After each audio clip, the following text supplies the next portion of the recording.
Chapter 1. Two Monsters. Surrounded by an enveloping darkness, Luha found it somewhat arduous to open his eyes. What had happened to him? Was he on the brink of starvation? It dawned on him that he had not consumed anything substantial for over 10 days.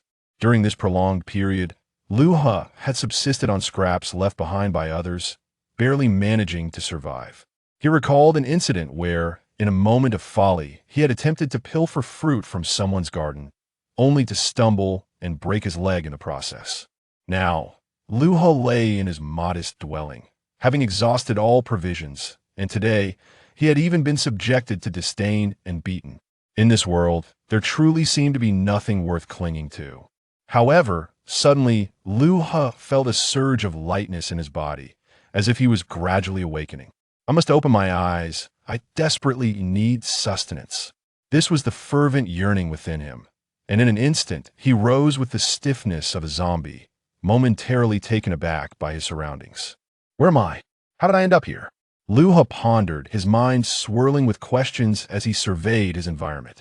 This was not the bustling streets of a city, but rather a forest teeming with lush trees and vibrant flora. Disregarding his bewilderment, he swiftly rolled over and sprang to his feet, racing toward the cluster of flowers.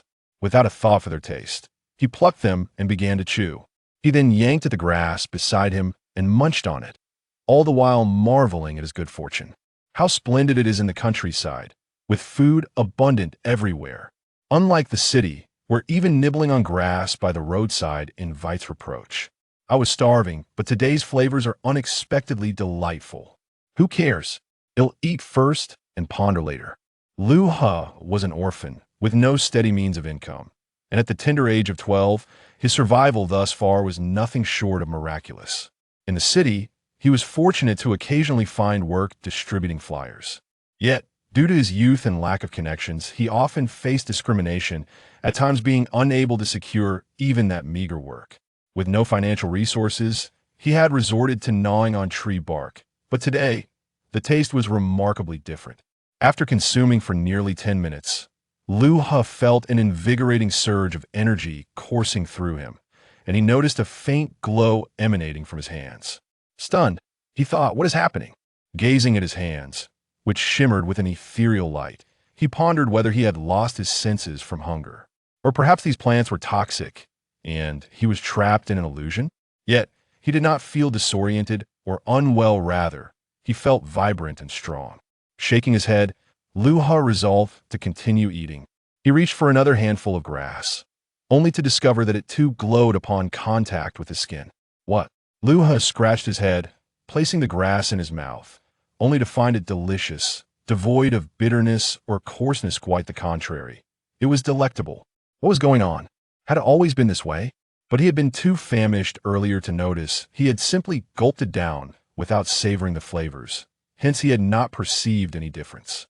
Of course, Luha had learned that consuming grass or flowers necessitated rapid chewing and swallowing, otherwise the unpleasant taste would be hard to endure. Yet now, as he savored it, the flavor was entirely transformed. Furrowing his brow, he observed the vanishing glow of his hands, and a question flickered in his mind. Without hesitation, Luha took a bite of the grass growing underfoot. After only a few chews, he spat it out, exclaiming, cough, cough. What a dreadful taste. Wait, this is the taste of grass, isn't it? Luha suddenly realized this was indeed the true flavor of grass. But why had it tasted different before? With newfound determination, he uprooted another tuft of grass, watching as the glow returned to his hands, transferring to the grass. In an instant, he placed it in his mouth and savored it once more, confirming that the taste was indeed extraordinary. Goodness, the difference is astounding. This is exquisite, though I have no idea why this is happening. It is for the best. This means I shall no longer have to worry about food. Luha thought, disregarding any reservations as he continued to pluck grass and flowers, shoving them into his mouth. After a hearty half-hour of feasting, Luha felt thoroughly satiated. Patting his now-rounded belly, he exclaimed, "Ha! At last I am full. Time for a stroll to see where I am. How on earth did I end up here? Yet, perhaps it is for the best, as I was on the verge of starving today, which is a stroke of fortune amidst misfortune." Luha chuckled as he walked, feeling his body lighter, stronger than before. The rugged mountain paths were challenging, yet he traversed them effortlessly, not even breaking a sweat. Bear in mind, Luha was merely 12 years old, having subsisted on scant nourishment throughout his life, resulting in stunted growth and a frail physique. Yet today, he felt an inexplicable vitality. Monsters! Bang, bang, bang. Suddenly, a piercing scream echoed, followed by a flurry of gunfire. Luha was jolted, his heart racing. What was happening? He quickly sought refuge behind a tree, panic surging within him. Were there robbers? The thought was too frightening to entertain. Surely, as a child, acting the hero would only lead to his demise. Who are you, you monster? How dare you attack me? That hurt. A voice rang out, brimming with indignation. But I won't allow you to steal my food. Luha was taken aback. What was this talk of monsters? His curiosity piqued. He stealthily moved forward, parting the branches for a better view. There, he beheld a vehicle overturned, and a striking girl emerged from the window, brandishing a gun aimed at a similarly small boy, who was wielding a red stick, eyeing the girl with a serious demeanor. Surely, I am not dreaming. Ouch! Luha pinched himself, confirming the reality of his situation. Hello! Luha exclaimed cheerfully as he stepped out, eager to greet them. Ah, another monster has appeared, Bulma shouted, aiming her gun at Luha. Bang! Luha was instantly alarmed, crying out in panic, Don't shoot! I'm not Thada. But before he could finish, Bulma pulled the trigger. Luha, caught off guard, was struck and fell to the ground, letting out a pained cry. Ah, it hurts, it hurts! Luha clutched his injured abdomen, which was beginning to swell. He glanced at a bullet that had fallen nearby. Was that a real bullet? He couldn't fathom why he was still alive, but in an instant, he yelled in fury, I told you not to shoot. Did you not hear me? You nearly killed me. Bulma's face turned pale, fear etched upon her features as she muttered, Oh my goodness. I'm doomed. I provoked two monsters at once. This is a recipe for disaster. Chapter 2, Truly a Country Bumpkin. Hey, who are you? Son Wukong inquired, his brow furrowed as he regarded Luha. I'm human. My name is Luha, not a monster. Luha hastily clarified. At that moment, Bulma scrambled out of the car, raising her hands in surrender. I'm human too. I know you are human, but could you refrain from randomly firing your weapon? You nearly shot me dead, Luha retorted, rubbing his still aching abdomen. Perplexed by his newfound strength, had he not been so resilient, he would have surely perished at the hands of her gun. Bulma offered an awkward smile, unsure of how to respond, but Wukong circled around her, his curiosity piqued. You are quite peculiar. You seem rather weak. Of course I'm a girl, Bulma replied earnestly. Upon hearing this, Wukong chuckled. Oh, so you're a girl? My grandfather told me that one must be gentle with girls, but how strange, girls don't have tails. To Bulma's astonishment, Wukong suddenly reached beneath her skirt, revealing her white and pink polka-dot undergarments, causing her to flush crimson. She shouted, What are you doing? But upon noticing Wukong's tail, her gaze shifted back to Luha. Spotting Luhi's lack of a tail, she quickly retorted, But he doesn't have a tail either, ah? Is that so? Wukong expressed his curiosity, circling around Luha before suddenly exclaiming, I understand now it is, because you are all peculiar individuals. Aren't you the odd one? Bulma replied, a look of embarrassment on her face. Grr, but suddenly, a rumbling sound emanated from Luhi's stomach, and he couldn't help but clutch his belly in dismay, exclaiming, How can I be hungry so soon? Wukong paused for a moment, then smiled at Luha, saying, Are you hungry? Come over to my house for a visit. You should join us too, peculiar lady. What's so peculiar about me? Radar glanced around and pointed, asking, Which direction is your home? Then, Indeed, how did you know? Wukong inquired with curiosity. Bulma chimed in, Just a guess. All right, they'll join as well. Thank you. Not at all. My grandfather always told me to be gentle with girls, Wukong said, dragging a large fish by its tail with a grin. Luha beamed with joy upon seeing the fish, which was larger than a person. Sufficient for a hearty meal, it felt as though saliva was about to drip from his mouth, and he hurriedly followed Wukong. Bulma couldn't help but pause in astonishment, exclaiming, What a pair of oddballs. Hey, wait for me. Once Bulma caught up, Wukong grinned and asked, Hey lady, what's your name? Bulma hesitated for a moment before responding in Bulma. What about you two? Bulma? Haha, what a strange name. Wukong laughed, then added, I am son Wukong. And you?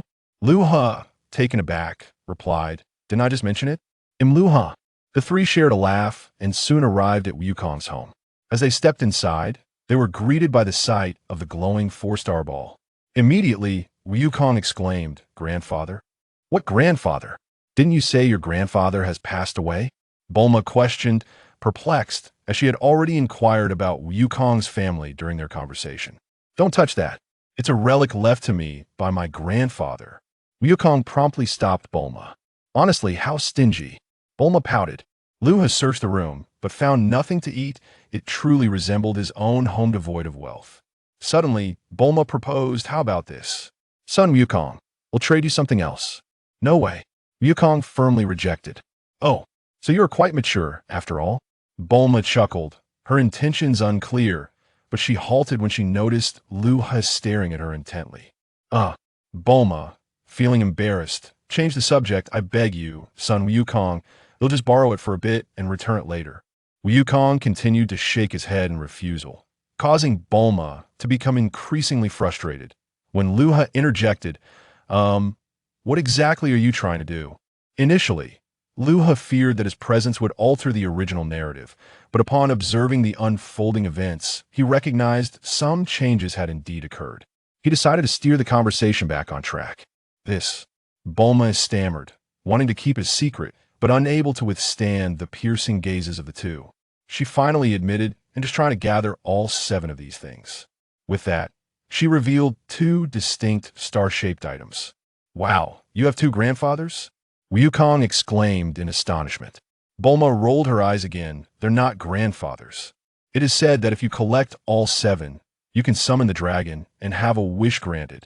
Bulma hadn't even finished speaking when Luha chimed in with envy. How do you know that? Bulma questioned, as she had only discovered it through ancient texts. Luha replied with a smile, Of course I know. I also know your wish is to find a perfect lover. He quickly covered his mouth at the end. You know that too? Bulma exclaimed, taken aback. It was merely a lucky guess. Luha chuckled awkwardly, while Bulma eyed him skeptically.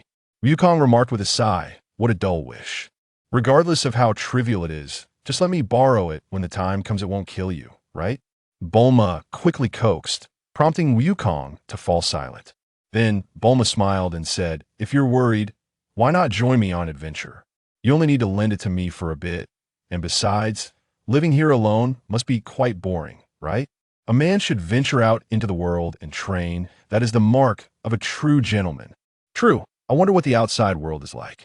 Wukong pondered with curiosity. Bulma grinned. The world outside is magnificent.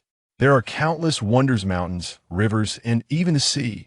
In short, it's vast and full of excitement. Very well, I shall accompany you. Wukong chuckled that I will go too. If that is acceptable, Luha quickly raised his hand, secretly hoping to join for the free food and drink. You? Bulma paused, contemplating that Wukong was quite formidable, making him a suitable personal bodyguard. Although Luha appeared delicate, she thought to herself that since she had previously failed to eliminate him with a single shot, he must possess considerable strength as well. She then replied, all right, but you must not engage in any peculiar activities. Despite being only 12, Luha had matured in this modern society and was well aware of such matters. He assured her with a smile. Do not worry, I will not. His primary concern was food. While he had some interest in women, it was trivial compared to his urgent need to satisfy his hunger. What peculiar activities? Wukong inquired, perplexed. Luha swiftly redirected the conversation. Never mind that. Let us eat first. Once we finish, we shall set off. All right. Wukong replied with a grin, and promptly went outside to prepare a frame for roasting fish. Once the fish was ready, Wukong sliced it into several large pieces. Placing a few before each person, a single piece was enough to leave Bulma feeling stuffed. However, Wukong and Luha wasted no time, devouring the fish with their hands, disregarding the use of chopsticks. Bulma, sweating profusely, resorted to using a knife, delicately eating in small bites, silently cursing the two. What uncouth brutes. Chapter 3 Kid, you're quite impressive, aren't you? Well, I'm full now. Let us depart, after a hearty meal. Luha patted his stomach contentedly. Feeling much more invigorated, he sensed an increase in his strength. Oh, I'm also satisfied. Let us head out, Wukong remarked, also patting his belly with a satisfied smile. Bulma rose, producing a universal capsule and tossing out a motorcycle. Urging the two, hurry up. I've been waiting for you both. What sorcery is this? Wukong exclaimed in astonishment. This is not sorcery. It is a universal capsule. Now, hop on. Bulma, uninterested in further explanations, swiftly took her seat on the motorcycle. Luha, brimming with energy, urged Wukong. Let us go. Before long, Luha had pushed Wukong onto the motorcycle, seating himself at the back. Although it was a bit cramped, their smaller statures prevented it from feeling overly crowded. Bulma, sitting at the front, asked as she twisted the throttle and sped off. Hold on tight. We're leaving. Wow, Wukong and Luha couldn't help but exclaim in surprise, while Wukong was merely astonished by the experience.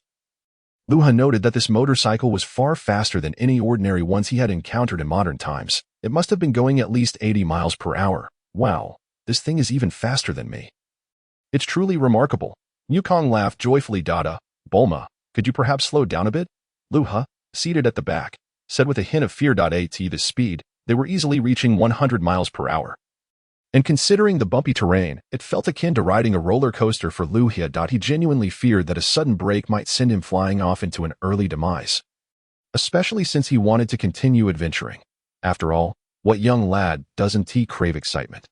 Bulma, however, confidently replied, Do not worry. Have faith in my skills. After a couple of hours of riding, Bulma suddenly halted the motorcycle. Wukong, puzzled, asked, What's the matter, Bulma? I am feeling a bit uncomfortable. Bulma feigned delicacy. Wukong scratched his head in confusion. Uncomfortable. I need to use the restroom. Please, do not follow me, Bulma exclaimed, rushing behind a small hill. Luha suddenly interjected. Wait, Bulma, what is it? Bulma asked, bewildered. Luha hesitated, thinking about the narrative, which might involve a flying dinosaur, but refrained from voicing his concerns. Instead, he simply asked, Why do you have to run so far to use the restroom? Yes. Is it not possible here? Wukong chimed in, pointing to the open space in front of them. Fools, does this need explaining? Two strange individuals. I really cannot hold it any longer. Do not follow me, Bulma shouted. Her cheeks flushed as she dashed behind the hill. Luha and Wukong exchanged glances, with Wukong muttering, How peculiar. Suddenly, Bulma's scream echoed. Help me. Luha urged, Let us go see what is happening. But Wukong, still confused, protested. But Bulma told us not to come. Oh, there is no time for that. Let us go. Luha insisted, pulling Wukong along as they hurried over. They soon discovered Bulma caught in the clutches of a winged dinosaur, its large tongue flicking hungrily as she cried out. Help me, you two idiots. Hurry and save me. Oh, there are two little brats, the dinosaur exclaimed gleefully. Seeing such a massive, tangible dinosaur for the first time, Luha felt a rush of adrenaline and urged Wukong. Wukong, quickly, take it down. Why must we take it down? Wukong asked, bewildered, displaying his natural naivety. Oh, do not question it. Just punch him. Knock him out. He is a villain. Kick him away. Luha urged frantically, waving his fist in desperation. The dinosaur frowned at Luha, coldly retorting, Kid, you think you're tough. I'll deal with you first. What? Why me? Luha exclaimed in alarm. He turned to Wukong. Wukong, he wants to kill me. Quickly, take him down. To his surprise, Wukong asked seriously, Hey, why do you want to kill him? Idiot. Just eliminate this annoying buzzing pest first. It's infuriating. The dinosaur snapped, ignoring Wukong as it swung a punch at Luha. Luha shouted in panic, feeling the plot twist in an unsettling direction. The punch landed squarely on Luha's face, sending him spinning like a hula hoop before crashing to the ground. The dinosaur laughed heartily. Ha ha. That annoying fly is finally gone. How dare you? Wukong's fury ignited as he drew his Rui Jingu bang, preparing to retaliate. Yet, in an instant, Luha's voice rang out in astonishment. Wait, I'm completely unscathed? He stood up, checking himself for injuries, feeling no pain whatsoever. It was as if he had merely fallen onto a soft bed, devoid of any discomfort. The dinosaur, stunned, gaped in disbelief, wondering how a single punch could not break a tree as thick as a bowl. Yet this boy had emerged unscathed. Hey, you are quite strong, aren't you? Wukong smiled at Luha. Luha was taken aback, realizing that ever since he arrived in this world, his body felt imbued with an extraordinary strength. Recalling how he had also been unhurt after being shot before, he pondered, could he possibly be a martial arts master? With a surge of curiosity, Luha suddenly punched the ground, burying his fist deep into the earth without feeling a hint of pain. He burst into laughter. Of course, I am strong. Otherwise, how could I join you on this adventure? You two fools, what are you chatting about? Hurry and save me. Bulma exclaimed, exasperated as she remained trapped. All right, I'm coming right away. You foul dinosaur. Didn't you just say you were going to flatten me? Come on. Luha hastily replied, then cast a cold smirk at the dinosaur. The dinosaur swallowed hard. It had clearly witnessed the sheer power behind Lui's punch when it struck the ground. A glance at Wukong revealed him tightly gripping his Rui Bang, his gaze reminiscent of a predator fixated on its prey. I'm flying. The dinosaur quickly coiled its tail around Bulma, extending its wings as it soared into the sky. Leaping over 10 meters high in an instant, Luha had anticipated its flight escape. Without hesitation, he snatched up a fist-sized stone from the ground and, alongside Wukong, hurled it at the fleeing creature. Let us see you fly now. Bang, bang. Ah, whoosh, bang.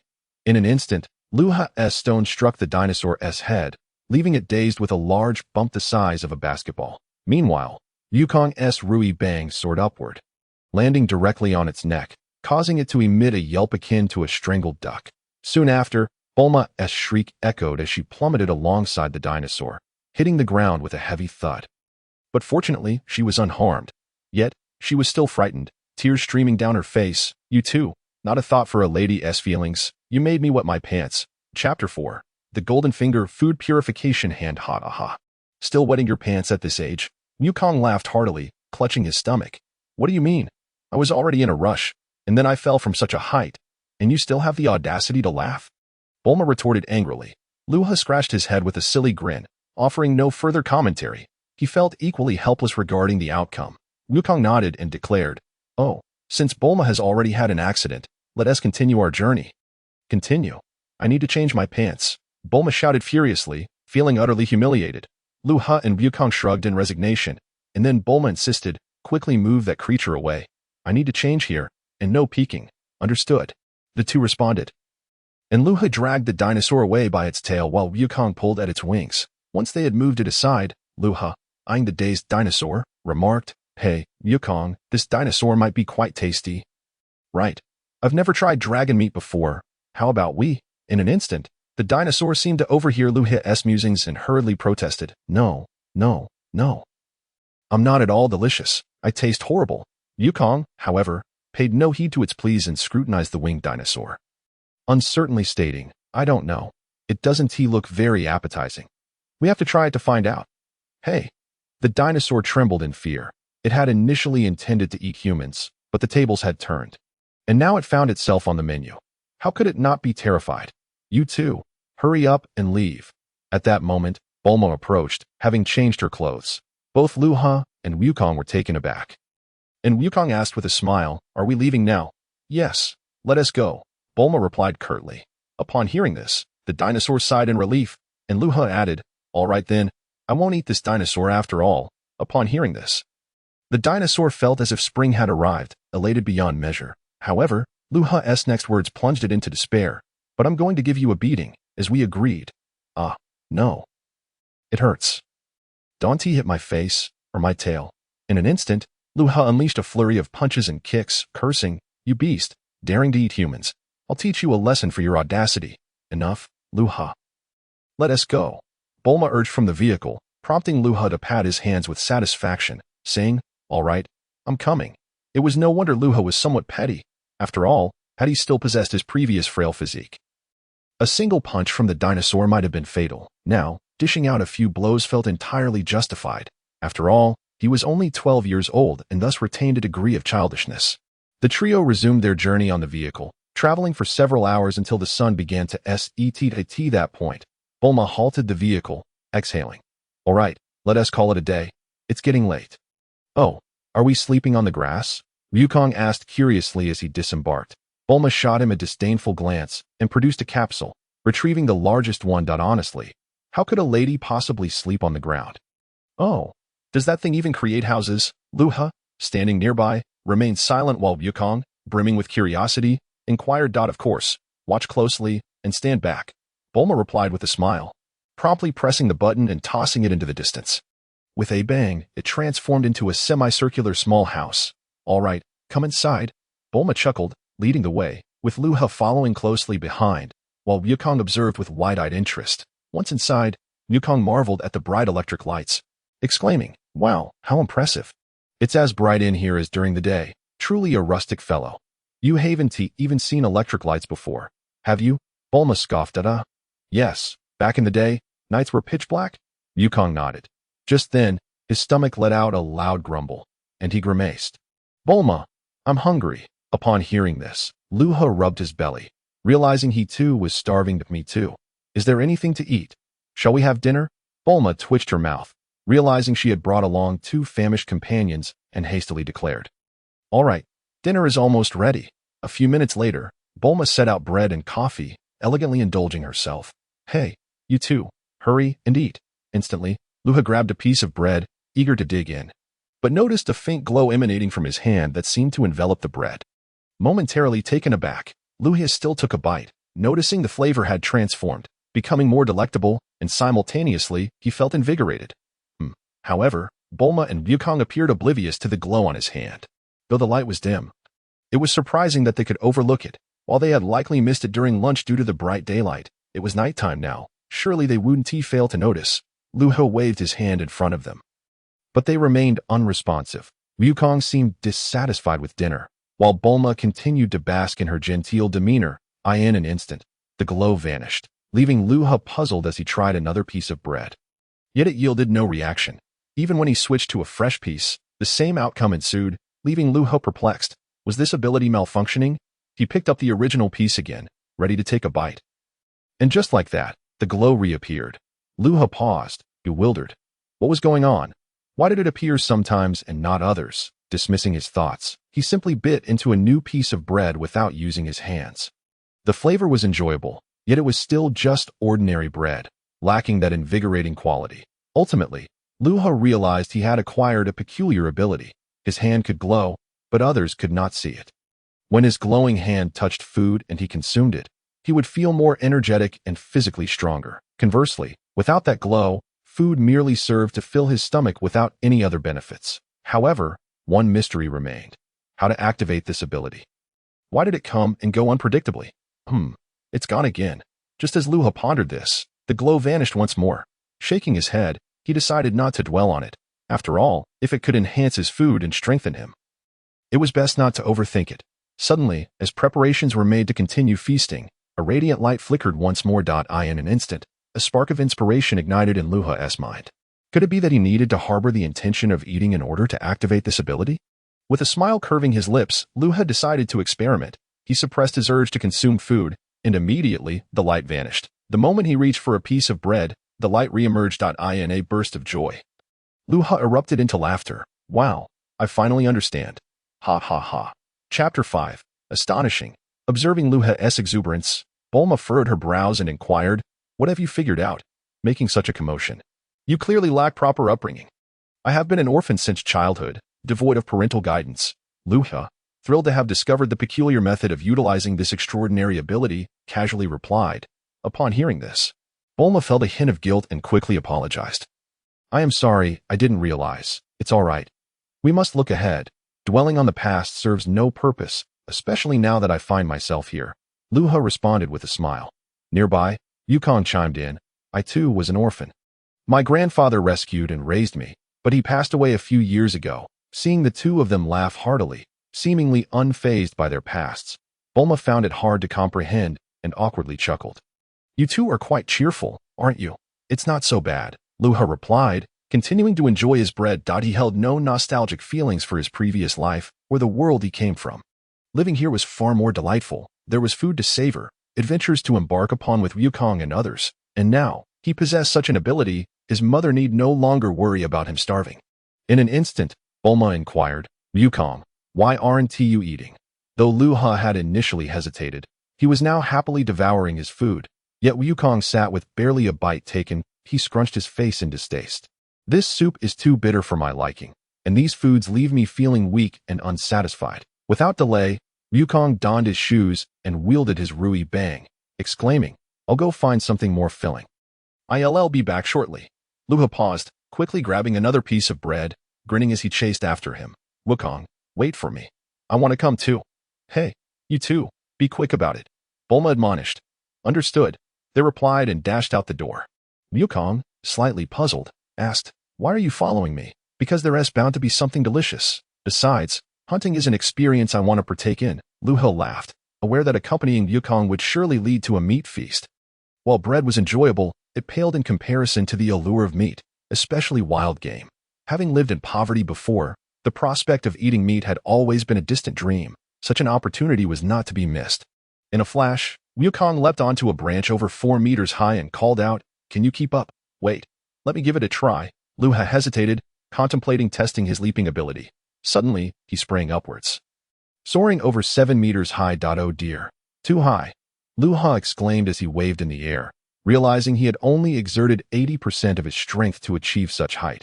Wukong was taken aback, but quickly used his Rui Bang to guide Luha onto a branch. Laughing, haha, your control needs improvement, doesn't it? I'm still getting used to it. Luha chuckled, scratching his head, as the newfound strength felt quite foreign. All right, keep up, Wukong declared, leaping several meters ahead onto another branch. Then jumping forward yet again. Luha promptly followed suit, having learned from his earlier experience to control his jumps better, successfully landing on the branch and then leaping again to another. Gradually, Luha quickened his pace, weaving through the trees. After a while, he caught up with Wukong, who turned back with a grin. Hurry up. I hear wolves howling ahead. Let us have wolf for dinner tonight. Wolves. Luha was taken aback. In the modern world, they were protected animals, a luxury few could afford. Instantly, he nodded vigorously. Sure. I've never had that before. Continuing their series of leaps. The pair suddenly halted on a branch upon hearing desperate cries for help. Help, help. They were startled to see a clothed dog and a woman in a coat being pursued by a large pack of wolves. Their clothing was tattered and torn, and their frantic flight made for a comical sight. Damn it, who said it was safe here? I'd love to chop that person into pieces, shouted Xiaowu angrily. The clumsy dog, Ashu, clad in ninja attire, gasped for breath. Those fools mistook the wolves' eyes for glowing jewels. Oh no. Before he could finish his complaint, a wolf bit his rear, causing him to yelp in pain but continue running, dragging the wolf along with him. Xiaowu, help me get this off, Ashu cried, grimacing as he pointed at the wolf clinging to him. What do you want me to do? Oh wait, I have some chili spray, Xiaowu exclaimed, pulling out a spray bottle and aiming it at the wolf's eyes. Ah! The wolf howled in agony, releasing its grip and rolling on the ground in distress. Xiaowu, that's effective, Ashu laughed. Quick, spray the others. I don't need you to tell me. Just watch, Xiaowu replied joyfully, cranking the spray to maximum and aiming it at the pursuing wolves. However, after just 2 seconds of spraying, they were so focused on the wolves behind them that they failed to notice a fallen branch in their path, leading to a loud crash as they tumbled over. Ouch, my goodness. The two, now covered in dirt, hurriedly got back to their feet, only to discover they were surrounded by the pack of wolves. Ashu trembled in fear, backing up against Xiaowu, urging, Xiaowu, spray them. What spray? The spray bottle fell over there. How can I spray? Xiaowu stuttered, her legs shaking. Oh no. Xiaowu, we're doomed. I should have brought a firearm, Ashu lamented. Xiaowu's face turned pale. Now's not the time for that. Look out. In an instant, several wolves charged at them. The two couldn't help but scream, and as they did, they heard several howls. But after a moment, they realized their bodies bore no pain. Surprised, they opened their eyes to see 2 short boys standing before them. Luha being the taller of the two, however, overall, they appeared quite slender, leading Xiaowu and Ashu to exchange glances at the sight of the fallen wolves at their feet. What is happening? Suddenly, Luha exclaimed, let us catch a few more. Otherwise, we won't have enough to eat later. All right, Wukong nodded with a grin, swiftly drawing his Rui Bang and charging into the fray with the wolves. Essentially, the only one being struck was the wolf, whether by stick or by fist, with a single blow sufficient to fell the wild creature. Luha chuckled, swiftly darting forward and delivering a powerful kick to one of the wolves, sending it soaring over 10 meters before it crashed against a tree, howling in anguish before succumbing to death. He scratched his head sheepishly, grinning. I still have a bit of difficulty controlling my strength. If I injure my body, it won't be good for eating. Xiaowu and Ashu stood by, mouths agape in astonishment, as if petrified. What sort of anomaly was this? It was worth noting that this wolf weighed at least 90 pounds, yet it was effortlessly kicked away so far. How immense must that power be? Chapter 6. The Glutton's Ability Howl. Grr. The two continued to battle amidst the pack of wolves. Wukong displayed impressive agility, having already dispatched over 10 wild wolves in a mere 10 seconds. Luha, on the other hand, had only managed to take down a few, not due to a lack of capability, but rather because he lacked continuity in his movements, failing to fully harness the strength of his current physique. His combat technique was rudimentary, relying solely on brute force and speed, starkly contrasting with Wukong, who was trained in martial arts and thus dispatched enemies at a far swifter pace. Damn it! A wild wolf lunged at Luhi's head. Startled, he responded with a swift punch, the wolf redirecting its jaws to bite his fist instead. Crack, howl. Yet, Luha remained unyielding, his fist striking the wolf's mouth, resulting in several of its teeth shattering. The creature howled once more, crashing to the ground like a cannonball, thrashing in agony. Luha scratched his head. Phew, this feels rather violent. In an instant, another wolf lunged for Luhi's leg, but his reflexes had improved significantly. He raised his foot and stomped down on the wolf's head. Ugh! The wolf's snout met the earth with a resounding thud, its mouth producing muffled sounds. Observing the duo's fierce performance, Ashio suddenly had an epiphany and tugged at Xiao Wu's sleeve. Gesturing towards a side path, Xiao Wu, we should take this chance and escape. Yes, let us hurry and flee. Xiao Wu nodded in agreement, and the two hastily made their exit. Although Luha was aware of their actions, he paid them no mind. After all, their strength was of little concern to him. Besides, they were merely errand runners, not worth his attention. Luha had never experienced such exhilarating combat before. In the past, he had always been the one on the receiving end of beatings, but now he was in a different position. Previously, Luha had been young and frail, often overwhelmed by groups of assailants. But now, even if faced with dozens, they would pose no threat to him. 3 minutes later, the ground was strewn with fallen wolves, some having escaped. Wukong raised an eyebrow in confusion. Hey, where did those two go? Oh, they've already left. But what about all these wolves? Should we eat them all? Luha chuckled. Wukong, scratching his head in puzzlement, wondered if they could possibly consume all of them, noting that there were at least 30 wolves lying dead. Luha, unfazed, replied, let us just take whatever we can carry back. After all, we can store them in Bulma's universal capsule, and we can always eat them tomorrow morning. All right, Wukong responded, placing his Rui Bang on his shoulder. Managing to carry several wolves while dragging one by its tail and grasping 2 more with his hands, Luha, though strong, lacked the finesse in handling, managing to carry only 5 wolves. Together, they brought back over 10 wild wolves. Bulma, are you sure you don't want to eat? Upon returning to their dwelling, they set up a spit for roasting the wolves, and Wukong called out to the house. Bulma peeked out, and upon seeing them plucking fur and gutting the wolves, she immediately felt nauseated and shouted, Eat a ghost. You two enjoy yourselves. That's rather strange. Wukong mused, scratching his head. Luha remarked, Wukong, don't mind her. We'll eat just fine. She's a girl and can't eat as much. Oh, so girls eat less, huh? That's quite odd. Wukong mumbled, as in his experience, people tended to eat considerably, like his late grandfather's son Wufan, who had a hearty appetite. The only other person he had encountered was Luha, who also ate a great deal, so Bulma's lesser appetite seemed peculiar to him. Luha sighed, opting not to explain further. He turned to the roasting meat, unable to resist swallowing at the enticing aroma. Gulp. It smelled absolutely delectable. The scent of the roasted meat was far superior to that of ordinary pork, 100 times better than the meat from the real world. After all, this was pure wild wolf. The quality of the meat was on an entirely different level. Once ready, Luha and Wukong each took half, swiftly preparing another wolf to roast while eagerly devouring the first. Wukong wasted no time, voraciously gnawing, while Luha ate as if he were a ravenous ghost returned to life. Indeed, he truly was a famished spirit. So delicious, utterly delightful. Luha held the wolf meat in both hands, giving a thumbs up in admiration. The meat was already incredibly tasty, but with Luhi's remarkable abilities enhancing it, the flavor was beyond compare. The two continued to feast for over 3 hours, with Wukong's belly swelling round and full, patting his stomach in delight. Haha, you're amazing. You've eaten even more than I have. Wukong's appetite had yet to grow significantly, but he could already feel himself reaching his limit after devouring several wolves. Haha, you're too kind.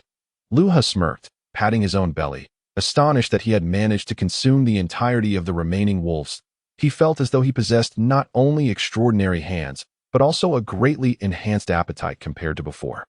Previously, he had often felt unsatisfied after meals, so he had been accustomed to eating a great deal. However, Under normal circumstances, he could only consume one wolf at most in a single sitting, considering that a wolf weighed nearly 100 pounds. Even after removing bones, organs, and fur, there would still be dozens of pounds of meat. How much could an average person eat? Yet now, Luha had consumed 9 wolves in one sitting. Wasn't that astonishing? Despite this, he felt only about 90% full. If he continued to eat, he could likely manage one more wolf, but they had exhausted their supply. Retrieving more wolves would be too troublesome. Just then, Bulma shouted from inside. "You two, are you done eating? It's nearly bedtime. Are you planning to sleep outside?" Upon hearing this, they rushed indoors, with Wukong bouncing onto the bed, exclaiming, "Ha! This bed is so soft." Get down." Bulma had laid out a bedding on the floor and commanded Wukong, "Aren't we sleeping here?" Wukong inquired, bewildered that of course not. "You two are grown men. How could you share a bed with a single lady?" Bulma insisted. "All right, I'm going to sleep now. You two hurry and bathe, then get to bed. We have to leave early in the morning," Bulma urged, and then lazily reclined on the bed, exhibiting not a trace of ladylike demeanor. Shortly thereafter, Wukong and Luha shrugged their shoulders and entered the bathroom to take a shower. Although Wukong found the modern amenities somewhat perplexing, with Luha by his side, the two men casually washed up before retiring for the night. As for sleeping on the floor, Luha harbored no objections. After all, in the past, he had lived in a dilapidated place, often seeking refuge in abandoned buildings. His previous home was nearly in ruins, the bed pitifully worn. Yet Luha had managed to survive. Thus, sleeping on the ground in such an environment was a significant improvement for him. Chapter 7. My meat is not tasty. The night passed without incident, and soon the dawn of the next day arrived. As Luha slightly opened his eyes, he suddenly felt something pressing against his lower body. "What are you doing?" A jolt of realization struck him, and he hurriedly glanced down to find Wukong's head resting on his thigh. In an instant, Luha gritted his teeth and delivered a sharp knock to Wukong's head, eliciting a pained wail from him. "Ah, that hurts," Wukong exclaimed, clutching his head and complaining. "Luha, why did you hit me? You tell me. What were you doing?" Luha retorted, a frown creasing his brow, perplexed that the scenario was unfolding so differently than expected. Wukong innocently replied, "I just used your thigh as a pillow. What else could I do?" "You idiot! Don't ever do that again. If you dare to sleep on my thigh next time, I will urinate on your head," Luha warned sternly, quashing the absurdity of Wukong's actions in their infancy. "Why?" Wukong asked, bewildered. "No reason. I'm just not happy about it," Luha stated flatly, refusing to elaborate further. Wukong, with a pained expression, protested, "But you can't hit me like that. Your strike was so hard it nearly killed me." Luha paused, noticing the sizable bump on Wukong's head, which was red and swollen, almost as if it might burst. He found it curious, for Wukong's defense was not particularly low, although he had not yet transformed into a Super Saiyan and become extraordinarily formidable. He was still quite strong at present. However, Luha had only exerted about 50 to 60% of his strength, yet he had managed to inflict such a large bump. Just yesterday, their strengths had been comparable. And today, Luha felt himself becoming stronger again after last night's hearty meal of wolf meat. Could it be the reason for his newfound vigor? Luha pondered, stroking his chin while murmuring to himself. Then, he playfully fanned Wukong's head, smiling reassuringly, "Don't worry, it'll be fine in a bit. But remember, don't ever do that again." "All right, I got it," Wukong replied, pouting, feeling the lingering pain in his head as he swiftly got up and headed outside. "Hey, where are you going?" Luha inquired suddenly. Wukong halted his steps and responded with a grin. "I'm going to do some morning exercises." "Oh," Luha acknowledged, glancing back at Bulma, who was sprawled out on the bed in a manner reminiscent of a big character.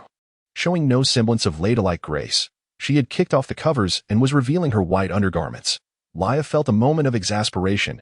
He merely glanced twice before averting his eyes. He was not a peeping Tom.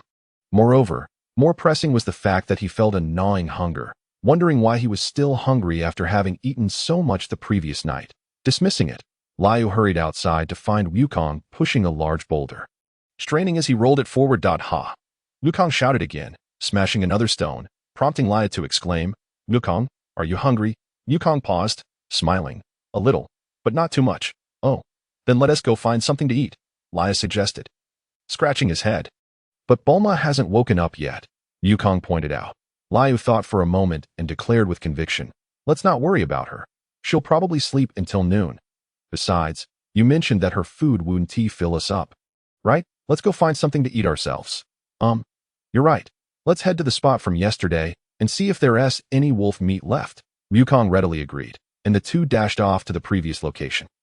However, upon arrival, they found it nearly empty. Given the abundance of wild beasts in the forest, it was likely that the wolves that had met a tragic end there had been devoured by other animals. All that remained were a few scattered bones. The surviving wolf packs had long since vanished, and after a fruitless search, Luha felt his hunger intensifying, although it did not affect his physical capabilities. The gnawing sensation was torturous for someone like him, who had a penchant for food. Why are there no prey today? Luha lamented aloud as his stomach grumbled, unable to endure it any longer. He began to pluck grass and twigs from the ground, stuffing them into his mouth. Fortunately, with his unusual abilities, even the branches tasted as delightful as corn on the cob. Nearby, Wukong erupted into laughter. Clutching his stomach, "Ha ha ha. You're actually eating grass? Wukong, why don't you give it a try?" Luha chuckled, wiping his mouth. Wukong waved his hand dismissively, chuckling, "No thanks, that stuff is disgusting. I'm not that foolish." Luha rolled his eyes, continuing to munch on his makeshift meal. Just then, Wukong spotted something crawling in the distance and exclaimed, "Hey, look, it seems like there's some prey moving slowly over there." "What?" Luha blinked in surprise. In a flash, Wukong sprinted over, pointing excitedly at a dark-colored turtle. "Let us eat it for breakfast today." "Ah, eat me?" the turtle exclaimed, startled. Wukong, taken aback, looked at the turtle in astonishment. "Wait, you can talk?" Luha was equally surprised. Wasn't he the turtle from Master Rashi? What were the odds of encountering it here? He quickly rushed over, chuckling, "Wukong, we can't eat it, right? Right? I can't be eaten," the turtle stammered, eyeing Luha with concern as it noticed the grass remnants still hanging from his mouth. How hungry must he be to resort to eating grass? It feared that Luha might suddenly lose his sanity and decide to cook it instead. Oh, Wukong replied, scrutinizing the turtle closely, then asked Luha, "You were already so hungry that you're eating grass. Are you sure you don't want to eat this turtle? Don't eat me. Besides, I'm a sea turtle and not tasty at all." The turtle protested, retreating several steps, wary of the two. Luha reassured, "Mr. Turtle, don't be afraid. We mean you no harm. How did you end up in the forest? You must have gotten lost." "How did you know?" the turtle asked, astonished. "Just a guess. A sea turtle appearing here can only mean that." Luha chuckled sheepishly, secretly thinking to himself that he remembered every detail from the scenes in this world. After all, his dream had always been to soar through the skies, never experiencing hunger again, and to live a life of leisure. It seemed he was now living that dream. Continuing to smile, he asked, "Do you need help?" The turtle paused and eagerly replied, "Of course. If you could bring me a bucket of salt water and some seaweed, that would be perfect." All right, but there is none here. Follow me. Our multifunctional capsule house is just over there," Luha remarked, and in an instant, he and the sea turtle returned to the house without disturbing Bulma, preparing a bucket of salt water for the creature. After all, Bulma was so soundly asleep that even thunder could not awaken her. She was truly in the guise of a slumbering deity, and it would indeed be remarkable if she were roused. Chapter 8. The Limited Edition Gift. Seeking Collections. Buzzing. Delicious. Burp. The sea turtle joyfully consumed the entire bucket of salt water, finishing it off in mere moments and letting out a satisfied belch. "Hey, sea turtle, how did you end up here? And where are you headed?" Goku inquired curiously. The sea turtle fell silent for a moment before responding. "Actually, I have a fondness for mushrooms. Last year, I came ashore to collect some, but I accidentally lost my way and couldn't find my way back to the ocean. Now, I have been lost for a year." "Oh, is that so? Then allow us to escort you back," Luha suddenly said with a smile. "That would be wonderful. Thank you so much. But do you know the way to the ocean?" the sea turtle replied. Filled with joy, Luha pondered for a moment, pulled out Bulma's map to take a look, then smiled and said, "Of course, it should be in that direction. Just go straight for several dozen kilometers, and you will be fine." "But, Luha, Bulma is still asleep," Goku queried in confusion, wondering if they should leave Bulma alone here. The sea turtle, aware of the awkwardness of the situation, knew it was unreasonable to impose on strangers who had already provided food and directions. Saying, "If it's not convenient, I can return on my OWN. As long as I find the right direction, I won't go astray." "Hey, wait, it's convenient, and it won't take much time," Luha quickly interjected, thinking that if the plot didn't progress, how would Master Rashi appear, and where would Goku obtain his Nimbus cloud? Besides, Master Rashi still had a token on him, and they would undoubtedly need to see him sooner or later. Why not do it all in one go? Luha lectured Goku, Goku, hasn't your grandfather taught you to be eager to help others? Goku nodded. Luha continued, you see, the turtle is so slow, and with such a distance of several dozen kilometers, it would take an eternity for him to get home. If the two of us accompany him, it would only delay us a few hours, and by then, who knows if Bulma will even be awake. It's worth noting that Luha and Goku's running speed must be around 60 yards. At that speed, a one-way trip would only take a little over an hour, and the round trip would amount to merely 3 hours. Indeed. You're right, Grandpa Turtle. I'll carry you. Goku cheerfully nodded and squatted down. I'm a bit heavy, the turtle said bashfully, but Goku effortlessly hoisted the turtle onto his back, grinning. Don't worry, just hold on tight. All right, let's go. Goku smiled at Luha and took off in a swift leap. Luha was momentarily taken aback, but soon surged forward, surpassing Goku in an instant, startling even himself with his newfound speed, which felt nearly twice as fast as the previous night. Wow, you're really fast today. Goku called out, catching up with a few leaps and laughing. Am I? Luha responded awkwardly, slightly slowing his pace, feeling a surge of excitement. If he continued like this, his strength might rival that of a Super Saiyan. However, he shrugged off the thought, pleased with his growing power, and continued alongside Goku toward the ocean. However, after running for over 20 kilometers, they suddenly encountered a large brown bear blocking their path. The creature bore a fierce scar across its face and sported a single eye patch, exuding an air of intimidation. Stop. If you value your lives, hand over that sea turtle. It roared at Luha and the others. Why? Goku asked in confusion. Need I explain? I love eating sea turtles. They're quite a delicacy. Hand it over, or I'll ensure you all meet your end, the bear bellowed, stomping its foot with such force that the ground trembled. The sea turtle was instantly filled with dread, fearing that Goku and Luha might surrender him, prompting Goku to ask, Grandpa Turtle, is it true that you're delicious? Of course not. I could never be tasty. The turtle stammered in a panic. Hey, Grandpa Turtle already said he's not delicious, so step aside and don't block our way. Goku shouted defiantly at the bear. Upon hearing this, the brown bear narrowed its eyes slightly, drew its large knife, and cursed, Fool. It seems I must teach you a lesson. Luha, uninterested in further banter, dashed forward at breakneck speed, reaching the bear in an instant and delivering a swift kick to its groin. The bear felt a sudden flash of pain and was propelled into the air, letting out a muffled groan before crashing back to the ground. Unconscious and frothing at the mouth. Honestly, what a nuisance. I hope that flying kick felt good, Luha commented, clapping his hands together, finding such minor adversaries a waste of his time. All right, let us continue, Luha urged. Okay, Goku replied, quickly following suit, exclaiming, that kick was incredible. He flew so high, the turtle trembled on Goku's back, relieved that he was not human. Otherwise, he would have mourned the bear for 3 minutes. He could only imagine the excruciating pain that kick would have inflicted on him. Being a male creature, he felt a collective resonance of pain at the sight of that kick.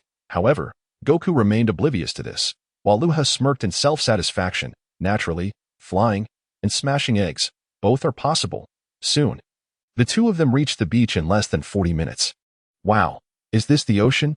It's so vast. Upon arriving at the shore, Goku set the turtle down, gazing at the sea in awe. Luha too was captivated by the scene. It was the moment the sun had fully risen, with warm rays bathing their faces and gentle sea breezes caressing their cheeks. The sensation was incredibly comforting and warm. In truth, it was Luhi's first encounter with the ocean, although he had seen it in newspapers and photographs before. He had never witnessed it in person. Thus, he was not as astonished as Goku, yet he couldn't help but exclaim, this sea truly is beautiful. I am immensely grateful to both of you for bringing me here. If it's not too much trouble, please wait a moment. I have a gift to present to you. Suddenly, the sea turtle waded into the water, gulping down several mouthfuls of seawater before turning back to the two of them. Oh, you want us to wait here? Goku asked, puzzled. The turtle reassured them, swiftly diving into the depths and swimming off into the distance. Don't worry, I will return shortly. Please bear with me for a moment. Is he really leaving?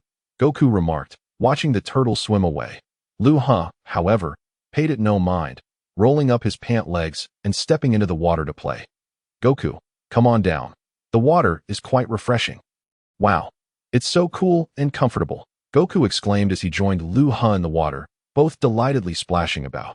They soon began to play in the sand, thoroughly enjoying themselves. After all, Luha was still young and was experiencing the ocean for the first time.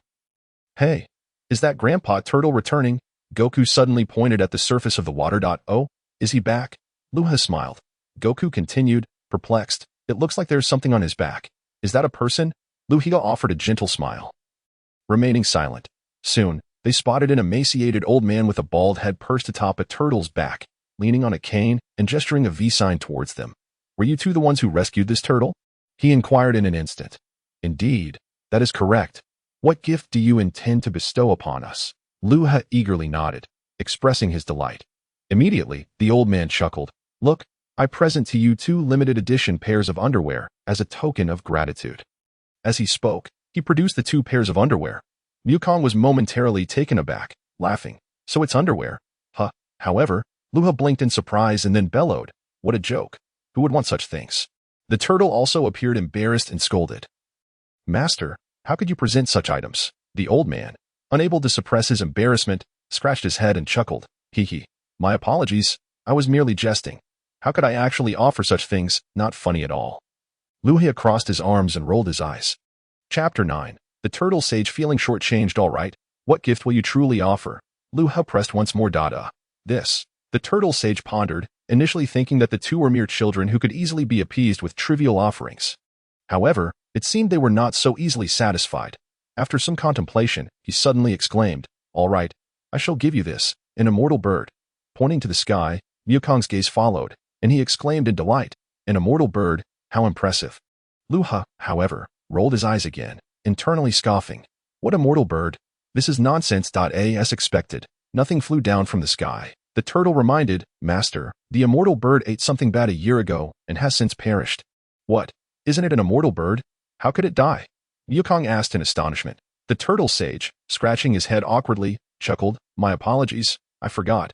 Its name reflects my hope that it would never die, hence I called it the immortal bird. Oh, Wukong replied, while Luha rolled his eyes yet again, expressing disdain. Suddenly, the turtle sage clapped his hands and declared, yes, let us use this instead. Come forth, Nimbus. Wukong repeated curiously. In just a matter of seconds, a golden cloud swiftly approached. Reaching them in no time, the turtle sage, adopting a serious demeanor, stated, Well then, this cloud is yours, but only 6 pure-hearted individuals can ride on it and control its flight. In essence, only good children can. Luha, uninterested in the turtle sage's lengthy explanation, promptly tossed Wukong onto the cloud. Wukong, landing firmly, began to ride it away, exclaiming, Yo-ho! This is incredible. Witnessing this scene left the turtle sage utterly astonished, nearly dropping his jaw to the ground. His heart bleeding profusely. Where had Krillin acquired Nimbus? He had intended to feign a gift, believing they wouldn't be able to ride it, but now they were not only able to ride it, but also maneuver it effortlessly. Unable to contain his heartache, he cleared his throat twice. Well, since you can control it, I shall gift you Nimbus. I understand. But what about my gift? Luha asserted, pointing to himself. What? Did I not just give you Nimbus? The turtle sage exclaimed, his heart nearly bursting with frustration, truly believing himself to be an inexhaustible treasure chest. Luha replied affirmatively. Indeed, that was merely a gift for him, a sage. You wouldn't be so stingy. Would you? After all, it was he who brought the turtle back, and I was the one who suggested returning it, providing it with a bucket of salt water. Furthermore, I also defeated a wicked brown bear that intended to eat the turtle and accurately guided the turtle's direction and location in the sea. Thus, the turtle could arrive here safely. You ought to provide me with a gift as well. Luha reasoned logically. Is that so? Turtle, the turtle sage asked, seeking confirmation. The turtle nodded and replied, Indeed, that is correct. Master, the turtle sage scratched his head again, producing the same 2 pairs of underwear from earlier, stating, How about this? I will give you both of these. Get lost. Don't joke with me. I have no desire for such things. Luha retorted directly. Then what do you wish for? I have nothing of value left. The turtle sage spread his hands, displaying a look of distress. Luha smiled subtly, having already set his sights on the gem hanging around the turtle sage's neck, casually suggesting, Well, that gem of yours looks quite appealing. Why not give it to me? This? The turtle sage hesitated, examining the gem. After some thought, he realized it was merely something he had found many years ago, currently holding no discernible value, merely admired for its aesthetic appeal. He then agreed. All right, I shall gift it to you. Very well, thank you, Luha said with a smile, feeling exceedingly pleased that I in no time. Wukong returned, noticing the item in Luha's hand, and exclaimed, "Wow, Grandpa, this cloud is amazing." "Oh, indeed?" "Yes, Grandpa gifted it to us." Luha replied with a smile. "Oh, thank you so much, Grandpa." Wukong beamed, clearly overjoyed. Instantly, the turtle sage's mind began to race with thoughts. Could that item truly be valuable? He cleared his throat and said, I just remembered I have something else. Would you like to trade?" "No way. Once something is given, it's like spilled water. It cannot be taken back," Luha immediately replied. Tucking the gem into his pocket, the turtle sage was left speechless, unsure of what to say. Just then, the sound of a motorcycle roared in the distance, and Bulma rushed down, stopping abruptly upon seeing Wukong and Luha. She immediately stormed over, scolding, "You two rascals, how could you run off without waiting for me? If it weren't for my radar, I wouldn't have found you." "Bulma, what brings you here?" Wukong asked, lowering Nimbus slightly in confusion. Naturally, Bulma had followed the radar due to the orb on Wukong's person that if I hadn't come, I would have thought you got lost. Bulma shouted angrily, hands on her hips. The turtle sage's eyes gleamed mischievously as he scanned Bulma. Saliva nearly dripping from his mouth, admiring. What a delightful figure. Splendid curves. Bulma sensed the lascivious gaze of the turtle sage and immediately retorted with disgust. "What kind of person are you? How can you associate with such a lecherous old man? At your age, still, how disgusting." "Ah, am I disgusting?" The turtle sage was taken aback, bewildered by the girl's boldness. "Look here, Bulma." Luha has suddenly produced the item previously gifted by the turtle sage, smiling upon seeing it. Bulma nearly burst into laughter, joyfully taking it and tucking it away. Hearing this, Bulma frowned and addressed the turtle sage. "You truly are a repulsive individual, trying to reclaim what you've given away." "How shameless." The turtle sage's face flushed with embarrassment as he retorted. How could that be? I merely wished to inquire if you were satisfied with my gift." "Indeed, very satisfied. Thank you, Grandpa." Wukong chuckled with delight, thoroughly pleased with the Nimbus cloud. However, upon hearing this, the corners of Master Rashi's mouth twitched, and he quickly waved his hand with a smile, saying, "If that is the case, I shall take my leave. Come on, Sea Turtle. Take care, and thank you, dear old Master Rashi." Luha and Wukong chuckled in response. Farewell. The Sea Turtle also bid its goodbye before carrying Master Rashi back into the ocean as they ventured farther away. Master Rashi sighed, lamenting, "What a significant loss this time, all your fault. Sea Turtle, what does it matter? After all, you have no use for these things, right?" The Sea Turtle retorted. Soon, the two engaged in a playful banter, gradually disappearing over the horizon, leaving behind Luha and the others on the beach. Chapter 10. A display of skill. Say, "Wukong, is this peculiar cloud you're riding the gift from that lecherous old man?" After Master Rashi and the Sea Turtle vanished from sight, Bulma inquired curiously about the Nimbus cloud Wukong was standing on. Wukong beamed. "Indeed, it's a present from the old gentleman. This cloud can carry people. It is quite marvelous. Let me give it a try," Bulma exclaimed with enthusiasm. Wukong, however, replied earnestly, "No, you can't. The old gentleman said only good children are allowed to ride it. Don't worry, I'm 100% a good child. Please let me try." Bulma insisted with pride. "Oh, very well." Wukong relented, hopping off the Nimbus and smiling at Bulma. Bulma rubbed her hands together, rose onto her tiptoes, and leaped onto the Nimbus. However, in an instant, she plummeted right through the cloud, letting out a yelp as she hit the ground. "Ouch, that hurts." Wukong burst into laughter, clutching his belly, and even Luha couldn't help but chuckle. While Bulma tolerated Wukong's laughter, the sight of Luha joining in only heightened her irritation. Pointing at Luha, she said, "What are you laughing at? If you're so capable, why don't you give it a try?" "Well, I suppose I will," Luha replied, rubbing his hands together, a gleam of excitement in his eyes. He prepared for the worst, thinking that even if he couldn't ride it, he wouldn't fall as painfully as Bulma, given his current physical prowess. With a swift motion, Luha leaped towards the Nimbus. And to Bulma's astonishment, he stood upon it effortlessly. "Ha! I made it," Luha exclaimed, laughing heartily. Although he had once lived in poverty, he had never harbored ill intentions towards others. How is this possible? Bulma's face contorted in frustration, as it clearly implied she was not a good child. "Ha! I knew you could do it. Unlike that weirdo Bulma," Wukong remarked, resting his hands behind his head with a grin. Bulma, feeling more irritated, shot back. "You two are the real weirdos. All right, let us head back," Luha said decisively, and Wukong jumped onto the Nimbus. Though Bulma was fuming, She could only angrily mount her motorcycle, gritting her teeth as she rode along the ground. Watching the two soar through the sky, filled with envy and resentment, the trio moved swiftly, soon returning to their residence, where they tidied up their belongings before setting off once more in search of the fifth Dragon Ball. Although they had skipped breakfast, it did not hinder their mission. Earlier, Luha had discovered that he could quench his hunger by scooping seawater into his hands and drinking it. After all, as long as he could convert it with his hands, anything would suffice except for living beings, it seemed. Along the journey, they accompanied Wukong in catching a few creatures, roasting them for sustenance. Following Bulma's radar, they traveled for about 2 hours, arriving at a small mountain village.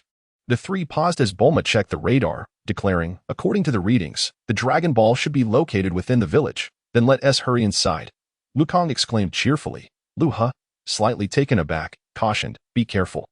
As they entered the village, Bulma inquired, careful of what? Don't you find this village rather desolate? I haven't seen a single person. Luha pointed out, noticing the stark emptiness. Hello, is anyone here? Bulma shouted, but her voice echoed back with silence. Watch and learn. I sense someone is lurking here, Wukong declared confidently, striding towards a door and delivering a powerful punch, causing it to swing open with a loud creak. With a faint smile, Wukong stepped inside. But Luha quickly rushed forward, grabbing Wukong's arm and warning, don't go in, be cautious. Suddenly, as Wukong stepped into the room, a gleaming blade swooped down swiftly, grazing his forehead and narrowly missing his nose before crashing into the ground. The force of the strike was so tremendous that it left a crack in the floor, prompting Wukong to kick the weapon away. The axe flew back, narrowly missing a small girl's face, and crashed into the wall behind her, leaving a spiderweb of cracks. The girl stood frozen, terrified, while Wukong glared at a nearby man, who had just swung the axe. Why would you do that? Do you realize how dangerous that was? He admonished. The man recoiled, clutching the girl tightly, and stammered, Lord Wulong, we were in the wrong. Please, I'll give you anything if you spare my daughter, Lord Wulong. Both Bulma and Wukong exchanged puzzled glances. While Luha remained unfazed, the father and daughter were momentarily taken aback, hesitating before asking, You're not Lord Wulong? What do you mean, Lord Wulong? What are you talking about? Bulma and Wukong responded, bewildered, instantly. The father and daughter burst into laughter, calling out, Everyone, come out. They're not the Wulong monster. I knew it. How could he possibly arrive so soon? Thank goodness. The lively chatter filled the air as villagers emerged from their homes, instantly revitalizing the village. Bulma furrowed her brow and asked, What on earth is going on? Be clear. You nearly chopped us to bits. The man's face flushed with embarrassment as he sheepishly scratched his head, before becoming serious and passionately recounting the events that had transpired. Upon hearing the tale, Wukong remarked, What's the big deal? Just defeat this Wulong creature, and it'll be over, right? That's impossible. He is far too large and strong for us to overcome, the villagers replied, fear evident in their voices, showing no signs of resistance. Bulma, eager to take charge, clapped her hands and announced, All right, then, we'll handle this monster for you. However, we'll require something in return out of you. The villagers exchanged doubtful glances, shaking their heads in disbelief at the sight of 3 individuals, 1 girl and 2 children, thinking they could defeat a monster. Bulma, sensing their skepticism, protested, Hey, don't underestimate us. While I may not be a fighter, these 2 are incredibly strong, so don't be fooled by their appearances. At that moment, an elderly woman stepped forward and said, My dear girl, this is not merely a trivial matter. After all, it concerns the lives of our entire village. If you were to fail, it would not only put your own lives at stake, but it could also endanger all of us. This. Bulma was rendered speechless. Luha, noticing the situation, sensed that things were amiss. How could the plot possibly unfold like this? It seemed he must take matters into his own hands. Otherwise, he would be unable to obtain the desired outcome. Luha promptly declared, Fear not. Everyone. I am aware of this monster's weaknesses, and I have already devised a foolproof plan that if there are any lingering doubts about our abilities, allow me to demonstrate a little something. At this moment, the villagers were utterly dumbfounded. Luha glanced around and spotted an axe lodged in the wall. He swiftly retrieved the axe he had previously wielded and brandished it before the crowd. The villagers assumed Luha was merely performing a few casual motions with the axe, nothing particularly remarkable. However, the next instant, an astonishing scene unfolded. Luha placed the axe against his lips and bit down, consuming the entire axe in mere moments amidst the astonished gazes of the onlookers.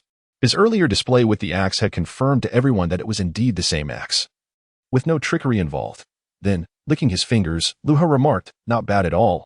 What do you think? Quite a skill. Wouldn't you agree?" Upon hearing this, the villagers were left in a state of shock, exchanging bewildered glances. Their faces a portrait of confusion. Chapter 11. Action speaks louder than words. Hey, why is no one speaking? Do you still doubt this? Or do you have a better plan to deal with that so-called Lord Wulong?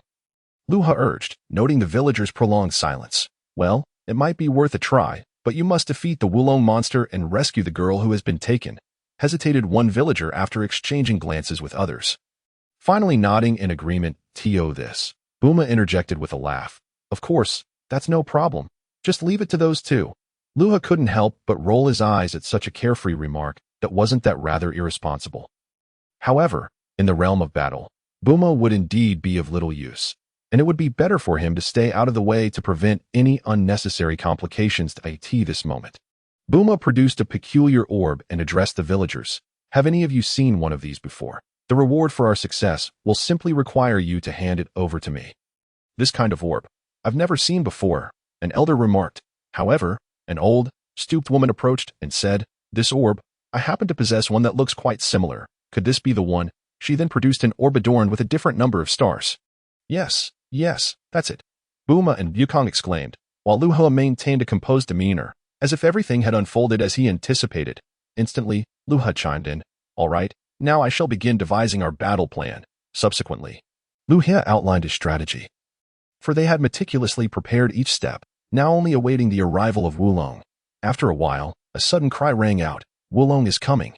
Everyone, run!" The scene erupted into chaos, yet Luha had never expected much from them in the first place.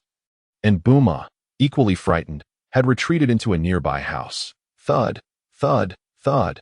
In an instant, heavy footsteps echoed, accompanied by the sinister laughter of some monstrous creature. "Huh, my lovely beauty, you were quite easy to find." At that moment, Wukong had disguised himself as a simple village girl, crouching with his back turned to the grotesque figure of Wulong. In a mundane tone, he said, "Oh, you've arrived?" Upon hearing this, Wulong sensed the irritation in the girl's voice but soon dismissed it.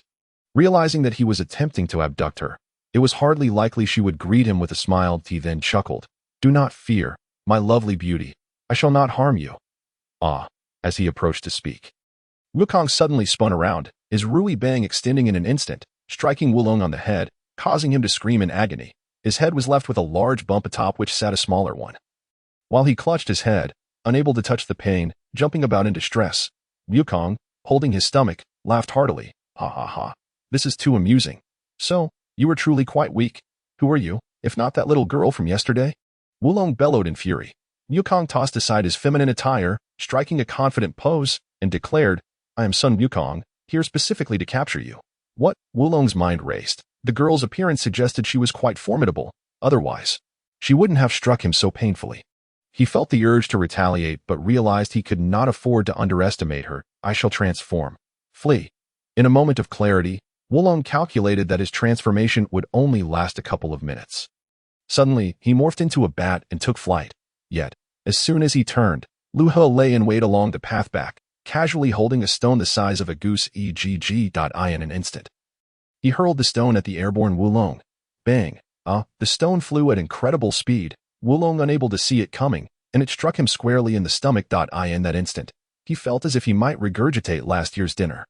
With a low, agonized howl, he tumbled to the ground, transformed back into a small pig, yet now he was in excruciating pain, his eyes barely able to open as he fainted. Time passed, and Wulong gradually opened his eyes. Still somewhat dazed, staring at Wukong, who wore a curious expression. He pointed at him and asked, "Is this truly the true form of Wulong, a pig? He looks rather weak." "Indeed, that is correct." Luha chuckled from the side. "Wait, so it is a pig?" Buma marveled. "How ugly," a small child remarked. "No one could have imagined Wulong would be a pig." Many villagers expressed their astonishment. These comments reached Wulong's ears, igniting a sense of shame within him. Yet he quickly shouted, "It was my fault. I was in the wrong. I beg you all, spare me." To their surprise, the creature began to plead for mercy, leaving the crowd momentarily stunned. Luha and his companions exchanged glances, allowing the villagers to decide. Yet, upon seeing Wulong in such a state, the villagers found it hard to harbor any anger. What was once a relatively adorable little pig now bore a bright red mark from a club. With 3 large bumps on its head, and remnants of undigested food spilling from its mouth, leaving it looking filthy and pitiful, bound tightly by ropes, the villagers sighed, "Let it go this time, but you must return the girls you captured." "That is no problem. As long as you spare me, I will return them." Wulong quickly nodded, plotting to escape at the first opportunity. However, Luha leaned in with a sinister grin. "You would do well to abandon any malicious thoughts. Should you dare to transform into an ant, I shall crush you. Dare to become an elephant, and I will poke you in a sensitive spot. Should you turn into a bird, the next stone will not merely strike your belly. It could very well explode your head." Luha brandished a stone as he spoke. Upon hearing this, Wulong trembled, quickly extinguishing his escape plans. The sight of Luhi's grinning face made him involuntarily twitch. "Ah, you surely do not wish to endure further suffering, do you? Then lead us to the girls you captured." Luha chuckled. I know. How could I possibly be scheming? Rest assured, I will take you there." Wulong hurriedly assured. Immediately, Wukong held the rope, leading it as if he were walking a dog. No, rather, a pig. The villagers followed closely behind, guided by Wulong, until they arrived at an opulent house. Everyone was struck with awe and astonishment. The grandeur of the house seemed entirely incongruous with Wulong's temperament. Wulong remarked, "They are inside." In an instant, a throng of villagers dashed in, filled with worry and urgency. However, upon seeing the 3 girls who had been abducted, they were all left speechless. One had become a plump pig, adorned in gold and silver. Another was still engaged in gymnastics, and the last lay languidly on the sofa, disinclined to move. The gymnast, momentarily taken aback, smiled and said, "Mom and Dad, this place is quite nice. There's no need to toil in the fields. You can all go back." One girl even asked Wulong for a necklace, causing Wulong to grimace and shout, "Take them all away. They are nothing but extravagant girls." The villagers couldn't help but chuckle, sternly directing the 3 girls back home. The elderly woman from earlier also smiled, handing something over to Bulma. As per our agreement, "This belongs to you." "Yay, wonderful." In that instant, Luha and the others leaped in joy. Chapter 12. The reluctance to stop. The next day, a small boat sailed along the river, carrying 4 individuals: Bulma, Luha, Wukong, and Wulong. "Hey Luha, why did you bring Wulong along?" Wukong inquired, puzzled. Bulma followed suit, pouting, "Exactly. What good is this useless, lecherous fellow?" Coughing slightly, Wulong felt 1,000 daggers of hurt pierce him, and, blushing, retorted, "Don't insult me. I have my rights too. Besides, how am I useless? What exactly are you good for?" Bulma replied flatly, without a hint of emotion. Wulong, further incensed by her dismissive gaze, boasted, "I can transform at will. How could I possibly be useless?" "Pfft. Your transformations are merely superficial and of no real use." Bulma scoffed with disdain. With Wukong and Luha as formidable allies, Bulma considered Wulong somewhat superfluous. "What, you?" Wulong, now red in the face with anger, found himself at a loss for words, as the truth of her statement rang clear. Luha, feeling deeply embarrassed, interjected, "All right, let us not bicker. 3 cobblers can surpass Zhuge Liang. Everyone has their strengths, and who knows? Wulong might prove useful." "You make a valid point. I suddenly don't find you as detestable," Wulong exclaimed joyfully, having previously harbored resentment over Luhi's earlier comments. "I really don't understand why you're defending him." Bulma rolled her eyes, choosing not to elaborate further, as it seemed the group had naturally gravitated towards Luha as their leader. After all, the achievements of the 2 could essentially be credited to Luha. Otherwise, they wouldn't have been able to gather all 5 Dragon Balls. Bulma safeguarded 3 of them, while Wukong kept his 4-star ball, and Luha held on to one. Bulma, enough about that. Just make sure to keep a tight grip on your universal capsule, or it might end up in the river, which would be quite troublesome, Luha cautioned, referencing the original storyline where Bulma accidentally dropped her capsule here. "Oh, don't worry, both the capsule and I are well taken care of," Bulma replied confidently. Wulong then asked, "By the way, where are you all headed?" "To Bread Mountain," Wukong declared straightforwardly. "What, Bread Mountain? That's the territory of the Bull Demon King. Are you all trying to get yourselves killed?" Wulong exclaimed in shock. "Is the Bull Demon King really that terrifying?" Wukong asked, confused. Wulong, with an expression of sheer horror, replied, "Of course. He has already been included in educational materials. He is a truly formidable figure." "Well, if you all are going, then go ahead. I'm not going. Goodbye." With that, Wulong transformed into a fish and leaped towards the water. Yet, before he could hit the surface, a large hand appeared before him. swiftly grasping his head and pressing him back down. Behave yourself. If you dare to turn into a fish again, I'll eat you. Instantly, Wulong reverted to his original form, glaring at Luha with disdain. I still find you utterly detestable. Thank you. However, if you keep thinking about escaping, I'll break your legs, Luha warned with a faint smile. I understand. Wulong stammered, shrinking back. Luha then smiled again, addressing Bulma. Of course, if you perform well, there will be treats, right? Bulma, initially taken aback. Bulma caught Luha's playful expression and smiled knowingly, producing a piece of candy. Yes, indeed. Here's a reward for you. Not bad. Wulong blinked in surprise. Munching on the candy, feeling a tad better. However, he added, but don't expect me to fight. You all know my battle prowess. Soon after, the group disembarked, tossing a car into the fray, and they drove off. After several hours of travel, they reached a desolate area in the desert. Since Wukong needed to use the restroom, Luha decided to do the same, prompting everyone to exit the vehicle and announce their intentions. However, the cunning Wulong seized the opportunity to escape once more, transforming into a snake and darting off into the distance. Fearing detection, he chose to become a flying creature, planning to transform again once he was far enough away. Nevertheless, the others quickly finished their business. Luha and Wukong wasted no time, resolving matters in a discreet spot. As they were all men, what was there to be shy about? Wulong, however, insisted on finding a secluded spot, which led Luha to suspect that he was likely trying to escape again. Promptly resolving his own needs, he shouted, Wulong, are you done yet? Hurry back to the car. Wulong, Wukong called out, but after several attempts, there was no response. Bulma, having finished her own business, approached. That rascal dares to escape. All right. Suddenly, Bulma produced a loudspeaker and shouted into the sky. Wulong, who had been attempting to fly away, felt a sharp pain in his stomach due to the booming sound echoing in the open space, causing him to have an unfortunate accident on the side. Haha. Wulong, now you know, don't you? That sound will make you soil yourself. If you don't come back, you might just be stuck like that. Bulma laughed heartily. Immediately, Wulong, looking utterly miserable, hurriedly cleaned himself up and dashed back. Big brother, big sister, please, don't torment me anymore. I truly want to run away again. If only you had done that from the start. Must you suffer a bit before you learn? Luha and Bulma chuckled. The group swiftly returned to the car and sped off again, traveling nearly 20 kilometers when a cacophony erupted from behind. Attention. Vehicle ahead. You are being robbed. Please do not flee, and hand over all your belongings. What the heck? Wulong poked his head out, cursing. Get lost. Who would stop during a robbery? Bulma extended her middle finger out the window, pressing the gas pedal to accelerate further.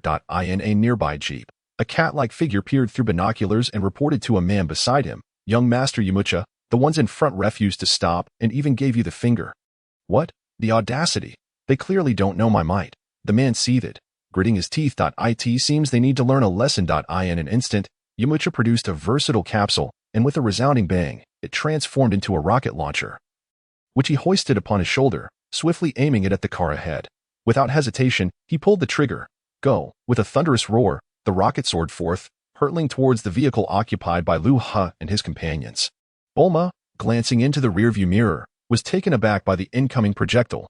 It's coming. We can't escape. With a deafening explosion, the missile struck the side of the car where Luha was seated, the powerful shockwave flipping the vehicle onto its side. It rolled several times before finally coming to a halt, billowing black smoke. Yamucha spat out the toothpick from his mouth and hastily pursued them in his vehicle. You reckless fools. Now you realize the gravity of the situation, don't you? Chapter 13. Louis' ultimate move resurfaces. Luha grimaced slightly. He was closest to the explosion, but fortunately managed to shield his vital areas in time. Moreover, his strength today had increased by over 10% compared to yesterday. Thus, he sustained only minor injuries, just a scrape or two. He quickly inquired, is everyone all right? It hurts.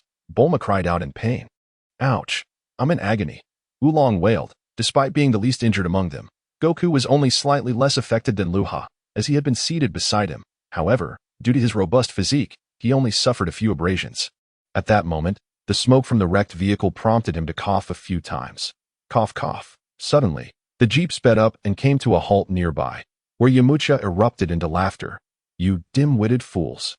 I told you to stop, but you insisted on learning the hard way. A woman? Cough, cough. Bulma cleared her throat and poked her head out of the driver's window. Upon seeing her, Yamucha froze, as if turned to stone, his face reddening like a boiled crab. Cough. Bulma noticed Yamucha's reaction and was momentarily taken aback, realizing he was rather handsome, causing her heart to flutter like peach blossoms. Just then, a piece of debris propelled into the air from the explosion fell, striking Bulma on the head and knocking her unconscious. Yamucha was momentarily stunned but soon found amusement in the situation. Haha, knocked out. Huh? Well, that's a relief. Just as he processed this, Luha swiftly kicked open the car door and leaped towards Yamucha. Delivering a punch to his face, Yamucha let out a grunt, his body propelled backward like a projectile, crashing into several natural stone pillars with a series of bang-bang sounds, shattering multiple pillars in the process.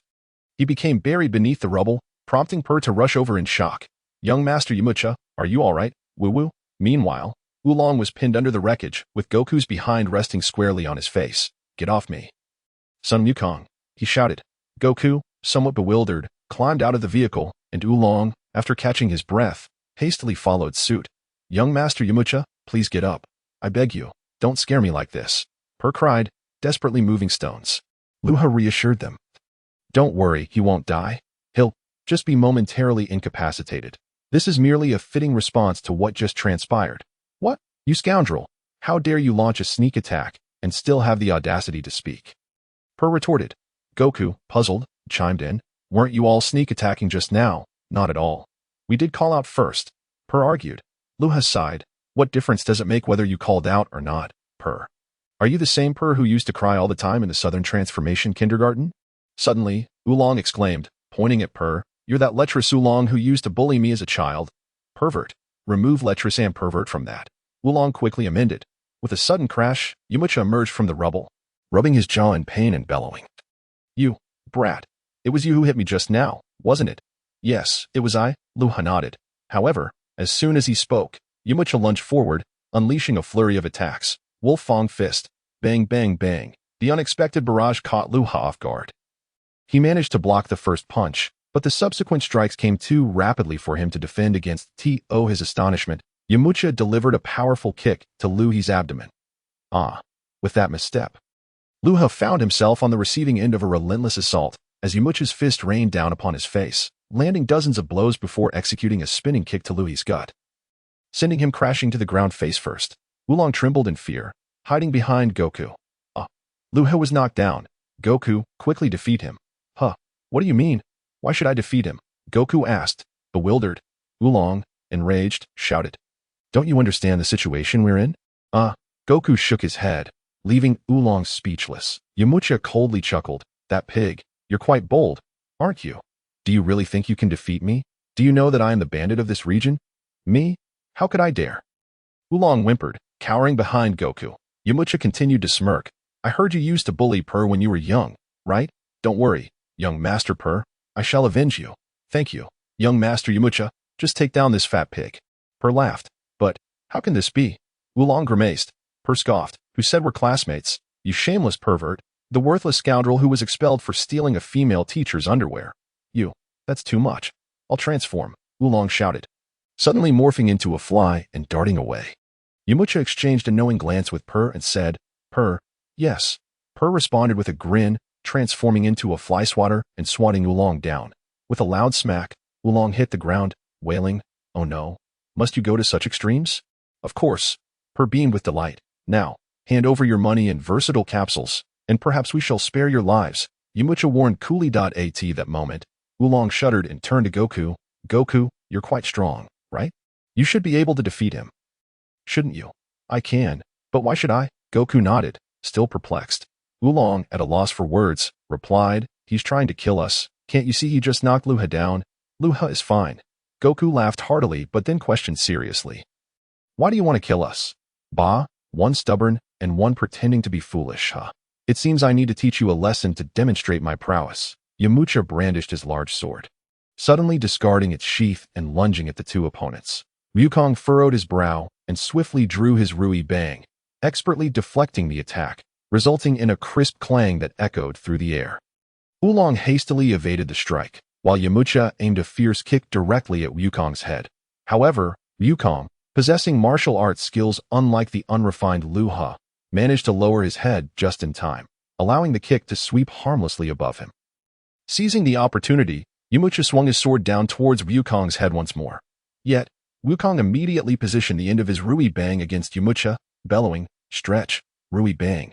In an instant, before the sword could connect, Yamucha was sent flying by the force of the extending staff. His mouth agape in pain, his eyes nearly bulging from their sockets.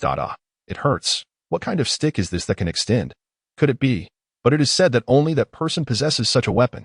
Clutching his abdomen in agony, Yamucha rolled on the ground. Luha, lying on the ground, propped himself up with his hands, unable to suppress a gasp of astonishment, realizing that combat could indeed lead to dire consequences. While he could manage against mindless beasts, facing skilled fighters was an entirely different matter, something Luha had never encountered before. Thankfully, his own prowess had spared him from severe injury. Clenching his teeth, he pondered that since Yamucha was still an adversary, he would eventually become Wukong's ally, so he decided not to hold back any longer. "Son Gohan is you," Yamucha stammered, directing an accusatory gaze at Wukong.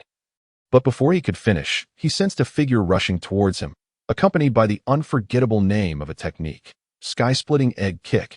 In that split second, Luha lunged forward, delivering a kick to Yamucha's groin, causing Yamucha to scream in agony as he soared several meters into the air. Simultaneously, both Puar and Wulong instinctively covered their groins, their faces twitching uncontrollably as they imagined the indescribable pain that Yamucha was experiencing. Akin to a fragrant aroma wafting through the air, longing only for a moment of peace with a cup of milk tea. Chapter 14. The unfortunate Yamucha. This is excruciating. Is this how one loses their life? Upon landing, Yamucha clutched his groin, hopping in place and grimacing in pain, struggling even to stand. Observing Yamucha's trembling legs, Wulong hurried over, concern etched on his face. "Yamucha, are you all right? How could I possibly be all right?" Yamucha's eyes brimmed with tears. Luha, rubbing his nose, scolded, "Honestly, did you really have to force me to unleash my ultimate technique? How does it feel? Quite the experience, I presume." At this remark, Yamucha's mouth twitched violently. Mirroring Wulong's reaction, who was relieved that Luha hadn't employed this technique against him earlier, the thought of experiencing such pain was unforgettable, and he had no desire to become a eunuch. Yamucha erupted into furious insults. "You despicable brat, not only did you knock out my teeth, but you also kicked me in such a sensitive area. You beast, I'm sorry, but my combat skills are rudimentary at best. If you find it unsatisfactory, I could always give you a few more kicks. A little extra health never hurts." Luha replied nonchalantly, feeling no shame in admitting his lack of martial prowess. However, he realized that his current combat experience was insufficient and that he needed further training. Damn it. Yamucha felt a surge of pain, though he knew it was largely psychological. Imagining the prospect of receiving more kicks would indeed be fatal. Faced with Luha and the ever-watchful Wukong, Yamucha felt an overwhelming pressure. He believed he could manage one of them, but facing both at once was a daunting challenge, especially now that he was severely compromised, greatly hindering his combat effectiveness. Meanwhile, Wulong had grown increasingly brazen, chuckling, "Heh, if you have the guts, come at me again. Where's that bravado you had just a moment ago? You will regret this. I will return. Puar, help me out," Yamucha declared, limping toward the jeep, his gait resembling that of a crab due to his pain. Puar assisted him as they hurriedly climbed into the vehicle, which quickly sped off, vanishing from sight. "Ah, saved at last," Wulong exclaimed, plopping down on the ground in relief. Luha let out a small sigh of relief and turned to Wukong, saying, "Wukong, quickly retrieve Bulma and see if she's all right." "Right." Wukong nodded and hurriedly dragged Bulma out, gently patting her cheek. "Hey, Bulma, wake up, wake up. What's happening? What's going on?" Bulma mumbled, rising as if in a daze, completely unaware of her surroundings. Luha approached her, inquiring, "Hey, what's wrong? Did you hit your head? Do you still recognize me?" Bulma rolled her eyes and snapped, "Of course I know who you are. You're Luha, right? I haven't lost my memory. I remember. I think I was knocked out by some falling debris. Wait, where's that handsome guy?" "Handsome? He is a bandit. You foolish woman," Wulong retorted angrily.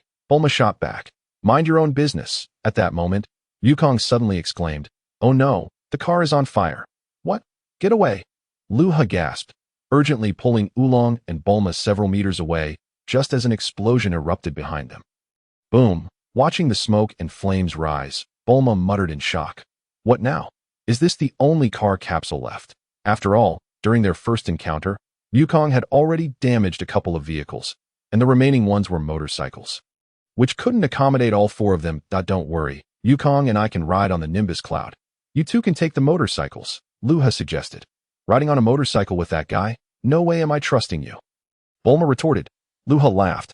It's fine. As long as he doesn't get too handsy, you can use the effects of the Bipe candy to keep him in check.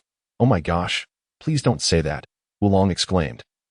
Feeling a sudden pang in his stomach and rushing to relieve himself behind a rock, Luha continued, and if all else fails, you could always kick him off the motorcycle. That bandit is after us. And leaving him here would mean certain doom for him. In the distance, Wulong twitched, vowing never to provoke Luha again, as his methods of intimidation were simply too clever. Little did he know that such tactics were considered rudimentary in Luhi's former city. Eventually, Bulma acquiesced, and Luha, alongside Wukong, soared through the sky on the Nimbus cloud, while Bulma rode the motorcycle below, a cloud of dust trailing behind her. Wulong, sitting behind her, found himself filled with desire but lacking the courage to act. With the effects of the Bipe candy in play, along with Luha and Wukong supervising, Bulma's fiery temperament ensured that any mischief would be met with dire consequences. As night fell, with no place to rest. Luha was aware that Wulong possessed a capsule, which he encouraged him to share. It was important to note that Bulma's original capsule was designed for single occupancy, so accommodating one more would be a tight fit. With the addition of Luha, the situation has reached its limit. With the inclusion of Wulong, it is certainly impossible to accommodate everyone. Wulong is also in a difficult position, but he has no choice and is perplexed as to how Luha is aware of this. After all, this capsule is his prized possession, seldom revealed to anyone. How could the other party know about it?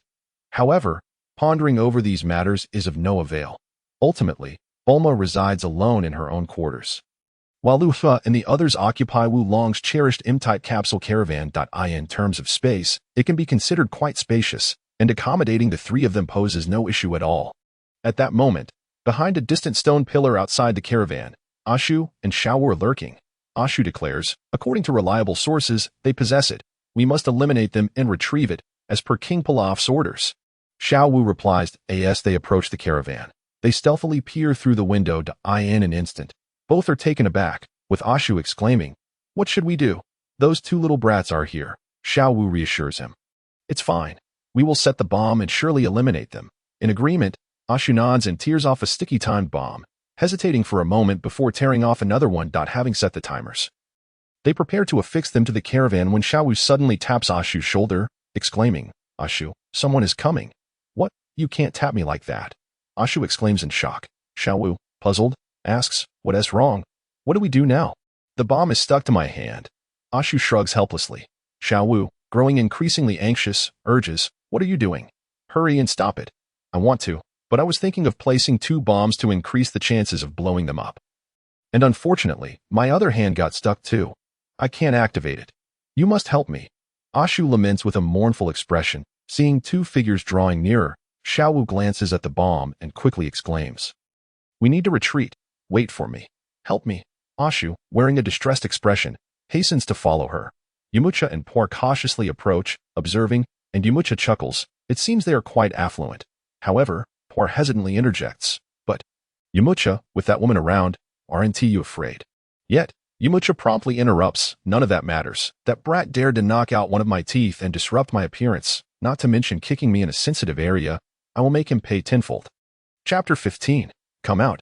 But, Yamucha, they have 2 people, and both are formidable. Taking on both alone would be quite a challenge. Por expresses concern.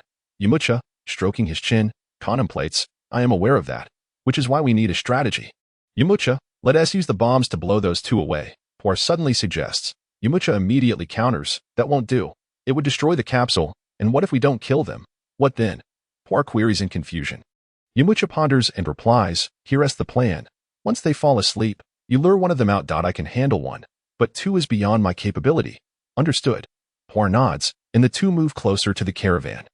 Inside the caravan, Wulong, feeling bored, inquires, "Hey, what is the purpose of your expedition to Bread Mountain? It's quite perilous." Goku, lacking any suspicion, responds, "For the Dragon Balls." "What are those?" Wulong asks, puzzled. Goku explains, according to Bulma and Luha, they are magical orbs that can grant any wish. Collecting all 7 summons the dragon to fulfill one's desires. "Oh, how many do you have now?" Wulong asks with curiosity. 5. Goku replies with a grin. Wulong chuckles, thinking to himself that if it were true, he would wish for the cutest girl, or rather, a pair of underwear. The mere thought causes Wulong to salivate and grin lewdly. Hey, Wulong, are you hungry? You're drooling. Goku suddenly inquires, laughing. Wulong hurriedly wipes his mouth, grumbling, you little brat, wouldn't he understand? Goku laughs heartily, while Luha, pouring tea, smirks as he catches a glimpse of the two figures fleeing outside. Luha had anticipated their arrival. Upon hearing the commotion, Yamucha gestures to Puar, and they swiftly hide behind a nearby stone pillar. Hey, Puar, did you hear that? Yamucha chuckles, feeling pleased. Yes, Yamucha, if we acquire that. Puar beams with joy, laughing merrily, but Yamucha quickly adds, in that case, I will ask the dragon to grant me a body that won't feel shy around girls. What? Puar nearly tumbles to the ground. Yamucha, why not wish for a fortune or world domination? Puar queries, puzzled. Yamucha frowns and explains, I have no interest in ruling the world. As for money, I can always steal more. But women, I genuinely adore them. It's just, Puar is left speechless. Suddenly, Yamucha declares, Puar, listen closely. The plan has changed.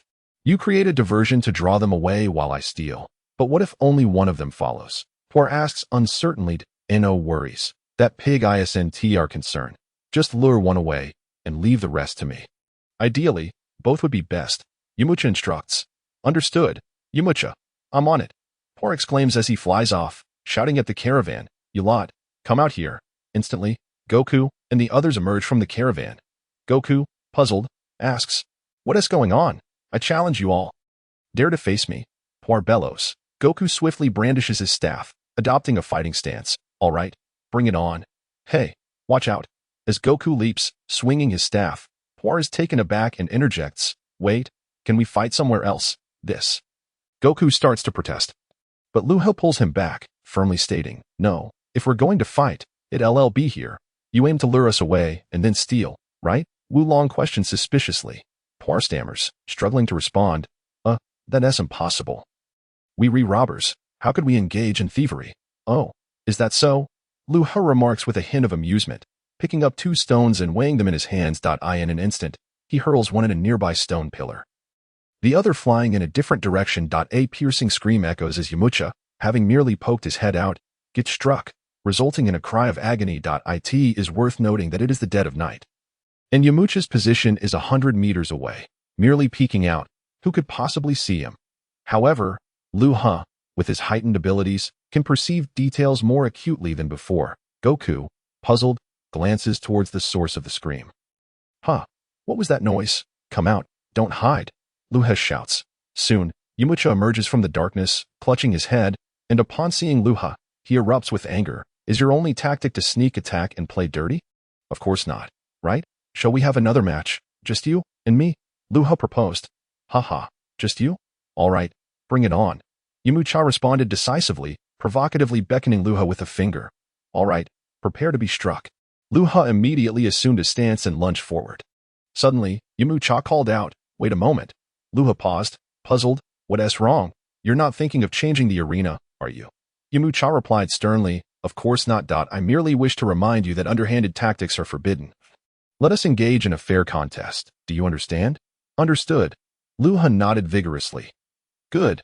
Prepare yourself. In an instant, Yamucha dove in, throwing a punch aimed at Luhi's face. Fortunately, Luha had gained some experience. He swiftly dodged by turning his head, but at that moment, Yamucha's elbow struck towards Luhi's head. Luha smiled faintly, his speed superior, and executed a sweeping kick to Yamucha's lower body. Alas, Yamucha's legs were swept away, causing him to topple sideways. However, Luha quickly spun around and delivered a spinning kick to Yamucha's chest. The latter reacted just in time, shielding his chest with both arms. Nevertheless, the force of Luhi's powerful kick made Yamucha cry out, sending him flying over 20 meters, skidding several meters upon landing. Luha struck a handsome pose, beaming with a grin. Cough, cough, how is this possible? Yamucha could hardly believe it as he struggled to rise, his arms numb and trembling from the impact. Regaining his composure, Yamucha charged forward once more, unleashing his signature move, the Wulong Windstorm Fist. Luha was taken aback, chuckling, still using that move, but now, it won't work. Bang, in a fleeting moment, Yamucha's fist collided with Luhi's face.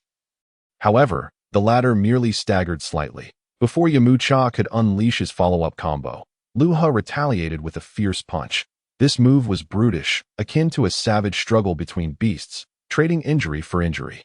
Bang! Luhi's powerful fist struck Yamucha squarely on the face, causing him to fly backward, rotating 1,200 degrees in the air before crashing down without a splash. Only a droplet of saliva gracefully falling in slow motion. After that, Yamucha lay still on the ground, unconscious. Yay, so impressive, Wukong exclaimed, filled with admiration, while Wulong and Per also stood in astonishment, dumbfounded. Chapter 16. Crush them? After more than 10 seconds had passed, Per finally snapped back to reality, rushing to Yamucha's side, crying out, "Young Master Yamucha, woo-woo, please wake up, don't worry, he is not dead. Just take him away. We shall meet again," Luha said with a smile, rubbing his cheeks, still feeling some pain as for the stark contrast in his capabilities. It was primarily due to Luha becoming somewhat accustomed to his body and acquiring a modicum of combat skills. However, that alone was insufficient. But let us not forget, Luha was constantly growing stronger. Although he had not triumphed over Yamucha that morning, after indulging in lunch and dinner, both prepared by Luhi's magical hands, his strength had noticeably increased. Thus, compared to the morning, Luha had indeed grown stronger. In this battle, he chose to withstand Yamucha's Wulong windstorm fist, opting for a brute force exchange that ultimately brought Yamucha down. Upon hearing this, Per glared fiercely at Luha before laboriously helping Yamucha, disappearing into the darkness. "Oh yeah, Luha, you are amazing. You drove them away again." Wulong laughed heartily, boasting, though truthfully, he had been somewhat anxious earlier. After all, the move Luha had employed that morning, the so-called flying egg smash, was utterly unimpressive, while now, though brutish, it was indeed a legitimate technique. Ash and Xiao Wu swiftly hid in the distance. Observing the other two fellows pause for a moment, they crept closer to the RV, only to retreat shortly after. However, Ash had no time to concern himself with this, for both his hands were stuck with a timed bomb. And there were only a little over 3 minutes left on the clock. Urgently, he implored Xiao Wu, "Hurry, help me disarm the bomb. I can't reach it with my fingers." After all, his fingers were akin to short dog paws. Xiao Wu was startled and exclaimed, "Hurry and remove it." "I can't. It's stuck tight." Ash strained to pull it off, but to no avail.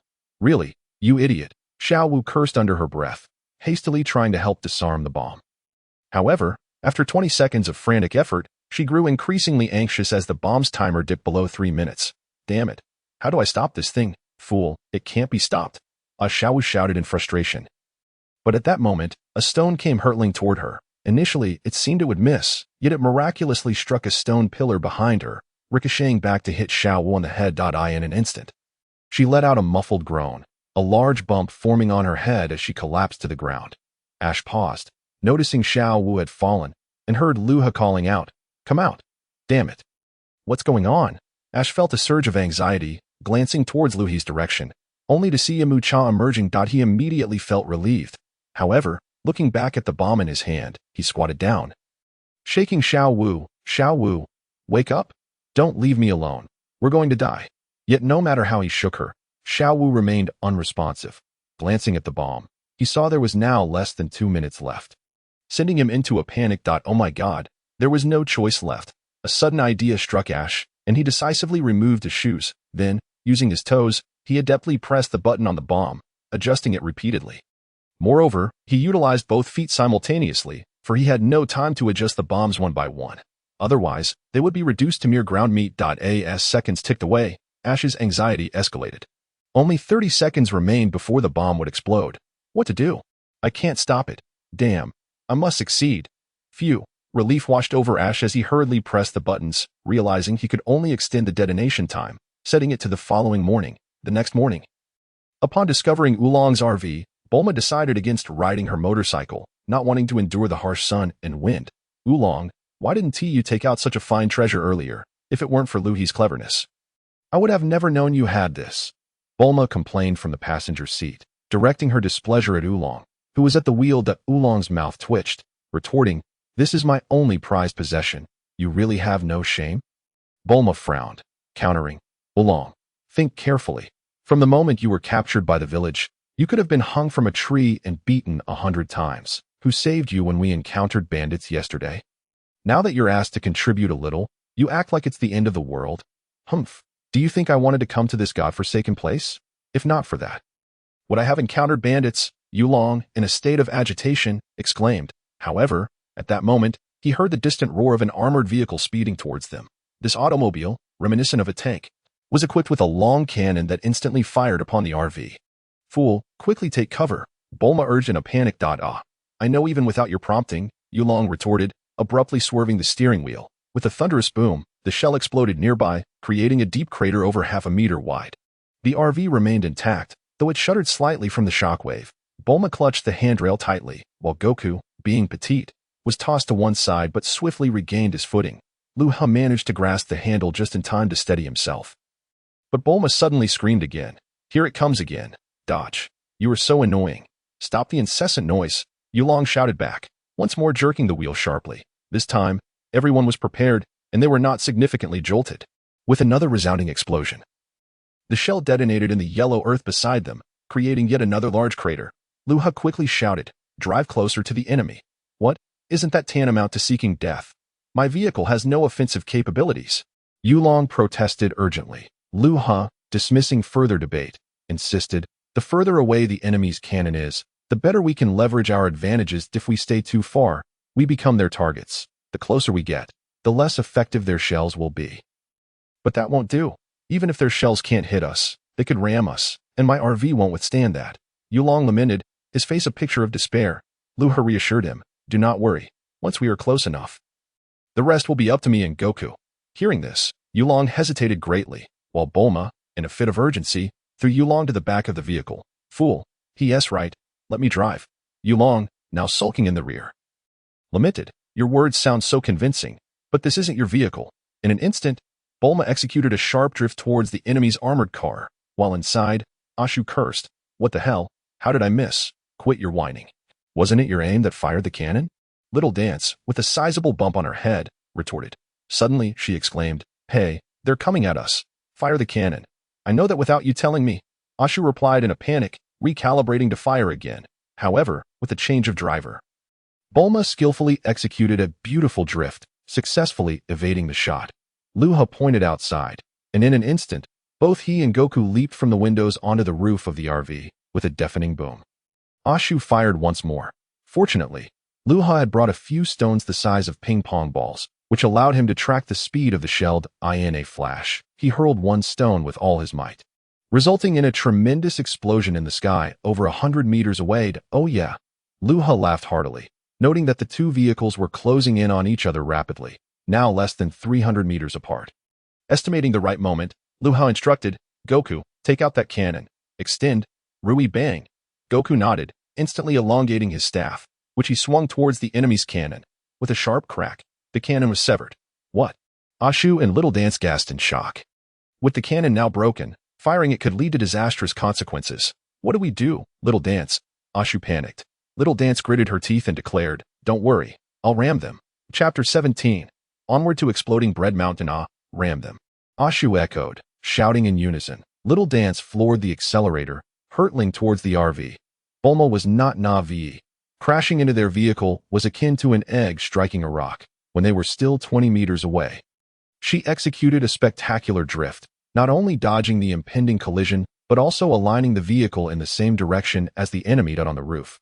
Luha and Goku clung tightly to the edges, nearly thrown off. Fortunately, Goku and Luha were adept. Had it been ordinary individuals, even seasoned soldiers would have been flung off and severely injured. Oh, did they evade us?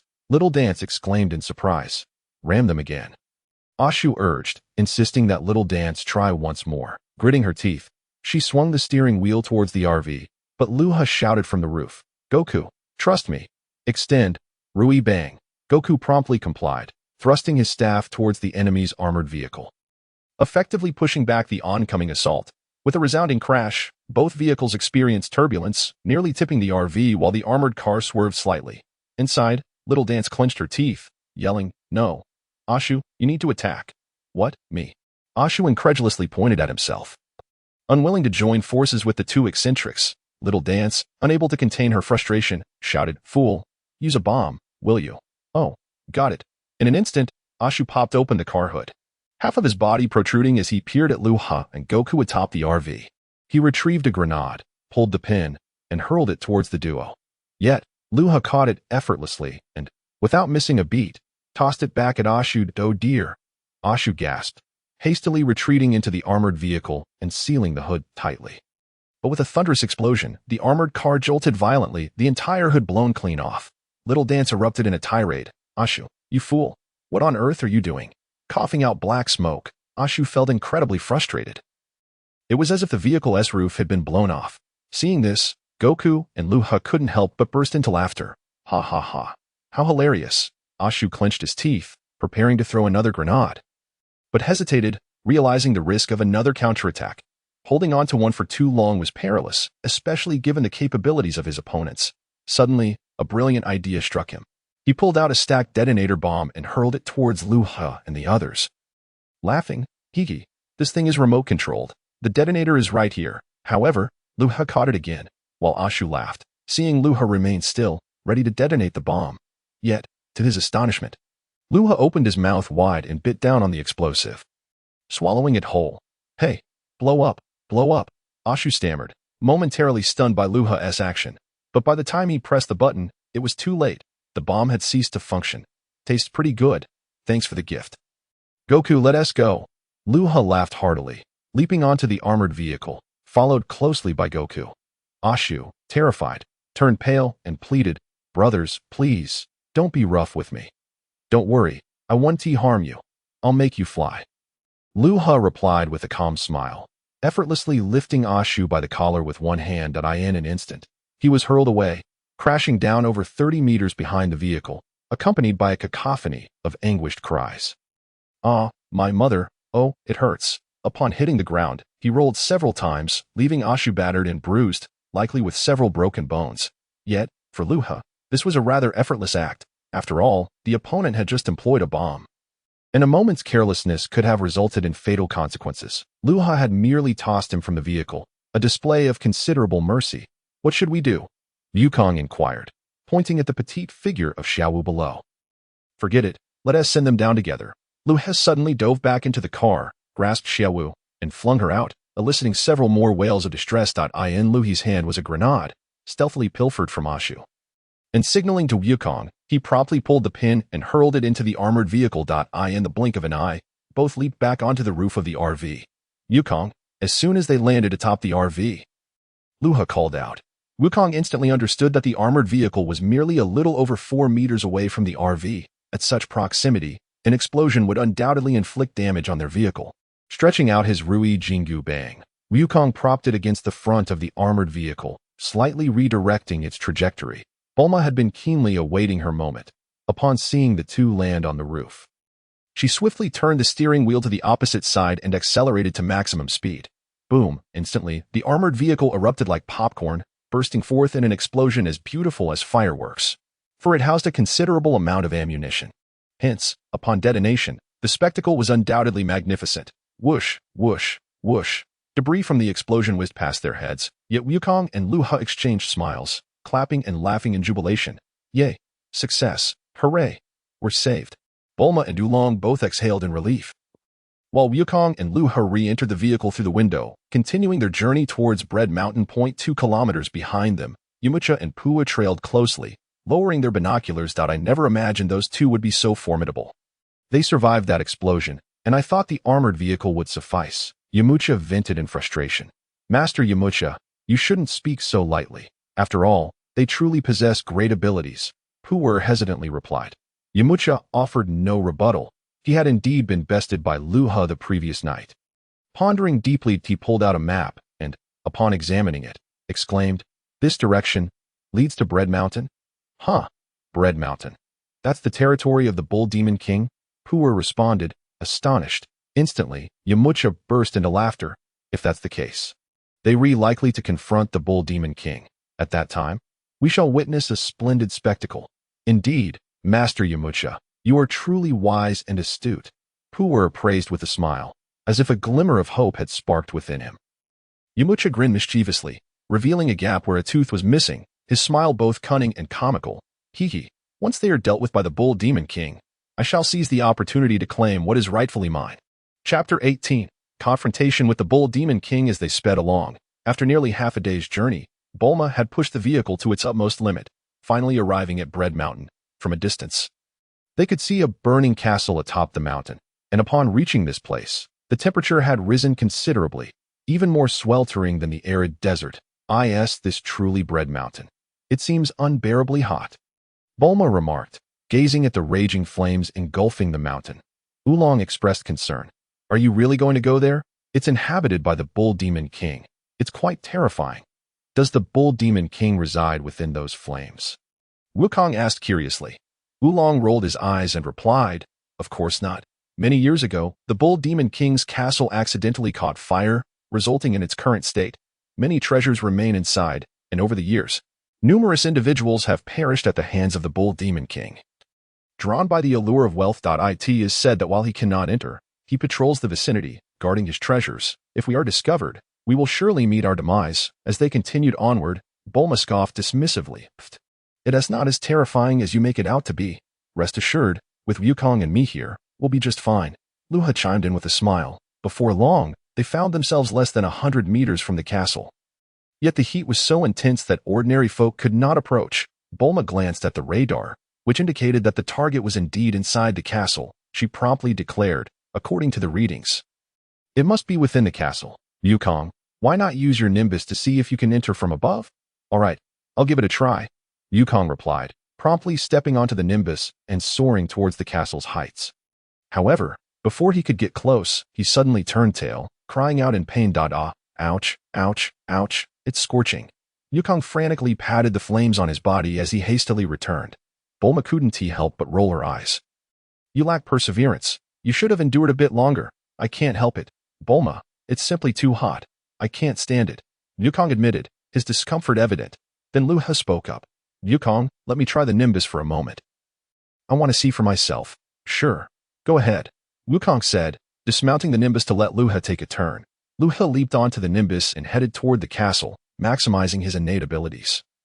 His hands radiating with brilliant light that enveloped much of his body. Suddenly, he dove headfirst into the flames, feeling the searing heat. Luha experienced a tightness in his chest. If it weren't for my abilities shielding most of my body, I can only wonder if I would have been reduced to ashes. This flame is far too intense, and my control over my abilities isn't strong enough. Luha realized the severity of the situation. His heart racing. His power would only increase with skill, but in his current state, he couldn't endure for long. Moreover, he hadn't brought the radar inside, making it impossible to pinpoint the exact location. He needed to grow stronger, and he sensed the oxygen was scarce here. In his present condition, he could only last 3 minutes at most. Once that time was up, he would likely be reduced to nothing but char. His clothes had already become scalding hot and were beginning to shrink, and that was with the protective light filtering the flames. Otherwise, the temperature would have ignited them. However, just as he prepared to retreat, a sudden epiphany struck him. These flames could serve as exceptional nourishment. In a flash, Luha seized a handful of flames and stuffed them into his mouth. Hot, hot. I didn't expect them to still be this scorching after purification. Luha cursed under his breath, yet after swallowing that mouthful, he immediately felt invigorated, the tightness in his chest alleviating considerably. It seemed that consuming more potent energies would enhance his strength. Luha realized that his recent meals had not significantly improved his abilities. This was not merely due to a lack of nutritional richness, but also because he hadn't eaten enough. Hunting a few creatures in the forest yielded more sustenance than any 3 meals combined. Luha was determined not to squander this opportunity, relentlessly stuffing his mouth. Ouch, ouch, ouch. He winced while eating, but gradually, as he consumed more, the intensity diminished. After devouring over a dozen mouthfuls, he found the flames were no longer unbearably hot. Instead, they merely tingled with spiciness. He continued to gorge himself, consuming dozens more, and soon, Luha felt not only significantly stronger, but also noticed a marked enhancement in his abilities. Haha. This is fantastic. In the present moment, Luha, having harnessed his own abilities, felt impervious to the searing heat of the flames. Whether in the act of devouring or amidst the raging inferno, he experienced little sensation. After consuming several mouthfuls, it suddenly dawned upon him that he was still surrounded by the blazing fire. Perhaps it was prudent to step outside momentarily to alleviate any concerns from Bulma and the others, especially since he had been inside for quite some time. Swiftly maneuvering his Nimbus cloud, he turned back, and within mere seconds, he burst forth from the flames. spotting the anxious expressions of his companions below. He waved reassuringly, signaling that he was unharmed. However, Luha's gaze was suddenly drawn to a towering figure in the distance, brandishing a massive axe, hurling it towards Goku and the others. "Watch out behind you," Luha shouted urgently, startling the trio. Goku, sensing the gust of wind behind him, instinctively dove to shield his companions. With a resounding crash, the three fell to the ground just in time as the colossal axe sliced through the air above them, embedding itself deep into a wall, leaving over 60 centimeters of its blade lodged within Dada. That was almost fatal. Bulma and Wulong gasped, their faces paling in fear, realizing they had narrowly escaped being cleaved in two by that axe. Initially, they had worried about Luha's absence, but upon his emergence, their joy was fleetingly interrupted by his warning, which they were fortunate to heed, thanks to Goku's swift reflexes. "Bulma, you two, quickly take cover," Goku commanded. "Hey, you scoundrels dare to steal my treasures," roared the Bull Demon King, charging forward with a mighty punch aimed at Goku. Goku promptly evaded, the punch colliding with the ground, causing the earth to tremble beneath them. Seizing the opportunity, Goku retaliated with a kick to the Bull Demon King's chest. However, it proved utterly ineffective. How could this be? "So strong, little brat, your attacks are but a mere tickle." The Bull Demon King laughed heartily, launching another punch at Goku. With a thud, Goku attempted to block, only to be sent flying, skidding across the ground for a considerable distance. Yet, in an instant, he flipped back to his feet, brandishing his power pole, wary of the Bull Demon King's strength. "Such immense power? You little pest, perish," the Bull Demon King bellowed, charging at Goku once more, this time with even greater force behind his punch. As Goku prepared to dodge, a figure suddenly flashed before him, followed by a thunderous impact. With a bang, both figures were propelled backward, Luha staggering more than 20 steps before Goku steadied him. "Are you all right, Luha?" "I am unscathed," Luha replied, shaking his head, his eyes fixed intently on the Bull Demon King, recognizing the formidable prowess of this foe. The Bull Demon King, having retreated several steps, stomped heavily on the ground, sliding over a meter before coming to a halt. Upon looking up, he noticed a lean boy, slightly taller than Goku, furrowing his brow as if sensing an unusual pressure. Chapter 19. Has he become shy? "Who are you?" After a moment of confusion, the Bull Demon King shouted. Luha was taken aback. He hadn't anticipated the Bull Demon King to possess such wit. Rather than launching an immediate assault, it seemed he was momentarily cowed by their earlier confrontation. Otherwise, he would not have hesitated. This was fortuitous, sparing them from further conflict, though Luha had consumed the flames. His strength was now comparable to that of the Bull Demon King. However, in terms of combat experience, the Bull Demon King undoubtedly held the advantage, and Luha would still be at a disadvantage in a true battle. Luha smiled and said, "In truth, this is all a misunderstanding. You must know him, right?" "Who is he?" the Bull Demon King asked, puzzled. However, upon seeing the power pole in Goku's hand and the Nimbus cloud nearby, he was momentarily stunned. "Quickly, tell me, that power pole in your hand, and that Nimbus cloud, where did you obtain them?" Goku relaxed his expression and replied nonchalantly, "This power pole was given to me by my grandfather." "Your grandfather? Is he son Wukong?" the Bull Demon King inquired hastily. "Yes, my grandfather's name is indeed Sun Wukong," Goku affirmed with a grin. "And what about the Nimbus cloud?" the Bull Demon King pressed further. "It was gifted to me by Master Rashi," Goku answered. "What? You know Master Rashi? Where is he?" the Bull Demon King exclaimed, astonished. "Yes, he is just by the seaside," Goku replied casually. "Cousin, this was truly a misunderstanding." "How is Wukong doing now?" the Bull Demon King said, laughing sheepishly. "Cousin," Goku echoed, perplexed. The Bull Demon King nodded, explaining, "Indeed, back in the day, I trained alongside your grandfather under Master Rashi, and your grandfather was his top disciple, while I was second in rank. We were good brothers." "Is that so?" Bull Demon King uncle, but my grandfather has passed away, Goku declared. The Bull Demon King was taken aback, his expression one of sorrow. "I never imagined he actually—" "Yes, it has been quite some time now," Goku nodded. Luha, while not overly surprised, noticed Wulong and Bulma were astonished, finally understanding why Goku was so strong. This also conveniently spared them from further conflict. After a moment of reflection, the Bull Demon King continued, "Since the past is behind us, lamenting is futile. By the way, can you locate Master Rashi?" "I should be able to, but I don't know his exact whereabouts." "Why do you need him?" Goku asked, puzzled. The Bull Demon King chuckled, of course, to borrow the banana fan from Master Rashi to extinguish the flames engulfing this castle. Cousin, could you assist me in fetching the banana fan? No problem, but can you give me something in return? Goku grinned. What is that? The Bull Demon King asked, confused. Something like this, Goku said, producing his 4-star Dragon Ball. The Bull Demon King scratched his head and suddenly exclaimed. Oh, I remember these beads. I used to keep them as ornaments. If you can help me borrow the banana fan, I'll give it to you, as I have no use for it anyway. All right, it's a deal, Goku said with a cheerful smile. Meanwhile, in the distance, Yamucha and his companion were observing the unfolding scene through binoculars. What is going on? Why have they stopped fighting? They seem rather friendly now. Yamucha muttered. Indeed, young Master Yamucha, how could the Bull Demon King act this way? Furthermore, that Luha is quite formidable. He managed to hold his own against the Bull Demon King. Could it be that this is why the Bull Demon King has yielded?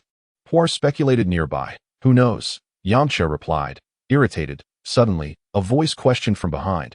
Hey, what are you two doing here? Both were startled. Being caught while spying on others is quite unnerving. They quickly turned to see a little girl clad in armor, adorned with a rooster-like crest on her head, yet undeniably cute. Ugh, go away, Yamucha waved dismissively. Oh, you two are trying to steal the treasures of this castle, aren't you? The little girl asked, frowning slightly. Ugh, they ignored her and continued to peer through their binoculars, observing the distant events. Humph, you two villains, take this. In an instant, Chi-Chi let out a delicate huff, and a beam of light shot forth from the top of her head. Observing this, the two individuals hastily discarded their binoculars and quickly dodged aside, as the wall and the binoculars were obliterated into dust. Both of them swallowed hard, realizing that if they had been struck, the experience would have been quite unpleasant. Seeing that her first attack had missed, Chi-Chi promptly launched another strike, but Yamucha was not about to allow her another opportunity. He swiftly leapt forward and delivered a swift chop to Chi-Chi's neck, rendering her unconscious in an instant. Phew, finally saved. This little girl is truly troublesome. I nearly got killed by her. Yamucha wiped the fine sweat from his forehead and remarked, Young Master Yamucha. She is a woman. Why would you? Poor, taken aback, inquired with a hint of confusion. Please, she's merely an undeveloped little girl. I am not some perverse child predator. Yamucha retorted dismissively. I in agreement, Per nodded. And Yamucha continued. Never mind, the binoculars are destroyed. Let us quietly move closer and eavesdrop on what they are discussing. Thus, the two stealthily approached, and just as they reached an audible distance, they heard Wukong exclaim, All right, Uncle Bull Demon King. I will go right now. Wait a moment, Wukong. Bull Demon King suddenly called out, causing Wukong to halt. The Bull Demon King added, Take my daughter Chi-Chi with you. She is about your age, and in the future, you two could become a couple. A couple, Wukong replied, bewildered. The Bull Demon King chuckled and nodded, expressing his fondness for Wukong, acknowledging his martial prowess, and appreciating his youth, all thanks to son Wukong's excellent tutelage. Thus, he wished to facilitate this union. Meanwhile, Wulong, lurking nearby, was secretly amused, imagining that the Bull Demon King's daughter must be extraordinarily unattractive. Oh, very well, but where is she now? Wukong asked, nodding with a smile. Still oblivious to the meaning of couple. She should be nearby. You can look for her on your way. If you can find her, take her along to Master Wutian to borrow the banana fan. The Bull Demon King replied cheerfully, but I don't know her.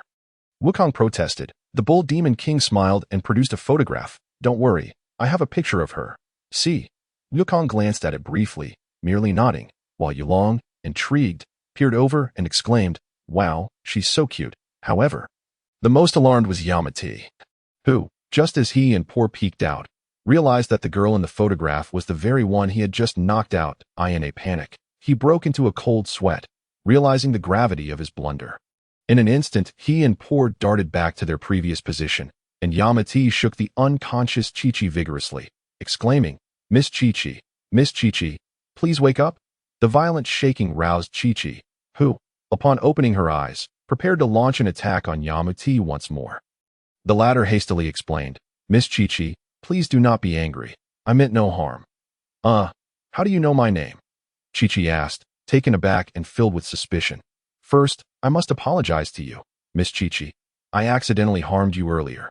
And I hope you can forgive me, because I love you dearly. Yamucha declared, dramatically tossing his hair back. Thus, I sought every means to approach you. Please understand. Love me? Really? Chi-Chi blushed deeply, feeling a surge of joy. Could this be a confession? Of course, no one is as sincere as I am. Just look at my serious expression. Yamucha struggled to maintain a stern face, but the absence of a front tooth rendered him comically ridiculous. Ah, how ugly. How funny. Chi-Chi couldn't help but exclaim upon seeing his expression and the missing tooth. Yamucha's mouth twitched in response. Poor quickly interjected, urging Yamucha to maintain his composure, while Chi-Chi seemed lost in her embarrassment. Her face flushed, murmuring to herself, now that you've said that, I will forgive you, but I didn't expect someone to confess to me so soon. You must have been secretly watching me earlier, but felt too shy to admit it. However, I heard in a book that two people should first hold hands, then kiss, and finally, oh, how embarrassing. Hey, where did you go? Chi-Chi suddenly looked up and realized Yamucha had vanished without a trace. He had anticipated Wukong's arrival and seized the opportunity to slip away while she was lost in her shyness. Instantly, Chi-Chi came to a realization, laughing, oh, I understand now. He must have been shy too. Indeed, it was true. Chapter 20. Back to Fire Mountain, however. Truly, I did not expect him to be even shyer than I am. Chi-Chi continued to muse to herself. Wukong, riding on his Nimbus cloud, searched around and suddenly spotted Chi-Chi below. He descended, smiling. Hey, you must be Chi-Chi, right? You know me. Why is it that so many people recognize me today? Chi-Chi replied, slightly astonished, before her imagination took flight, asking, oh, I know, you must love me, right? Admiring me. Love? What is that? Wukong scratched his face. Puzzled. How annoying, you obviously know. Chi-Chi thought Wukong was pretending to be clueless, feeling shy in an instant. Wukong pondered for a moment before replying, Uncle Bull Demon King sent me to find you. Although I don't understand what you mean by love. He mentioned that when we grow up, we will become, what is it? A couple? Is that what you meant? Ah, how bold. To think of couples so quickly, you still pretend not to understand. Chi-Chi blushed even deeper, the last part of her sentence barely above a whisper. Likely only audible to herself. However, she couldn't help but sneak a glance at Wukong, quickly burying her head again. She noticed he was indeed quite handsome and around her age, compared to the older Yamucha. She found herself more inclined toward Wukong, especially with her father's words echoing in her mind. With this thought, Chi-Chi hastily asked, did my father really say that we should? Uh-huh. Yes. Wukong nodded earnestly in response. Oh dear, how embarrassing. Chi-Chi covered her face with her hands, her cheeks feeling as if they would burst into flames. Wukong, puzzled, asked, hey, are you all right? Anyway, Uncle Bull Demon King asked me to take you with me to Master Rashi's place to borrow the banana fan. Do you want to come? Upon hearing this, Chi-Chi hesitated for a moment but then replied, all right, let's go now. Then hop on. By the way, this Nimbus cloud can only be ridden by pure-hearted children. Can you manage that? Wukong leaped onto the Nimbus, suddenly recalling this crucial detail. Chi-Chi smiled confidently and attempted to climb onto the cloud, but being shorter, she struggled and stumbled a few times. Don't worry, my heart is as pure as white paper. Faster. Wukong urged, but at that moment, Chi-Chi grabbed his tail, causing him to tumble backward. Bam. Oh no. Chi-Chi, who had finally managed to get on, was knocked down again by Wukong's sudden fall, and they both ended up in a heap. Wukong's head landed right in Chi-Chi's lap, and though she felt a slight discomfort, she quickly reacted, blushing fiercely. What are you doing? Get off me. Ugh. What is this? Wukong winced in pain, finally realizing where he was. But he also noticed something seemed to be missing between Chi-Chi's legs. With a sudden clap, Wukong found himself filled with confusion. Seizing the moment as he rose, he playfully patted Chi-Chi on her thigh, exclaiming in astonishment, hey, why don't you have? Smack. Pervert. Just as Wukong was expressing his surprise, Chi-Chi swiftly retaliated with a sharp slap to his face, effectively silencing him and eliciting an embarrassed reprimand. Wukong spun around from the force of the slap, landing on the ground, rubbing his reddened cheek in bewilderment. Hey, why did you hit me? And pulling my tail earlier really hurt. Humph, you should know better. Who told you to touch without permission? Chi-Chi huffed, her face flushed with indignation. Oh, you mean that? Don't worry, I won't tell anyone. Even without that, one can live healthily, Wukong replied, his face brightening in realization. Chi-Chi's expression darkened, a hint of anger in her voice. What nonsense are you spouting? Nothing, I didn't say anything, Wukong replied, offering a silly grin, oblivious to the implications of her words. Nevertheless, he lowered the Nimbus cloud to the ground again. Ready to leap back up, hop on, but this time don't pull my tail again. I'll be completely powerless. Chi-Chi hesitated, sensing something amiss in Wukong's expression. After issuing a warning, she successfully mounted the cloud this time. Although Dad has agreed, don't make any strange moves, otherwise I still want to acknowledge you. What do you mean? This is quite odd. Alright, just hold on tight. The Nimbus cloud moves swiftly. Wukong pondered, offering a cautionary note before launching into the sky. Slow down. Chi-Chi gasped in surprise, clutching Wukong's clothing tightly, feeling a tad safer. Hey, don't grip so tightly. Wukong protested, slightly annoyed. Is this how you treat girls? Besides, we will still... Oh, so you are also a girl. You women are truly peculiar. Wukong mused, ignoring her previous comments. Chi-Chi grew increasingly perplexed, unable to fathom this boy before her. However, Wukong continued to advise, hold on tight. I'm about to accelerate. Oh, Chi-Chi murmured, and the Nimbus cloud surged forward. Doubling its speed, gripping Wukong's clothing even more firmly, she found this exhilarating, and soon, a sweet smile graced her face. Haha, Poir, did you hear that? That little brat's weakness is his tail. After Wukong and Chi-Chi departed, Yamucha chuckled heartily from the nearby bushes. Indeed, young Master Yamucha, with this knowledge, we now have a plan. Poir replied, elated, but then suddenly appeared troubled. But what about that Luha? He is quite formidable. Upon hearing this, Yamucha fell into contemplation, unable to derive a solution, ultimately stating, let us leave that for later. I believe he must have a weakness as well. Poir nodded in agreement, deciding to take things one step at a time. As Wukong journeyed further, Luha gazed at the castle engulfed in flames, deep in thought. According to the narrative's progression, one could not rely on Master Rashi's banana fan. The only recourse was to summon him to extinguish the fire. Yet, extinguishing the flames in such a manner would be a great loss, for to Luha, these flames represented an extraordinary source of nourishment. Even if he could not consume it all, surely a bit more would not go amiss? Suddenly, Luha declared, Bulma, hand me the radar, huh? What are you planning to do? Bulma asked, momentarily stunned, but trusting Luha, she passed him the radar. After accepting it, Luha stated, I'll venture in once more to retrieve it. What? With such a massive blaze, how will you manage that? Besides, Wukong will soon borrow the banana fan. Bulma exclaimed in astonishment, Don't worry, I'll be fine. Luha waved his hand dismissively. Wulong interjected, Luha, don't go in there. Wait until the fire is out before proceeding. There is no need to take unnecessary risks. Luha chuckled, responding, if the fire is extinguished, what need would I have to go? Retrieving it and extinguishing the flames are two different matters, rest assured. However, I currently lack the ability to quell the fire. What are you planning to do? That fire is formidable, the Bull Demon King remarked. I am going to collect it. Rest assured, I won't touch any other treasures of yours. Luha grinned, dashing toward the castle. In just a few leaps, he plunged into the flames. The Bull Demon King stood in shock. That fire was something even he dared not approach. How could Luha be so audacious? He turned to Bulma and Wulong with a puzzled expression. Is he going to be okay? Bulma and Wulong exchanged awkward smiles. Uncertain, I'm not sure. He should be fine, right? Chapter 21. A dashing entrance. Once Luha entered the flames, he activated the powers of both hands, enveloping himself in radiant light.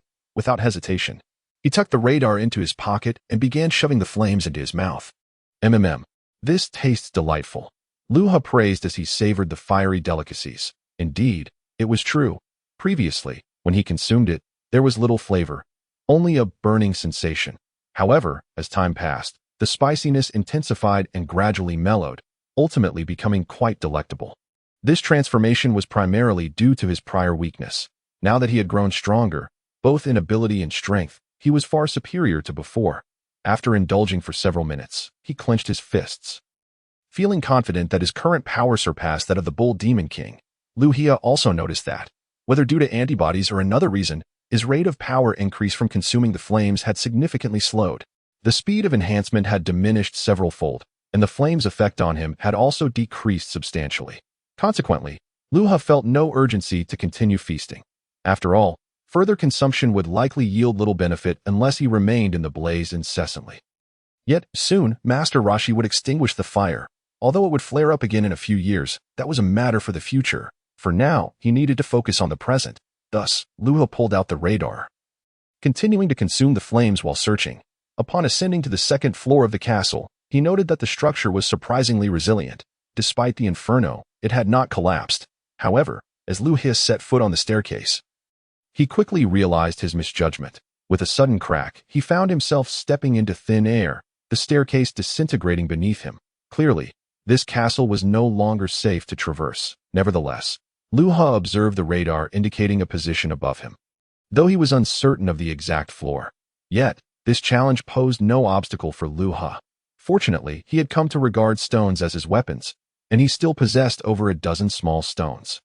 These would prove useful, for the bricks in the fire pit had become nearly unusable, reduced to ash by the flames. In contrast, the stones he carried were protected by his radiant ability, rendering them impervious to harm. Consequently, Luha advanced toward the radar's signal, swiftly punching a hole in the adjacent wall. Who needs formal education? The most direct route is the best. Luha chuckled to himself, filled with self-satisfaction. He continued on his path, clearing obstacles with ease, for the bricks, having been scorched, were now incredibly fragile, easily shattered even by an ordinary person. Moreover, at present, Luha's prowess is far from ordinary. At least prior to the emergence of the formidable Big Demon King, his strength was already noteworthy. Soon, he arrived at the precise location, glanced up at the ceiling, and gestured to indicate his position. Then, Luha hastily hurled a flurry of stones, akin to a drill, creating holes in the ceiling. Off you go. Whoosh, whoosh, whoosh. In mere seconds, Luha launched 8 small stones, revealing a series of holes in the ceiling that collectively formed a square measuring 1 square meter. With a crack, as Luha stepped back slightly, the square section of the ceiling began to fall, and he noticed a glimmer of reflected light. Upon its descent, Luha swiftly leapt upwards, reaching out to catch the glimmer, holding it in his hand. He beamed with delight. "Ha! I found it." Subsequently, Luha exited the castle, but did not rush beyond the flames. Instead, he lingered near the edge, continuing to absorb the fire, noticing that Wukong had yet to return. Luha seized the opportunity to consume as much as he could. After approximately 20 minutes, he spotted Wukong and Chi-Chi returning on their Nimbus cloud, prompting Luha to quickly emerge from the flames. To him, the fire had become nearly inconsequential, its potency reduced to that of a mere cabbage, yet he felt an immense joy.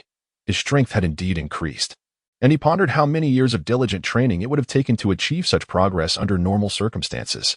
Upon Wukong and Chi-Chi's return, Wukong scanned the area and inquired quizzically, "Hey, where's Luha?"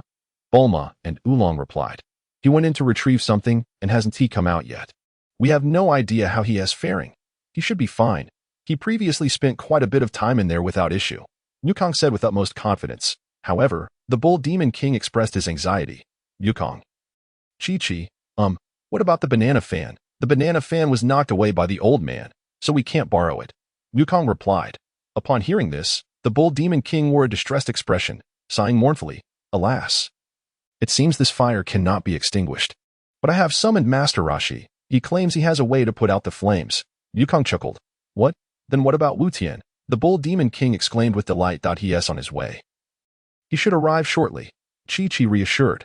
Suddenly, they saw a spinning turtle approaching rapidly, atop which sat none other than Master Rashi, descending towards them.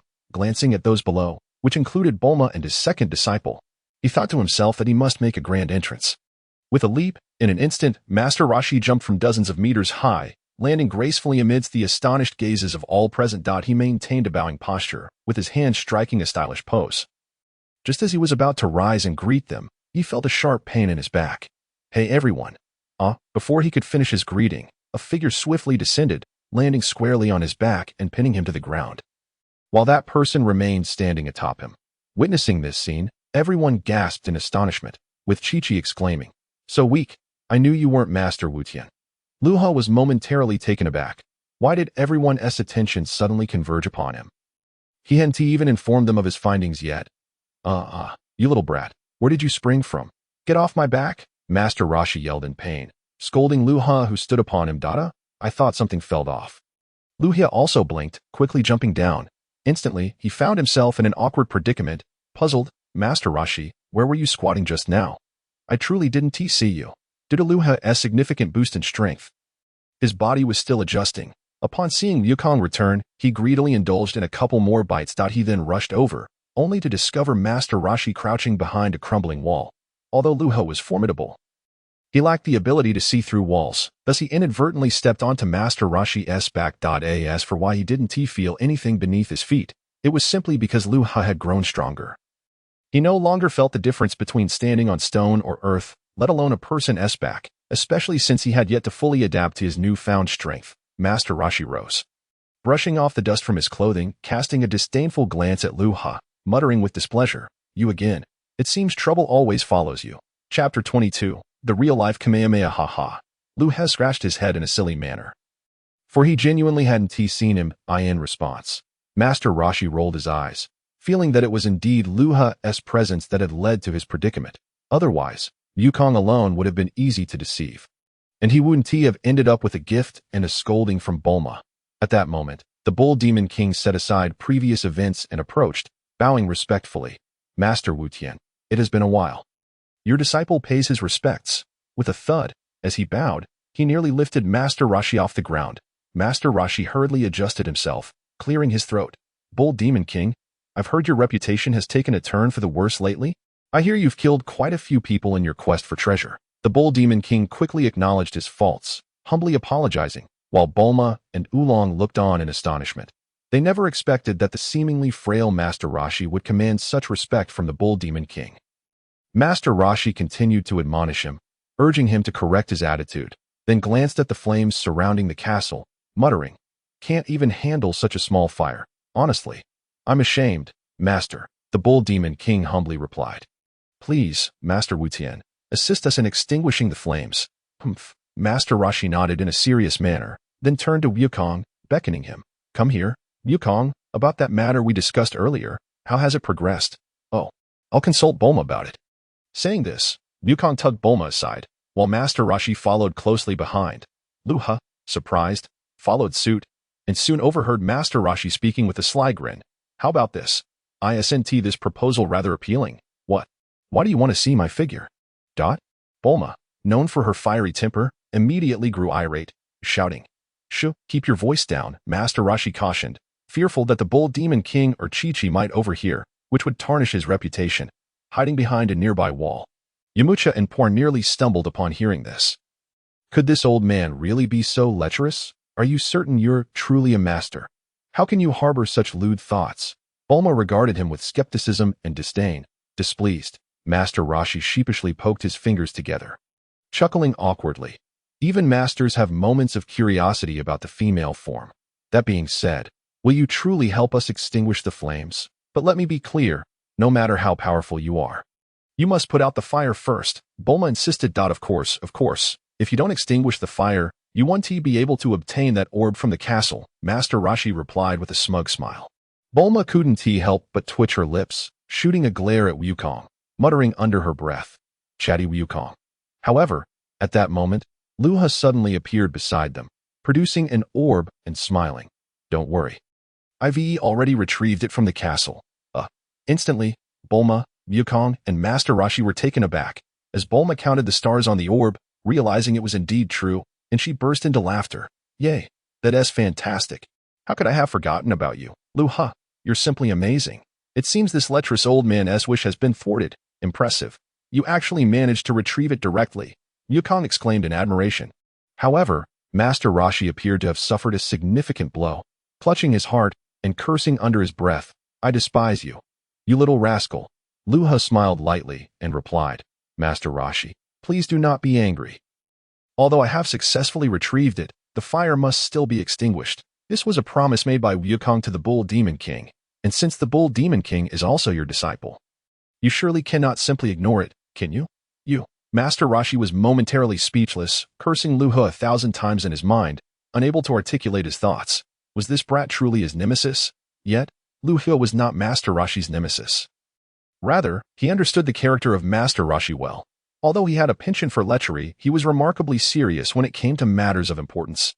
During the battle against the Demon King Piccolo, he bravely stepped forward, ultimately sacrificing himself, which exemplified his meticulousness in serious matters, earning him the title of a Grandmaster. Bulma, standing nearby, couldn't help but chuckle with a sense of pride. Nevertheless, Luha quickly added, "Of course, extinguishing the fire will not be without compensation for you, dear Elder. We have also agreed to your previous request." In an instant, Bulma playfully smacked Luha on the head, exclaiming, "Luha, why did you agree to that? Are you really going to?" "Bulma, why are you so anxious?" Luha replied with a naive grin, relieved that he was no longer the same as before. Otherwise, she would have certainly left him befuddled. Exactly, Bulma. It's just a glance. It won't kill anyone. Wukong chimed in, only to receive a fierce glare from Bulma. Immediately, Luha pulled Bulma aside and whispered a few words in her ear, causing her to beam with delight and respond with a light laugh. Oh, I was thinking the same thing. Fine, let us indulge this old man a bit, but we must see how he performs first. Then, the two returned together, with Luha cheerfully stating, All right, it's settled then. Great. I'll go extinguish the fire right now. Master Rashi grinned, thinking that Luha was quite agreeable, with the eager gazes of the crowd upon him. Master Rashi struggled to climb over a wall. Bulma shook her head and sighed, unable to believe that Master Rashi possessed such strength. Luha's agreement to this request was not merely a whimsical endeavor. He genuinely wished to witness the Kamehameha firsthand. After all, nothing compared to witnessing it with one's own eyes, and moreover, this was crucial for Wukong's mastery of the Kamehameha technique, allowing him the opportunity to secretly learn a few moves himself. Removing his shirt, he revealed his emaciated back, still adorned with medicinal plasters, turning around with a comical grin. How about this? Sensational, right? Yet, those who shook their heads, rolled their eyes, or forced a smile all pretended not to notice. Master Rashi, feeling somewhat disheartened, began to perform his technique Datha. With a sudden, explosive shout, his form transformed dramatically, morphing from a frail old man into a muscular powerhouse, his physique resembling that of a steroid-fueled athlete. Veins bulged from his arms as if they might burst, and in an instant, all eyes were fixed upon him. Ka. As the first syllable escaped his lips, Master Rashi's hands moved in a Tai Chi motion, aligning together, and at that moment, Luha sensed an energy gathering rapidly towards Master Rashi. Luha was unsure, but if he was not mistaken, this was likely the measure of combat power in this world, Chi.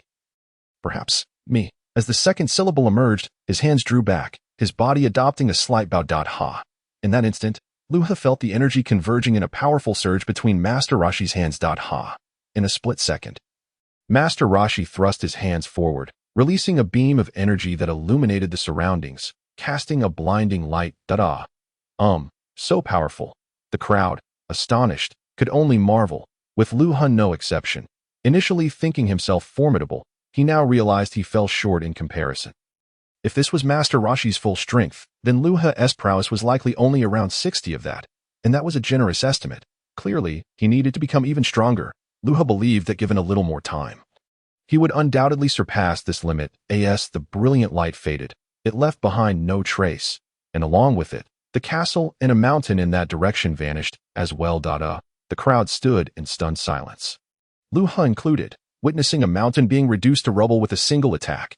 The shock of witnessing such an event firsthand far surpassed any depiction in a comic. To describe this experience, it was akin to watching a martial arts film, where one might see a hand tearing a person apart, seemingly unimpressive. But if that scene were to unfold right before your eyes, with blood splattering onto your face, only then would you grasp the vast difference in the impact between the two scenarios.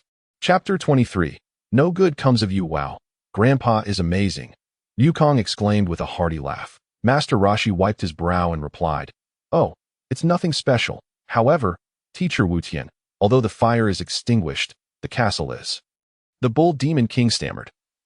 Master Rashi paused, realizing that in his eagerness to show off, he had inadvertently demolished the castle, feeling somewhat embarrassed as he said, My apologies, I miscalculated my strength. To this, the bull demon king and Chi-Chi exchanged awkward smiles.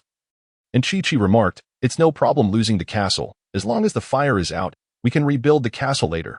Grandpa, that technique you just used was incredible. Can you teach me? Wukong inquired eagerly.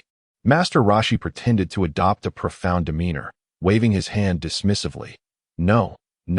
An ordinary person would need at least 50 years of training to learn it. Oh, Wukong responded, but he took it lightly, immediately moving aside to mimic Master Rashi's earlier stance, shouting, Kamehameha. No, you can't just. Master Rashi shook his head in dismay, but in an instant, Wukong unleashed a miniature Kamehameha, striking a wall and obliterating it. The crowd gasped in astonishment, including Master Rashi, though Luha remained unfazed. With a powerful thrust, Wukong created a large hole in the wall, expressing mild dissatisfaction. It's so small, not as impressive as Grandpa's. Coughing, Master Rashi felt a twitch at the corner of his mouth. Contemplating how much effort he had invested in perfecting that technique, only for Wukong to grasp it in an instant, it hardly seemed fair. Impressive, truly worthy of being Gohan's grandson, the bold demon king exclaimed with admiration. Master Rashi paused, puzzled. You say he is Gohan's grandson? The bold demon king, taken aback, replied, Teacher Wutian, you didn't know? He is the grandson of Sun Wufan. I never expected such a young child to be trained so well by Wufan. Oh, now that you mention it, I recall Wufan mentioning that he found a child with a tail over a decade ago. Master Rashi murmured, considering this before smiling at Wukong. Well then, Wukong, would you be interested in training with me? Who knows, one day you might surpass me. Oh, is that really possible? Wukong exclaimed joyfully. Seeing that Wukong had no ill intentions and was indeed a promising talent, Master Rashi nodded. Of course, it's no problem. All right, Master Rashi, once I gather everyone, I will come to the seaside to train with you. Wukong chuckled. At that moment, Luha suddenly interjected, asking, can I join you? You. The turtle hermit cast a disdainful glance at Luha, poised to refuse, when Luha hastily added, Don't worry. I possess considerable talent, and I won't cause you any trouble. Master, the turtle hermit hesitated, observing Luhi's expression of you know what I mean, feeling a twinge of curiosity. Nonetheless, he sensed that Luha accompanying them would introduce an unpredictable element. If you don't believe me, let me demonstrate my talent. Luha exclaimed eagerly, stepping aside, drawing his hands into a bow, and summoning a powerful aura before bellowing. Turtle School's Kamehameha, boom! Amidst the astonishment of onlookers, Luha unleashed a Kamehameha that surpassed even Wukong's in strength, resulting in a thunderous explosion that created a crater over 3 meters deep and 6 meters wide. In that instant, debris flew through the air, raising a cloud of dust that caused everyone to cough, cough, cough. Suddenly, a stone the size of a basketball plummeted down, striking the turtle hermit on the head. As he had been caught off guard by the dust, Luha dispersed the surrounding dust and approached cheerfully, saying, What do you think? My talent is quite impressive, isn't it? The turtle hermit, clutching the bump on his head, grumbled through gritted teeth. That's why I said having you around never brings good fortune. I apologize. My control wasn't perfect. I was focused on unleashing the Kamehameha with all my might. Moreover, it was my first attempt. So some deviation was inevitable, Luha admitted sheepishly, scratching his head. Wow, Luha, you're amazing. To be able to perform such a powerful Kamehameha on your first try. Wukong marveled from the side, then turned to the turtle hermit, saying, Master, let Luha come along too. He's even stronger than I am. The turtle hermit's lips twitched. Was this a plot to bring about his own demise? However, witnessing everyone's reactions, he found it challenging to refuse. After all, Luha had already demonstrated formidable prowess, and he could always teach him a few techniques later, thus gaining a promising disciple. Clearing his throat, he adopted a serious demeanor and declared, Fine, you may join.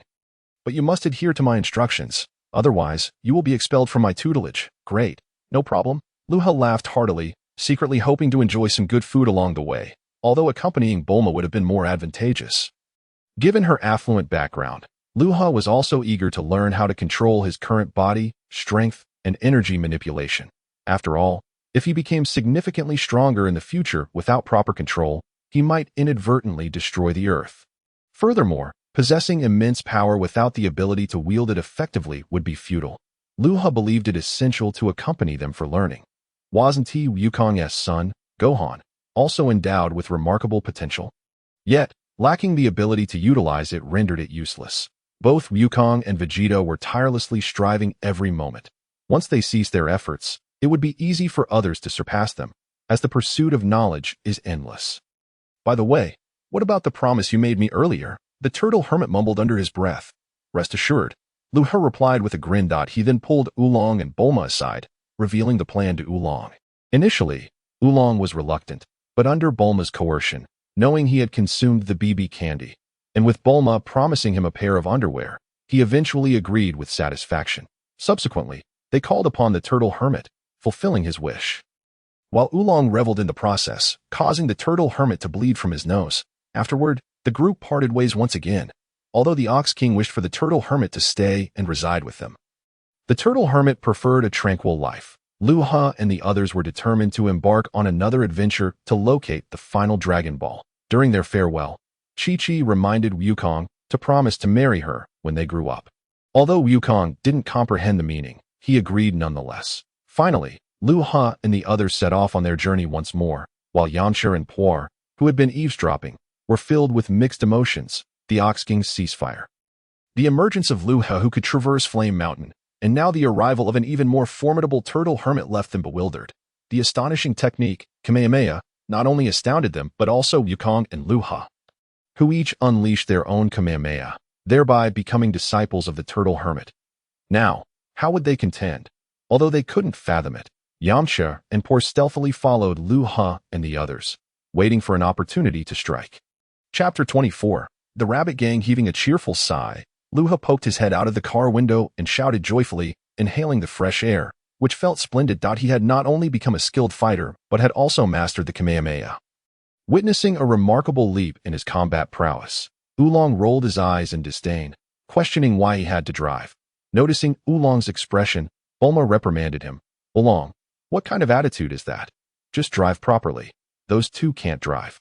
And you haven't done anything either. What's the harm in driving? Aren't you doing nothing either? Wulong retorted. Bulma, feigning a pitiful demeanor, replied, do you really expect me, a lady, to drive? Expect it. Besides, you're not even a lady. Wulong scoffed. Receiving a disdainful glare from Bulma, Wulong immediately fell silent and focused on driving. Suddenly, Wulong exclaimed, oh, we're low on gas. What? Didn't I tell you to refuel? Bulma scolded. How was I supposed to know? Besides, in this desolate place, where can I find a gas station? Wulong responded irritably. Luha climbed atop the car, surveying the surroundings, and remarked, hey, stop bickering. There's a small town over there? Well, hurry and drive over. Bulma huffed. Gritting his teeth, Wulong complied and drove toward the town, which was bustling compared to the small village where Wulong had resided. The streets were lined with vendors selling vegetables and fruits, and numerous cars traversed the roads. After searching for a while, Wulong located a gas station. Once parked, the three of them remained at the gas station to refuel, while Bulma went to buy supplies. After filling the tank, Wulong informed the attendant, hold on, the one with the money went to buy things and will be back shortly. The attendant said nothing, but Luha cast a doubtful glance at Wulong, asking, Wulong, don't tell me you're out of money. Of course, after leaving the village, I returned all the money I had stolen from the villagers. So I have nothing left. Wulong shrugged, lamenting his poverty. Shortly thereafter, Bulma returned with her purchases and paid for the gas, but just as they were about to leave, they heard a commotion nearby. Run, the rabbit gang is coming. Instantly, everyone panicked and sought shelter, and amidst the chaos, two burly men dressed in black and wearing rabbit ears appeared. What the hell is this garbage? It's inedible, one of the portly men cursed, kicking over a basket of apples and hurling the half-eaten apple at the vendor. Ah, sorry, the vendor cried out, quickly apologizing for the mishap. What a worthless piece of junk. Are you upset? The burly man, refusing to relent, seized the collar of the boss, bellowing forth his demands. The boss, visibly shaken, hurriedly waved his hands in denial, stammering, no, how could I dare? Another leaner thug had just taken a step forward when a small girl, frightened, darted past him and threw herself into her mother's embrace, crying, Mommy, hey, you little brat, do you dare to run past me? The lean thug threatened, his demeanor menacing. The child's mother, clutching her daughter tightly and shielding her behind her, hastily apologized. I'm sorry, please forgive us. She is just a child. Is that so? Then perhaps you should teach her some manners. With that, he cracked his knuckles, producing a chilling sound. Witnessing this scene, Wulong could not help but mutter a curse under his breath. Wukong, gritting his teeth, was about to shout out in protest when a figure dashed forward. Flying egg smash. In an instant, with a technique that pierced the very soul, accompanied by a silent yet sorrowful wail, the man was sent soaring through the air by Luha's kick. The tremendous force propelled him several meters high, and upon landing, he lay there, frothing at the mouth, an exhilarating sensation indeed. What little brat dares to provoke our rabbit gang? Die. Another stockier thug, reacting to the scene of devastation, could not suppress a grimace at the sight of his comrade's plight and immediately aimed his gun at Luha.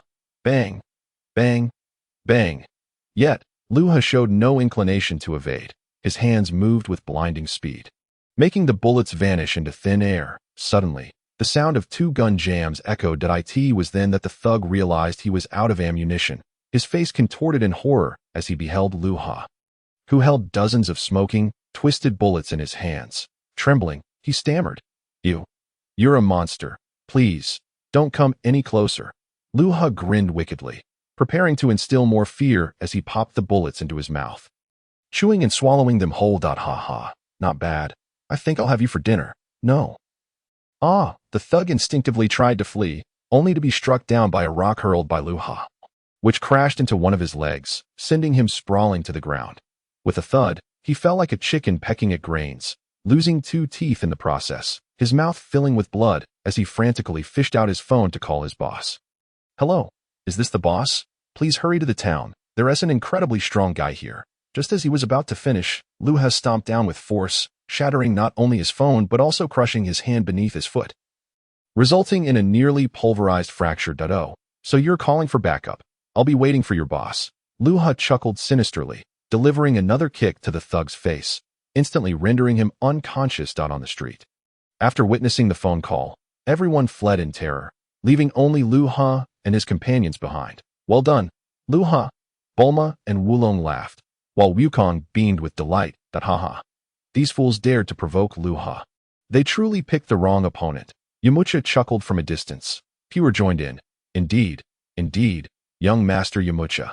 However, Luha cast a glance at Wukong and the others, promptly advising, when their boss arrives, leave him to me. You must not interfere. Oh, both Bulma and Wulong were taken aback, but Wukong, brimming with excitement, exclaimed, but I want to fight too. Luha contemplated for a moment. Throughout their journey, he had been the one clearing the path, and Wukong had not made significant progress. This was not a favorable situation.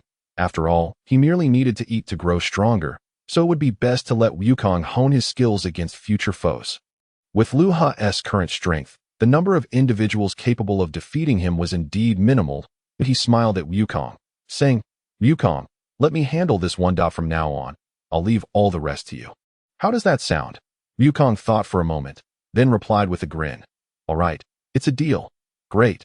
Luha nodded. Shortly thereafter, a rabbit-shaped vehicle rolled into the town, from which emerged a plump, rabbit-like man. Upon seeing this figure, Yamucha was momentarily stunned before exclaiming in alarm, this person is rumored to be a monster. Anyone who encounters him will turn into a carrot. What? Young Master Yamucha, that sounds terrifying. Yamucha nodded gravely, observing the unfolding events. I wonder, can Luha handle this? Chapter 25. Has the plot changed?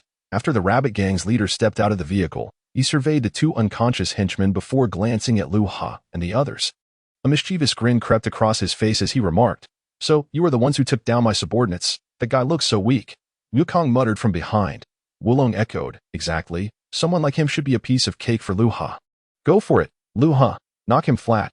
Bulma cheered, completely dismissing the adversary. Stepping forward, Luha smiled. Indeed, I'm the one who took them down.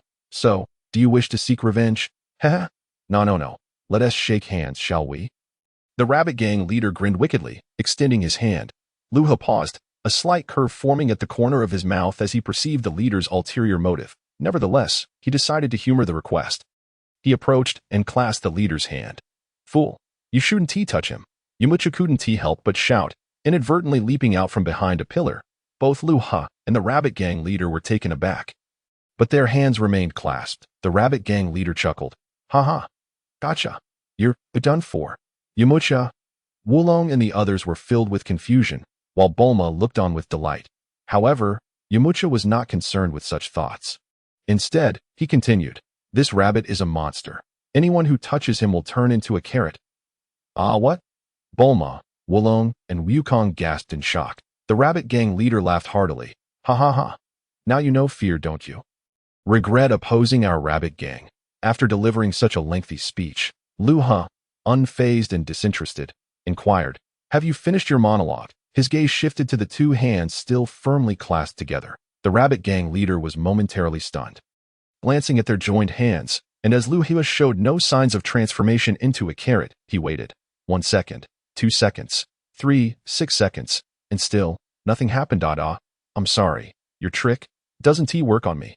Luha, with an air of boredom, stifled a yawn, only to be graced by a mischievous smile at the corners of his mouth as he firmly grasped his opponent's hand that a sharp crack echoed, reminiscent of the sound of the rabbit leader's bone snapping, causing him to howl in pain, as Luha, wearing an apologetic grin, remarked, My apologies, it seems I have inadvertently broken your hand.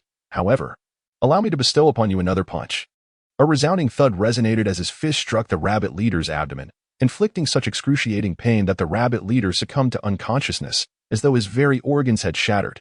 Luha released his grip, leaving the rabbit leader crumpled on the ground, and glanced around for Yamucha, only to find that he and Pure had long since vanished. This left Bulma feeling a sense of melancholy, as she harbored a faint hope of reuniting with Yamucha.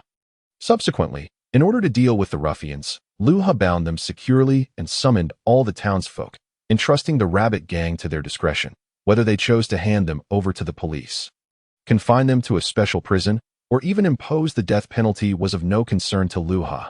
Should the residents decide to release them, it would not trouble him either, if they chose their own demise. That was beyond his control. Luha could save them once or twice, but he could not be their savior for a lifetime. After attending to these matters, Luha departed with Bulma and the others, setting their course towards the final Dragon Ball. Unbeknownst to them, they found themselves once more in a desolate wasteland, surrounded by towering mushrooms resembling great trees that as they approached the last Dragon Ball. Excitement surged through the group, Luha included, as the prospect of witnessing the true dragon was exhilarating.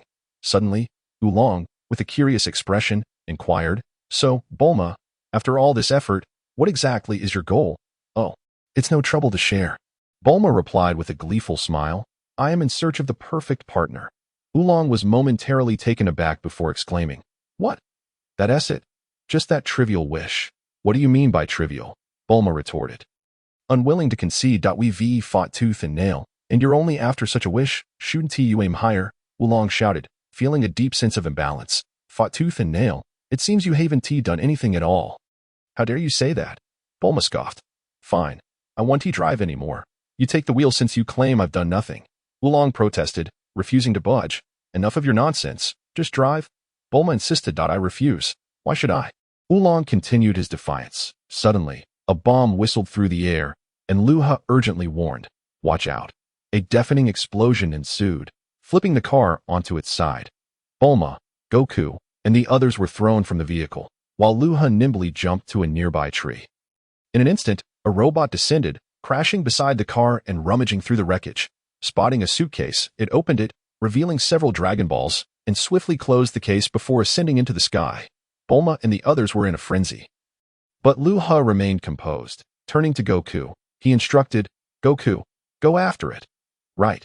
Goku quickly summoned his flying Nimbus and took off in pursuit. Luha did not dwell on the loss, even if the Dragon Balls were taken. Goku possessed one, and Luha had another. As long as they couldn't gather all 7, their efforts would be in vain.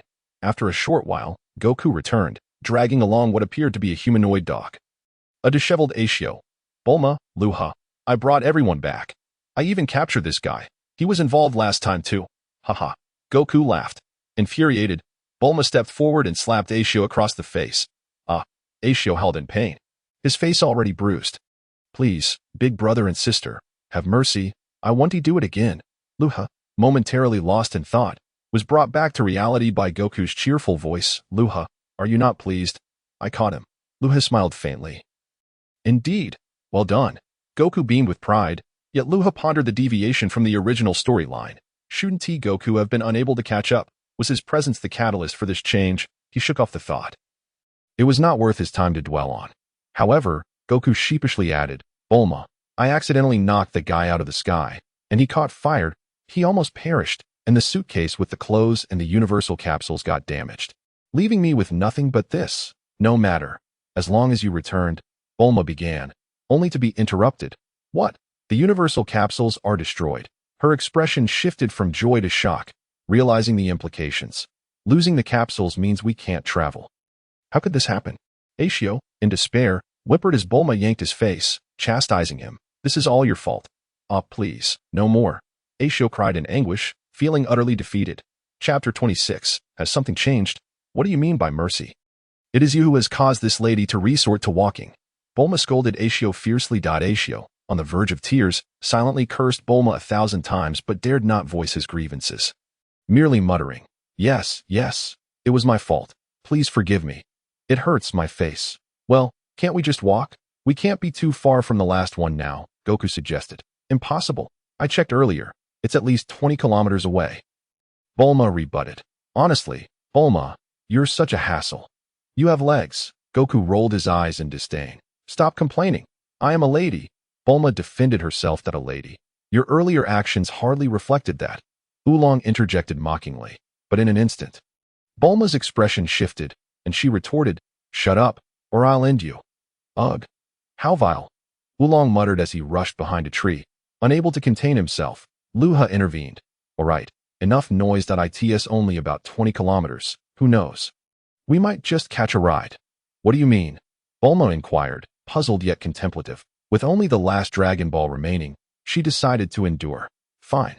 Let us go, she finally declared. They discarded Ashio, realizing he was of no further use.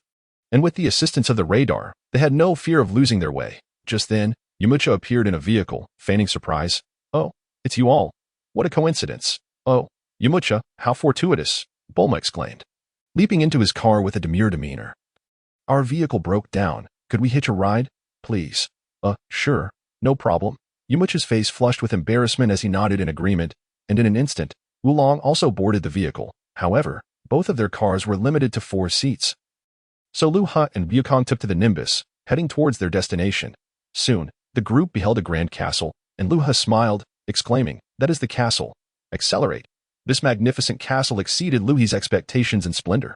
Upon arrival, Bulma expressed her confusion, asking, Are we really just going to walk in like this? Wukong, however, paid no heed to her concerns and forcefully pushed open the massive stone door, chuckling, Come on, let's go in. With that, he stepped inside, followed closely by Luha and Wulong, and even Yamucha and Puer trailed behind. It was only Bulma, after cursing them, that she reluctantly followed, exclaiming, You fools, don't you fear danger? Indeed, this place feels quite ominous, Wulong remarked. Yet, Luha and Wukong paid them no mind. Yamucha felt fortunate to be part of this group, contemplating how he might seize the 7 Dragon Balls. Just then, as Wukong led the way, he inadvertently triggered a trap, and a stone pillar came crashing down. Startled, Wukong swiftly shattered it with a punch. Be careful, Luha warned. But before he could finish, stone pillars began to emerge rapidly from various angles. With 2 punches, Luha broke the pillars on either side, while Yamucha strained to shout, swinging his fists fiercely. Hiya, strike, strike, strike. The combined strength of the 3 created a cacophony of breaking sounds, and soon all the pillars lay shattered. Bulma and the others breathed a sigh of relief. Phew, I knew there was danger, Wulong said worriedly. Luha cautioned, Enough chatter, stay close. We must tread carefully from here on. Primarily, Luha, Wukong, and Yamucha remained unscathed, while Bulma and the others were at greater risk of being caught by traps. After a short while, Wukong suddenly exclaimed, Look, there's an arrow pattern on the ground. You dolt, such an obvious trap. Do you really think we would fall for it? Bulma laughed derisively. Luha was taken aback. According to the storyline, weren't they supposed to foolishly follow the arrows and get trapped? Wukong, go the other way, Bulma quickly instructed, and Wukong nodded, changing direction. Pilaf, observing the scene on the monitor, erupted in anger. Idiot. Who set this trap? Only a fool would fall for it. Xiaowu, taken aback, replied, It was a Xiao.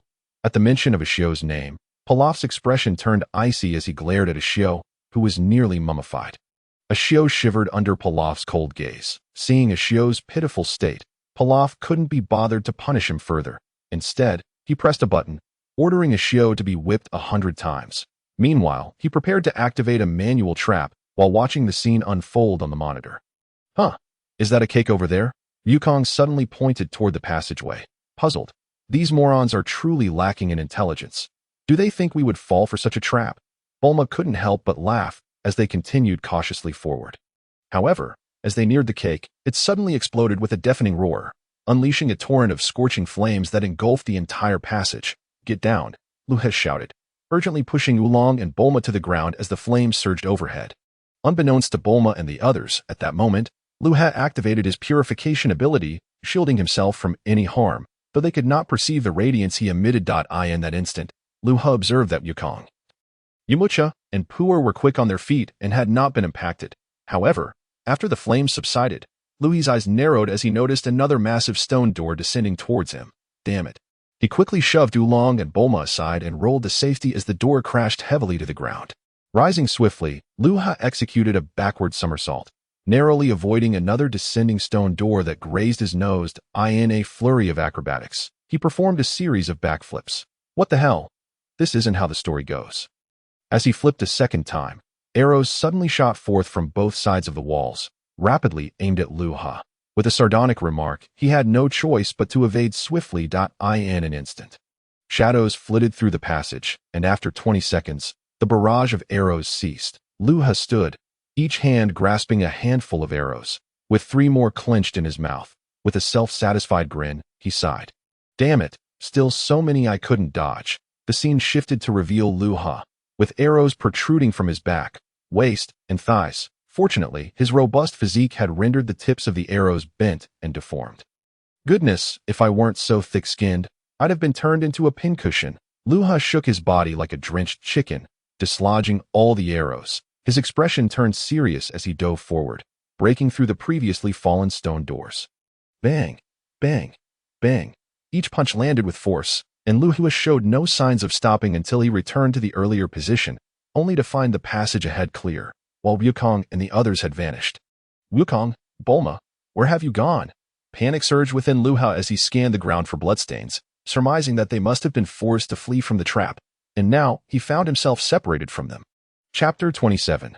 The appearance of the dragon watching the screen, where Luha, still intact despite being riddled with arrows, Pilaf couldn't contain his anger. What kind of creature is that, surviving such a fate? I don't know, but I do know that he and that other little brat are quite formidable, Xiaowu retorted, stepping back. Damn it, Xiaowu. Activate Plan A and trap those fools. This one will be dealt with specially by me. Pilaf commanded with a sinister tone.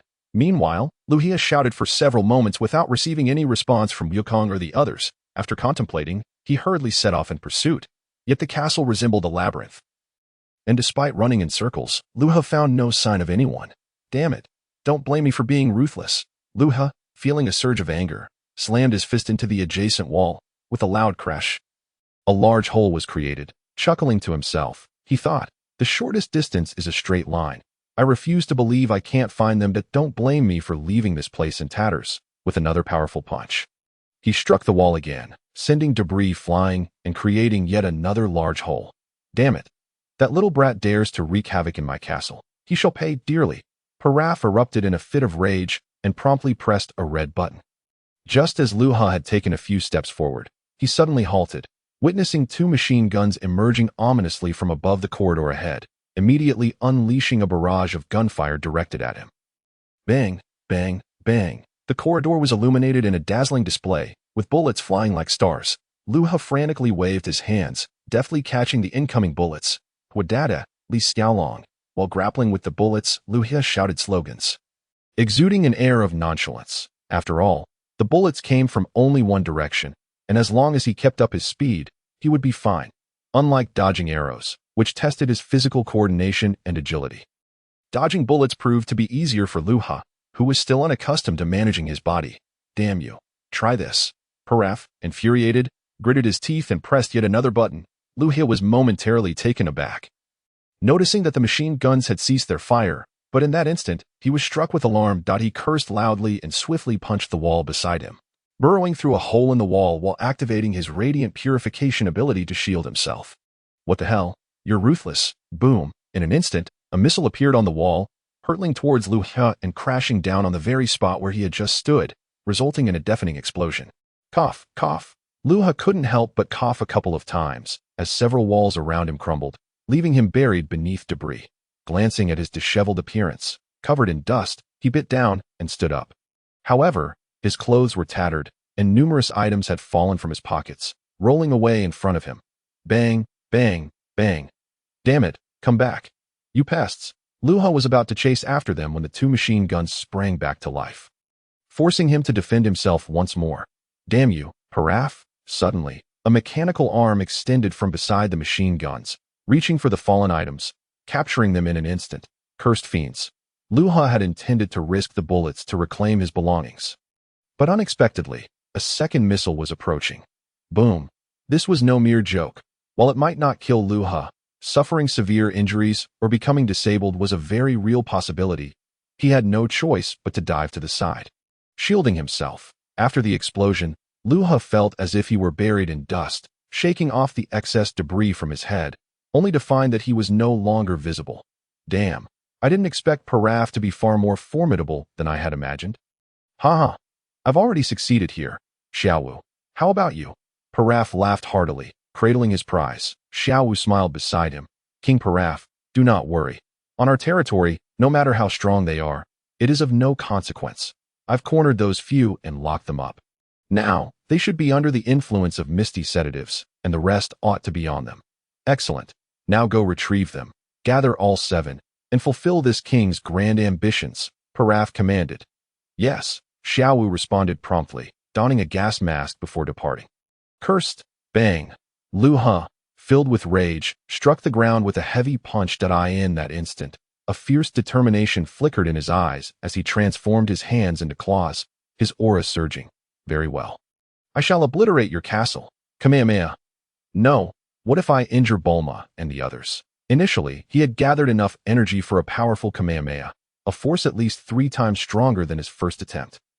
Capable of demolishing a quarter of the castle, but considering Bulma and the others, Luha had to restrain himself. Even if the Kamehameha didn't kill them, the castle's collapse could still spell disaster for them. Couldn't it? Goku might be fine, but the others were uncertain, especially since Goku was a scion after all. After pondering for a moment, Luha suddenly conceived a clever plan. First and foremost, Goku and the others should still be alright. With their capabilities, they were unlikely to perish, which meant he didn't have to worry. In an instant, Luha leapt upwards, shattering the ceiling slabs as he ascended to the 2nd level of the castle. Since it was a castle, he decided to wait outside on the rooftop. Regardless of whether Paraf gathered all 7 or summoned the eternal dragon, as long as he was stationed outside, they would not succeed. Bang! Luha leapt again, breaking through the ceiling slabs once more, reaching the 3rd level. Thus, he continued to ascend, and before long, he reached the top floor. With a powerful punch, he broke through the rooftop. Standing atop the pinnacle and feeling the gentle breeze against his face, what is this? Before he could assess his surroundings, Luha noticed the sky darkening, thick clouds gathering ominously. He understood what this signified. To his surprise, these individuals were quite swift in their actions. He quickly scanned the area, locking on to Paraf and his companions' positions. In an instant, Luha plunged downwards, racing towards the trio, only to see a brilliant flash of golden light as a massive dragon soared into the sky. Coiling around. Damn, I've got to speed up, Luha muttered anxiously, but then he heard a loud explosion from behind, revealing a small hole blasted in the castle-esque structure. Luha paused momentarily, watching as Puar and Wulong transformed into bats, flying out through the hole. Yet, given their pace, they were still far from safety. Luha quickened his speed. The original story had already changed, and he had to be cautious. No one could foresee how the future would unfold. If Paraf truly succeeded in his wish, it would spell disaster. The golden dragon soared into the sky, revealing its true form as a magnificent azure dragon, exuding an overwhelming presence, with a deep, rumbling voice. It spoke human words. Ha, did you summon me? Speak your wish. You have but one, and I shall grant it. Chapter 28. My wishes. Ha ha ha. My grand ambition of ruling the world is finally within reach.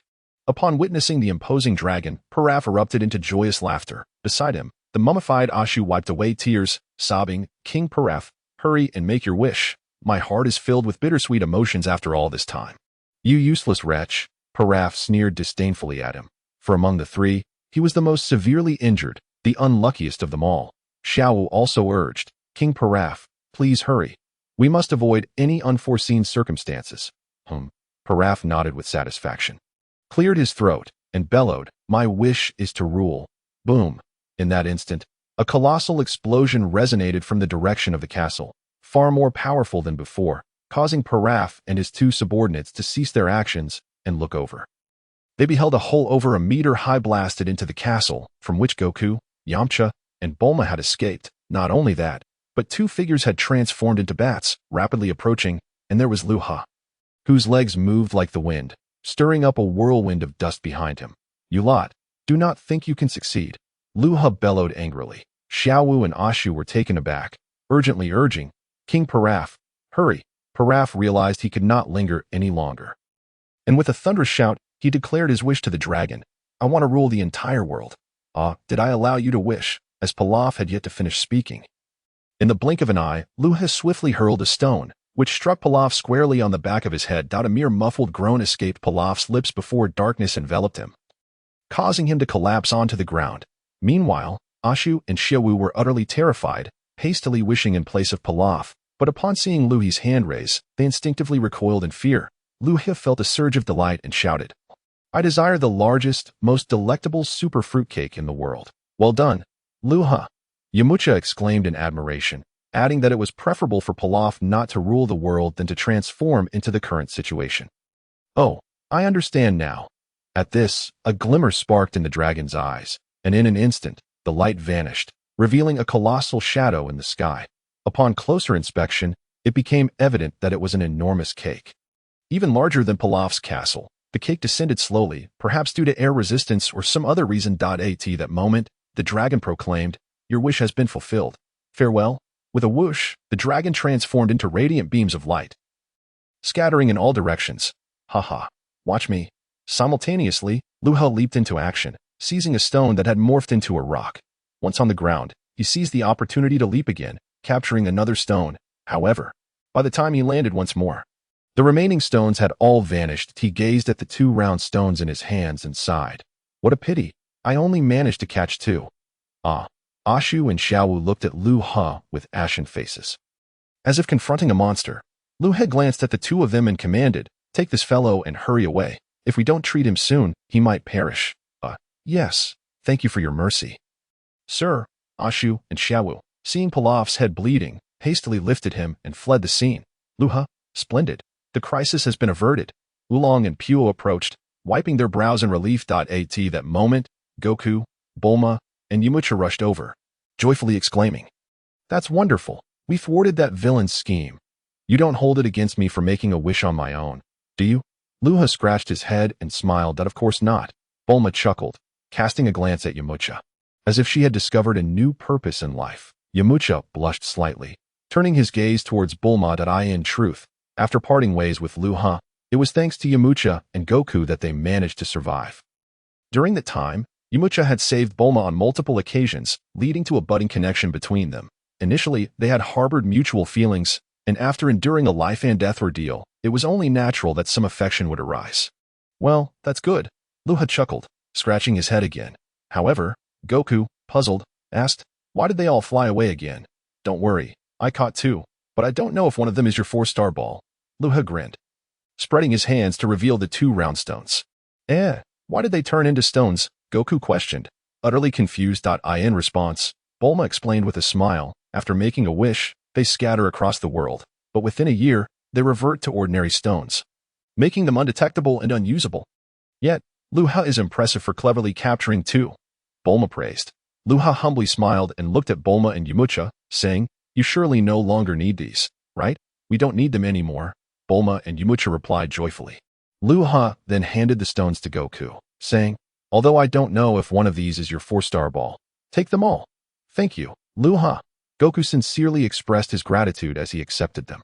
At that moment, Luha burst into laughter, declaring, "The credit belongs to everyone.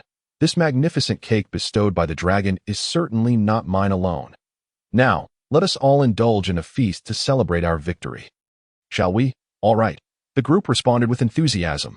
Boom, the enormous cake landed, and Luha was the first to dash towards it, exclaiming, "Haha, I won't wait for you all."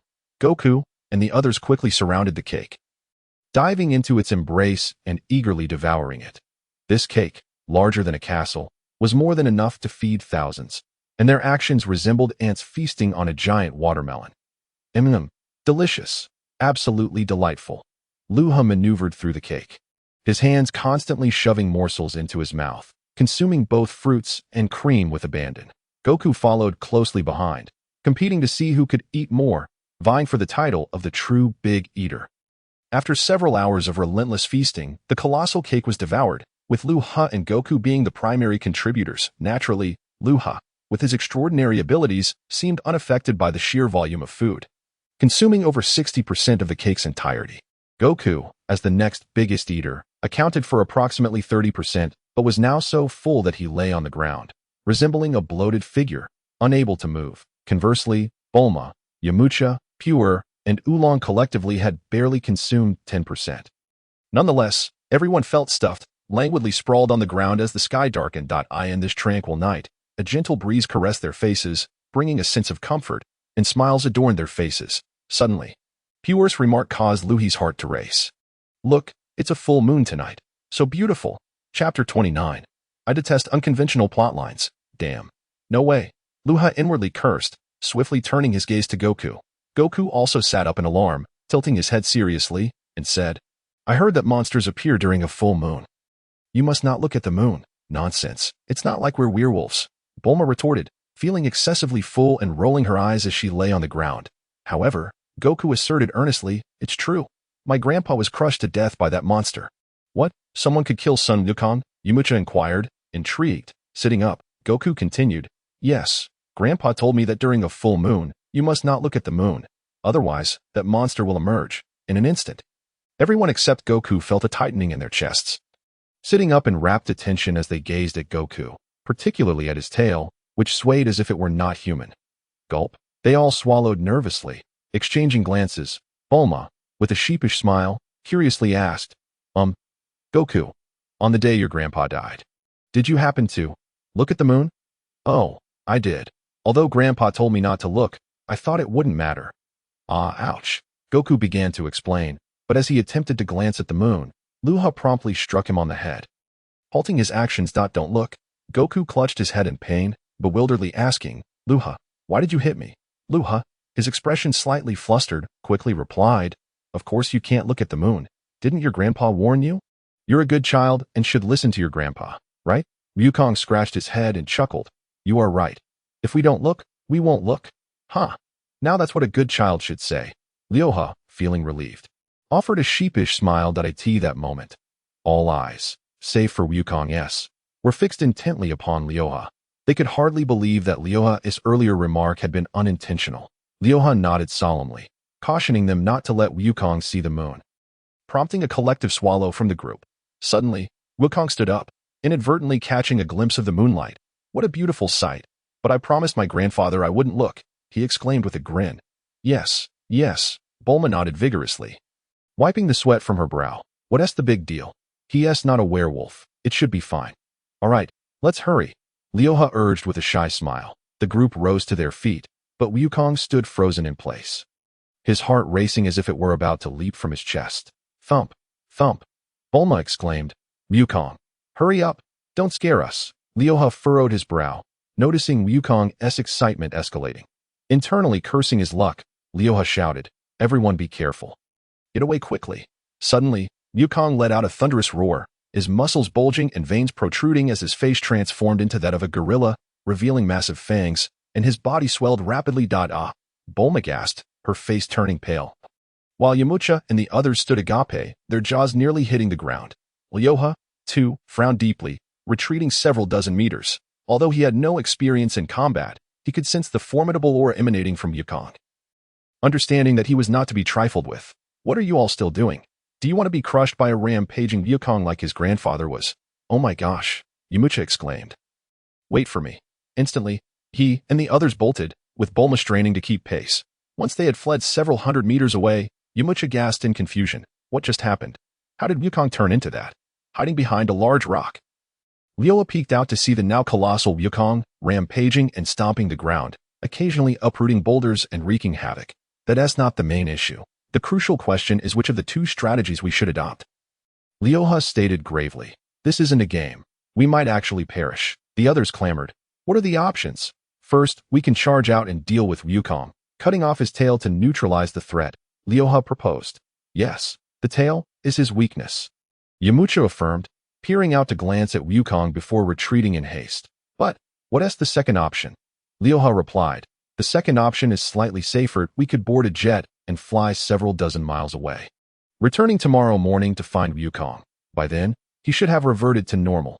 Yes, that plan sounds good. We choose the second option.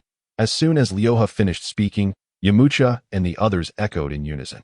However, a sudden roar erupted, and they saw Wukong charging towards them, brandishing an enormous rock. Wulong turned pale, exclaiming, oh no, he is coming. It seemed that preparing the jet was no longer an option. Yamucha, Wulong, let us go. Luha urged, but when he turned around, he found that the others had already vanished, fleeing into the distance. How could you all be so disloyal? Luha muttered in frustration, but realizing their ineffectiveness, he resolved to handle the situation himself. As Wukong barreled toward him, Luha thrust his hands forward and shouted, Kamehameha.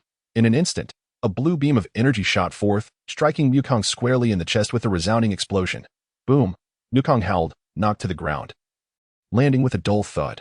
Wukong, Bulma, and the others exclaimed in alarm, and Bulma shouted, Luha, have you lost your mind? Do you want to kill Wukong? Luha rolled his eyes and retorted, don't worry, I know what I'm doing. Besides, he isn't easy to defeat at the moment. Yet again, Wukong roared. Rising to his feet, he scanned his surroundings and, seizing a massive boulder, hurled it at Luha. Luha was startled. The stone was nearly the size of a room. If it struck him, the consequences would be dire. He leapt into the air, soaring several dozen meters high. Panic surged within him as he suddenly saw Wukong's mouth open wide, releasing another energy beam. Darn it, the plot has truly shifted. Luha cursed, hastily shielding his vital points and activating his purification ability. Boom, the beam struck Luha, resulting in a massive explosion that lit up the sky with flames and smoke. Witnessing this, Bulma and the others could not suppress their cries of concern. Luha, Chapter 30. Resolved. Did he get hit? They stared blankly at the sky, Yamucha trembling slightly. Is he okay? Per asked anxiously. How could he possibly be fine? We should run now. Otherwise, we might die too. Wulong trembled, voicing his fears, but leaving Luha behind. And Wukong too. Wouldn't he that be too heartless? Bulma hesitated, though fear gnawed at her conscience. Wulong countered, but there's no alternative. If we stay, we could be killed by a frenzied Wukong. Even Luha isn't a match for him. Staying would mean our deaths too. Look, Luha's still alive. Suddenly, Yamucha pointed at the sky. The group hurriedly turned to see Luha plummeting. Seemingly unscathed, though he clutched his chest, feeling tumult within. Damn it.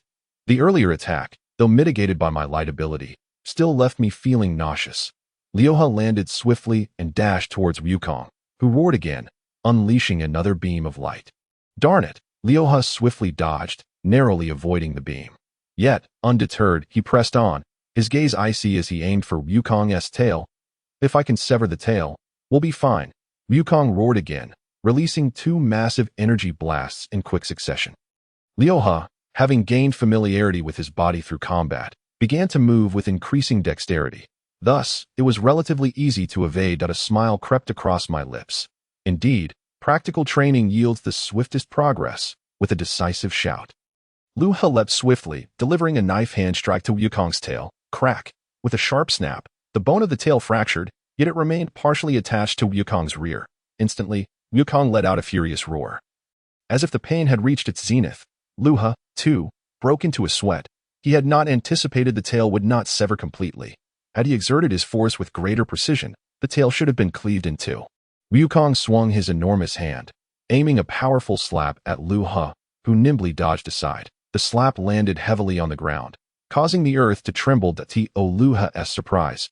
Wukong's other fist, clenched tightly, came rushing towards him. Still airborne, Luha quickly crossed his arms in defense, only to feel a sudden numbness as he was struck and sent hurtling away.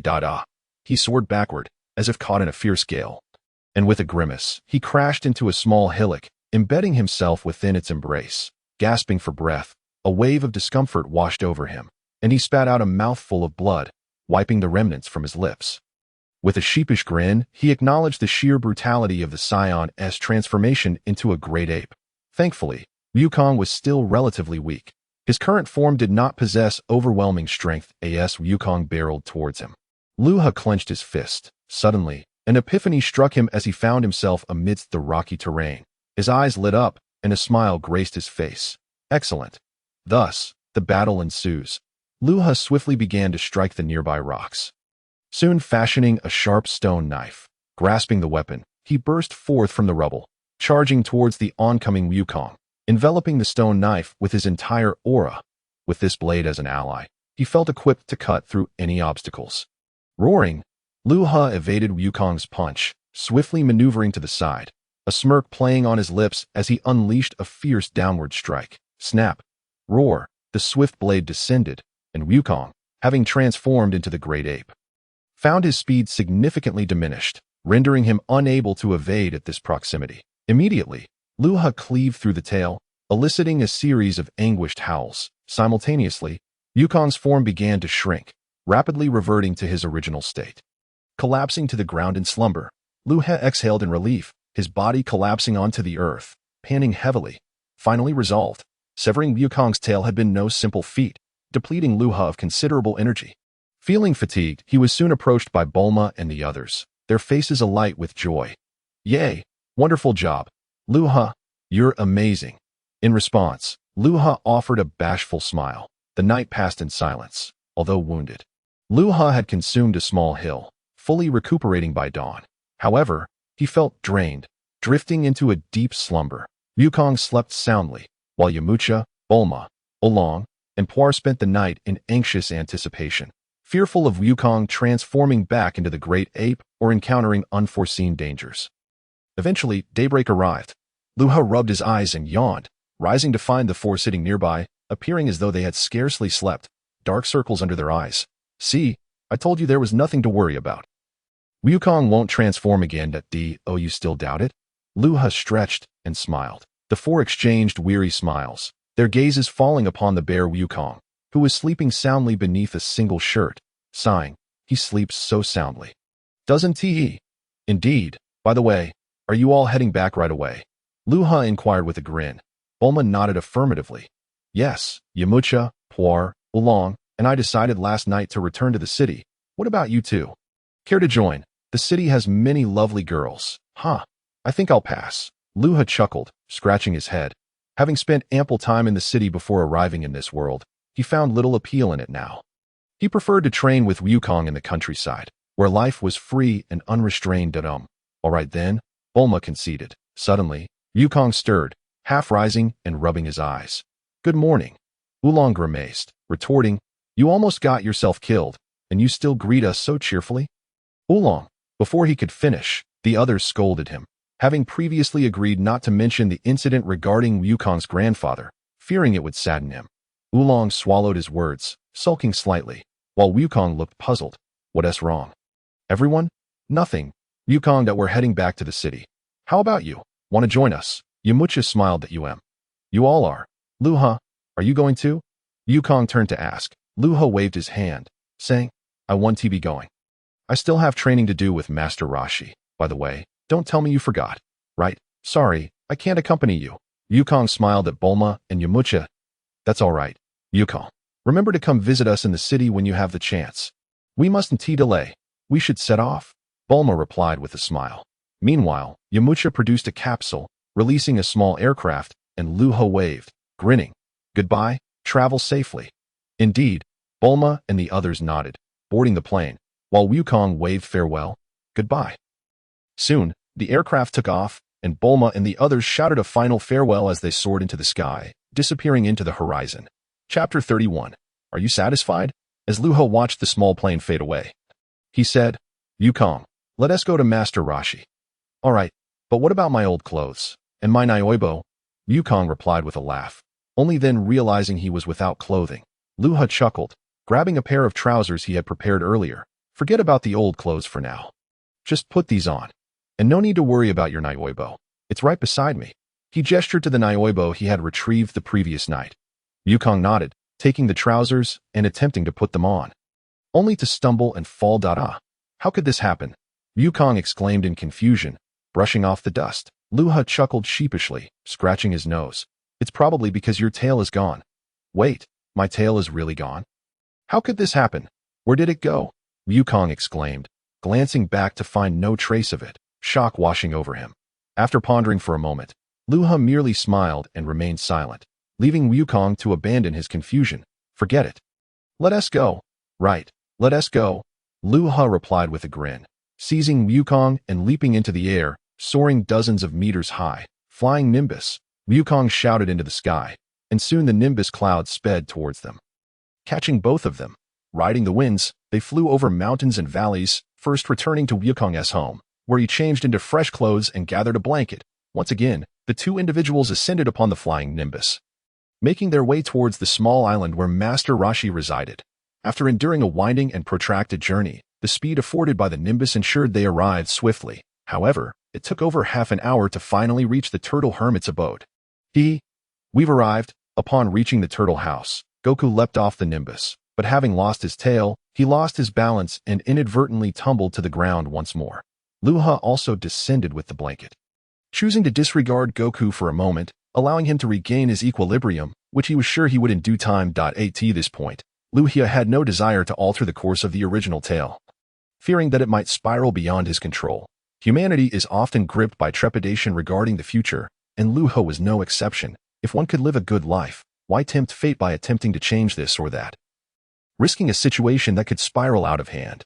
As long as he was aware of certain future events and there were no significant occurrences in the present, it would be far wiser to focus on enhancing his own strength, thus possessing the power to alter any undesirable future outcomes. True change comes from strength. Lacking strength merely leads to self-destruction and ruin. 1 step. 2 steps. Even standing outside, they could hear Master Rashi's lascivious laughter. Goku approached the door, knocking as he called out, "Grandpa Rashi, we have arrived. Can you hear us?" There was no response, yet they could still hear the turtle hermit's excited voice. Goku ventured to the window and beheld Master Rashi engrossed in television, where a display of women engaging in physical exercise was being broadcasted. It was evident that Master Rashi's attention was not on the exercise itself, but rather on the revealing attire of the young women. Haha. Splendid. Master Rashi's face was painted with an indecent grin, nearly drooling with delight. Both Luha and Goku climbed through the window, and Goku continued to shout, "Grandpa," but Master Rashi remained oblivious, as if he had not heard. Goku leaned closer to his ear and bellowed, "Grandpa, we have come." "Ugh, are you trying to deafen me? Goodness." In an instant, Master Rashi jumped, cursing under his breath, while Goku chuckled heartily, casting a cursory glance at the two. Master Rashi responded nonchalantly, "Oh, so it's you two? Very well, I'm quite busy, so please wait over there." He waved his hand dismissively, returning his gaze to the screen with a lecherous smile. "Grandpa Rashi, I'm a bit hungry. Do you have anything to eat?" Goku suddenly inquired again. Master Rashi merely pointed toward the kitchen, indicating that food could be found in the fridge, advising them to fend for themselves. All right. With that, Goku dashed to the kitchen, and Luha hurriedly followed. Upon opening the fridge, the two indulged, devouring bread, milk, raw vegetables, and rice balls. Within mere minutes, they had consumed everything. It tastes quite delightful. They exchanged glances and exclaimed in admiration, realizing that fellow food enthusiasts understood the joys of eating best. Fantastic. After exhaling deeply, Master Rashi finally finished watching the episode and promptly made his way to the kitchen, intending to grab a bite. However, upon entering the kitchen, he nearly had his eyes pop out in disbelief. Erupting into a panicked tirade, "You two little rascals have devoured an entire week's worth of food." The two responded with silence, scratching their heads and grinning sheepishly. Master Rashi couldn't help but twitch the corners of his mouth, promptly stating, "What brings you here?" "Of course, we have come to learn martial arts from you, to become even stronger than you." Goku replied with enthusiasm. Stronger than me?"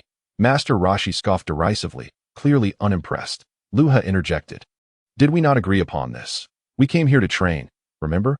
"I won't accept disciples so easily."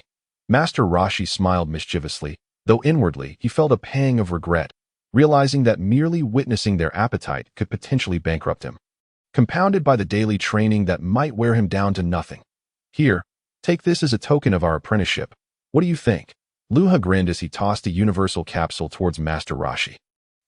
What is this?" Master Rashi caught it, hesitating momentarily before pressing the button to open the capsule. In an instant, a plethora of books erupted forth, burying Master Rashi beneath them. As he glanced through the volumes, he discovered that they were all various adult-themed materials. "Wow, this is incredible. Oh, this is just perfect. Quite nice indeed." Master Rashi cackled as he rapidly flipped through the pages, his speed akin to that of a scanner.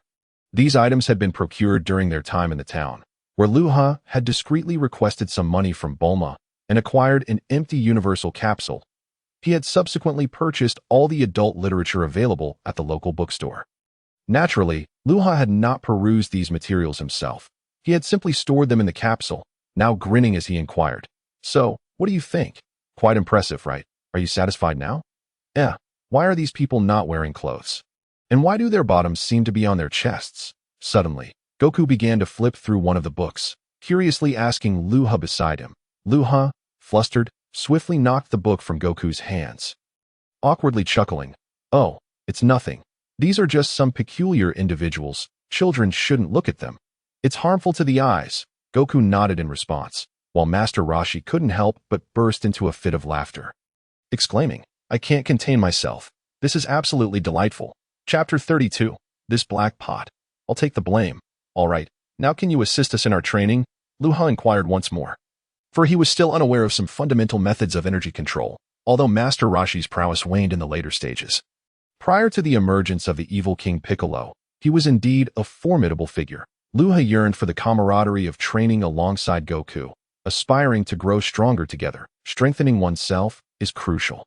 Yet Luha believed that the process of becoming stronger was even more significant, for it would create indelible memories. If one were to solely chase results, life would hold no meaning, merely a journey from birth to death. Thus, for humanity, the enjoyment of the process, the genuine friendship and unwavering bonds, is what truly matters. Upon hearing this, Master Rashi abruptly halted his actions, smirking as he replied, "Well, that's not so easy to say. Do you think you can buy me off so easily? Very well, then, what do we need to do?" Luha rolled his eyes, responding with indifference. Master Rashi nearly stumbled in surprise, quickly adopting a serious demeanor. "Actually, I was just testing you to see if you possess the determination to train." "Rest assured, Grandpa, I do," Goku declared confidently, patting his chest. "I, too, am unafraid of even the most arduous training," Luha affirmed. Observing their resolve, Master Rashi continued, "Very well, since that is the case, you must endure one more test, after which I shall formally begin your training." "Oh, another test?" Goku questioned, perplexed, while Luha cast a disdainful glance, fully anticipating this turn of events, although he recognized it as part of the narrative's progression. He could not resist exclaiming, "Don't push it too far, otherwise I might just take the books and leave." Master Rashi's lips twitched as he replied, No, it is well known that negotiation is vital. Luha, you have passed this test."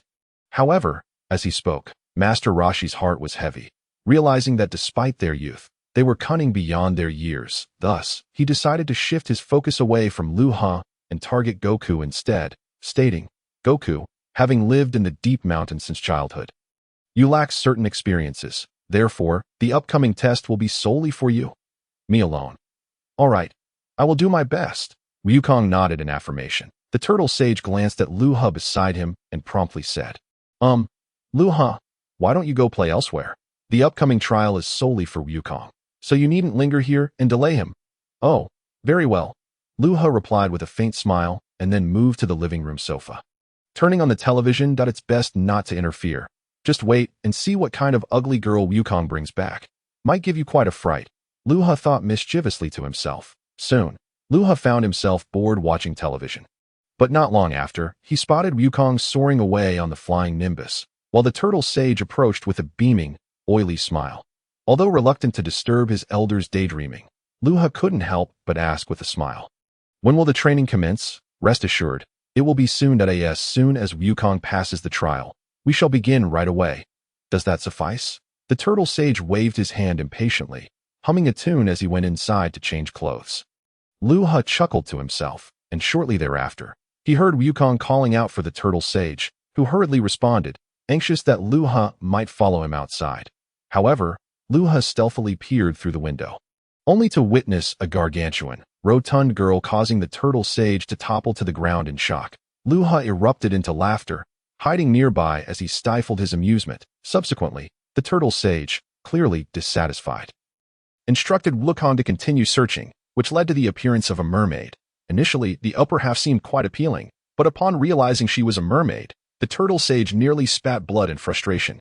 Yet, considering the mermaid's figure, he could not help but start to flirt, only to be met with a swift slap of her tail, prompting her to leap back into the sea. Wukong laughed heartily, while Luha doubled over with laughter indoors, nearly in tears. Eventually, the turtle sage began to impart serious lessons to Wukong, just as a boat slowly approached their island.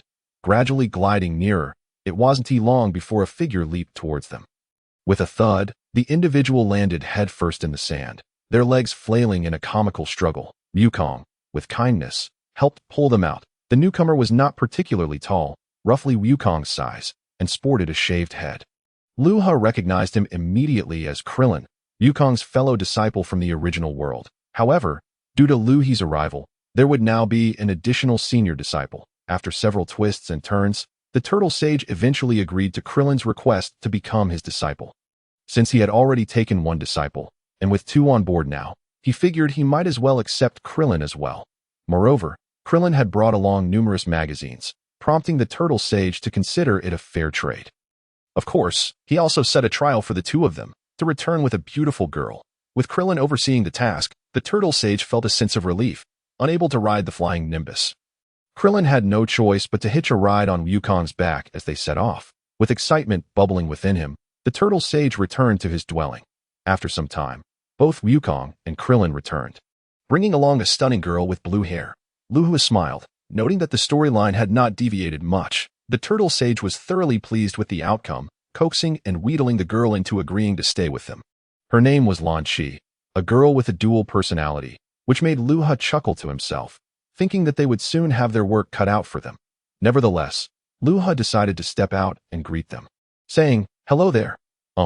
Is there someone else?" Krillin blinked in surprise. Lan Shi smiled gently and replied, "Hello." Krillin scrutinized Luha, noticing that he was notably taller than Wukong and appeared to be much stronger, for Luha had indeed grown more formidable during this time. His physique had become more robust due to the continuous battles, and he no longer looked as emaciated as before. Instantly, Krillin grinned and said, "You must be a disciple of Master Rashi too, right?" "Yes," Luha replied with a calm nod. Krillin then ingratiatingly added, "Greetings, senior brother. I look forward to your guidance." "Haha. That's fine," Luha replied awkwardly, thinking to himself that he was still a novice, albeit with a few more hours of experience than Krillin. However, the turtle sage immediately undercut him, saying, "Krillin, don't expect much from him. He just joined today." Krillin looked embarrassed, and Luha felt the same, pondering whether the turtle sage held a grudge against him. Just then, Lan Shi broke the tension with a smile, and shortly after, the turtle sage began persuading her to join in the training, heading off to fetch training attire as the turtle sage handed out the garments. Luha couldn't help but twitch at the corner of his mouth. This was clearly women's undergarments. The turtle sage smiled at Lan Shi, urging, "Everyone, please put these on. This is such a peculiar training outfit." Lan Shi remarked, puzzled, "Not to worry. This is a specially designed outfit from the turtle school. Just try it on," the turtle sage said with a sly grin. Without further objection, Lan Shi lifted her top with both hands. And Luha found himself momentarily stunned at that moment. Glancing at Lan Shi, he had to admit her figure was indeed quite impressive. That it would be disingenuous to claim he had no appreciation for beauty, especially with Lan Shi's naturally innocent demeanor paired with her mature physique. While he felt a stirring of interest, Luha refrained from any inappropriate thoughts, noting that Lan Shi would likely soon transform into her fiery alter ego. He hastily retreated inside. "Haha, splendid, splendid, quite fitting." The turtle sage grinned greedily, his gaze unabashedly scanning Lan Shi as the three of them donned their outfits. "Thank you, Grandpa," Lan Shi said sweetly. Krillin wore a smile as well, thinking about his successful initiation into the turtle sage's tutelage, despite the presence of two senior brothers ahead of him. However, he felt that both individuals were utterly useless. Luha, surprisingly bashful, dared not even gaze upon a girl's form before retreating indoors. The other, resembling a simpleton, wore an expression of innocent naivety, convinced that it would not be long before he became the most esteemed disciple of his master. Suddenly, a sneeze erupted, and Krillin realized in an instant that he had made a grave error. As he witnessed Lan Shi's hair transform into a golden hue, her furious gaze directed at the three of them. In an instant, she drew a firearm and unleashed a barrage of angry shots, exclaiming, "You perverts, perish! Ah, pain, pain, pain." Hearing the gunfire outside, Luha stealthily hid within the house, chuckling to himself, indifferent to the chaos. Soon, everyone came to understand Lan Shi's peculiar duality. After a mere sneeze, her personality shifted entirely. The following morning, the group gathered their belongings and boarded a yacht to their training destination, for the island was far too small to accommodate their needs for cultivation. After a considerable voyage, they arrived at a new, expansive island, home to hundreds of households. Once the Kame house was re-established, the gentle Lan Chi began preparing a meal. Wukong, piloting the Nimbus, surveyed the entirety of the island before hastily returning, excitement brimming in his voice. Shall we commence our training, Master? No. The formal training begins tomorrow. However, to assess your physical conditions, we shall conduct 2 small tests today, the Turtle Hermit declared. "Doe, are we bringing girls back again?" Wukong inquired, puzzled. Immediately, the Turtle Hermit awkwardly retorted, "Of course not. Now gather round." Taking a few steps forward, he pointed to a large boulder and a distant tree, saying, "The distance from this stone to that tree is approximately 100 meters. Today, we shall test your speed. Although swiftness alone does not guarantee excellence as a martial artist, the strength of your waist and legs is indispensable." Klin grinned. "Oh, 100-meter dash, is it?" Noticing Klin's smile, the Turtle Hermit chuckled playfully. "What? Are you feeling confident?" "I would not dare to presume, but perhaps just a tad," Klin replied nonchalantly, yet his words brimmed with self-assurance. He then patted his chest, declaring, "Let me go first." "Very well, prepare yourself," the Turtle Hermit responded, swiftly making his way to the tree. Then called out to Klin, "Are you ready?" "Okay, I'm good to go." Klin bent down, resembling a professional athlete. "On your mark, get set, go," the Turtle Hermit shouted, pressing the stopwatch as the last word left his lips. In an instant, Klin shot forth, sprinting with remarkable speed, seemingly completing the distance in no time. "How is that, Master?" Klin asked with a smile, glancing at the stopwatch. The Turtle Hermit replied, "Not bad, not bad. 10.4. Klin humbly smiled. "It's all right. My best record is just over 9 seconds. "Hey, I'm ready," Wukong suddenly urged. The Turtle Hermit was taken aback, then allowed Wukong to prepare for his turn. Wukong dashed forth, and Klin couldn't help but admire how quickly he moved. Wukong's time was 11 seconds flat, but he insisted on switching shoes to run again. Klin felt a twinge of annoyance, thinking he wasn't wearing professional athletic shoes either. Yet Wukong explained that his shoes were indeed worn out. Upon inspection, Klin realized it was true and reluctantly lent him another pair. After repeating the run, Wukong achieved a time of 8.5 seconds, leaving Klin utterly astonished at the sheer power behind his legs. "Well, it appears both of you possess considerable talent, which bodes well for your future training," the Turtle Hermit stated thoughtfully. However, at that moment, Luha lightly tapped the Turtle Hermit's shoulder, interrupting, "Shouldn't it be my turn to run?" "You?" The Turtle Hermit stammered, unsure of Luhi's true capabilities, though he guessed based on Luhi's previous display of the Kamehameha that he would not be slow. "Indeed, it's Luhi's turn." Wukong and Klin chimed in laughter. The Turtle Hermit scratched his head and said, "All right then, go ahead and prepare." Luha bounced back cheerfully, exclaiming, "I'm ready, let's begin." "On your mark," the Turtle Hermit announced, "Go," with the final word. Luhi's form seemed to transform into a gust of wind, zipping past the finish line in an instant. So fast, Wukong and Klin marveled, while the Turtle Hermit found himself similarly impressed. Luha hurried over, grinning, "Hey, what was my time?" 5.2. Upon seeing the stopwatch, everyone gasped. Even Luha was taken aback, and the Turtle Hermit swallowed hard. Initially, he had planned to show off, but given the circumstances, he thought better of it to avoid embarrassment. After all, that speed was nearly 70 kilometers per hour. A feat that would leave ordinary individuals in the dust. Cough, cough. "Well done, everyone. Now let us move on to the final test." The Turtle Hermit cleared his throat, shifting the topic. "What? You're not going to run?" Luha asked.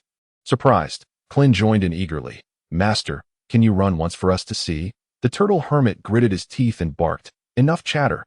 Let's proceed with the next test." The three fell silent. Luha chuckled awkwardly, realizing the Turtle Hermit was likely too shy to run.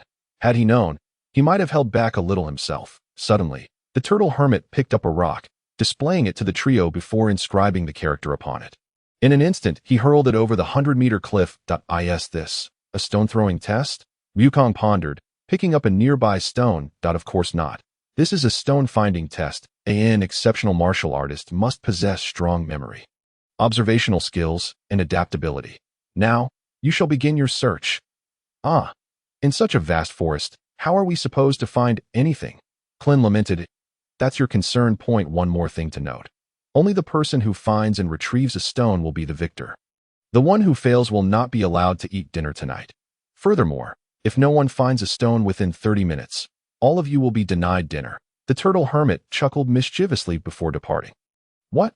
Dinner? Damn it. I'm on it. Wukong exclaimed in shock, gritting his teeth before leaping off the cliff. Are you trying to get yourself killed, you fool? Krillin gasped, horrified by Wukong's reckless act. However, upon seeing Wukong descend unscathed, Krillin felt a sense of urgency and quickly set off to search as well. Meanwhile, Luha chuckled to himself, plotting to lie in wait along the route to intercept the other two once they found their stones. Chapter 34. The struggle. Krillin raced ahead, but after a short while, he felt something was amiss. Considering the vastness of the forest and the 30-minute time constraint, he thought it was utterly impossible. A mischievous grin spread across his face as he concocted a lazy plan. Promptly veering off in another direction, he decided to execute a scheme of substitution, picking up a stone of similar size and borrowing a pen from someone else. On the surface, he inscribed the character and pretended to be utterly exhausted as he ran back with great difficulty to present it to Master Rashi. Upon glancing at it, Master Rashi immediately hurled a stone at Krillin's head. While scolding him fiercely, "You little rascal, this is not my handwriting at all. Are you trying to take advantage of the situation? Ouch, ouch. I'm sorry, Master. I won't do it again." Krillin clutched his head and dashed out once more. Arriving at the foot of a cliff, Krillin began to search earnestly. Suddenly, he sensed something slithering in the jungle, and in an instant, a Bengal tiger leapt out, lunging ferociously at him. Oh no. Bang! Krillin jumped nimbly to evade and circled around the tiger's back, delivering a swift elbow strike to the back of its neck, causing the creature to collapse unconscious on the ground. He patted his chest, feeling a bit shaky. Thank goodness, that was close. However, with colossal dinosaurs roaming nearby, Krillin dared not approach them and wondered what was amiss in this jungle. Suddenly, he heard a shout. "Yaha!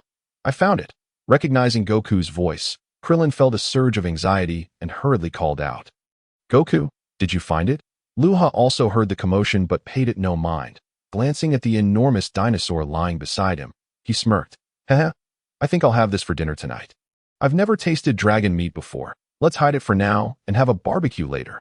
Luha clapped his hands and grasped the dinosaur's tail, dragging it away. After concealing the creature, Luha hurried to a crucial path. Knowing the subsequent events and feeling no need to compete for dinner with the two yet, his competitive spirit flared, thinking a little sparring wouldn't hurt. Sitting leisurely on a large stone, he awaited the two, but suddenly stood up to gaze into the distance, noticing Krillin had successfully deceived Goku by claiming to have found the genuine stone, while Goku was hot on his heels. "You liar, stop right there!" Goku shouted in pursuit. "Huh? Who told you to be so foolish? Training is ruthless." Krillin laughed heartily. However, seeing Goku's incredible speed closing in, he realized he would soon be caught. Suddenly, Krillin executed a sharp turn and shouted, "All right, let's duel. Whoever wins gets the stone." "Sure, bring it on," Goku replied, striking a confident pose. Krillin grinned widely. "Just a warning, my hands have brought down a Bengal tiger. What's a tiger to me? When I was on the mountain, I don't even know how many I killed." "Come at me," Goku urged fearlessly. "What? It seems you want to learn your lesson without a little pain." Krillin rolled up his sleeves and, in a flash, delivered a flying kick towards Goku. Goku, undeterred, swiftly seized Krillin's ankle and threw him face first onto the ground. Yet, Krillin reacted quickly, bracing himself with his hands and kicking towards Goku's face with his other foot. Goku merely smiled, catching Krillin's other leg and delivering a kick to his chest. Then, seizing both of Krillin's legs, he lifted him and slammed him face down onto the ground. Bang! Ugh! This time, Krillin was not so fortunate, making intimate contact with the ground, leaving him dazed. Nevertheless, he refused to concede, springing up to engage Goku in a flurry of exchanges. After several rounds, he found himself pinned down by Goku. "How about it? You can't defeat me, so just admit defeat and hand it over." "Damn it. How can you be so strong?" Krillin's lips twitched, but in his current state of defeat, he had no recourse. Yet, a cunning plan formed in his mind. Goku, with his seemingly simple-mindedness, would be easy to trick. Bang! However, he never anticipated that Luha would suddenly land a few meters in front of them, chuckling, "Hand over the stone, will you?" Both were startled. Krillin felt panic, while Goku was surprised to see Luha joining the fray. Goku, this is a test from Master, so of course I want in. Let us have a contest, Luha declared with a smile. Hearing this, Goku released Krillin and turned to Luha with a wary grin. Great? I've been wanting to spar with you. As he spoke, excitement coursed through him, likely due to the Scion's combative nature. Come on, Luha called out, and in an instant he dashed forward, throwing a punch at Goku's head. Bang! Goku blocked it with both hands, though his expression showed strain, a faint smile creeping onto his lips. Luha was momentarily taken aback.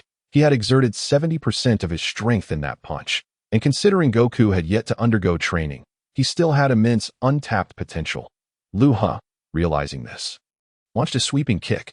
Goku quickly reacted, deflecting the attack and flying sideways. With a swift motion, Goku used his hands to slide along the ground, dissipating the force, then quickly regained his footing and executed a flying kick towards Luha. Bang! Luha crossed his arms to block Goku's kick, and just as he smiled, Goku's other foot struck his face. Luha swiftly dodged, and in the same motion, delivered a knee strike to Goku's back. Simultaneously, he aimed a punch at Goku's abdomen. Though Goku endured the blow to his back, he hastily raised his arms to block. Bang! Goku landed heavily, producing a loud crash, the ground beneath him appearing to sink several centimeters. Luha wasted no time, swiftly stomping down towards Goku. Bang! One foot sank into the ground about 10 centimeters deep, while Goku rolled aside to evade. Quickly getting back on his feet, Goku launched another attack. Throwing a punch straight at Luha's face, the two exchanged blows, seemingly evenly matched, while Krillin stood by, initially hoping for an entertaining spectacle, now astonished, stammering. This is incredible. Bang! Suddenly, a tremendous clash echoed as both fighters' fists collided, sending them staggering back several steps. Luha exhaled deeply, cautiously observing Goku, realizing that his strength should far surpass Goku's. Although his combat skills were not as refined, his raw power was considerable. After all, the previous Goku had struggled against the Ox King, while Luha, in terms of sheer strength, could easily overpower him. Luha surmised that Goku must have improved somewhat since their encounter at Pilaf's castle. And coupled with his own lack of battle experience, this was the result. He inwardly grimaced. Although he had not exerted his full strength, he had likely used about 80%. The Scion's growth was indeed remarkable. Goku was utterly exhausted, beads of sweat covering his forehead as he panted heavily. Fixating on Luha, he marveled at Luha's prowess, realizing that even with all his strength, he could barely hold his ground. While Luha appeared only slightly winded, Krillin, hurry up and attack. Luha waved his hand, urging. In truth, my heart brimmed with joy. After the recent bout, Luha felt that his combat experience had significantly increased. How should I put it? In summary, he had indeed grown stronger. Although his inherent attributes had not improved, his overall prowess had notably escalated. To illustrate this vividly, one might liken it to practitioners of Tai Chi, particularly those who have only been training for a few months. Their fundamental strength and speed might not have developed significantly, yet they exhibit a marked improvement in comparison to their earlier selves.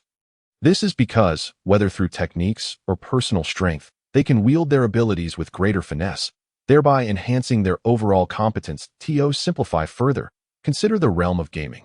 Why can some individuals excel with the same character and equipment while others falter?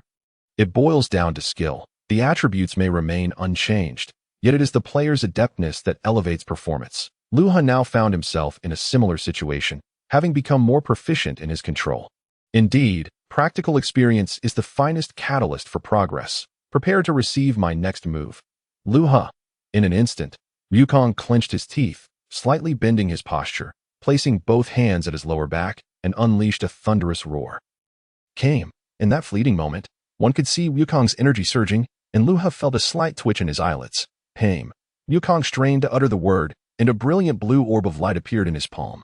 Krillin was equally astonished, his mind in turmoil. He recalled tales of Master Rashi's ultimate technique, a skill he had perfected throughout his life, known as the Kamehameha. How could Wukong possibly wield the Kamehameha?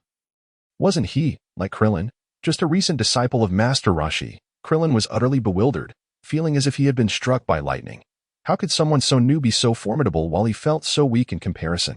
Previously, he had thought he had a solid foundation, yet now, juxtaposed with the two, he felt utterly insignificant. In an instant, the brilliance seemed to radiate from Wukong's fingertips as the small dot of light condensed into a compact sphere.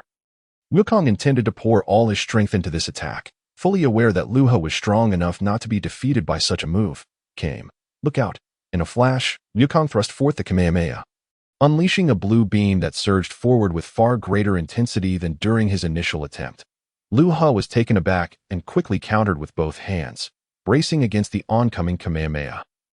His lips twitched, the heat searing through his hands, his feet skimming the ground as he struggled to maintain his position, hastily activating his own abilities. Truly, Wukong, Luha murmured in admiration, once he activated his abilities. The intensity lessened considerably, and the heat became bearable. Witnessing the Kamehameha held at bay, Wukong was astonished, realizing Luha was indeed formidable for being able to intercept his Kamehameha with bare hands. Yet, in an instant, he exerted all his might to push back. Failure to do so would mean that his full-powered attack would be truly thwarted. These two anomalies were astonishingly powerful. The overwhelming brilliance forced Krillin to shield his eyes as he observed the struggle between the two. His lips twitching in anxiety, he contemplated the dire consequences should he be struck by that attack. Certain death awaited him. Damn it. Although the heat in his hands had subsided, his body could not help but slide back slightly. Suddenly, a spark of inspiration ignited in Luhi's mind. A smile crept across his face as he revealed a card, and in the astonished gazes of Wukong and Krillin, he audaciously swallowed the Kamehameha. Whoosh! Ugh! Wukong pushed with his hands, but exhaustion rendered him incapable of producing any energy. He watched as Luha puffed out his cheeks, swallowing the energy in one swift motion, incredulously exclaiming, "Luha, you actually swallowed the Kamehameha?" Krillin's jaw nearly dropped to the ground, utterly flabbergasted. Gulp? Ugh, so awful. Luha took a moment to gather himself, finally swallowing hard, gasping for breath as he assessed the flavor. He had exerted considerable effort to consume it, now feeling thoroughly drained. But what is this surge of power? In an instant, Luha froze, his muscles slightly swelling, his meridians feeling as though they were flowing freely. Clenching his fists, he sensed an overwhelming strength coursing through him. His power enhanced significantly compared to before. This monumental leap felt akin to the culmination of several months of arduous training, yet he had merely consumed a Kamehameha to achieve it. Moreover, given that Wukong's strength was still not formidable, merely one Kamehameha had granted him such a boost. What would happen in the future? Thud! Wukong suddenly collapsed onto the ground, gasping for air. Luha paid no mind to Wukong, and instead turned his attention to Krillin, who was suddenly jolted awake by a realization. Oh no, in my eagerness to spectate, I forgot to escape. Very well, I'll give you the stone. You two can fight over it. In an instant, Krillin tossed the stone over the cliff, promptly making his escape. Wow, how despicable. Wukong cursed, hastily making his way toward the stone. Luha swiftly intercepted Wukong, declaring, "Wukong, that's a fake stone. It would be futile for you to pursue it. The real one has already been taken by Krillin." "Why do you say that?" Wukong questioned. "Luha, although you defeated me, I still intend to find that stone. After all, it's dinner." He persisted, pushing himself forward. Luha shrugged, having already attempted to dissuade him once. He found it tedious to stop him again. By evening, he anticipated seeing Krillin, Launch, and Master Rashi enjoying a hot pot together, utterly carefree.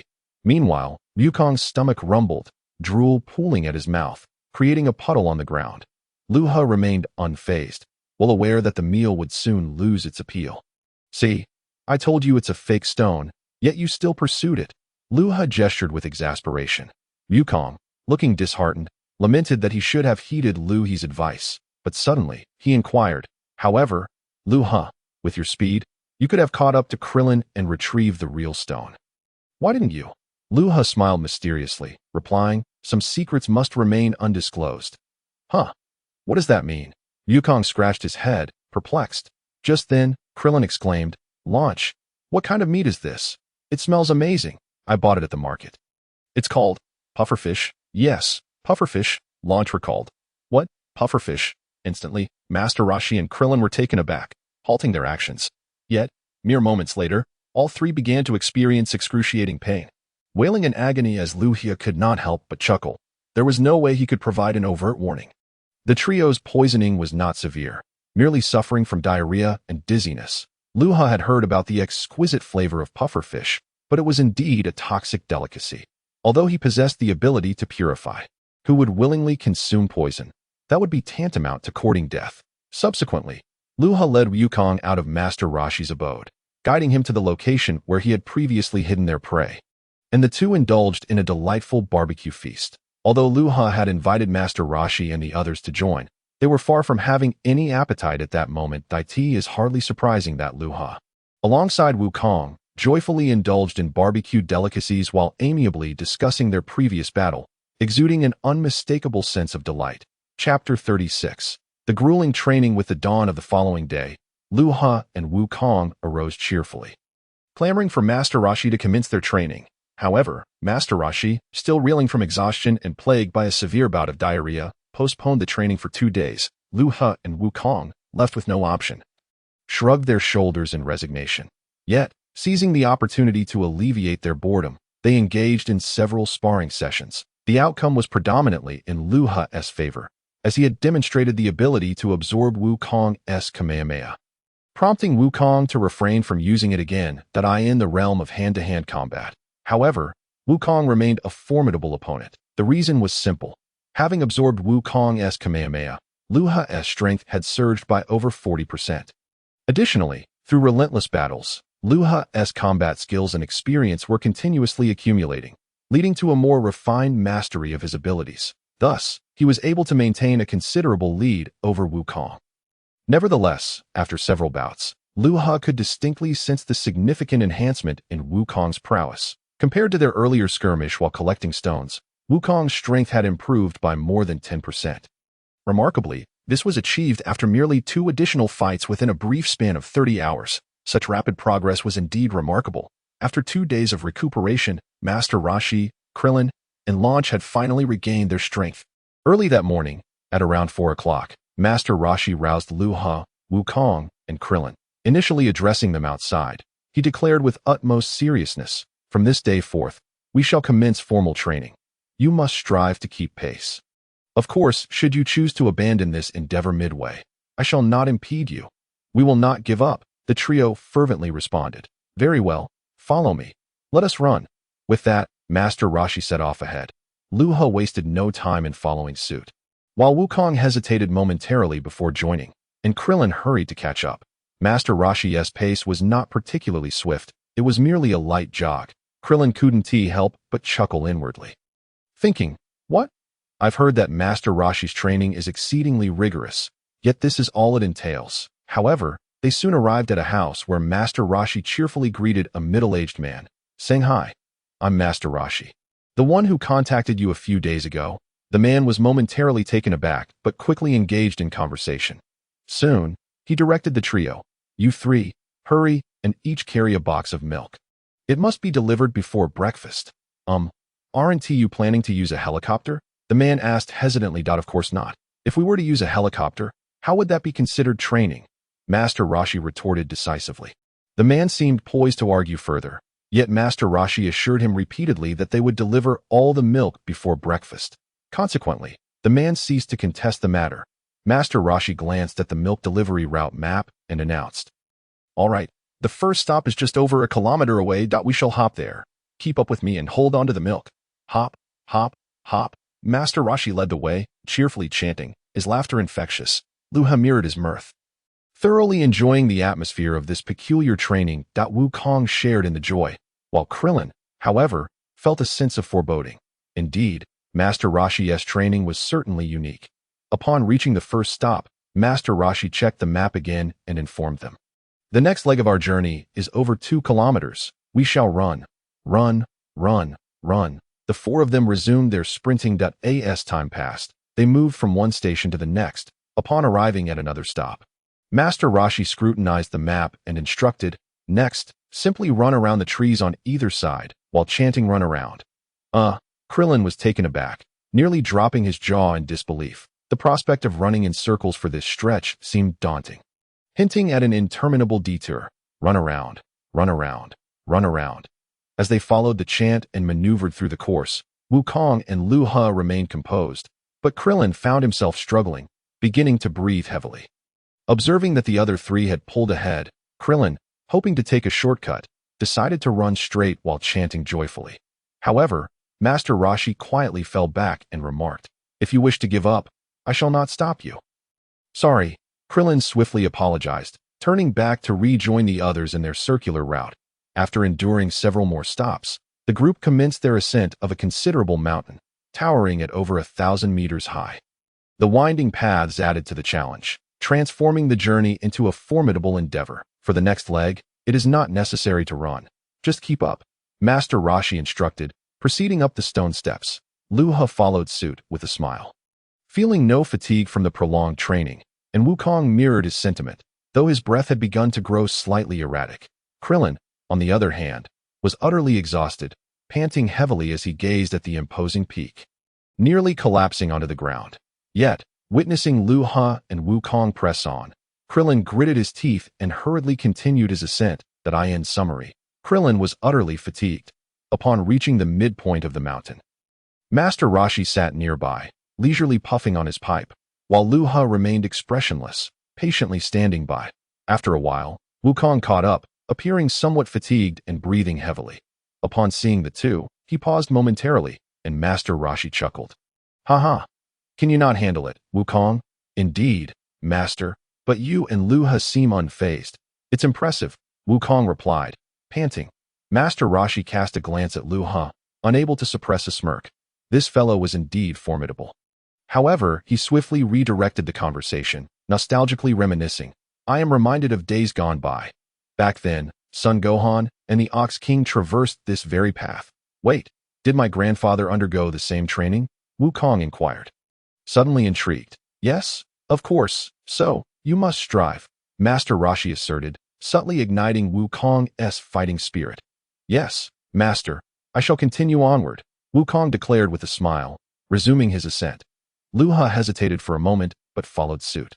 After they departed, Krillin, lagging behind due to exhaustion, finally arrived, only to be met with Master Rashi's reprimand. Upon hearing that they had only completed half the journey, he nearly fainted from disbelief, having painstakingly endured.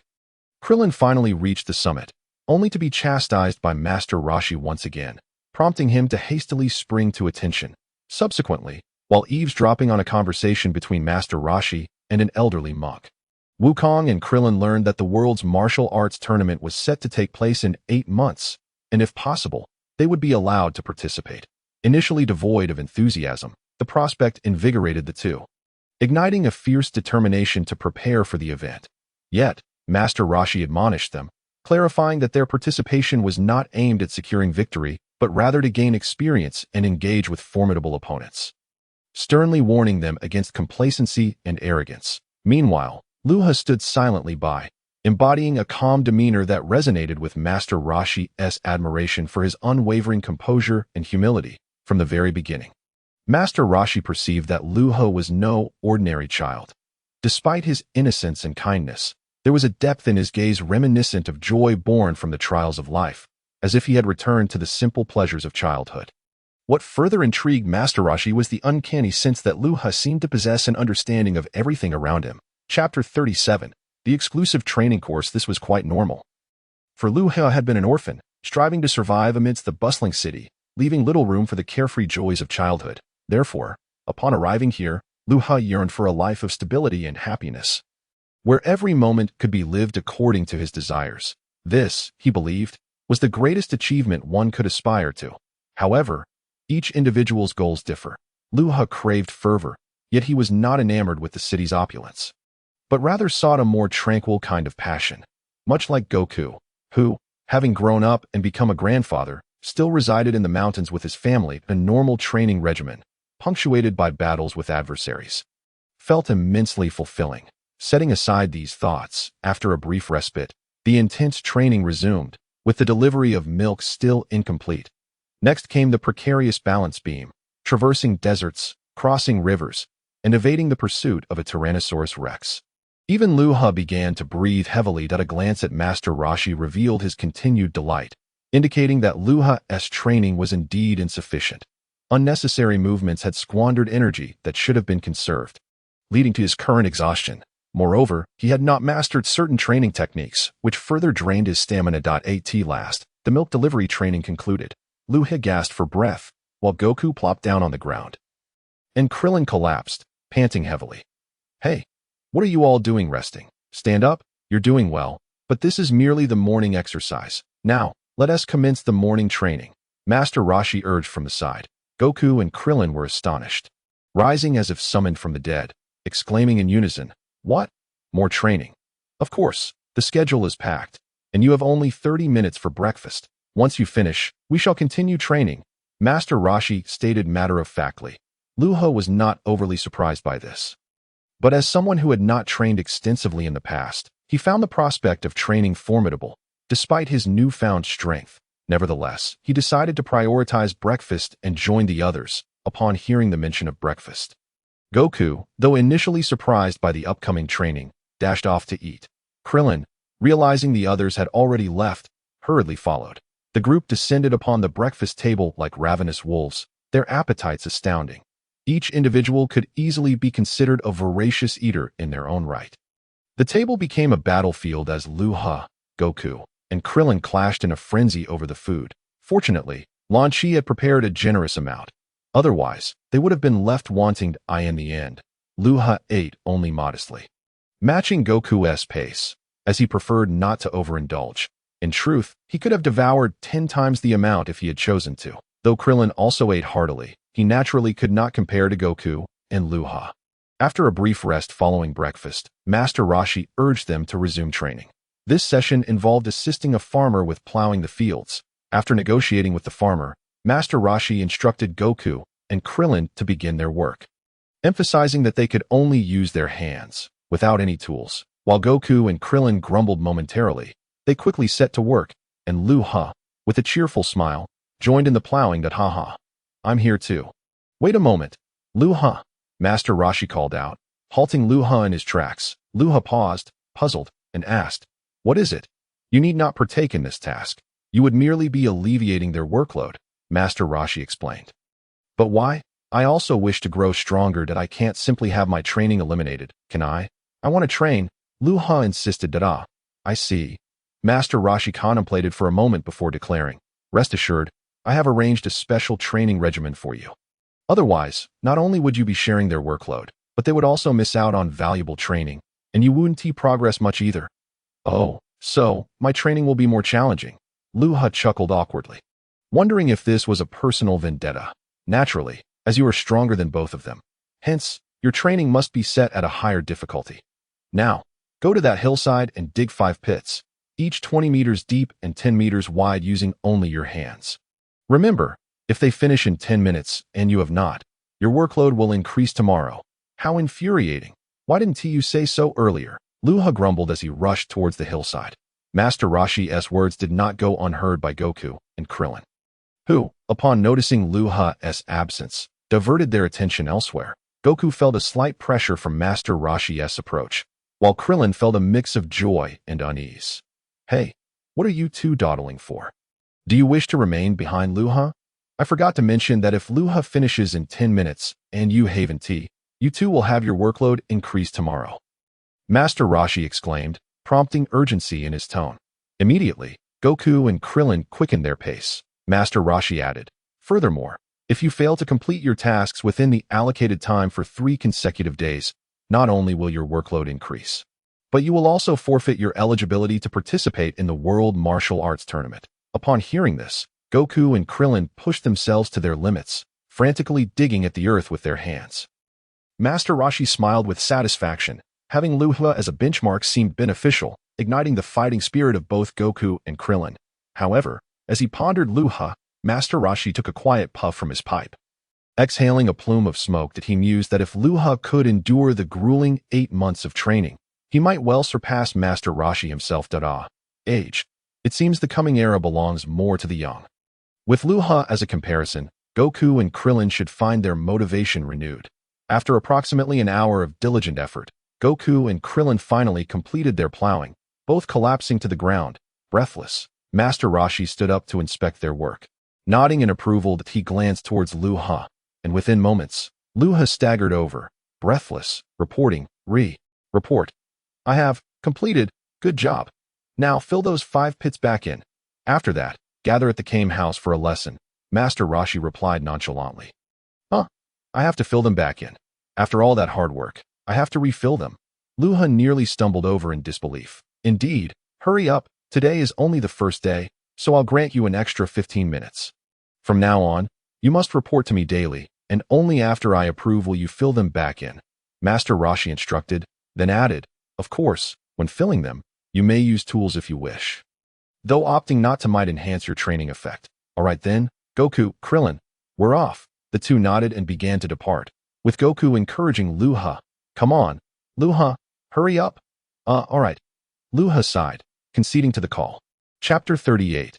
The end of training. Once Goku and the others had left, Luha sprinted back to the hillside, gazing at the mounds of dirt he had piled up earlier, then at the 5 deep pits.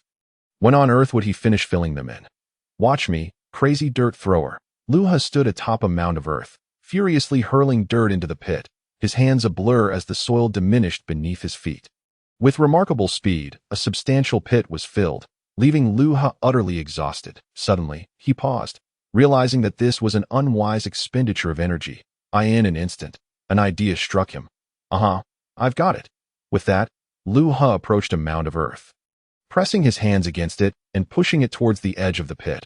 Although some dirt scattered along the way, he managed to shove approximately 60% of the mound into the hole.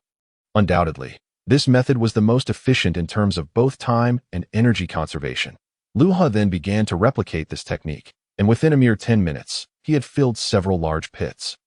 Chuckling to himself after finishing the task, Luha clapped his hands and made his way homeward. Upon returning to Kame house, only 15 minutes had elapsed, and Goku and his companions were waiting for him. Master Rashi had affixed a small blackboard to a nearby tree, wielding chalk, a pointer, and a textbook, and began urging the group to commence their lessons. Goku, somewhat weary of studying, was contrasted by Krillin, who was quite enthusiastic. Believing he could easily surpass the other two in academics, the lessons covered fundamental knowledge, and since Luha had never attended school, he cherished this classroom experience and listened attentively as lunchtime approached. The group indulged in a hearty meal, followed by Master Rashi's designated nap time. Lying in a hammock, with a gentle breeze caressing his face, Luha felt a profound sense of fulfillment in this lifestyle. Training, satisfying meals, and companionship that was a far cry from his previous days of wandering in search of sustenance. Slowly, he closed his eyes and soon drifted into a deep slumber, experiencing one of the most restful sleeps of his life. However, this bliss was short-lived. Just an hour later, Master Rashi roused him for further training. Subsequently, the three were dispatched to a construction site to work. Master Rashi permitted the use of tools, and while Goku and Krillin were assigned the workload of 6 men each, Luha was tasked with the equivalent of 10. Later, they arrived at a large lake for swimming training, where the goal was to swim back and forth 10 times, while Luha was set to complete 15 laps. Lastly, they engaged in reflex training, where they were tethered to a large tree, and Master Rashi intentionally provoked a nearby hornet's nest. Retreating to a safe distance as the hornets swarmed out, they attacked Luha and his friends, causing Goku and Krillin to scream in distress. Luha, quick to react, recalled his previous experiences of consuming hornet larvae, which were quite delectable when fried. Now, with his enhanced abilities, he adeptly dodged most of the attacks. Though the limited range of movement still resulted in a few stings by the end of the day's training, Goku and Krillin were covered in welts, while Luha bore several large bumps as well. Master Rashi chuckled and declared, "Alright, that's enough training for today. We shall continue tomorrow." Goku and Krillin plopped down onto the ground, exclaiming their relief, and Luha joined them, acknowledging the fatigue they all felt. Krillin, sprawled on the ground, feigned a near-death appearance and asked, "Does this mean we will have to train like this every day?" "Perhaps," Goku responded. Master Rashi interjected with a warning, "Don't be naive. Today's training was merely light. I will gradually increase the intensity in the future. Furthermore, in 3 days, you will undergo shell training, which you cannot remove. Now you understand why I am called Master Rashi, don't you?" Krillin appeared as if he had received dreadful news, nearly fainting, while Goku stared in shock. Luha's expression shifted slightly. It seemed the story he was familiar with was diverging somewhat. However, as the days of rigorous training continued, their growth was undeniable. In just a month, the trio adapted to the weight of the turtle shell. As time flew by, 6 months passed in a blink. During this period, all three experienced accelerated growth. Luha had donned an 80-kilogram turtle shell, moving as if it were weightless, while Goku and Krillin each wore 60 kilograms. Beyond their daily training, they also engaged in friendly sparring matches, testing their skills against one another. Master Rashi observed this with keen interest. And as the final month approached, he addressed them. All right, I have taught you all that I can. Only 1 month remains until the World Martial Arts Tournament. It is time for you three to train diligently. Of course, you may slack off if you wish, but only if you believe you are truly strong enough. But Master, you haven't taught us any martial techniques, Krillin exclaimed urgently. Master Rashi immediately rebuked. Nonsense. Your goal should not be merely to surpass me. The greatest challenge for a martial artist is not to surpass others, but to surpass oneself. The true aspiration of a martial artist is to develop their own unique techniques. For that is the path to discovering the martial art that fits them best. Remember, only the techniques you create yourself will be the most suitable and complete for you, Master Rashi instructed. Goku and Krillin nodded, somewhat confused, while Luha understood the underlying message. Master Rashi wished for his disciples to carve their own paths. Hoping they would surpass him in due course, he felt a sense of pride, believing that one among them had already exceeded his own capabilities. With this in mind, Master Rashi concluded, you may take it easy this final month, but the weight of the turtle shells must increase. Before the tournament, you are not allowed to remove them. Luha, yours will increase to 100 kilograms, while both of you will increase to 70 kilograms. Is that clear? Understood. The three responded in unison, their spirits soaring. The subsequent month passed swiftly, leading to the commencement of the World Martial Arts Tournament. Finally, the trio set off to participate in the competition. On this day, Lan Shi prepared suits for all three, and they expressed their gratitude and donned their new attire.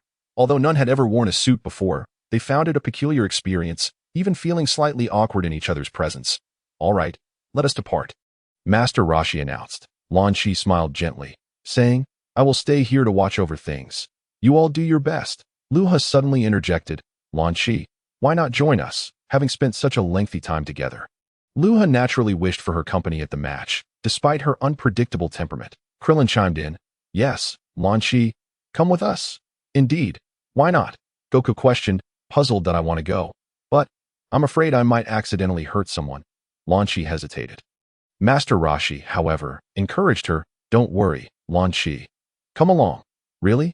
Is it truly all right? Lan Shi asked, her eyes lighting up. Master Rashi shamelessly replied, of course. Now, let us not waste any more time. All the while, he entertained thoughts of discreetly admiring Lan Shi's figure amidst the crowded event. With that, Lan Shi accepted the invitation, and the four boarded a plane together, heading towards the tournament venue. On the aircraft, it was quite simple. Both Wukong and Luha were experiencing their maiden flight, exhibiting a profound curiosity. Unable to resist his lascivious thoughts, Master Rashi discreetly groped the flight attendant's delicate figure, only to receive an instinctive slap, which attracted numerous mocking and disdainful glances. Luha and Krillin felt utterly embarrassed. Yet fortunately, the airplane traveled swiftly, allowing them to reach the venue for the tournament registration in just a few hours. Upon arrival, Master Rashi urged the trio to register without delay, and they complied eagerly. For they had awaited this day with great anticipation. Naturally, at the event, they encountered Yamucha, Bulma, and others once more. Wukong, Luha, is that you? This is splendid, Yamucha exclaimed, spotting the two and rushing over to greet them. Wukong responded with a smile. Yamucha, Bulma, Pu'er, and Wulong. It's been a while, everyone. Indeed, it has been far too long, Luha added with a grin. You too, where have you been? I visited Master Rashi's island previously, but I didn't see you, Bulma said, her initial joy swiftly turning to mild annoyance. Luha explained, please don't be upset. The island was simply too small for our training, so we relocated to a much larger one. Oh, but it seems you both have grown significantly stronger, haven't you? Yamucha remarked with a laugh to this. Luha and Wukong exchanged knowing smiles, while Krillin, confused, asked, who are they? Bulma and the others noticed Krillin standing nearby and redirected their attention back to Wukong and Luha. Luha clarified, this is Krillin. He trains under Master Rashi, just like us. Oh, is that so? They all chuckled and began introducing themselves. Soon after, Master Rashi approached. once again indulging in his lascivious tendencies before Bulma, and predictably received a reprimand. As time passed, the sky darkened, and they engaged in lively conversation, offering mutual encouragement before returning to their lodgings to rest. After all, the competition awaited them the next day, after a night of restful slumber. The awaited day of the tournament arrived, prompting everyone to rise early. The initial round was an elimination match. Only 8 competitors would advance to the finals from over 140 participants, making for an intensely competitive atmosphere. The first step involved drawing lots to determine opponents across 4 zones. Fortunately, Luha, Krillin, Wukong, and Yamucha were scattered across different areas. Krillin was the first to take the stage, facing an old opponent from the Shaolin Temple, which seemed to cast a shadow of fear over him. However, with encouragement from Wukong and Luha, Krillin regained his confidence, well aware of his considerable growth. When the match commenced, he quickly realized his opponent was sluggish and full of openings. With a powerful kick, he sent his opponent flying, crashing through the wall. This was merely a light kick compared to his bouts with Wukong and Luha. Yet it exhibited remarkable strength, filling him with newfound confidence. Clearly, Master Rashi's training was yielding impressive results. Next up was Wukong, who faced a considerably larger opponent, towering over him by nearly 3 heads. Yet, with a mere punch, Wukong sent him tumbling off the stage. Following that, Yamucha stepped into the ring, dispatching his opponent, a boxer-like figure, within mere moments. After a brief wait, it was finally Luha's turn. Eagerly ascending the platform, he felt a surge of excitement. But it's finally my turn. Luha, go for it, cheered Wukong, Krillin, and Yamucha. Hey, where's my opponent? Hurry up and show yourself. Luha muttered impatiently upon reaching the stage. In an instant, a young woman with alluring features leaped onto the platform. Luha was momentarily taken aback. This contrary to the original storyline, this woman was supposed to make it to the top 8 and eventually be defeated by that water-deprived guy. Namo, why am I facing her now? Just then, the referee's bell rang, signaling the start of the elimination match, which had a 1-minute time limit. If no victor emerged, the referee would determine the outcome based on scoring. Luha quickly refocused, noticing the woman smile before launching a punch. Please take care of me. Luha smiled slightly, effortlessly dodging her attack and countering with a punch aimed at her face. The woman shrieked. Oh no, I'm going to die. Luha smirked, aware that she was merely feigning distress to exploit an opening that he was not easily fooled. Encountering him was indeed her misfortune. Luha halted his punch just before her forehead. Sensing the sudden stop, the woman flashed a sly grin and lunged at Luha. However, as she swung her arm, she realized something was amiss. That Luha's punch had indeed paused, but in an instant, an immense gust of wind erupted, sending her tumbling off the stage. Thud. The sound of her landing echoed, signaling her unconscious fall to the ground. Excellent job, Luha, Wukong exclaimed, rushing over with delight, and Luha simply smiled in response. Yet, Krillin could not help but comment. Is it really necessary to be so rough with a girl, Luha? That seems a bit excessive, doesn't it? Where's the harm? I didn't even touch her. Luha chuckled, scratching his head innocently. Yamucha, astonished, swallowed hard, his mind racing. He had witnessed Krillin and Wukong's matches, acknowledging their extraordinary prowess. Yet, Luha appeared even more formidable. The mere force of his punch had sent the woman off the platform, rendering her unconscious. Observing her state, it was clear that what she had faced was far from Luha's true strength. He pondered how much stronger Luha had become compared to their previous encounters. In contrast, he felt woefully inadequate. Chapter 40. A victory with a single move. Following another round of eliminations, Luha and the others effortlessly progressed. Luha scanned the crowd, searching for Master Rashi's familiar figure. According to the story, he should have been donning a wig and competing under the alias Jackie Chan. However, despite his efforts, he could not find him. Was it possible that Master Rashi had opted not to compete? Hey, keep it up, you lot. Upon hearing the shout, Luha turned to spot Master Rashi observing the matches alongside Bulma, Launch, Pua, and Wulong, all gathered near the hole Krillin had created earlier. Luha and Wukong waved back with smiles, acknowledging his presence. Although puzzled as to why Master Rashi was not participating, Luha speculated that he believed the trio was ready to take on the challenge. Perhaps his own appearance had instilled additional motivation in Wukong and Krillin. Nevertheless, it was evident that due to Luha's presence, Both Wukong and Krillin had surpassed their original story arcs. Krillin was stronger than his character in the narrative, and Wukong had also evolved significantly, nearing the power he wielded during his second participation in the World Martial Arts Tournament. With these thoughts behind him, Luha refocused on the upcoming matches, after 3 more rounds of elimination. The final 8 competitors emerged. Luha, Wukong, and their friends claimed 4 of those slots, having faced primarily weak opponents, aside from Luha's unexpected match. Even Yamucha's toughest battle only required 10 exchanges before he emerged victorious. Among the remaining 4, 3 were characters true to the original story. Nanmo, the water-deprived man from the village. Moreover, there exists a certain individual, reeking of filth and having never bathed since birth, and another, a mere flying lizard capable of spewing powerful rubber.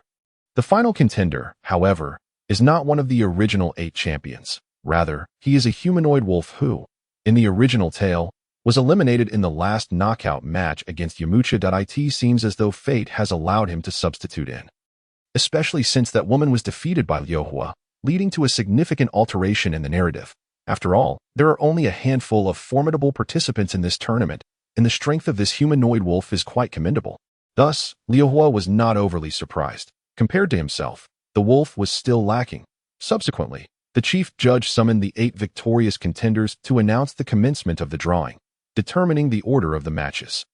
Given the overwhelming stench of the disheveled man, the judge promptly assigned him the first position. Following this, Nama drew the 4th slot, while Klin secured the 3rd, Yamucha the 5th, the flying lizard the 8th, and the 6th went to the humanoid wolf. However, the unfortunate Luha ended up with the 2nd position, destined to battle alongside the filthy individual, causing his lips to curl in distaste. Upon reviewing the battle order, it appeared that only the adversaries of Yamucha and Wukong remained unchanged. Predictably, the two should still triumph over their opponents and advance to the 2nd round. Luha, who substituted for Klin's originally designated opponent, found Klin now pitted against Namil. Once the drawing results were announced, the judge proceeded to outline the competition rules. Firstly, the upcoming final matches would consist of single-round battles without a time limit. Falling off the stage or being unable to rise after a count of 10 would result in defeat. Naturally, automatic forfeiture would also be considered a loss. However, there were several points to note. Participants could not use props or weapons, nor could they target the eyes or genitals of their opponents, and killing was strictly prohibited. Failure to adhere to these rules would lead to disqualification, as stated by the host and judge. So, I can't utilize my sky-shattering kick. Luha mused with a hint of regret, prompting Yamucha to grimace, seemingly experiencing an inexplicable discomfort at the mention. Observing Yamucha's subtle expressions, Luha felt a twinge of embarrassment and scratched his head with a sheepish grin. The host declared, "All right, we shall commence the first match shortly. Contestants, please prepare yourselves." With that, the host took to the square arena outside, initiating the opening remarks. After a series of congratulatory speeches, the venue's master offered a few words, culminating in the host's fervent shout to begin the match. All right, the tournament officially begins. In an instant, cheers erupted, accompanied by the resounding clang of the venue's gong as the audience erupted into applause, with voices such as Bulma and Wulong ringing out, "Go! Go, Yamucha, Luha, Wukong." Next up, we invite contestant Buck and contestant Luha, the host enthusiastically proclaimed. Luha, brimming with joy, dashed out, waving to the audience and flashing a confident gesture towards Master Rashi. Ugh, what an awful stench. What on earth? This individual, however, Buck suddenly surged onto the stage, waving at the crowd, his overwhelming odor creating a barrier that repelled all. Oh dear, Luha is facing such an opponent, Master Rashi remarked with a hint of admiration. Resembling a spectator enjoying a show, Wulong, pinching his nose, complained, "How on earth can one fight such a person?" "Luha, you can do it." Wukong, Klin, and Yamucha cheered from the sidelines, also covering their noses. Luha nodded, thinking that indeed the fellow was quite disgusting. After all, he had once lived like a beggar, but never to such an extent. He turned to the host and implored, "All right, let us start the match already." The host paused, contemplating that it would be best to resolve this foul-smelling individual quickly, and without hesitation, announced, "All right, let the match begin." Buck erupted into laughter, taunting, "What's this? Eager to meet your demise? Not at all. I just want to conclude this quickly." "I can't stand your stench," Luha retorted, waving his hand in disdain. "Can't stand it. Watch this. My breath attack." Buck bellowed, suddenly opening his mouth wide, unleashing a wave of nauseating breath aimed directly at Liuhua. Liuhua shook his head, swiftly placing his hands together and delivering a powerful strike. Here's a refreshing breeze for you. As a greeting. Whoosh, boom. In an instant, Liuhua's palm unleashed a mighty gust, colliding with Buck's foul breath. The force propelled both the stench and Buck himself back, akin to a tornado, sending him tumbling off the stage. Out of bounds. Contestant Liuhua wins. The crowd was momentarily stunned, unprepared for such a swift resolution. While the host erupted in laughter and cheers, the audience roared with delight, and Master Rashi smiled with satisfaction. This guy, truly remarkable. Bulma and the others were left speechless, uttering awestruck phrases. Wow. Incredible. Liuhua waved his hands, resting his arms behind his head as he headed backstage. Defeating such an opponent did not evoke any sense of pride in him. Chapter 41. Namu vs. Krillin. Liuhua. You were amazing, winning with just one move. Against such a fellow, I would have found it quite troublesome, Wukong exclaimed, realizing that in this match, weapons and the Nimbus cloud were prohibited. Well, it was nothing. Liuhua humbly scratched his head and smiled. Yamucha, however, spoke earnestly. Don't be modest, Liuhua, to knock such a person off the stage with merely a gust of wind. You are truly strong. You all are equally impressive. Keep it up, Liuhua encouraged with a grin. Indeed, the three nodded vigorously in agreement. Subsequently, the host announced that due to Buck's lingering odor on the stage, staff members would need to cleanse the area, which caused a delay of over 10 minutes. However, the audience showed no signs of complaint. After all, who would want to watch a match in a stench-ridden environment? Once the cleanup was complete, the host greedily inhaled a breath of fresh air and excitedly shouted into the microphone. All right. We shall now commence the second match. Please welcome contestant Krillin and contestant Namu. Hee, it's my turn now, Krillin chuckled as he dashed onto the stage. Liuhua, Wukong, and Yamucha cheered energetically for Krillin. A glimmer of determination flashed in Namu's eyes as he vowed internally, I must win. Without fail, as Krillin entered the arena, Bulma and the others cheered him on, and Krillin responded with confident gestures towards Lan Shi and Master Rashi. All right, the second match begins now, the host declared passionately, with a resounding clang of the gong and the audience's cheers. The atmosphere ignited with excitement. All right, I'm ready to strike, Krillin announced, taking his stance with a grin. Namu responded with a powerful shout. Bring it on, I will win this match. With that, Krillin launched into a flying kick, hoping to resolve the match in one swift motion, only for Namu to nimbly evade his attack. Seizing Krillin's foot, he forcefully hurled him towards the edge of the ring, exclaiming, I must win, please step down. Krillin was momentarily taken aback, flailing his arms wildly in the air. Simultaneously, the commentator remarked, Oh dear, Krillin has underestimated his opponent and has been flung out by Nam. Will he lose the match as a result? That little rascal, he should have heeded the warning against complacency. Witnessing this scene, Master Rashi couldn't help but curse under his breath. Bang, bang. In an instant, Krillin devised a plan, unleashing a powerful strike with both fists that created a gust of wind. Slightly cushioning his fall, seizing the opportunity, he grasped the edge of the ring and climbed back up, leaving Nam momentarily stunned, prompting him to rush in for a counterattack.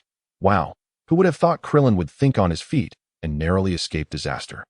The commentator eloquently expressed. Just as Krillin regained his footing, he looked up to see Nam launching a kick aimed to send him tumbling off the stage. Reacting swiftly, Krillin leapt away, performing several flips that carried him high above Nam's head.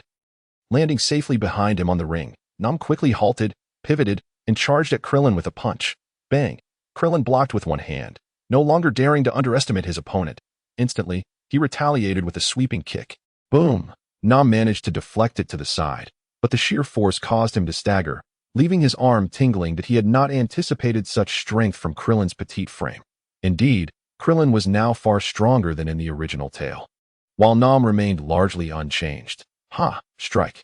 Krillin shouted, throwing another punch. Nam's lips twitched slightly, but thinking of his village, he braced himself and countered with a punch of his own. Bang! Bang! Boom! Ha! As their exchanges continued, the battle appeared intensely fierce, with each blow resonating flesh against flesh. However, those with deeper insight recognized that Krillin held the upper hand, while Nam was merely enduring. Go for it, Krillin. You can win this, Goku cheered from atop a wall.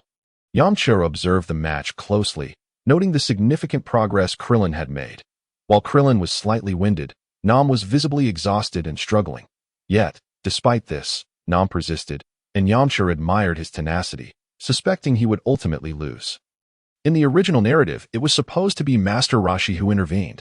However, casting a glance at Master Rashi, Yamcha felt a pang of embarrassment as he noticed him mingling among the crowd. Surreptitiously admiring the figures of some young women, it appeared that Master Rashi was oblivious, mistakenly believing Nam was merely fighting for the championship. With a clash of fists, the two fighters separated once more. Nam panting heavily as he fixed his gaze on the diminutive Krillin. This stalemate was unsustainable. He had no choice but to unleash his ultimate technique, Heavenly Cross Punch. In an instant, Nam leapt high into the air, soaring dozens of meters before rapidly descending towards Krillin. Witnessing this, Krillin felt a surge of excitement. Finally, an opportunity to settle the match.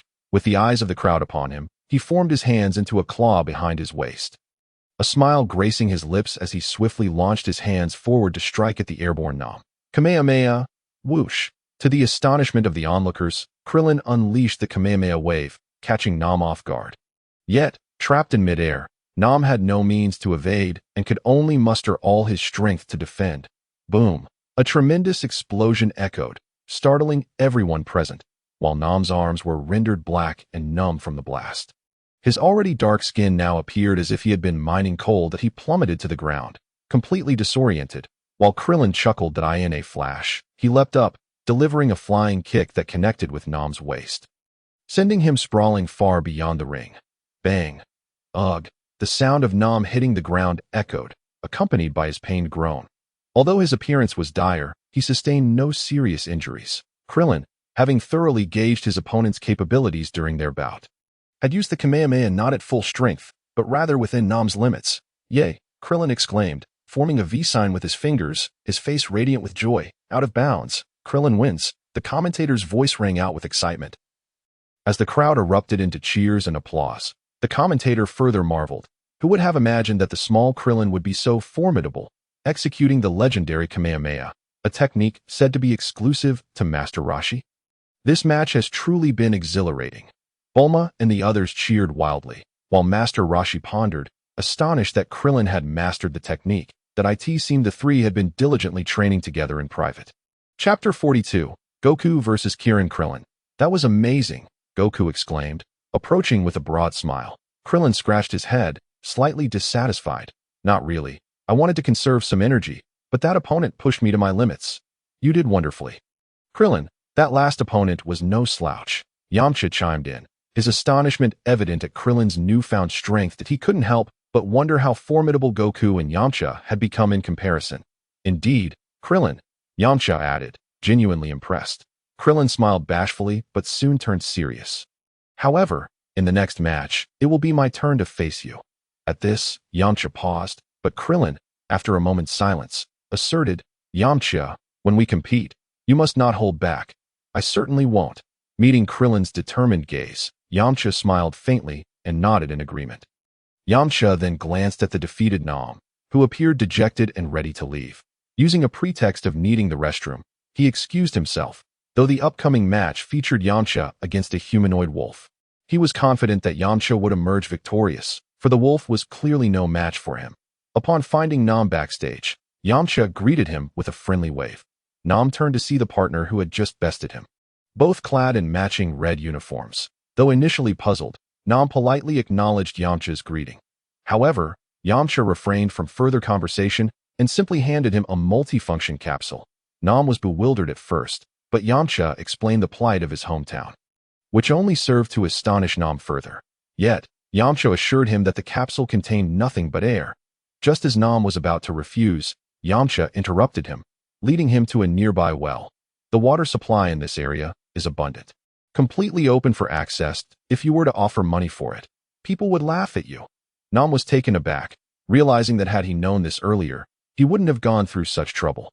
Yet simultaneously astonished, Luha pondered how he could comprehend his plight. With a subtle smile, he enigmatically replied that the secrets of heaven must not be divulged.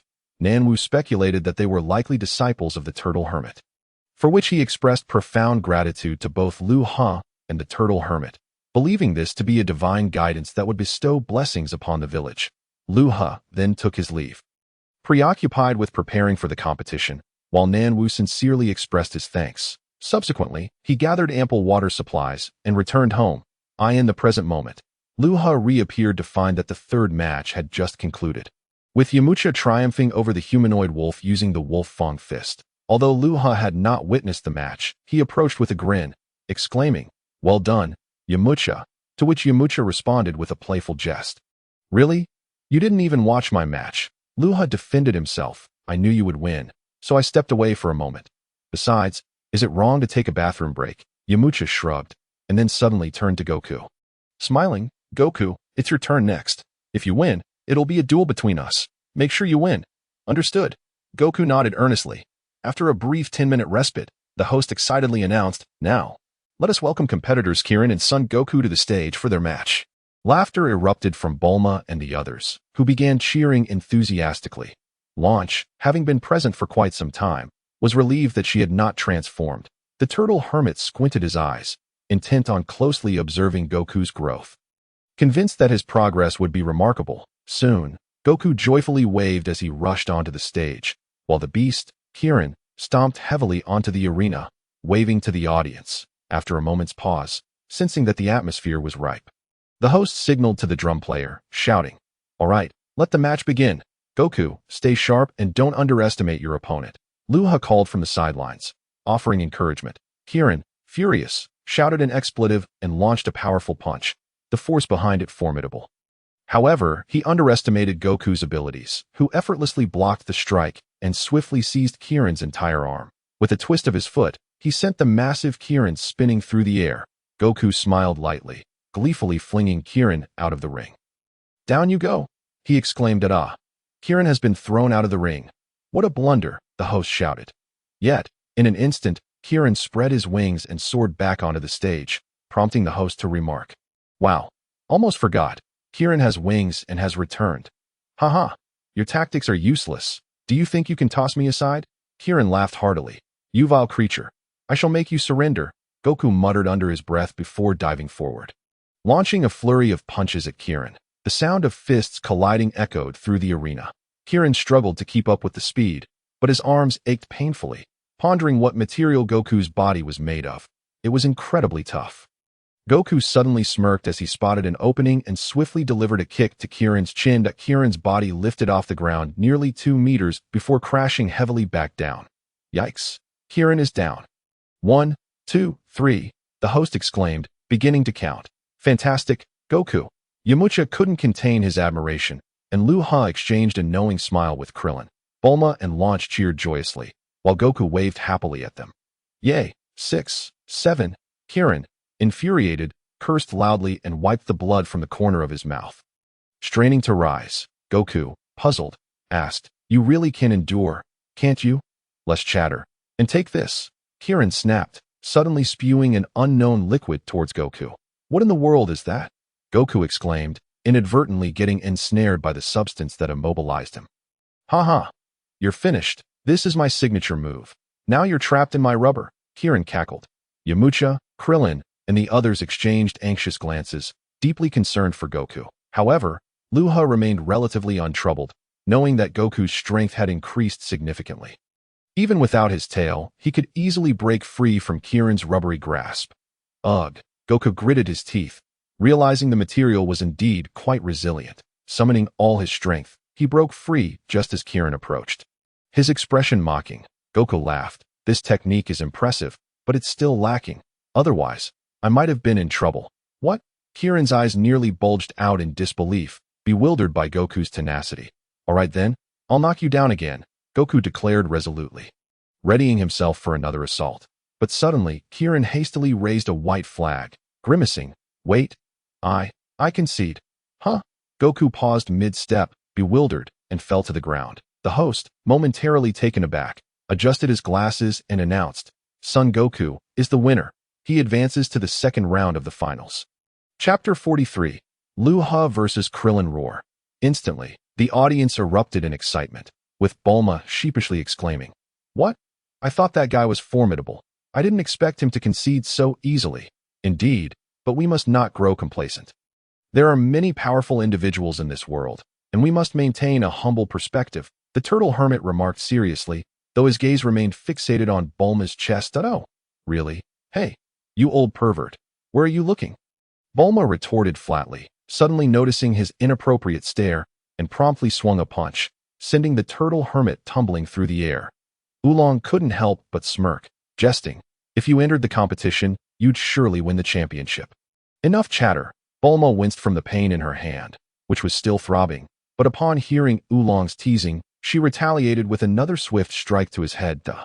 You're just bullying the animals, Wulong protested, but Bulma shot him a fierce glare, silencing him. Fantastic, Goku, you've advanced. Krillin cheered upon Goku's return.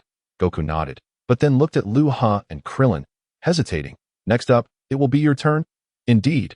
Rest assured, we will both give it our all, Luha replied. The host then announced a 2-hour intermission. Not due to any other reason, but that it was time for lunch. This was, of course, a joyous occasion for everyone, as the prestigious martial arts tournament provided meals for the 8 finalists. However, with Goku, Luha, and Krillin, 3 voracious eaters, present, the tournament's chefs found themselves quite overwhelmed. After so many years of culinary practice, they had never experienced a day as bustling as today. For the chefs, it was a trial of endurance. However, for Luha and his companions, it was a time of great joy, as it felt like no time had passed before the competition commenced once more. Observing that the audience had largely gathered, the host announced, "All right, let us begin the second round of the finals, and welcome Luha and Krillin to the stage. Next up are Luha and Krillin. Who should we cheer for?" At this moment, Bulma in the audience found herself in a quandary. Oh well, let's support both sides, suggested Puer. Bulma smiled in agreement. Indeed, the upcoming battle between Yamucha and Goku will be similar. Otherwise, I wouldn't know whom to root for. Noticing the identical red martial arts uniforms worn by the 2 competitors, each adorned with the character, the host expressed curiosity. Before we begin, may I ask, you both wear the same outfit. Did you train at the same dojo? Krillin responded, "We're not from any dojo." The host, puzzled, probed further. "Then how is it that you both possess such strength and appear quite youthful?" "Well, actually, we are both disciples under Master Wutian." Krillin hesitated before answering. The crowd gasped in astonishment, and the host exclaimed loudly, expressing disbelief that the master was still alive. Hearing this, the turtle hermit almost choked in disbelief, prompting the host to inquire curiously about the whereabouts of the martial arts deity. The turtle hermit. Krillin pointed to the audience, claiming, "The turtle hermit is right there." However, the onlookers found no trace of him. In fact, the turtle hermit had intentionally chosen to remain low-key and out of sight. With no other options, the host made a few more comments before declaring the commencement of the match. "All right, the competition begins now. Both competitors, give it your all." In an instant, Luha and Krillin assumed their stances. Sharing a moment of silence before Krillin grinned widely. "Luha, here comes my attack." In a flash, Krillin darted towards Luha, seemingly traversing the distance in an instant, and launched a punch aimed squarely at Luha's face. Having previously been outmatched in their sparring sessions, Krillin was determined to give it his all from the outset. However, Luha merely smiled lightly, and in an instant his figure flickered, causing Krillin's fist to pass through Luha's illusion, leaving him startled. "Oh no, it's an afterimage," Krillin thought, frantically searching for Luha's true position. When did this guy learn such a technique? I've never seen him use it. The turtle hermit, hidden in the shadows, pondered this development. In that fleeting moment, Luha appeared in the air to Krillin's left front, delivering a swift kick to Krillin's head. "Catch this, Krillin." As the kick swept through, Krillin's expression shifted in surprise, only to realize it was yet another afterimage. Luha had missed, and now began to search for Krillin's location again, prompting the turtle hermit to exclaim in astonishment, as Krillin also, unbeknownst to the turtle hermit. This was a technique Luha had devised during his idle moments, having learned of such moves from the turtle hermit. With his innate strength and countless experiments, Luha had mastered this technique, applying it during his sparring with Goku and Krillin. This led to both Krillin and Goku inadvertently picking up on it. While the Kamehameha technique was also part of the original setup, Krillin had not yet mastered it in the current timeline. Suddenly feeling a chill behind him, Luha smirked slightly as a pair of hands descended, shattering the illusion he had left behind. Krillin exclaimed in surprise, "Damn, a triple afterimage."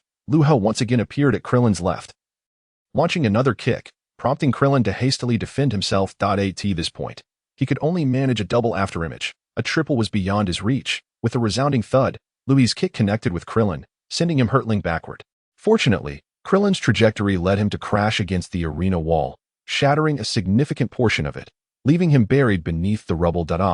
What tremendous power! The host shouted into the microphone. Astonished, Goku and Yamucha rushed over. Concern evident on their faces, Krillin. However, since the match was still ongoing, they refrained from intervening. Luha reassured them. Don't worry, I know my limits. He won't be in any life-threatening danger, but after that strike, he should be out of the fight. Luha was acutely aware of the magnitude of power behind that kick. Although he had held back somewhat, it was still over double the force they usually exhibited during practice. He believed it would be quite challenging for Krillin to rise again, at least not for several hours. 1, 2, 5, 7. As the host counted to 7, a hand suddenly emerged from the debris, causing the host to pause in surprise. While the crowd gasped collectively, including Luha in an instant, Krillin flipped himself upright, rubbing the bruises on his cheek and wiping the blood from the corner of his mouth. He managed a faint smile, but then spoke earnestly. Luha, I truly didn't expect you to be concealing so much strength. This genuinely astonishes and unnerves me, but fortunately, I too retained a bit of my strength. Otherwise, I would have truly been unable to stand just now. Chapter 44. Surrender what, you too? Huh? I didn't expect you to hold back. Luha exclaimed, his face reflecting surprise. He had initially thought he had concealed his abilities well, but it seemed otherwise. Reflecting on it, he realized that if he could hide his strength, Krillin had every reason to do the same. If they were fully aware of each other's capabilities, it would expose all their advantages to their opponent. Moreover, since they were all brothers in arms, it was not so simple to conceal one's strength. Luha had merely overlooked this fact, believing that their enhanced abilities were solely due to his presence. Now he understood that his arrival had not merely altered the situation. Both Goku and Krillin seemed to have already reached higher levels and had evidently put in substantial effort for this tournament. Reflecting on their training sessions, Luha recalled how Krillin had initially taken shortcuts, but had become increasingly diligent over time. So, I was being complacent, Luha chuckled. Krillin readied his stance once more. Likewise, but now you truly ought to be cautious. All right, bring it on, Luha declared. The turtle hermit couldn't help but marvel. Krillin has hidden so much. I must be getting old. I believe Goku is the same, right? With a sudden, powerful shout, Krillin charged forward at breakneck speed. Startling even Luha. It was as if he had appeared at Luha's side in the blink of an eye. And with a resounding impact, Luha barely managed to defend himself as Krillin's punch landed. In that moment, Luha was sent reeling backward, yet Krillin was relentless. Realizing that Luha was not easily subdued, that he lunged forward, delivering another punch aimed at Luha's face, intent on knocking him off the stage entirely. Thud, another punch struck Luha, propelling him off the arena, nearly flying 100 meters away. The situation appeared dire, and the host bellowed, "Oh no! Luha has been inadvertently knocked off the stage. It looks like he's lost for certain." Luha's lips twitched slightly as he fell. Just before hitting the ground, he unleashed a Kamehameha, striking the ground and creating a force that pushed him backward. In the astonished gaze of the audience, he landed back on the arena. Truly remarkable. Just like his fellow disciples, Luha can wield Master Wutian's signature Kamehameha. The host was momentarily taken aback, exclaiming in astonishment, "I am afraid I have disappointed you, Klin." Luha chuckled. Klin, however, appeared as if facing a formidable adversary, fixating his gaze intently on Luha. Luha then solemnly stated, "All right, it's time for me to get serious." Just as Klin's words faded, Luha materialized before him, delivering a powerful punch to Klin's abdomen. Klin's eyes widened in shock as he felt the pain radiate throughout his body, involuntarily spitting out gastric juices. Yet, Klin understood that this was not the time to rest. He valiantly suppressed the agony and retaliated with an elbow strike aimed directly at Luha's face. With a faint thud, Luha effortlessly blocked the elbow with his palm, rendering Klin's attack ineffective. Klin was taken aback. What? A smile crept across Luha's lips as he swiftly launched a punch that caught Klin off guard, landing squarely on his face. "Klin, you've lost." Klin, startled, stumbled backwards, but before he could recover, Luha appeared above him, raining down punches. Thud. Thud. Klin's trajectory abruptly shifted as he plummeted straight down, making intimate contact with the ground. Out of bounds. Luha wins, the host exclaimed as a muffled sound echoed. Krillin felt the solid ground beneath him, and a wave of disappointment washed over him. I lost. Get up, Krillin. You've shown great strength. Krillin was momentarily stunned. Upon looking up, he saw Luha extending his hand with a smile, grasping Luha's hand. He stood up, playfully tapping Luha on the shoulder while feigning annoyance. You brute, did you really have to hit so hard? Were you trying to knock me out, brute? I'm your senior, having entered the arena before you. Besides, didn't you tell me not to hold back? Luha replied, grinning. The two then walked shoulder to shoulder back to the venue, where Wukong and Yamucha acknowledged their camaraderie without dwelling on the outcome of the match. The display of brotherhood between the two resonated with the host and the audience, eliciting a round of applause. Subsequently, the host announced the commencement of the second match. Now, let us welcome competitors Sun Wukong and Yamucha to see who will advance to the finals. Yamucha, Wukong. Give it your all. Bulma and others cheered from the sidelines. Yamucha and Wukong exchanged nods before stepping onto the stage, prompting the host to enthusiastically declare, I believe our audience can hardly wait. Let the match begin.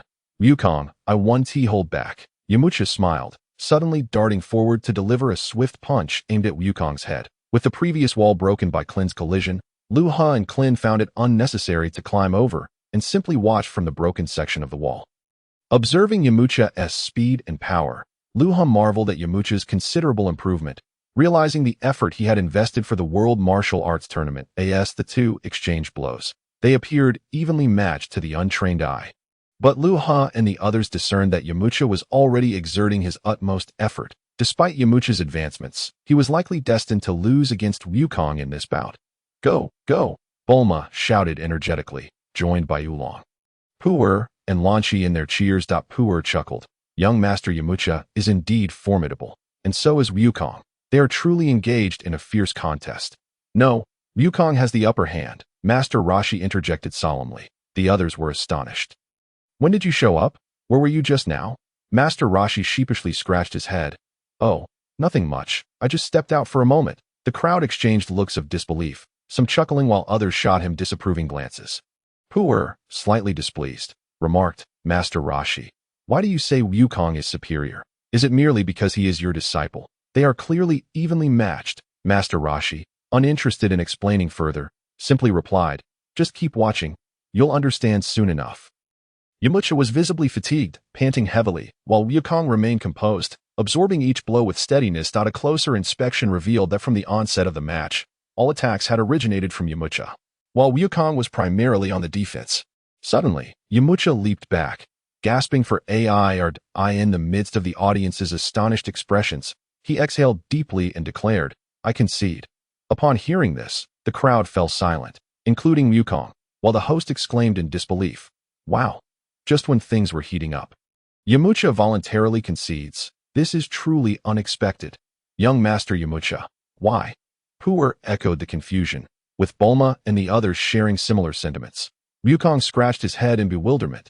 Yamucha, you're giving up just like that? Yamucha nodded, then smiled. There's no need to continue. I know I would ultimately lose. Huh? Wukong appeared perplexed. Wukong, I can tell you still have much strength left. Otherwise, I would have been defeated long ago. It seems Master Wu Tian's training has truly paid off. Yamucha remarked. Hearing this, Wukong chuckled nervously. Oh, come on, you're exaggerating. Wukong, you are indeed formidable. For your upcoming match against Luha, I hope you both perform at your best and achieve the success you desire. Yamucha extended his hand. Wukong nodded, smiling as he shook Yamucha's hand, and the two departed the stage. Although the result was Yamucha's concession, the match had been exhilarating, and the upcoming final round would be pivotal in determining the champion, something the audience eagerly anticipated. The host eloquently announced. After a brief intermission of around 10 minutes, he declared the commencement of the final match between Luha and Wukong. It's our turn. Luha remarked with a smile. Indeed, Wukong replied earnestly. As they stepped onto the stage, Bulma and the others set aside their disappointment over Yamucha's defeat and cheered for both competitors. All right. Are the two contestants ready? The host inquired. They signaled their readiness with gestures, grinning. Okay, we're good to go. Then, I'm sure the audience is eager. Let the match begin, the host enthusiastically proclaimed. Wukong immediately shouted, launching a flying kick towards Luha. Prepare yourself, Luha sidestepped as the kick narrowly grazed his face, countering with a punch aimed at Wukong's face. Wukong quickly raised his arms to block. Thud, the sound resonated as he deflected Luha's attack. Surprising Luha with Wukong's hidden strength, without a moment's pause, Wukong executed another kick aimed at Luha's face. Swish, Wukong's foot passed right through Luha's form, revealing it to be merely an illusion. Luha's heart raised in surprise. In an instant, a chill ran down his spine as Luha materialized behind Wukong, immediately launching a double-fisted strike. With a whoosh, the fist cleaved through the air, causing Luha to momentarily pause, exclaiming in astonishment, "Phantom Fist? Here it is," Wukong suddenly declared, having appeared behind Luha as well, and promptly delivered a kick aimed at Luhi's back. Whoosh, huh? Another kick missed its mark. Leaving Wukong astonished, in the blink of an eye, Luha reappeared to Wukong's left front, sweeping a leg towards Wukong's head. The sound of air being sliced echoed around them. Whoosh, whoosh, whoosh. The two engaged in a relentless exchange, employing the Phantom Fist to the astonishment of the audience, who were left gaping in awe, while the host's jaw nearly dropped to the ground. Even Master Rashi marveled at the spectacle, astounded that the two had elevated the Phantom Fist to such extraordinary levels, an extremely rare feat. Suddenly, a loud crash echoed as Wukong was sent flying by a powerful kick, crashing into the far wall of the venue, which crumbled under the impact, burying him beneath the debris. Luha withdrew his kicking leg, chuckling, "Apologies, Wukong. That was the 8th level Phantom Fist. Ouch, ouch." Wukong's head emerged from the rubble, clutching his head in pain and exclaiming. He then stood up solemnly, declaring, "I didn't expect you to master the 8th level of the Phantom Fist. Luha, impressive, but now, prepare yourself." With that, Wukong stomped the ground and charged at Luha again, delivering a powerful punch. Luha quickly blocked the attack and countered with swiftness, but Wukong matched his speed, evading the strike and targeting Luhi's vulnerable spots. Luha, however, was not easily outdone. He dodged the assault. Unbeknownst to them, their current strengths far surpassed their former selves. Luha was unaware of his precise combat metrics, but he felt confident that even 3 Master Rashis could not match his prowess. The elevation of his abilities had come naturally. After all, Luha had undergone rigorous training under Master Rashi's harsh tutelage. Additionally, he had sparred with Krillin and Wukong numerous times, amassing a wealth of combat experience. Most importantly, Luha possessed his own secret advantage: food. With 3 meals a day to nourish him, he could grow stronger without any extra effort. Although the current fare may not have been extraordinary, one could only imagine the sheer volume consumed over 8 months. Luhi's appetite was far from ordinary. He often stealthily hunted for additional sustenance. And during his battles with Krillin and Wukong, he had devoured several Kamehameha waves. In truth, Luhi's strength had already eclipsed Master Rashi's after just a month of training, yet he remained humble and diligent in his practice. As the two continued their fierce battle, the sound of fists and feet colliding echoed through the venue, their images blurring with the rapidity of their movements, occasionally leaving behind fleeting afterimages at times. One would be struck and sent flying, only to quickly regain composure and resume the assault as if nothing had happened. Luha was astonished. As their battle intensified, Wukong seemed to be continually amplifying his strength. It was uncertain whether Wukong was growing stronger with each exchange or if he was merely holding back a great deal of power. Perhaps it was a combination of both. Undoubtedly, Wukong's current strength had also surpassed that of Master Rashi. According to the original storyline, Wukong was supposed to exceed Master Rashi only during his second participation in the World Martial Arts Tournament. Yet here he was, already surpassing that threshold. Nevertheless, Luha contemplated that, compared to himself, Wukong still had a considerable gap to close, but as a scion, it was only natural for him to catch up quickly. Suddenly, Luha surged forward like a small whirlwind, causing Wukong's punch to send him hurtling backward. After executing several backflips, Wukong landed gracefully on the ground, grinning. "Impressive, Luha. I've never seen you use that move before." Luha remained silent, fixated on Wukong, stating, "Surrender, Wukong. You cannot win." "What? Luha, you're overly confident. Haha. I still have 10% of my strength left. The outcome is far from certain," Wukong replied, momentarily taken aback but still chuckling. Meanwhile, Master Rashi, watching from the sidelines, was taken aback. 10%? How infuriating. Wukong has surpassed me as well. Chapter 46. The championship beside them, Krillin and Yamucha, witnessing the spectacle, were left utterly astonished. Krillin had not anticipated that both Wukong and Luha had been concealing such immense power. Yamucha, too, had initially thought the difference in strength between himself and Wukong was negligible, only to realize he had barely scratched the surface of Wukong's true capabilities. Luha paused briefly before responding with a smile. 10%, you say? So, the outcome remains uncertain. Do not underestimate me. Wukong assumed a fighting stance, grinning. Yet Luha shook his head, his expression turning serious as he proclaimed, even so, you are still no match for me. Surrender. The more you say that, the more excited I become. Luha, unleash your true strength and let me lose my resolve. After all, we haven't even fought yet. I refuse to concede. Wukong asserted, eager to gauge Luha's true power. Luha smiled faintly, understanding that surrendering before a fight was not in Wukong's nature. But he had no choice but to let Wukong experience some hardship. Then be careful. As the last word left his lips, Luha vanished from sight, leaving Wukong in shock. He hastily scanned the area for Luha's presence, but found nothing. Concentrating, he suddenly threw a punch forward. Eh? I can still see you. Ah. Just as Wukong was about to burst into laughter, he let out a muffled cry of agony as Luha's figure appeared right before him. Luha deftly dodged Wukong's punch and, without a moment's pause, delivered a strike to Wukong's abdomen. Cough. Ugh. Ah. Wukong staggered back, clutching his stomach in pain, ultimately collapsing to the ground. Alas, contestant son Wukong has been knocked down with a single blow. He appears to be in considerable pain. Will he be able to rise again? The host interjected, beginning the countdown. As Wukong struggled to rise, clearly in distress, Luha remarked, now do you understand? Even under these circumstances, the gap between us is vast. Damn, I never expected you to be this strong. Wukong gritted his teeth, barely managing to stand as the host reached 6 in his countdown. Prepare yourself. Luha was somewhat moved. Wukong's tenacity was truly remarkable, enduring the pain to launch another kick towards him. Luha easily sidestepped the attack, still unwilling to concede. Wukong, I will not surrender until the very end, Wukong declared defiantly, his determination unwavering. With a sigh, Luha decided it was time to reveal a truth to Wukong, hoping to dishearten him. Wukong, this is not boasting. Let me share a fact with you. I was only using 40% of my strength just now. Therefore, you have no chance of winning. What? 40? Wukong halted in disbelief, astonished beyond measure. Think Luha could completely suppress him even while using only 40% of his power was utterly unexpected. Wukong had assumed that if he was giving his all and Luha could control him so easily, Luha must have been using 80% of his strength at least. But Luha chose to reveal that he was only at 40%, leaving Wukong in utter shock. Just 40? How is that even possible? At that moment, Krillin, Yamucha, and even Master Rashi were left speechless.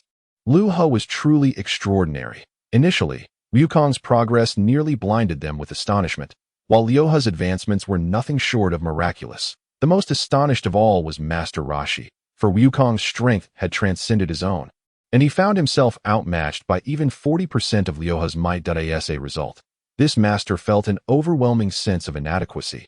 Yet, he was secretly relieved that he had refrained from participating in the competition. Otherwise, being defeated by his own disciple would have been utterly humiliating. Indeed, I speak the truth, Luha declared solemnly. That's so. However, I still wish to give it a try. Wukong, undeterred, exclaimed as he positioned his hands behind him. Gathering all of his energy, Kamehameha, amidst Luha's resigned sigh, Wukong shouted with all his might, unleashing a powerful Kamehameha wave. Luha let out another sigh and effortlessly met the attack with a single hand, instantly seizing the Kamehameha, which could advance no further. Cursed be it. Blocked. Wukong remarked in astonishment, hastily pouring forth all his strength. I told you.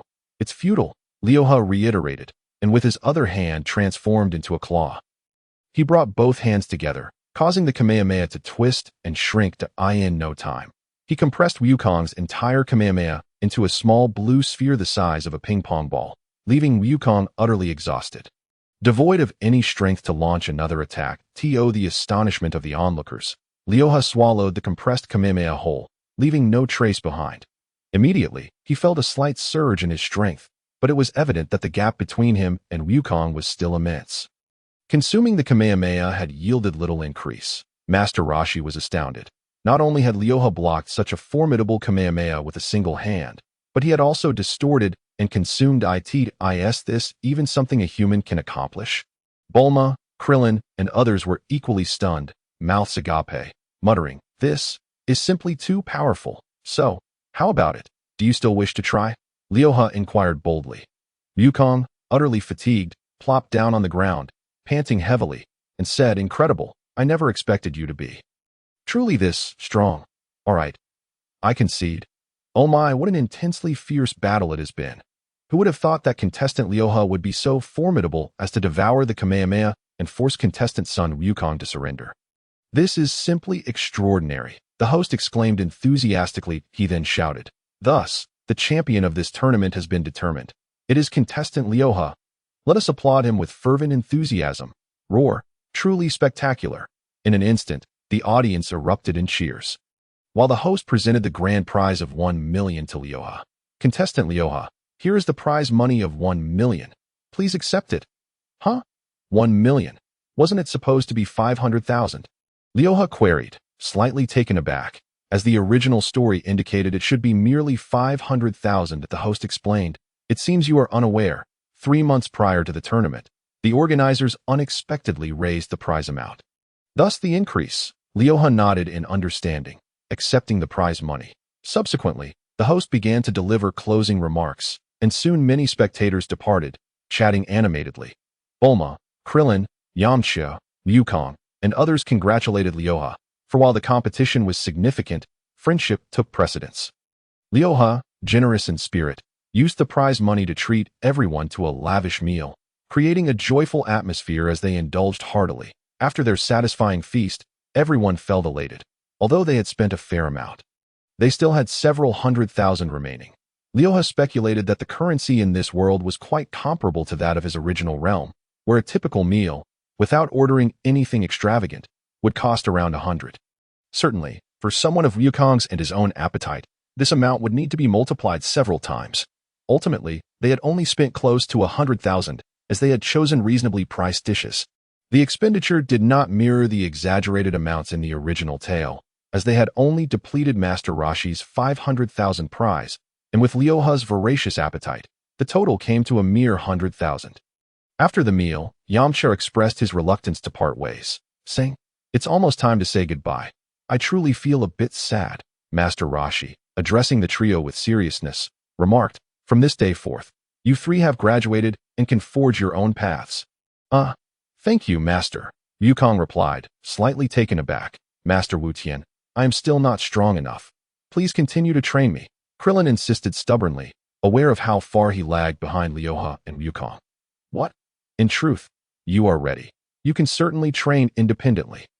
Master Rashi scratched his head, contemplating that he wished for some solitude with Lanchi. Krillin maintained, "No, I still have much to learn compared to you, Master." Very well," Master Rashi conceded. Soon after, Luha expressed his desire to return to the Kame house for training. But Master Rashi firmly refused, stating that there was nothing more to teach Luha, and this was indeed the truth. However, more importantly, Luha's insatiable appetite would surely deplete Master Rashi's resources if he were to return. It was well known that in public, he was the master, and while occasionally allowing his disciple to cover costs was permissible, the majority of everyday expenses would naturally fall on him. Wukong mentioned his intention to retrieve his grandfather's belongings, and Bulma added her thoughts as well. Yet, Luha considered and declined, believing that the forthcoming challenges should be faced by Wukong alone. As for himself, he still had his own experiences and training to pursue. While he was already quite strong, he was still far from the enemies he would encounter in the future. Thus, Luha began to contemplate some techniques that, combined with his abilities, would allow him to train independently.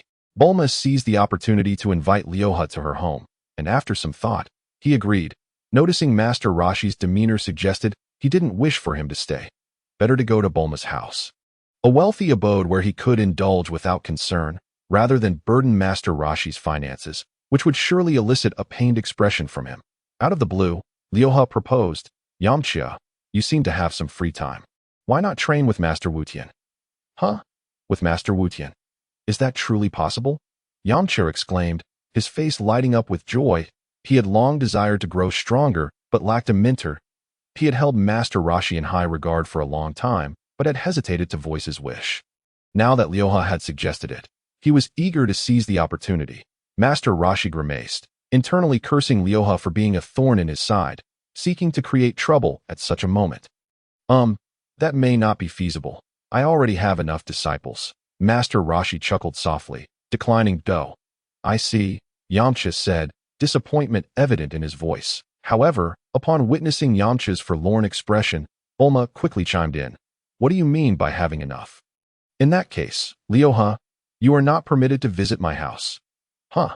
Luha was taken aback, wondering how he had become entangled in this. He then turned to Master Rashi, pleading, Master, I have nowhere to stay. Surely you wouldn't let your beloved disciple suffer from hunger or cold. Bulma, what are you doing?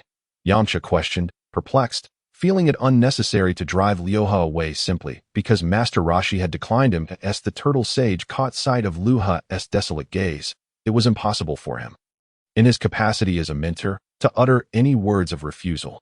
However, upon witnessing Luha's voracious appetite, the turtle sage swallowed hard once more, realizing that his own resources were fast depleting. And this could not continue in an instant. He nodded towards Bulma and declared, I understand. Yamucha, you may come to my place today. Master, what about me? Luha inquired with a smile, gesturing to himself. The turtle sage replied directly. Miss Bulma will accommodate you. You may stay with her, correct, Miss Bulma? Now that sounds more reasonable. Bulma responded with satisfaction, placing her hands on her hips. Let us depart. Yamucha, Krillin, the turtle sage exclaimed, leading the way as the two hurriedly followed. Yamucha, wait. Purr was reluctant, calling out. Don't worry, Purr, just come visit me when you can. Bulma, Luha, Goku, and Wulong. The same goes for you all. Goodbye.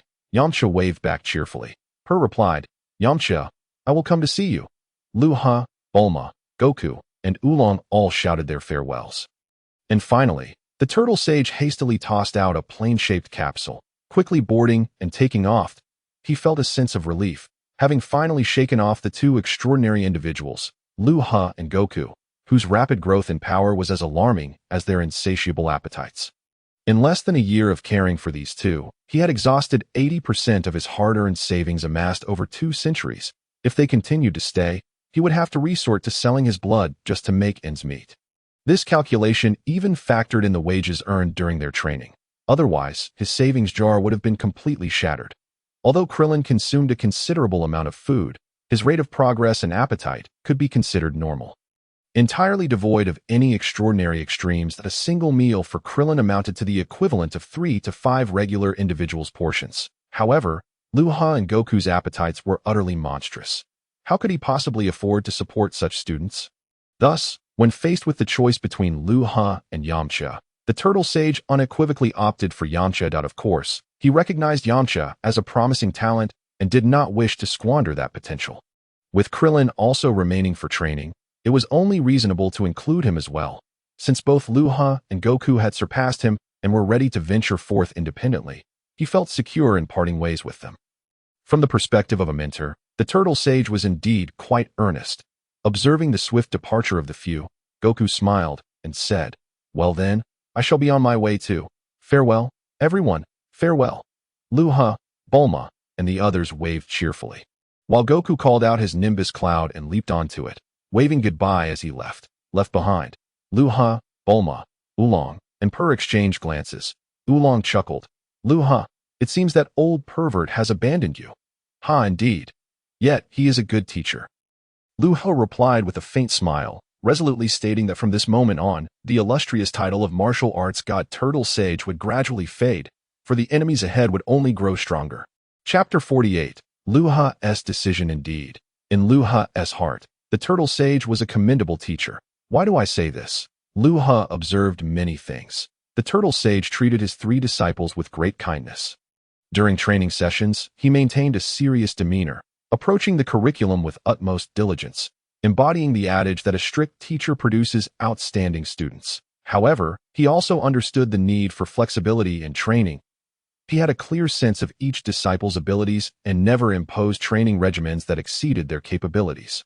During midday breaks, he would shed the facade of authority, joining his students for a nap in hammocks. Furthermore, On nights when someone was restless, he would get up and gently cover them with a blanket.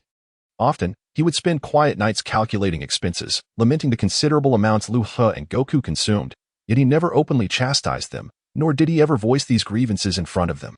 His complaints remained private, and he bore the weight of managing the household without resentment, occasionally revealing a smile as he gazed at the sky, hoping that one day the three would become formidable warriors. Luha grasped this sentiment deeply.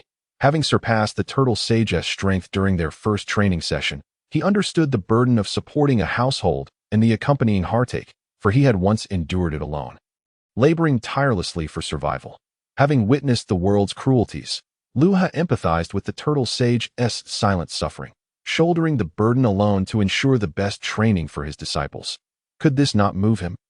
To Luha, the warmth of family was more precious than anything else, and it was in the turtle sage's abode that he first felt the essence of home. In his view, this was far more beautiful than possessing the entire world. There is a saying that the most pitiful person is not one who possesses nothing, but one who is unloved and uncared for. Consequently, Luha would not misconstrue the turtle sage's actions as mere abandonment due to their excessive appetites.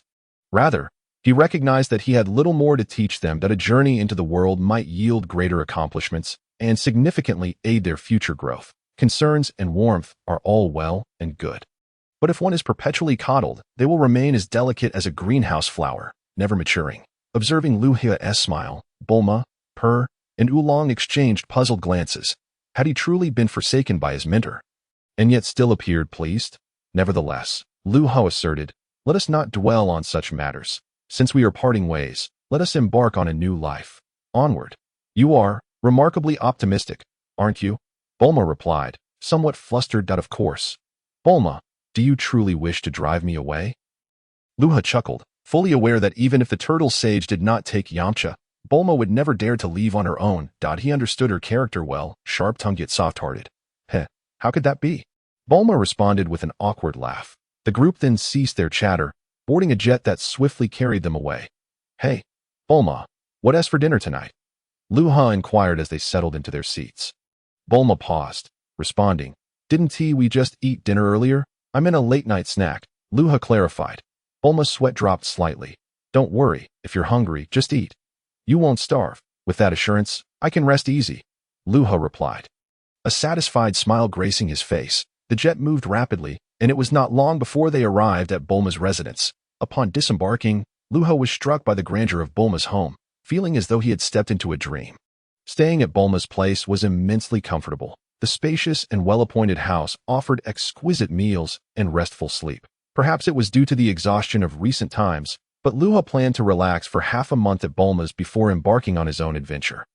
Lazily reclining on a sun lounger, basking in the warmth of the sun, Luha, clad in swim trunks, raised a glass of red wine to his lips, laughing heartily.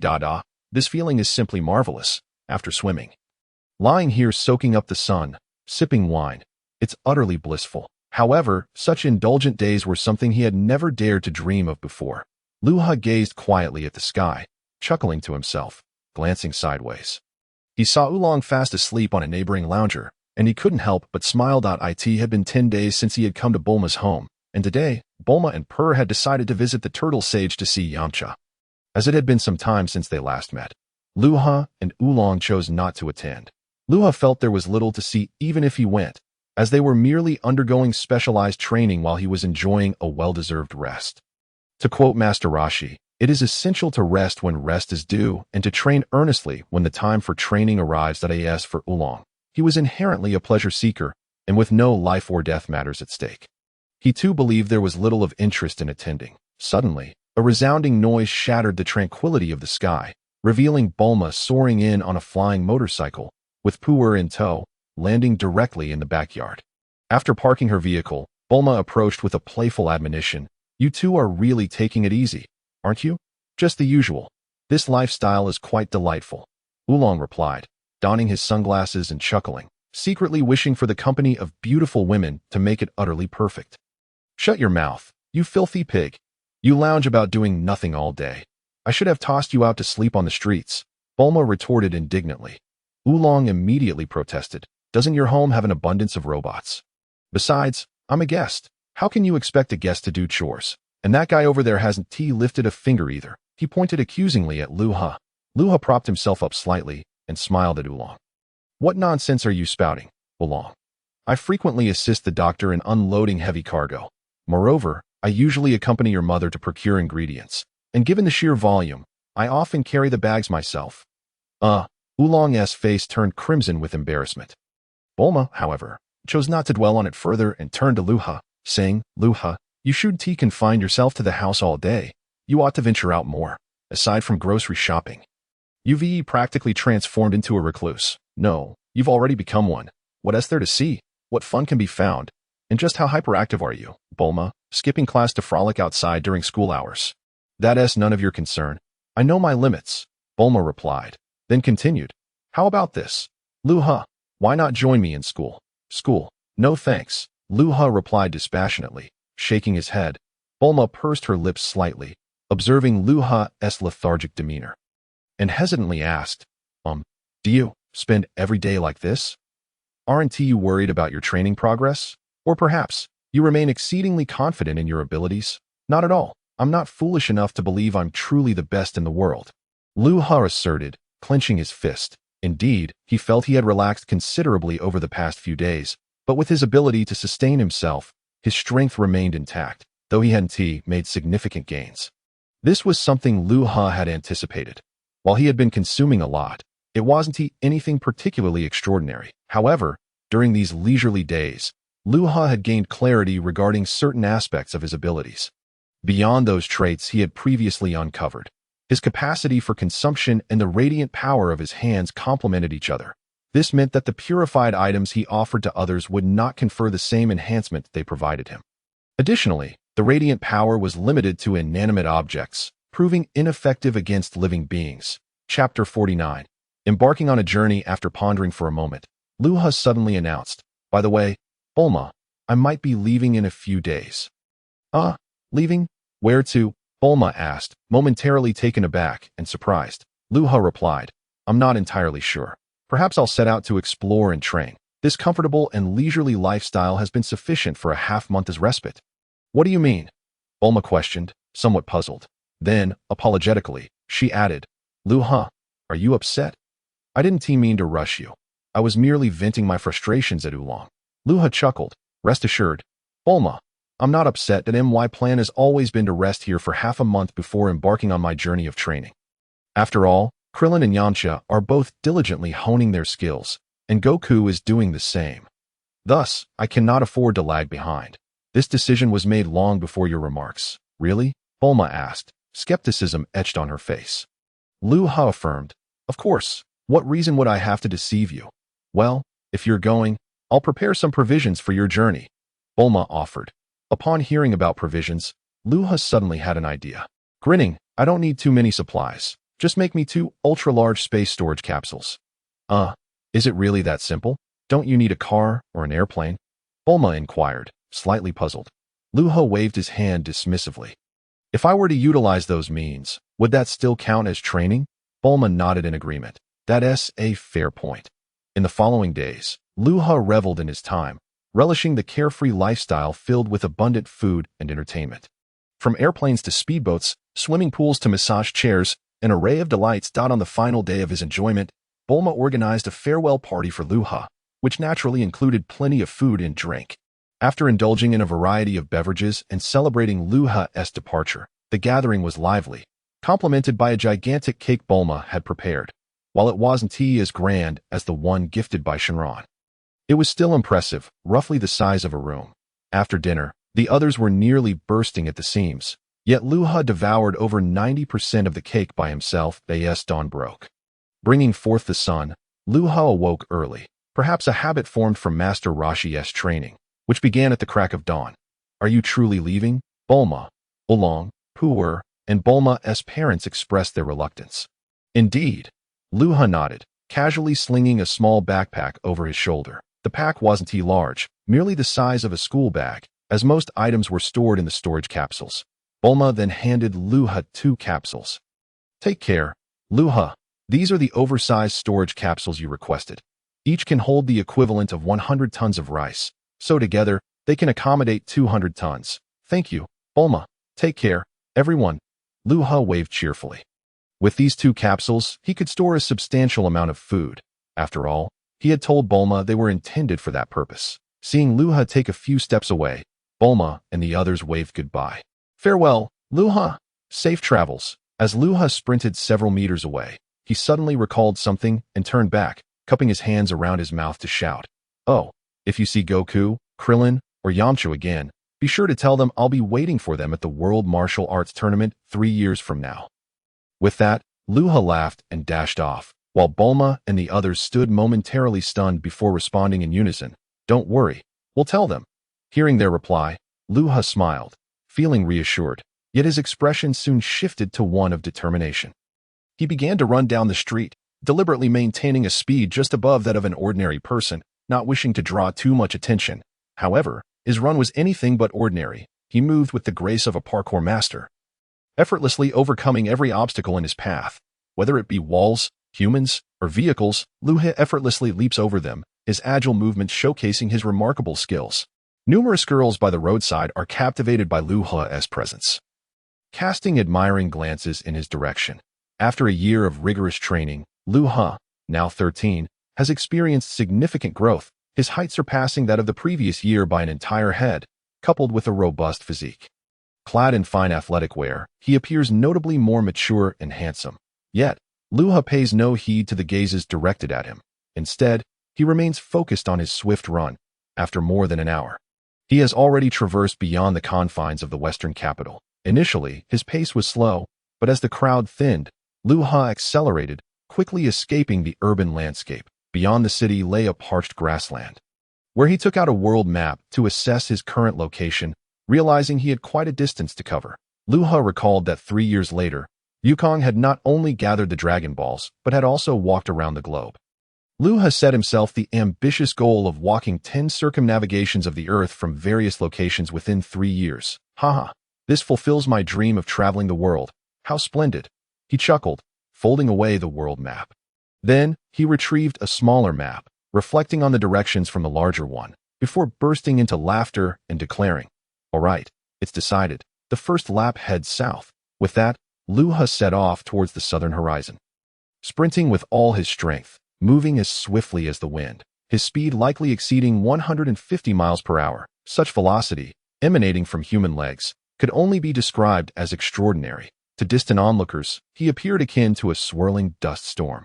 As Luha dashed for several kilometers, beads of sweat dotting his brow, he exhaled deeply, feeling somewhat unsatisfied with his current speed. It seems my abilities are still growing, yet my stamina has become a tad sluggish after these few days of rest. He murmured. Suddenly, an idea struck him.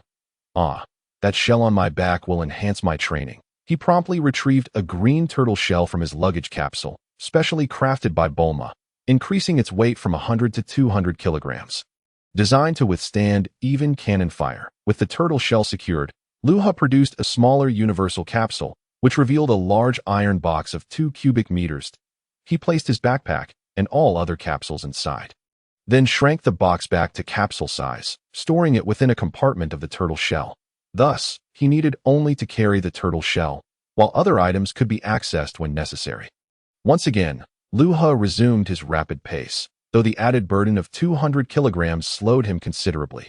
Now his solitary adventure formally commenced. Chapter 50. Maledictus. After running for several more miles, Luha found himself drenched in sweat. His speed diminished as he released a sigh of weariness. This 200-kilogram shell is truly formidable. I'm utterly exhausted. He gradually slowed to a walking pace, observing his surroundings, a desolate grassland adorned with half-meter-high withered grasses. I wonder what territory this is, he pondered aloud, glancing at the sky, noting that it was nearly noon. Time for a meal. He prepared to retrieve a universal capsule from the compartment of his turtle shell. Luha hesitated, laughing to himself. No, I'll save those for later. I'll hunt for my lunch. With that, he fixed his gaze intently on the surrounding dry grass, a smile creeping onto his lips as he crouched down to gather a few small stones. You want to come out, will you? Then I shall take the initiative. With a grin, Luha tossed a stone into the withered grass, prompting a howl followed by the sound of something collapsing. Roar, boom. Yet, as the thud echoed, several lions leapt from the thickets, charging towards Luha. Unfazed, he swiftly hurled a few more stones, then darted to the left of a lion that had strayed from the pack. With a swift punch to its head, he followed up with a spinning kick that struck another lion squarely on the jaw. Roar, roar. In an instant, the lion soared like a rocket, reaching over 20 meters high before crashing to the ground. Lifeless, nearby, a timid lion, intimidated by Luha's fierce demeanor, turned to flee. Thinking of escaping? Not a chance. Luha kicked off the ground, sending a loose stone hurtling toward the fleeing lion, which struck it, creating a bloody wound. Roar, boom. With a cry, the lion collapsed, lifeless. Luha's actions were not born of cruelty. After all, it was the lion pride that intended to attack him, though he had acted first. Had Luha not possessed such prowess, he would have likely become their lunch instead. Let us see 1, 2, 6, 8, 9 lions in total, including this one from the thicket, should be enough for lunch. Luha chuckled, counting the lions he had felled, eagerly anticipating a meal of lion meat. A single lion could weigh 400 to 500 pounds, and the combined meat of these 9 would take a regular person quite some time to consume. Yet, for Luha, it would suffice for a hearty lunch, and if savored, could last him a while. He then retrieved a universal capsule from the turtle shell, searching through it until he found some cooking utensils and a specialized iron rack for roasting meat. Swiftly, he prepared the lions, skewering them onto 9 iron racks. Although burdened by the turtle shell, his speed remained unfaltered, setting the racks upright. Luha gathered dry kindling and straw from the surrounding area, uprooting grasses for kindling. With a powerful energy wave, he ignited the dry grass, which in turn set the kindling ablaze. Soon, flames soared over 2 meters high around the 9 racks, roasting the lion meat to perfection. Luha, satisfied, clapped his hands together and smiled. Then, he reclined on the ground for a moment of rest, occasionally tossing more straw into the fire to keep it ablaze. After half an hour, he caught the delectable aroma of cooked meat, adding a final burst of flames for another 10 minutes of roasting. Finally, he extinguished the fire and began to feast. In less than half an hour, he had devoured all 9 lions, patting his belly in satisfaction. Finding a gnarled tree, he settled in for an hour's nap before resuming his journey. After swiftly enduring 2 hours, Luha emerged from the vast grasslands and found himself in the mountainous jungle. Scaling the rugged terrain, he leaped across the uneven ground, persistently advancing, as the sky gradually darkened, soon plunging into night once more. After traversing for an entire day, Luha spotted a village ahead, yet after a moment's consideration, he decided against visiting the villagers. He reasoned that should he seek lodging, the cost of a single meal could very well deplete their entire year's provisions. Gathering some firewood, Luha began to roast meat on an iron skewer, chuckling to himself as he watched the meat sizzle. Fortunately, he had the foresight to subdue a dinosaur earlier that afternoon for his dinner. This dinosaur weighed nearly 2 tons, more than sufficient to sate his hunger. Moreover, the taste of this dragon meat was truly delectable. Luha took a hearty bite, his joy evident. Previously, even a morsel of meat had been a luxury, yet now he was indulging in dragon flesh. This monumental transformation was nothing short of a dream come true for a food lover like him. Suddenly, a voice echoed from the village below, filled with panic, as people began to scatter in all directions. Luha paused for a moment, gazing down at the village, noticing the throngs of individuals fleeing in apparent distress. After finishing the roasted meat in his hand, he packed his belongings, reducing them to a capsule to fit into the compartment of his turtle shell, and raced down the mountain. As he descended, he observed many people clutching their bundles, rushing out of their homes, heedless of the obscurity of the night. However, a man resembling an uncle had just sprinted a few dozen meters when something suddenly rushed towards him. Enveloping him and dragging him back, a piercing scream erupted, as if his bones were being crushed. In an instant, those who had intended to escape hurriedly retreated indoors or sought refuge in hidden spots. Paralyzed with fear, with a resounding thud, the ground trembled as a massive frog landed nearby. Upon closer inspection, it was revealed to be an enormous bullfrog, towering over 3 meters in height, its foot larger than that of an elephant.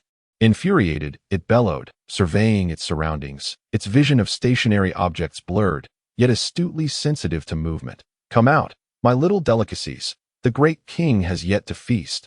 With that, the bullfrog unleashed its tongue upon a house, creating a gaping hole. The inhabitants trembled in terror, too frightened to move, while those hiding in the grass did the same. Yet, the bullfrog continued to lash its enormous tongue against houses and vegetation, forcing others to flee or reveal themselves. Bang, bang, bang. Oh no! This is bad.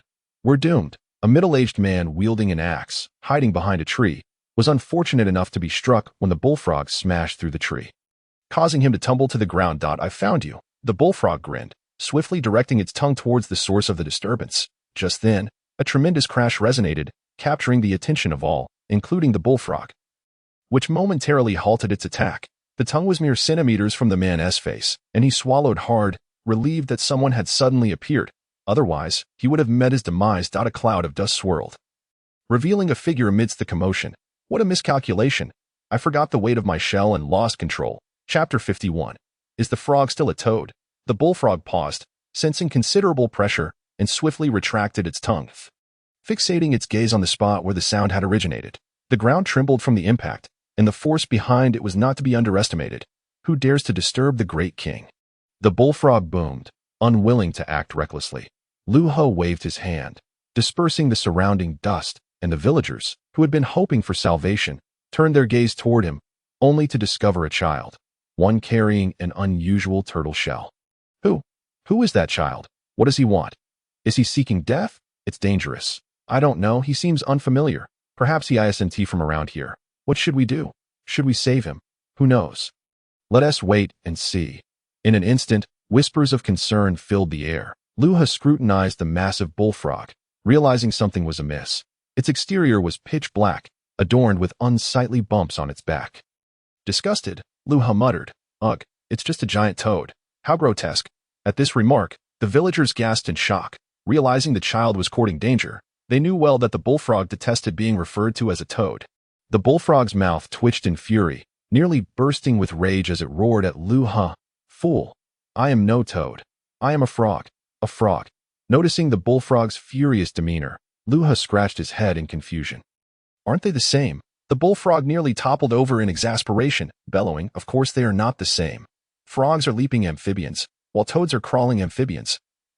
But toads can leap too, right? Besides, frogs are green, while toads are black.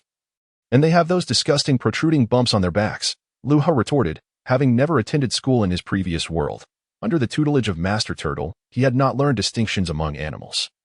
After all, Master Turtle was not an encyclopedia, and such knowledge seemed irrelevant. "Stop talking nonsense. If I say I am a frog, then I am a frog. Look at my belly. It's not green," the bullfrog roared, interrupting Luha and lifting its belly in demonstration.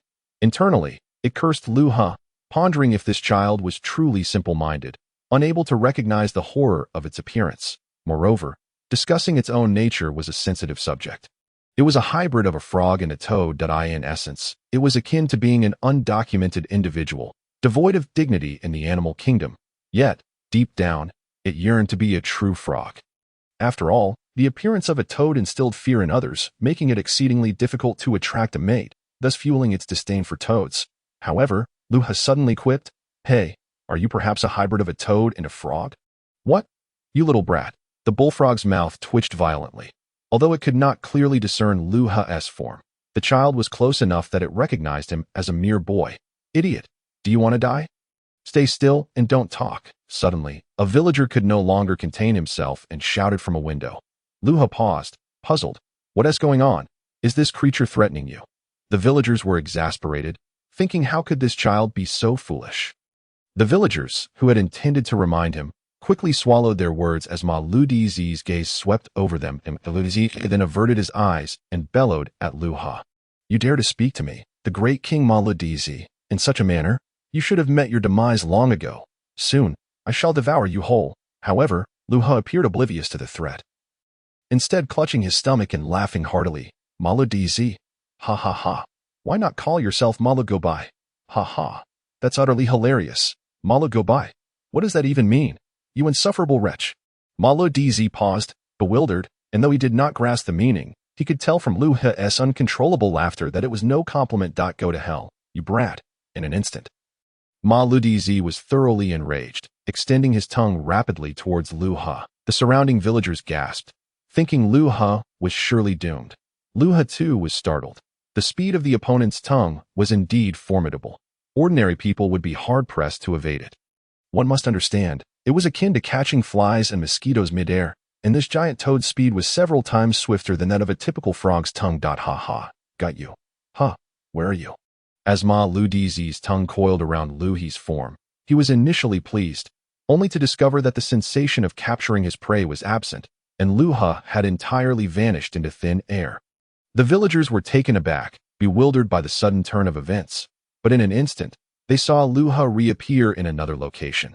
Joyful expressions spread among the villagers, who simultaneously cautioned, "Don't speak, don't move. This fellow can't see you. You insolent brat. Come out if you dare, I shall swallow you whole." Ma Ludizi's fury ignited upon hearing those words that, "Oh dear, I almost let you catch me."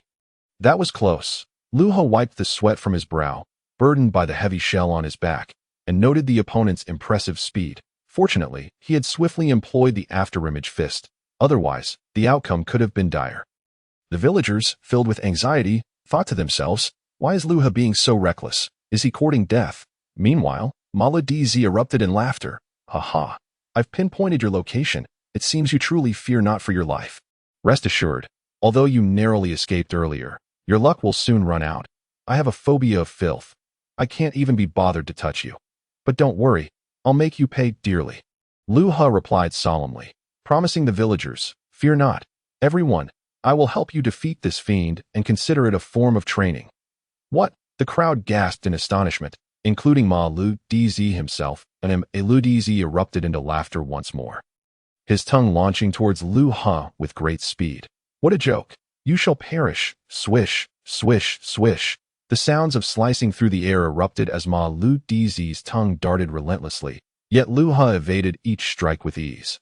Not a single blow landing, not even brushing against his clothing. "Haha, your speed is commendable, but still somewhat lacking." Luha chuckled, finding it somewhat strenuous to dodge while encumbered by the heavy shell.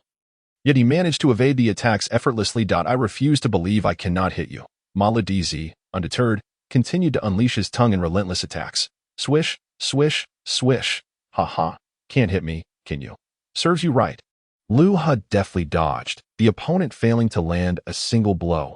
After evading dozens of strikes, Luha suddenly delivered a powerful hit to the tongue. The impact caused Ma Lu DZ's tongue to smash into the ground, creating a depression several centimeters deep, followed swiftly by Luha stepping down upon it, inflicting pain that brought tears to Ma Lu DZ's eyes, unable to retract his tongue. Bang! Ah, it hurts so much. "Let go!" Mala DZ screamed in agony, tugging at his tongue in vain. No matter how he pulled, the tongue remained firmly in place, leaving the villagers utterly astonished. The scene fell into a hushed silence, punctuated only by Ma Lu DZ's cries and his futile struggles. They had never anticipated that beneath Luhi's seemingly frail exterior lay such formidable strength. "Hey, put in a little more effort. Will you? Haven't you eaten?" Luha remarked, chuckling at the sight of Ma Lu DZ's face, which had turned from red to a deep shade of blue, resembling a frog more than ever. Luha smiled slightly, no longer interested in this creature, and picked up a brick that had fallen during the earlier chaos. With a mocking toss in his hand, he hurled it at Ma Lu DZ, who stared in terror. "Humph, still want to eat me? Here, have a brick instead." Ah, because Ma Lu DZ's tongue was pinned, it could neither withdraw nor close its mouth, allowing the brick to be thrust directly into its gaping maw. Instantly, tears streamed from Ma Lu DZ's eyes as the brick traveled down its throat, reaching its stomach, a sensation more excruciating than any gastric lavage, with a purging effect that was unparalleled. The force of the brick propelled Ma Lu DZ's entire form into the air, the unfortunate creature's tongue stretched behind it like a kite. After soaring several meters, Luha chuckled and promptly released the tongue he had held down, causing it to recoil like a spring, sending Ma Lu DZ hurtling back to the ground, skidding over 10 meters. The sound of its body meeting the earth echoed, as if smoothing out all the bumps on its back. Impressive. Witnessing this spectacle, all the villagers felt a shiver of disbelief. They had never imagined Luha to be so strong, an absurdity beyond their comprehension. Though Luha appeared mature, he was still merely a 13-year-old boy, his youth evident in his countenance, which had not yet shed its childlike innocence. Thus, the villagers had regarded him as a child. Damn it, how can this kid be so strong? After a moment of stunned silence, Ma Lu DZ's furious roar pierced the air as he struggled to rise once more. Seeing him stand again, the villagers' earlier joy transformed into concern. Luha raised an eyebrow, smirking. "Oh, so you can take a hit? I thought you'd be finished by now. You wish for my demise?" It won't be so easy, little brat. Prepare to meet your end. Maludzi wiped the blood from his mouth. His legs trembling slightly, yet he disregarded the pain and launched an attack on Luha, corrosive venom. Unleashing his ultimate technique, he spewed forth a foul liquid that surged toward Luha. The villagers gasped in alarm. While outsiders might not comprehend the power of this substance, they were all too aware that even the hardest blades would corrode upon contact, let alone flesh. If this liquid touched a person, it would mean certain death, reducing them to naught but bones. Kid, get out of the way, the villagers shouted in unison. Luha furrowed his brow, although he was unsure of the true potency of the venom. The mere sight of it was revolting. Who would be foolish enough to stand still and let it hit? In an instant, Luha executed the afterimage fist, darting aside with such speed that even Maludzi could not perceive his movement. After all, if Luha were to fully employ the afterimage fist, even Master Rashi would struggle to see him. Though this creature was formidable, it paled in comparison to Master Rashi. Thus it was strange that Maludzi could follow Luha's movements at all. Initially believing he had struck Luha, Maludzi was met with confusion as the afterimage vanished, leaving behind a large pit where Luha had stood. He pondered, my venom is indeed powerful. But it couldn't possibly corrode him in an instant, could it? Moreover, Luha possesses remarkable strength, his defensive capabilities far surpassing those of an ordinary individual. Even a mere brush with him would elicit a cry of anguish from an unsuspecting person. It is rather peculiar for Luha to vanish without uttering a word, is it not? Could it be that this fellow has perished? Muttered Maludzi. Suddenly, a voice echoed from the rooftop. Belonging to Luha. That was close. If that thing had struck me, I would have been severely injured. What? He is still alive? Maludzi exclaimed in astonishment, glancing up at Luha on the roof. The villagers were equally astonished. Luha's speed was simply unfathomable. Luha cursed again, then swiftly took action, vanishing from his original position in an instant. You scoundrel, let me send you flying. What? So fast? I can't even see him. Maludzi gasped in shock as Luha disappeared after making his threat, his heart racing with anxiety. There was no escape. He had now become a living target. In the blink of an eye, Luha reappeared right in front of him, leaving Maludzi utterly shocked. The next moment, amidst his frantic gaze, Luha delivered a powerful kick to his abdomen. A piercing pain surged through him, as an immense force propelled Maludzi like a meteor across the sky. Watching Maludzi soar away, Luha chuckled. Let us see if you survive this. Even if you do, you must have strayed over 100 kilometers from here. The villagers were momentarily stunned by this sudden turn of events, still processing what had just unfolded. A few seconds later, they gathered around to express their gratitude. Young man, you've defeated Maludzi. That is truly wonderful. I never imagined you would be so formidable. How impressive, exclaimed an older gentleman. The rest of the villagers echoed their heartfelt thanks to Luha. Scratching his head with a smile, Luha responded, it's nothing. As a martial artist, it is my duty to uphold justice and eliminate evil. Ah, you practice martial arts. No wonder you are so strong.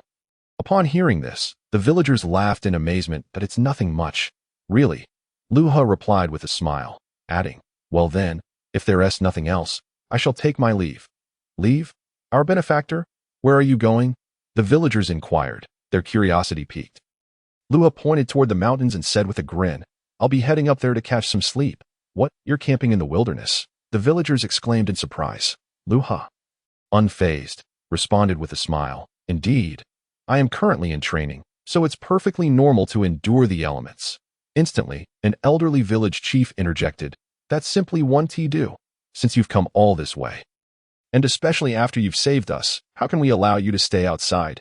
If you don't mind, please spend the night with us. Yes, yes. The other villagers nodded in agreement. However, Luha hesitated. But, what is the matter? Are you unwilling? The village chief asked. Luha chuckled. Not at all. It's just that I haven't finished my dinner yet. Is it just dinner?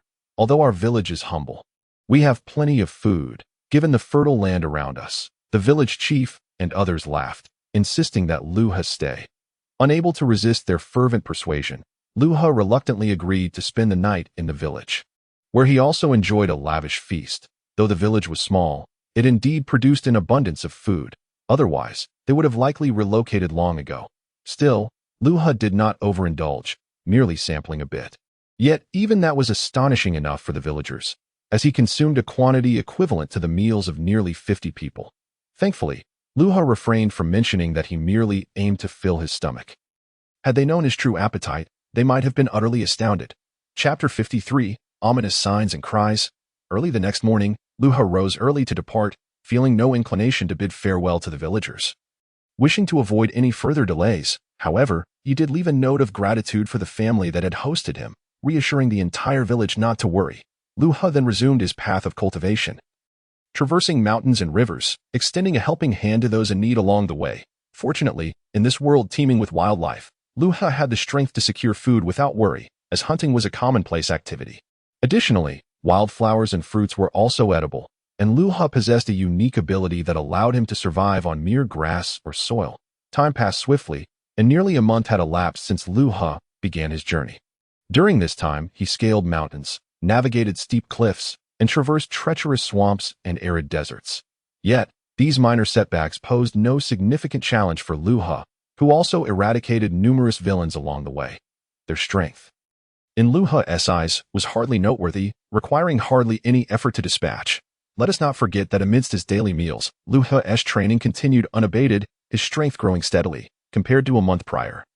He had nearly doubled his power, and the weight of 200 kilograms now felt as if it were non-existent. Regrettably, Luha pondered that had he known this would occur, he would have requested Bulma to increase the weight further. After just 1 month, it had become of little consequence, though dear. It's scorching hot, Luha thought to himself as he sprinted, suddenly slowing down to gaze at the merciless sun overhead, surrounded by the desolate expanse of the desert. How wide is this desert, anyway? After 2 days, I still haven't found my way out. I can't possibly be lost, can I? Luha wiped the sweat from his brow and murmured, having journeyed through the desert for 2 days without escape.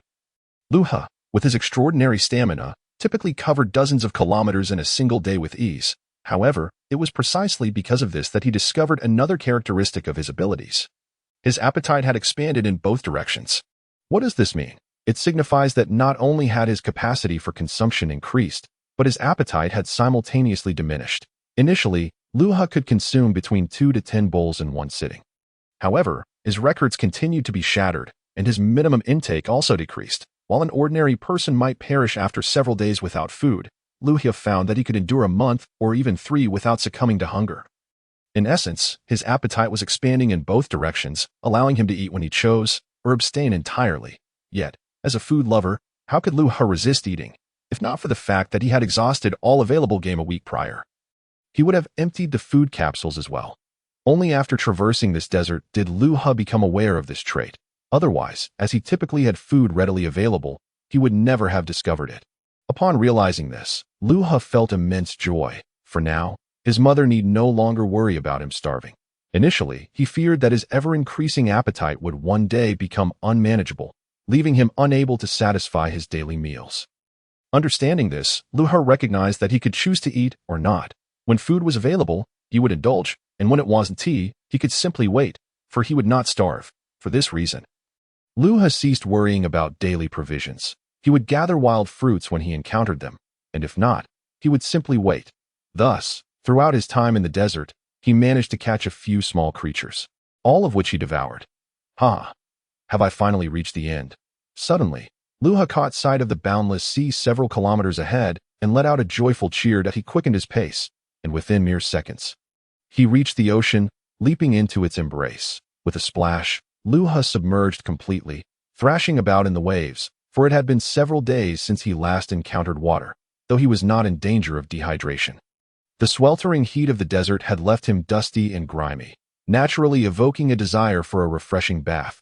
After indulging in some joyous backstroke in the water, Luha effortlessly snatched a fish from the sea.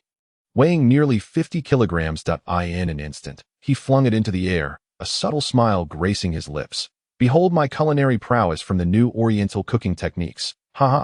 With a swift motion, Luha unleashed a gust of wind that cleaved the fish in two, simultaneously generating 2 energy blasts that cooked the fish to perfection in an instant. Grasping the fish, he began to feast, and before long, it was entirely devoured. Estimating the passage of time, Luha decided not to linger any longer and resumed his journey. Determined to complete his mission of circumnavigating the Earth southward, the task was simple: swim across this expanse of sea, unperturbed by any obstacles, and Luha's speed was nothing short of remarkable. Seemingly swifter than a speedboat, he glided along, A mist rose from the surface of the water, reaching heights of over 10 meters, akin to a whale. Occasionally, passing vessels caught sight of this phenomenon, mistaking it for a monstrous creature or doubting their own vision. Hours slipped away, and night fell once more. Although Luha had no precise idea of the distance traveled, it must have exceeded 100 kilometers. Soon, he began to select his dinner, diving into the sea at will and catching numerous fish. This world was unlike the polluted reality. Here, the waters teemed with abundant marine life. After satisfying his hunger, Luha retrieved a capsule from his shell, chuckling. Fortunately, Bulma provided me with a waterborne housing capsule. Hey. With that, he pressed the button and tossed it onto the surface of the water, with a resounding boom. It transformed into a house in an instant. Luha ascended to the waterproof balcony before retreating inside to rest. Even someone as carefree as Luha would not dream of sleeping in the ocean. He wrung out his clothes, but kept the shell on his back. Even while sleeping. Soon, he lay down on the bed, his eyes fluttering shut. However, after what felt like several hours, Luha was jolted awake by a sudden tremor that shook the house, sending him tumbling to the floor and scattering the furnishings. What on earth is happening? Is there a tsunami? He muttered, hearing the sound of raging waves outside. Nevertheless, he recalled Bulma's assurance that the house was submarine-like, impervious to sinking, and would keep water at bay. The material was exceptionally sturdy, impervious even to sharks, and a towering tsunami posed no threat. Yet, just as Luha began to relax, a chilling, inhuman roar pierced the air, sharp and clear. The mere sound sent shivers down his spine. And he cursed under his breath. What monstrous being is making that noise? Chapter 54. Swallowed. The strange creature's cry echoed again, and before Luha could react, a thunderous bang resonated as the entire house shook violently and began to sink into the depths. Damn it! What kind of creature is this? Luha gritted his teeth, realizing it must be enormous. Thankfully, the house remained intact, showing no signs of leaking despite the assault. Yet, he needed to devise a plan to escape, knowing that opening the door would inundate the interior with water. Although it would be challenging for an ordinary person to open a door underwater, Luha had no such difficulties. He simply feared losing this remarkable waterborne dwelling. So he decided to bide his time. Once the house resurfaced, he would swiftly exit and confront the creature lurking outside. As the ascent began, he positioned himself at the door, ready to spring into action the moment the house broke the surface. Suddenly, he felt a leap, followed by a slight jolt, signaling that they had emerged from the depths. Due to the design of the house, it would always surface with the floor facing down, eliminating any concern. He promptly opened the door and charged onto the balcony, locking the door behind him. As he gazed into the distance for signs of the creature, he was startled to see a colossal tentacle hurtling toward him. Luha gasped, leaping onto the roof, but the tentacle moved with lightning speed, piercing through his previous position, the balcony, the door, and the entire house. Clenching his teeth, he realized that had he delayed even slightly, the consequences would have been dire. You beast! With a loud crash, the massive tentacle twisted violently, demolishing the house, and immediately turned towards Luha, who had just leaped into the air. Ha! Luha shouted, swiftly raising his hands to shield himself. Channeling his energy to form a defensive barrier, the tentacle struck with a resounding crack. This creature possesses considerable strength. Luha was momentarily taken aback, realizing that it matched his own power. It was noteworthy that his current strength was equivalent to 1/10 of his full capabilities, which had previously been sufficient to dominate a foe who surpassed Master Rashi. Assessing the situation, Luha concluded that this creature was indeed formidable, just as he prepared to exert more force to sever the tentacle. A deep roar erupted from below, and the sea churned violently. Luha was taken aback again, glancing down to see no fewer than 100 massive tentacles writhing beneath the surface, hinting at an enormous entity lurking below. What in the world is this creature? Luha marveled, astonished by its colossal size, easily dwarfing multiple towering buildings. This was merely his estimation, for the creature had yet to fully reveal itself. That a mournful roar echoed, as if the creature from the depths had opened its blood-red eyes, causing a surge of water as its many tentacles surged forth from various angles, all aimed at Luha. If all of them struck, he would surely be reduced to mere pulp. Damn! Luha gasped, watching the onslaught approach, each tentacle seemingly etched into his vision. Bang, bang, bang. In an instant, a cacophony erupted in the air, as if hundreds of tentacles had struck Luha. From an external perspective, he had vanished, enveloped entirely within the writhing mass of tentacles. For an ordinary person, being ensnared within would likely result in a grim fate, leaving no trace behind. Roar, however. The monstrous creature beneath seemed far from subdued, letting out a more ferocious roar, as if it were gathering strength. Each of its tentacles displayed bulging veins. Drink. Boom. Suddenly, a deafening roar echoed through the sky, followed by a tremendous explosion. Hundreds of tentacles were violently severed, and dismembered limbs scattered everywhere. The explosive force radiated outward from the center of the creature, spreading in all directions. The sky appeared illuminated, and fiery clouds billowed forth, while the creature, Luha, floated slightly above. Panting heavily, he had grasped a bit of the levitation technique. With sufficient power, it became manageable. Yet, Luha was not adept at flying. He could only barely hover in the air. Below, the creature let out a series of anguished cries. But it did not suffer significant harm. Luha couldn't help but twitch the corner of his mouth. Damn it, that was my strongest move. Roar. Observing the frenzied creature below, Luha pondered. Although his ultimate technique was powerful, its destructive range was limited, and it was not a long-range attack. Without hesitation, Luha bent his form, preparing to unleash the Kamehameha. All right, you monster, behold my came. However, the creature was remarkably cunning. It swiftly emerged from the water, revealing a gaping maw large enough to swallow an entire building. With a thunderous roar, it unleashed a tremendous sucking force that pulled Luha toward it. Before Luha could fully prepare his Kamehameha, the creature's cavernous mouth opened wide, and an overwhelming suction dragged him downward, hurtling him toward its gullet, despite his best efforts to fly. Luha's lack of mastery over the levitation technique, coupled with the fatigue from his earlier move, rendered him helpless against the creature's surprise attack. Consequently, he was swallowed whole, mixed with a mouthful of seawater, and soon after, he heard the creature emit a satisfied groan as it descended into the depths of the ocean. In no time, the water churned violently as the creature's form vanished beneath the surface, leaving behind a colossal shadow that steadily diminished as it sank to the ocean floor. Luha tumbled through the creature's esophagus, spiraling toward its stomach, the experience akin to a harrowing roller coaster ride. After what felt like 2 minutes of tumultuous descent, he suddenly spotted a billowing white mist ahead, rising with what seemed to be searing heat, stirring a sense of dread within him. Grabbing onto the ridged walls of the esophagus, he exerted all his strength to halt his descent with the levitation technique. Without the creature's powerful suction, he managed to stabilize himself, as the resistance of the surrounding seawater kept him firmly in place. Hiss! In an instant, a large pit materialized 2 to 3 meters ahead, and as seawater poured in, a considerable amount of white mist began to swirl. Luha was drenched in sweat, for it was not mere mist, but rather scalding steam. Chapter 55, The Old Man Fish Dam. Is it not over yet?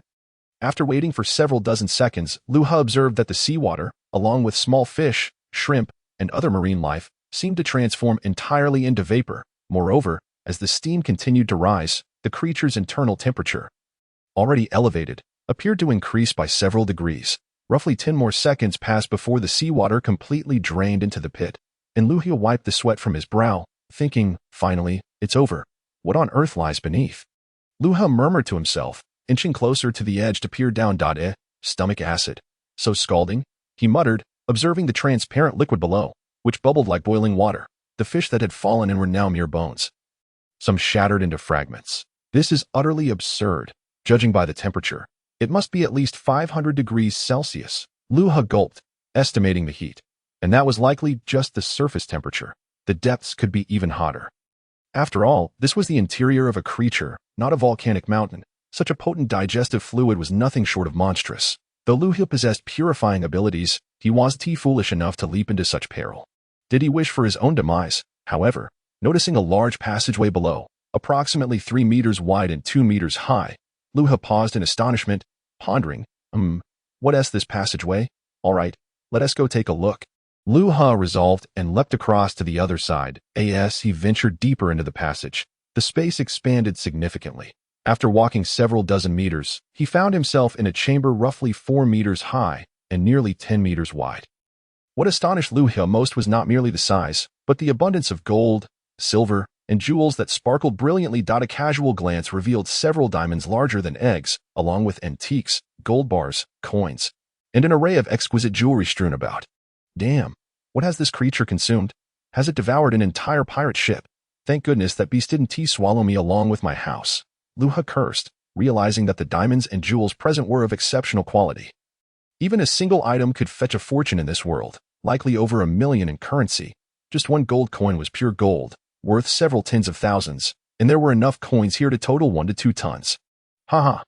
Today, I've struck it rich. Luha grinned widely and hurriedly retrieved an empty universal capsule from his shell, beginning to scoop up gold coins and diamonds by the handful. I'm making a fortune. Making a fortune? I wonder what I should buy, he hummed cheerfully as he collected his bounty. However, just as he had begun to gather his treasures, Luha suddenly froze, rising swiftly and alertly scanning his surroundings. Strange. I feel as though something is watching me. Was it merely a figment of his imagination? No, Luha shook his head. He trusted his instincts. He closed his eyes and began to sense the atmosphere around him. But suddenly, he opened his eyes wide and bellowed, "Who is there? Show yourself. I know you're around." His voice echoed like a reverberating echo, yet no one answered, nor did anything emerge. Don't make me resort to violence. I already know where you are, Luha declared, tossing a gold ingot in the air, his gaze fixed coldly in a particular direction. I'm coming out. Young man, do not act rashly. A frail, elderly voice resonated, causing Luha to pause, his brow furrowing deeper. Though he sensed that the presence was not overwhelmingly powerful, he knew better than to let his guard down at such a moment. As Luha scrutinized the source of the voice, an aged face came into view, with long, unkempt hair. Upon noticing the creature's lower half, Luha relaxed slightly, murmuring, so it's a merman? Youth, I merely heard someone approach and decided to hide. I meant no harm. The old merman explained. Luha responded with curiosity, "Oh, is that so? I was under the impression that I was the only one to survive being swallowed. I didn't expect you to still be alive." Indeed, surviving after being swallowed is no small feat, the old merman replied. The old fish remarked that during its time of survival, there were indeed numerous creatures that thrived, but ultimately, they perished in fierce battles against one another. Luha nodded in agreement and inquired, "Indeed. However, esteemed elder, how many times have you been consumed?" The old fish fell silent for a moment before responding. "I can hardly recall. It has been nearly several decades." "I suppose." "What? Several decades? Have you not found a way to escape? You have lived here for decades," Luha exclaimed in astonishment. The old fish sighed and said, "Once you enter here, it is not so easy to emerge. This creature's hide is thick and tough, and the powerful gastric acid outside makes it impossible to leap across the several meters distance. Moreover, the height is considerable. Should one fall, they would be digested without a trace." "Oh," Luha nodded, recognizing that a gap of several meters would indeed be daunting for others, yet he could easily leap over it. The old fish continued, "Even if one were fortunate enough to jump across. Traversing the esophagus would still require confronting the creature's massive maw, rendering escape impossible. Furthermore, there is a chance the creature might swallow a mouthful of seawater, sweeping you back again. If one were unfortunate enough to fall into the gastric acid pit, it would mean certain death." Luha, still puzzled, proposed, "Then why not exit through the tail? This creature is so large that surely one could pass through the excretory passage, albeit it may be a bit filthy." The old fish sighed heavily and replied, "It is not so simple. There are indeed passages leading somewhere, and they are passable, but the creature possesses a secondary digestion system in the large intestine, complete with sharp, cutting apparatuses. With the constant peristalsis of the intestine, it is impossible to evade, let alone traverse." I see. However, I still have a way to emerge," Luha mused, stroking his chin. "Oh, is that so?" The old fish replied with skepticism. Luha then pointed to the treasures scattered around and proposed, "How about this? I will take a portion, and you should take some as well. Forget it that I am but an old merman. Even if I were to escape, these treasures would serve me no purpose. If you desire them, feel free to take as you wished. As for your escape, that depends entirely on your own abilities," said the old fish. "Very well. I appreciate your generosity, esteemed elder. I shall not be polite then.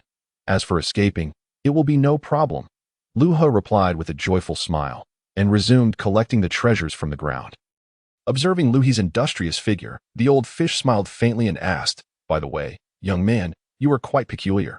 Are you a human turtle?" Luha, while gathering the treasures, casually replied, "No, I am human, merely carrying a turtle shell." "Oh, I see. That explains it." The old fish chuckled, pondering that after spending decades here, it was unlikely that new species had emerged in the outside world. However, as it watched Luha, who was turned away, the old fish subtly pressed its lips together, a glint of coldness flashing in its eyes. In an instant, it drew a dagger from behind and lunged towards Luhi's neck, feeling a surge of joy at the prospect. The survival of humans was indeed a rarity. It wondered how they might taste. Chapter 56. You underestimated me. In that moment, to the old fish's astonishment, Luha swiftly stood up, and the dagger struck against Luhi's shell with a crisp sound. Oh no. I've missed, the old fish thought, alarmed, as it hurriedly retracted its dagger. This maneuver had always been successful for it, but this time, it had failed. Previously, when other survivors had arrived here, it would feign indifference towards the treasures, allowing the greedy survivors to collect them, then quickly launch a surprise attack from behind, delivering a lethal strike while they were unawares. Luha slowly turned around, smirking as he said, "Apologies, I must have disappointed you." Huh? You? How is this possible? The old fish was utterly astonished, stammering, its eyes filled with alarm as it warily regarded Luha. Speak. Why do you wish to kill me? Luha demanded boldly. Humph. It's better to be discovered than to die. It has been ages since I had a meal. The old fish scoffed, once again stabbing at Luha with the dagger. Yet, Luha easily dodged the attack, chuckling, "Perhaps you should explain your reasoning? Do not blame me for not giving you a chance. Perhaps I might still forgive you. Damn, you're surprisingly quick to evade. Fine, I will enlighten you. This is a necessary slaughter." The old fish cursed, then continued with a grin. "This place is not as simple as you think. You know of the gastric acid pit? It rises periodically, flooding the entire passage, and there is only one safe place to hide, which can accommodate but one person. Therefore, one must die." Upon hearing the old fish's explanation, Luha paused slightly, then asked, "So, is that your reason for wanting to kill me?" The old fish replied, "Of course, that is not the only reason. To be frank, I haven't eaten much in several days, and with the gastric acid present, there is hardly any food here. Thus, how could I let a rare prey like you escape? Besides, if you were to discover this truth eventually, you would always find yourself in opposition to me, so why not strike first?" It continued, "Although I may be old now, I was once a formidable fighter among merfolk. If it weren't for that, I would have long been devoured by others. Even now, though my skills have waned, dealing with a brat like you is still more than sufficient. Prepare to die and become my meal." With that, the old fish lunged at Luha once more, this time with double the speed. A soft sound echoed as Luha quickly extended his hand, catching the dagger with one hand, preventing it from advancing further. The old fish was momentarily taken aback but quickly exerted all its strength, even using every ounce of energy it had. Yet it was in vain as Luha remained unfazed, shock filling the old fish's eyes. What are you?" the old fish questioned, astonished. In its youth, it could easily take down 10 strong humans. Even now, it could handle several robust men without issue. To face a mere child should be trivial. Yet the disparity before Luha was staggering. "I apologize, your plan was quite clever, but the only flaw was underestimating my strength." "What, are you unable to move now?" Luha asked, a faint smile playing on his lips as he observed the flustered old fish. Despite the old fish's furious curses, it found itself unable to extricate the dagger. Luha then shifted his grip, pinching the blade with 2 fingers, and smiled. "How about this? Still unable to move? You despicable wretch." The old fish was infuriated, yet it remained powerless, pondering the origins of Luhi's immense strength. Having had enough, Luha chuckled cruelly, and as the last word fell, he kicked the old fish's arm that held the dagger. "Ah, ugh." A cry of agony escaped as the old fish felt a sharp pain in its arm, instantly relinquishing its grip as if its hand had shattered, unable to muster any strength to move. However, before it could adjust to the pain, Luha seized the blade and flicked it with his fingers, sending the dagger flying swiftly to pierce the old fish's other shoulder.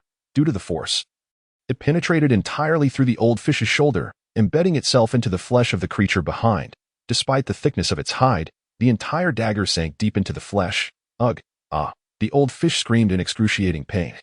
One arm shattered and the other shoulder punctured, writhing in agony on the spot. "Enough with the noise. I have yet to kill you."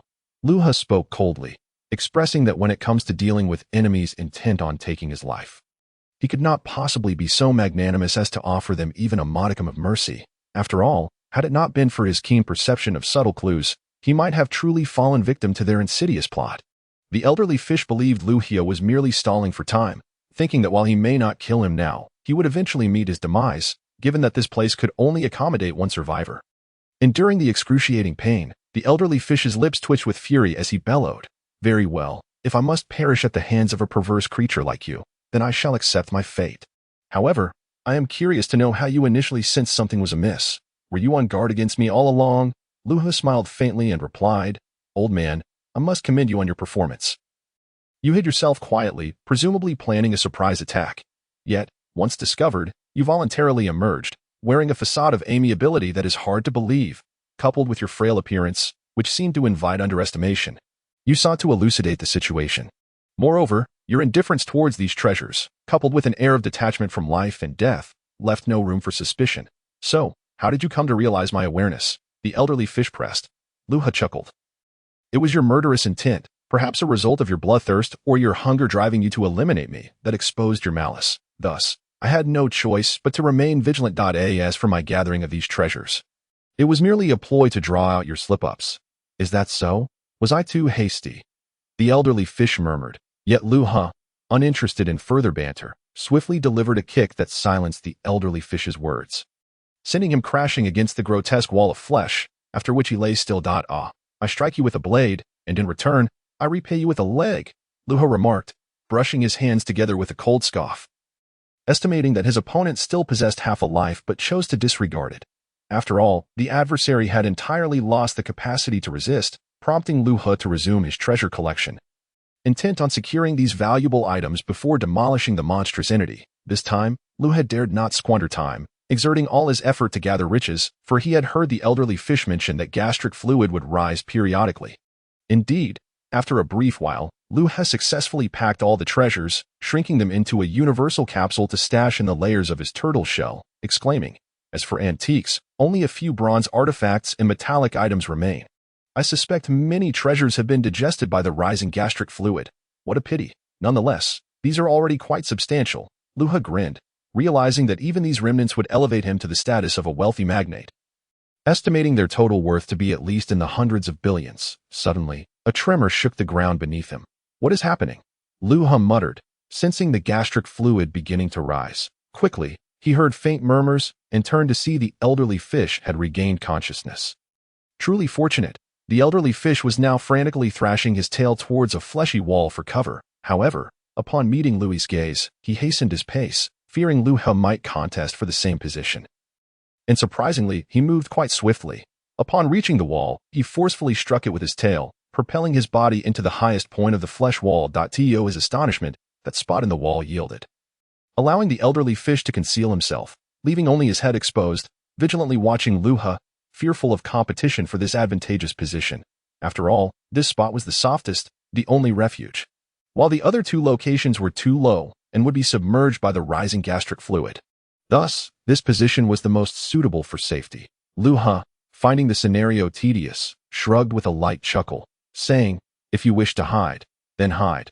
I shall not contest with you." Chapter 57. Let it be obliterated. Humph, you said it. One must uphold integrity. Earlier, I stated I would not vie with you for those treasures, and I meant it. Now, since you claim you won't contest, you must remain true to your word. The elderly fish huffed, indignantly. Pfft, as though I were like you, Luha derided, causing the elderly fish to redden with embarrassment. Yet, at this moment, he could not concern himself with such matters. Preserving this position was paramount.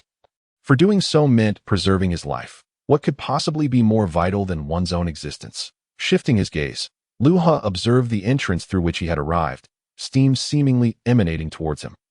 Raging Flash proved ineffective, as the destruction range was minimal, and long-range strikes were also a weakness. Therefore, he resolved to employ the Turtle School's Kamehameha, Luha muttered to himself, having made up his mind. The Raging Flash was a technique he had developed based on personal experience, characterized by its ability to launch an all-encompassing attack without dead angles and its immense power. Previously, when ensnared by hundreds of tentacles, he had utilized this technique to sever them.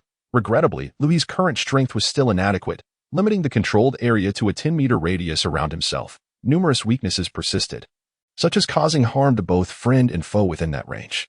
However, the might of the technique was undeniable. It was not merely an ordinary explosion of energy, but also involved the radiant capacity of Luhi's hands. In other words, at the moment of the explosion, the radiant ability could weaken the defenses of enemies in the vicinity while amplifying his own offensive power. Luha had never anticipated that activating his hand's radiance would enhance his destructive capability, thus creating a powerful synergy. Imagining the future, as Luha continued to grow stronger and refine this technique, he envisioned eliminating its shortcomings, rendering it even more flawless. All right, you monstrous creature, this time, I shall obliterate you into nothingness. As he gazed at the seething gastric fluid advancing towards him, Luha secretly gathered all his energy, Taking one last look at the elderly fish, he smirked. You best hold on tight. It may get a bit bumpy. The elderly fish dismissed the warning but still braced himself somewhat. Yet, at that moment, he felt an overwhelming pressure amidst the swaying of the creature's insides. Searching for the source, he realized it emanated from Luha. And he gulped. What an intense aura. What does this guy intend to do? Came. Luha uttered a low chant, preparing to unleash his full might. In an instant, a fierce energy fluctuation surrounded him, converging towards his hands. Haim. Watching the gastric fluid rise steadily, Luhi's form slightly hunched, his hands resting at his waist as the energy continued to coalesce. In an instant, a brilliant blue radiance erupted from his palms. Illuminating the entire area, the elderly fish was taken aback, sensing an ominous premonition, and quickly heightened his alertness to the utmost. With a grin splitting his face, Luha thrust his hands forward, directing the energy towards the far end of the passageway. Foul creature, a massive blue energy beam surged forth, slicing through the corridor with reckless abandon, as if it could pierce through anything in its path. What? Who is that little rascal? The elderly fish gaped in astonishment. Though he could not comprehend the full extent of the attack's power, the mere sight of it instilled a profound fear deep within his soul. The terror he felt was greater than that of any colossal sea monster. He found it utterly unbelievable that he had once contemplated killing this individual. Moments later, Luha released his hands and turned to sit down, shielding his entire body with all his might. Activating his radiant ability to envelop himself entirely. Before the elderly fish could fully process the unfolding events, a monstrous wail echoed, accompanied by a blinding light. However, it was accompanied by a tremendous roar. The sound of a thunderous explosion, alongside the elderly fish's piercing scream. This was no ordinary turbulence, it was a super turbulence. In an instant, the entire massive creature was shattered into fragments, and the immense pressure of the surrounding seawater rushed in swiftly. Luha surged forth, coughing. Yet, upon feeling the encroaching seawater, Luha could not restrain a twitch at the corner of his mouth, realizing that he was likely situated at a depth of 1,000 meters beneath the ocean's surface. The overwhelming water pressure made it hard for him to breathe. Had he been an ordinary person, he would have been crushed into a pulp by the water by now. Disregarding these concerns, Luha propelled himself towards the water's surface with all his might, employing every technique at his disposal, including the levitation technique. Kamehameha. Still feeling that his speed was insufficient, Luha unleashed a Kamehameha downward, instantly amplifying his ascent severfold. Even so, it took over a minute for Luha to finally burst through the surface, gasping for the fresh air above. What a relief, with his turtle shell on his back.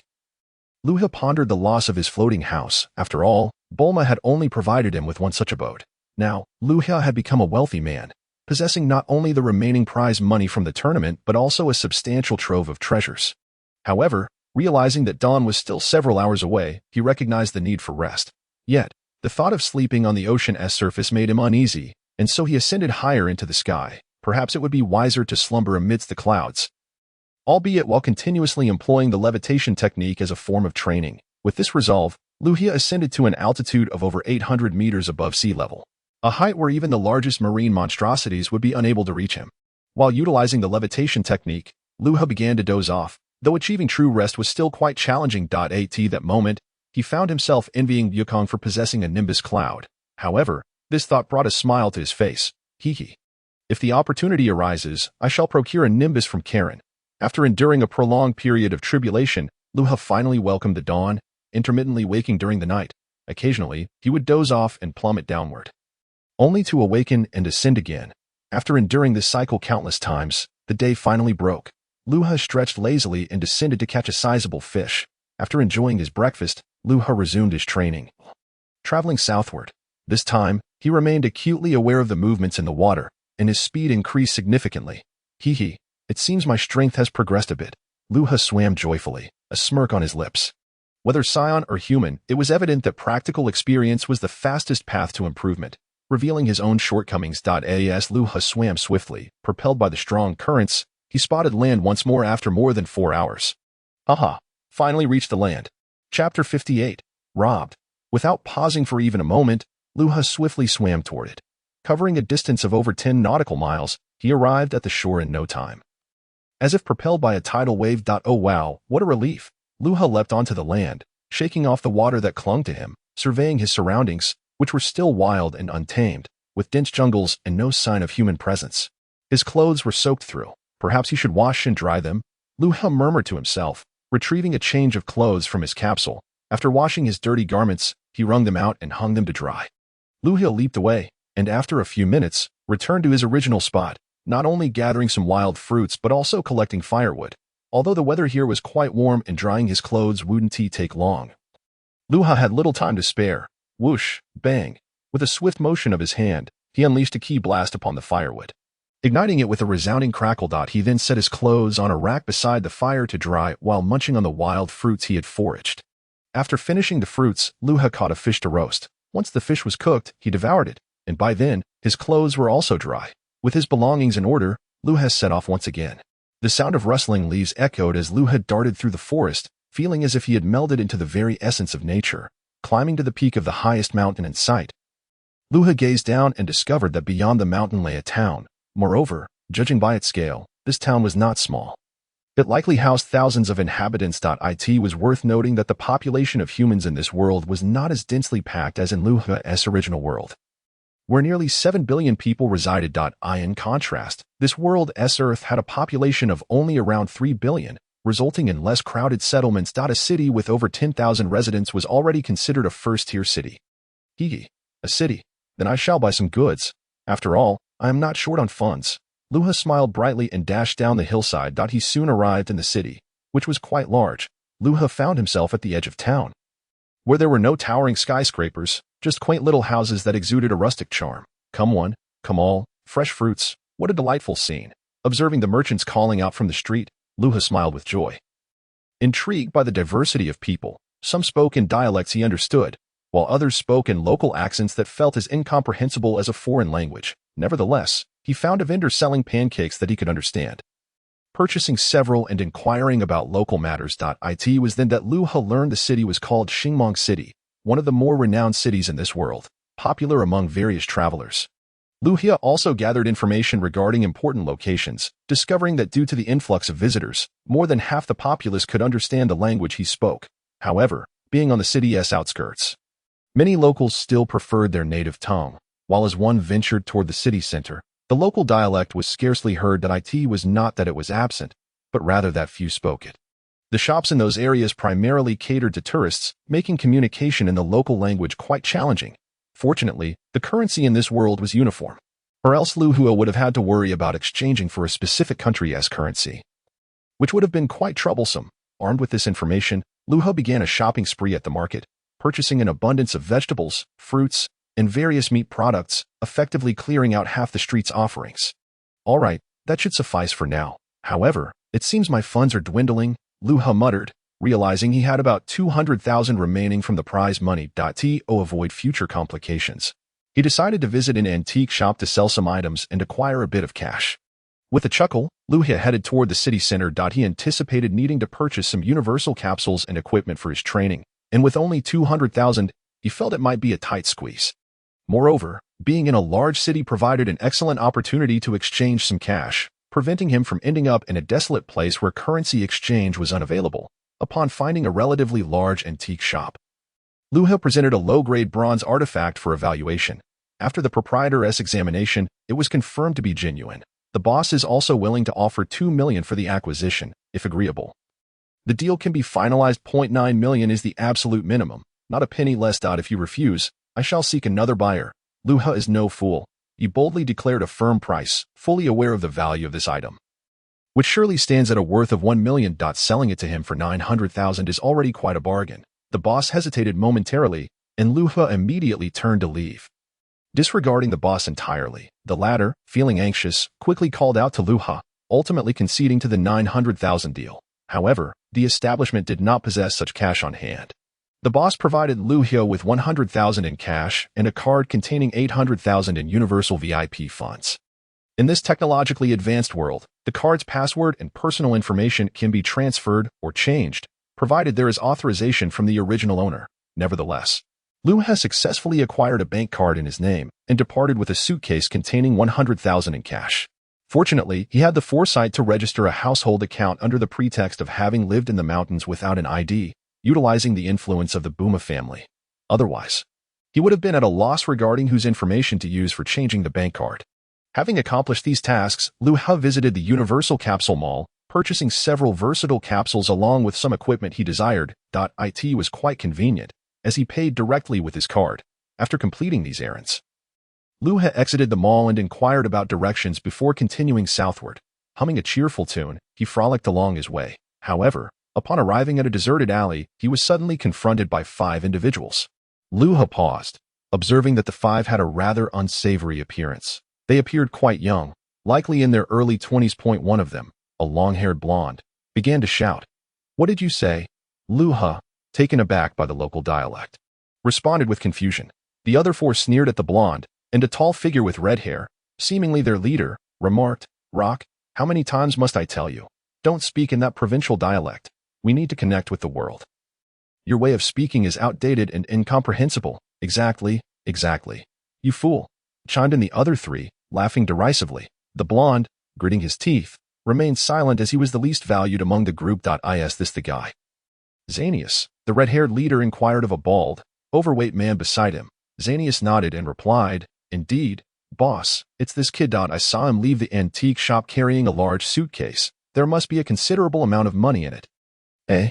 Explosive cow dung. That's a rather amusing name," Luha exclaimed, laughing heartily at the bald man. Xanius's face flushed with anger as he shouted at Luha, "You little brat, hand over everything of value on you.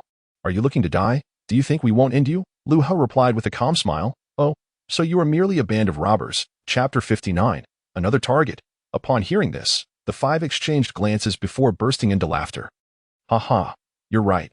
We are indeed heinous villains, so why don't you quickly hand over your money?" Luha raised a finger and, adopting a tone of a mentor, admonished them. "What you are doing is quite wrong.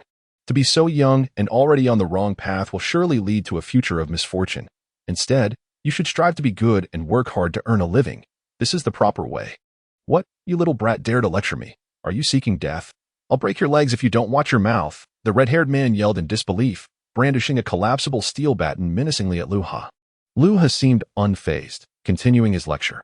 "Oh, is that so? But don't you fear the police catching you for your misdeeds?" At the mention of the police, the group's expressions faltered momentarily. Luha had previously overheard a street vendor mention that law enforcement was stringent in this area, given that wealthy merchants and influential figures frequently visited. Consequently, the laws here were notably severe, with potential sentences lasting hundreds of years. However, who among the common folk could live for hundreds of years? At worst, they would simply be granted a merciful end. Their audacity to act brazenly stemmed from the remoteness of their location and their belief that outsiders were unaware of the risks. Moreover, the wealthy tend to cherish their lives, often yielding to threats easily. Thus, they felt emboldened by Luha's apparent ignorance and fearlessness, as he not only refused to pay but also lectured them on morality. "Stop your prattling. You think we'll back down? There is no one around. You can scream all you want, but you cannot resist," the red-haired leader shouted. Xanius added, "Yeah, boss, I saw how big his suitcase was. It must contain at least several tens of thousands, enough for us to enjoy for quite some time. What if the police come? I've long had a grudge against them." "Exactly. If the police arrive, we'll take them on together," another muscular man chimed in. Luha sighed and shook his head, saying, "Since you've insisted on this course of action, I suppose I shall not hand over anything." "What?" The group was taken aback once more, initially believing that Luha would relent after their previous exchange. Luha smirked dismissively, causing the gang to feel as foolish as donkeys, their anger flaring. "Get him. Beat him to death." With a roar from the red-haired leader, 2 of the gang members brandished their steel batons and charged at Luha, who stood still as if he had not seen them. Bang, bang. Their strikes met with dull thuds, followed by anguished cries as the 2 aggressors were sent hurtling backward. A sudden gust swept through, and one of them crashed against the wall, instantly rendered unconscious. The other collided with the red-haired leader, causing both to crumple against the wall, the impact leaving the red-haired man dazed. Only Rock and Xanius remained, frozen in shock, unable to move. Luha chuckled, "I told you. Didn't I? When verbal admonishment fails, actions must take their place. Thankfully, you chose an excellent location, devoid of any witnesses." Luha cracked his knuckles, the sound echoing, as he approached the 2 remaining thugs with a smile. Terrified, they nearly soiled themselves, pleading for mercy. "Big brother, no. Please spare me. Be gentle. Don't hit my face." "Humph. So you wish to rob, do you? Let me teach you a lesson." "Oh my, spare me, please. Flying Eggfoot. I will never do anything bad again." After imparting a lesson to the small-time thieves, Luha lost a bit of time but continued on his journey. Meanwhile, In a distant high-rise, a cloaked young man lowered his binoculars. Watching Luha's departing figure, chuckling to himself, quite skilled, indeed. However, this also adds an element of challenge. Rest assured, I shall not spare any valuable possessions you possess. The young rogue flashed a grin, and in an instant, leaped from the heights of the towering building. After landing gracefully, he vanished from sight in mere moments, darting away with agility. Today is a splendid day, indeed. Luha hummed a little tune as he jogged leisurely. Though his pace was that of an ordinary person sprinting at full throttle. As he navigated through a series of parkour moves, overcoming every obstacle in his path, more than an hour had passed. And with a shortcut taken, Luha finally escaped the confines of the city. What greeted his eyes was the serene countryside.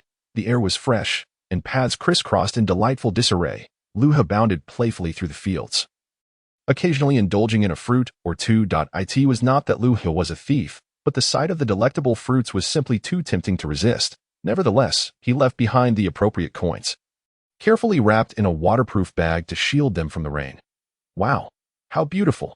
Suddenly, Luha found himself in a field, and whether it was due to the otherworldly nature of his surroundings or the geographical dimensions at play, it was astonishing to see canola blooming in what should be November. Indeed, despite the season, the weather remained quite warm.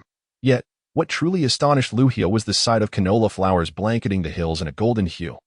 With the plants towering impressively, the usual height exceeded 2 meters, with some reaching 3 or even 4 meters, Luha could not help but immerse himself in the sea of canola blossoms, as if he were wandering through a floral wonderland. It was a sight to behold. Though Luha was not particularly tall at about 1.60 meters, he felt diminutive next to these towering plants. Perhaps I shall take a moment to rest and enjoy a nap. With a smile, Luha lay back among the canola, gazing at the flowers swaying gently in the breeze, and soon succumbed to slumber. This might be attributed to his restless night, after all. Meanwhile, in the distance, a figure stealthily approached the fruit field, peering through binoculars at the sleeping Luha. A faint smile curled at the corner of his lips as he proceeded forward. Fool, leaving your money here? The young man in black picked up the coins Luha had left in the fruit field and casually plucked a fruit, taking a bite. Not bad. This fruit is rather sweet. Perhaps I should gather a few more. Indulging in your bounty is a stroke of luck for you. The young man, known as KB Dao, continued to collect several fruits, cradling them as he savored their sweetness. He glanced once more through his binoculars at Luha and muttered, is he really asleep? What a peculiar fellow, sleeping out in the field. But wait, didn't the antique shop owner say something about that kid with the turtle shell being quite affluent? Perhaps he possesses some valuable antiques. Even if not, the money he made today could allow him to live like a rich man, and yet he chooses to nap in a field. KB Dao is perplexed. Still unsure of the situation. Well, a thief never leaves empty-handed. I might as well take a closer look. Resolute, KB Dao decided to approach Luha, intent on pilfering whatever valuables he could find. Chapter 60. The capsule is stolen. Luha was in a deep slumber, primarily due to the thrilling events of the previous night, coupled with insufficient rest and an extensive morning jaunt. Since parting ways with Bulma and the others, he had scarcely enjoyed a peaceful sleep. Today, encountering the splendor of blooming canola flowers, combined with the tranquil atmosphere, made it nearly impossible not to drift off, especially for someone like Luha, whose nerves had been on edge for so long. KB Dao stealthily inched closer, leaping over 10 meters in a single bound before halting momentarily to observe Luha's movements. Only then did he resume his cautious approach, each step taken with the utmost care, acutely aware that even the slightest sound could betray him. After all, having witnessed Luha's skills before, he understood the need for vigilance. What should have been a mere 3,000 meters to KB Dao half an hour to traverse. Drawing near to Luha, who lay less than 50 meters away, that guy completely asleep. KB Dao cursed silently, as from this distance, he could hear Luha's faint snores. Years of thievery had honed his ability to determine whether someone was truly asleep by their subtle breaths and movements. Previously, he had not observed closely due to the distance. He considered himself a master thief. Judging by Luha's breathing and appearance, KB Dao concluded that he was in a deep, undisturbed slumber. Confident, KB Dao boldly approached, a smirk forming on his face. You insufferable wretch, forcing me to be on guard for so long, and for what? Yet, just as Luha turned over, KB Dao was startled, quickly dropping to the ground, his mind racing. Wait, is he awake? No, what a fright. Seeing Luha shift, scratch an itch, and then fall back into a deep sleep, KB Dao dismissed his fears and strode confidently to Luha's side. Observing Luha's slumbering form, resembling that of a vagrant, A smirk of disdain crossed KB Dao's lips as he focused on the pockets of Luha's attire, swiftly reaching out to search. Huh, nothing at all. KB Dao quickly rummaged through Luha's pockets without making a sound, only to find them empty, leaving him bewildered. How could there be nothing? Where could he have hidden his valuables? Even if they were in capsule form, there must be a place to store them. After another thorough inspection, KB Dao's eyes landed on the turtle shell Luha carried, a spark of realization igniting within him. Of course. It must be hidden within the shell. As Luha shifted again, now lying on his side in a shrimp-like position, KB Dao quickly reacted, leaping to the other side without getting too close to Luha. That was close. However, is it truly inside the turtle shell?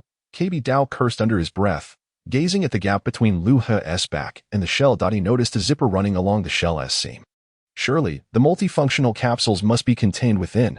After a moment of contemplation, KB Dao made a decisive choice to reach into the gap to retrieve it, knowing it was a risky endeavor. In an instant, he drew a sharp blade, aiming for the zipper, intending to cut a hole to let the capsule spill out.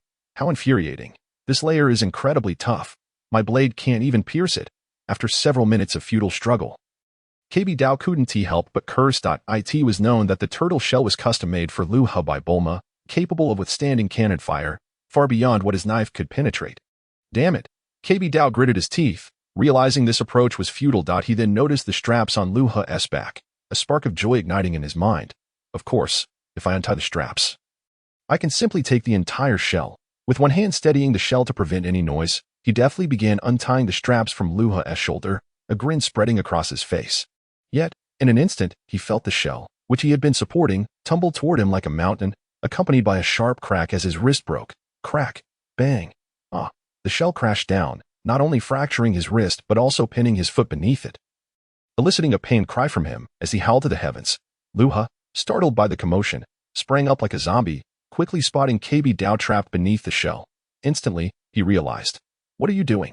Oh no, I've been discovered.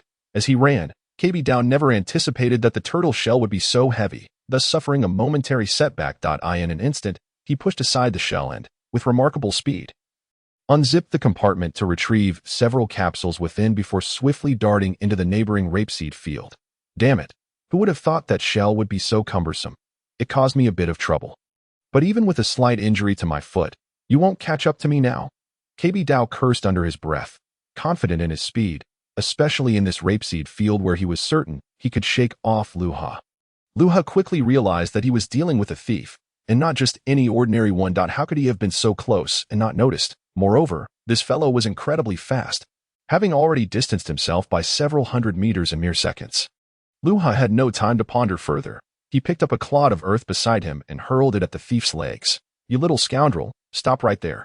Whoosh, the clod flew through the air at an unimaginable speed, startling KB Dao into a leap. It grazed his feet and struck the distant hills with a resounding crash, causing a towering mound to collapse. The ground bore the marks of the projectile, resembling the aftermath of a cannonball's passage. He swallowed hard, cursing inwardly. Damn it, is that brat a monster? Seeing the immense power of the throw, Luha felt a twinge of fear, but there was no time for hesitation. He quickly took a step forward and pursued. Whoosh, KB Dao was running at full speed when he glanced back, only to see a figure rush past him, creating a slight breeze. Upon looking ahead, he realized it was Luha, who had executed a swift maneuver to come to a halt right in front of him. Luha was astonished. Had his speed truly increased so dramatically? In an instant, he had caught up to this rascal. It seemed that the training with the 200-kilogram turtle shell had not been in vain. With a smirk, he shouted at KB Dao, "Humph, little thief. Return my belongings at once." What? How could it be? Someone was faster than him, and their speed was simply inhuman. KB Dao came to an abrupt stop, his jaw nearly dropping to the ground. I said, "Return it quickly." "Do you hear me?" Luha urged coldly, taking a decisive step forward.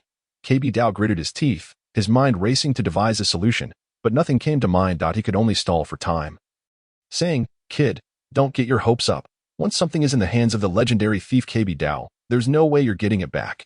"Well, don't blame me for being rude then." Luhi's lips curled into a sardonic smile as he prepared to attack. Under Luhi's piercing gaze, KB Dao felt as though he had become prey to a predator. The imposing stance of Luha made him involuntarily take a step back, his legs trembling slightly. Chapter 61. The effect of the new turtle shell. Still not willing to hand it over. Seeing KB Dao's evident hesitation, Luha asked once more with a smile. Don't get cocky. Brat, take this. KB Dao clenched his teeth and, in an instant, launched several throwing knives directly at Luha. Clang, clang, clang. Luha enveloped his breath around a finger and swiftly moved, deflecting the knives with ease. Haha. Useless. KB Dao was taken aback. Was this really a human? He had encountered martial arts masters before, but he had never seen someone as formidable as Luha. Without wasting another moment, he turned and dashed away in desperation. Humph. Think you can escape? Not a chance. Luha scoffed softly, vanishing from his spot in an instant. As KB Dao fled, he realized he had met his match today. Upon glancing back, he discovered Luha had vanished. He exerted every ounce of strength. That brat. What on earth does he eat to run so fast? Bang, just as that thought crossed his mind, he suddenly saw a figure appear before him. And simultaneously, a sharp pain struck his abdomen. Bang! A low growl escaped his throat, and KB Dao felt his legs give way as he clutched his stomach, collapsing onto the ground. Really, if you had just handed it over sooner. None of this would have happened. And don't call me kid. Judging by your age, you're hardly younger than I am. Luha remarked with a faint smile, rifling through KB Dao's belongings to retrieve his capsules. However, he also discovered over 10 other capsules that appeared to be stolen. These must also be taken from someone else, right? I'll confiscate them all. Damn it, you're robbing a thief. KB Dao groaned in pain. Cursing vehemently, Luha remained unfazed. He didn't need to be so harsh with good people, and even common thieves wouldn't be treated this way. Yet, this man was clearly a habitual offender. A thief of exceptional skill, and such individuals seldom repent easily. Thus, why return the stolen goods when they were better off in his possession? Luha mockingly stated, "You've stolen so much, and I haven't even turned you over to the police yet. The disturbance you caused while I was trying to nap will be considered compensation for mental anguish." What? Damn it. Seeing Luha turn to leave, KB Dao felt his blood boil. He was used to being the one who took from others, not the one robbed. The humiliation and indignation fueled his resolve against the pain, and he hurled 3 throwing knives at Luha once more. Luha sensed the sharp projectiles approaching from behind and, startled, leaped into a frog-like stance, narrowly avoiding 2 knives that grazed his scalp, while one cut across his thigh. Thud, thud, thud. The sound rang out as the 3 knives embedded themselves into the ground, glancing at the tear in his pants. Luha was infuriated and bellowed at KB Dao, "You scoundrel, take this." What? KB Dao, startled by the failed ambush, was taken aback as Luha vanished once again. In that instant, he heard a phrase he would never forget. Skyward egg crusher kick. In an instant, KB Dao clutched his groin, tears streaming down his face as he soared over the rapeseed flowers, propelled 10 meters into the air. He then landed with a dull thud. Lying on the ground, his rear in the air, frothing at the mouth as he lost consciousness. "Honestly, did you have to force me to teach you a lesson?" Luha muttered in annoyance, having ruined a perfectly good pair of pants. He then hoisted the turtle shell back onto his shoulders, securing all the capsules before continuing his journey southward. As Luha set forth on his path, his speed was remarkable, navigating through numerous obstacles along the way. After more than 2 months, he had traversed an entire continent, during which he had dealt with several villains, though few were noteworthy, as they were mostly quite weak. However, Luha also discovered something concerning his ability to consume. With the growth of his strength, he found that ordinary items no longer enhanced his ability significantly. Previously, he could compensate for this shortcoming with quantity. But now he realized that even increasing the amount of food had little effect. Training and cultivation were similarly ineffective. Given his current strength, the 200-kilogram turtle shell provided minimal benefits. This left Luha feeling troubled, as his power had hardly increased over the past month. The progress I have made since that fateful day when I vanquished the sea monster surpasses all else. Combat has remained the most effective and swiftest means of advancement for millennia, applicable not only to scions but to earthlings as well. Luha yearns to find a worthy opponent to spar with. However, given his current prowess, finding someone capable of matching him proves to be a formidable challenge. After all, without exerting some degree of strength in battle, it devolves into a one-sided obliteration, offering little in the way of enlightenment or growth. Throughout this journey, he has yet to encounter anyone whose strength even remotely approaches 5 times his own, leaving him quite perturbed. During his travels, upon reaching a grand town, Luha sought out the most renowned scientist in the area, requesting assistance in augmenting the weight of his turtle shell. Initially, the scientist was at a loss, as Luha insisted on increasing the weight to 1,000 kilograms, equivalent to a ton. Concentrating such mass into a single shell is no trivial endeavor. The challenge lies not merely in the technical aspect but also in the materials required. some of which are exceedingly rare and costly. Nevertheless, motivated by Luha's generous offer and the promise of a large diamond, the scientist reached out to his colleagues and acquaintances in the scientific community. After nearly 10 days of effort, he finally succeeded in fulfilling Luha's request for weight enhancement. Although this endeavor consumed considerable time, a precious diamond, and several million in resources, the results were nothing short of extraordinary. Once I fully acclimate to this new shell, I shall likely ascend to the pinnacle of strength on Earth. He mused. Luha now bore a new turtle shell, slightly larger and significantly more robust than its predecessor. Yet, he found himself exhausted and panting, his pace reduced to a mere crawl, akin to that of an ordinary pedestrian. A grin spread across his face. Just 3 days in, and the effects of my progress are already evident. I recall the first day when I could barely maintain my balance while walking. The added weight of the turtle shell has considerably slowed his speed. Whereas he could previously traverse several hundred kilometers in a day, he now barely manages a little over 20. The weather has grown considerably cooler. Perhaps he is drawing nearer to the Antarctic. Luha paused to wipe the sweat from his brow, involuntarily shivering. I suppose I shall continue on. After a brief respite, he resumed his journey. However, after traversing several miles through the forest, he once again confronted the vast ocean, his lips curling in dismay. Alas, I must swim to the next island. But in this frigid weather, I dread the thought of plunging into the water. Yet, there was no alternative. He wondered if he could manage the weight of the shell combined with the icy sea. Very well, I shall give it my all. Luha gritted his teeth and with a splash, plunged into the sea, swimming southward. Oh dear, this is incredibly heavy. After a few strokes, he realized that swimming in water was far more challenging than on land. Where there was solid ground beneath his feet, he began to sink. The frigid water pierced through him to the bone, but he fought with all his might to swim upward. Though immensely taxing, he eventually broke the surface. Phew, this is freezing. Swim faster. Gasping for air, he quickly resumed his strokes. The cold spurred him to escape the water's grasp, and he swam with fervor, gradually increasing his speed, eventually surpassing even that of Olympic champions, not due to any sudden surge in strength, but because his body warmed with exertion.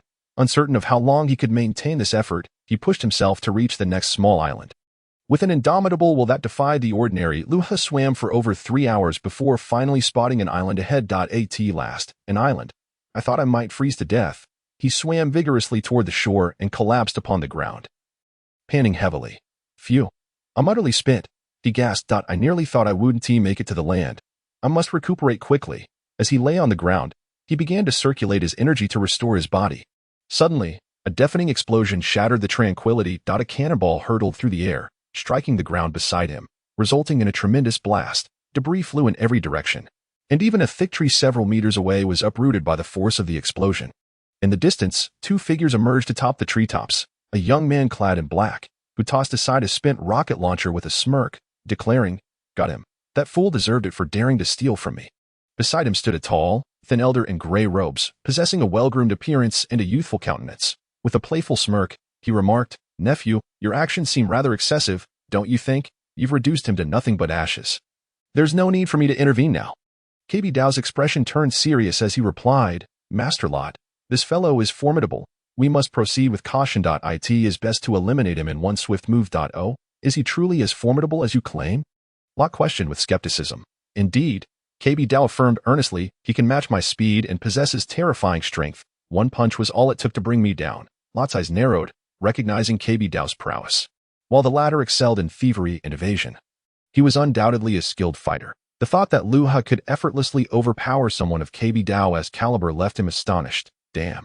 He is still alive?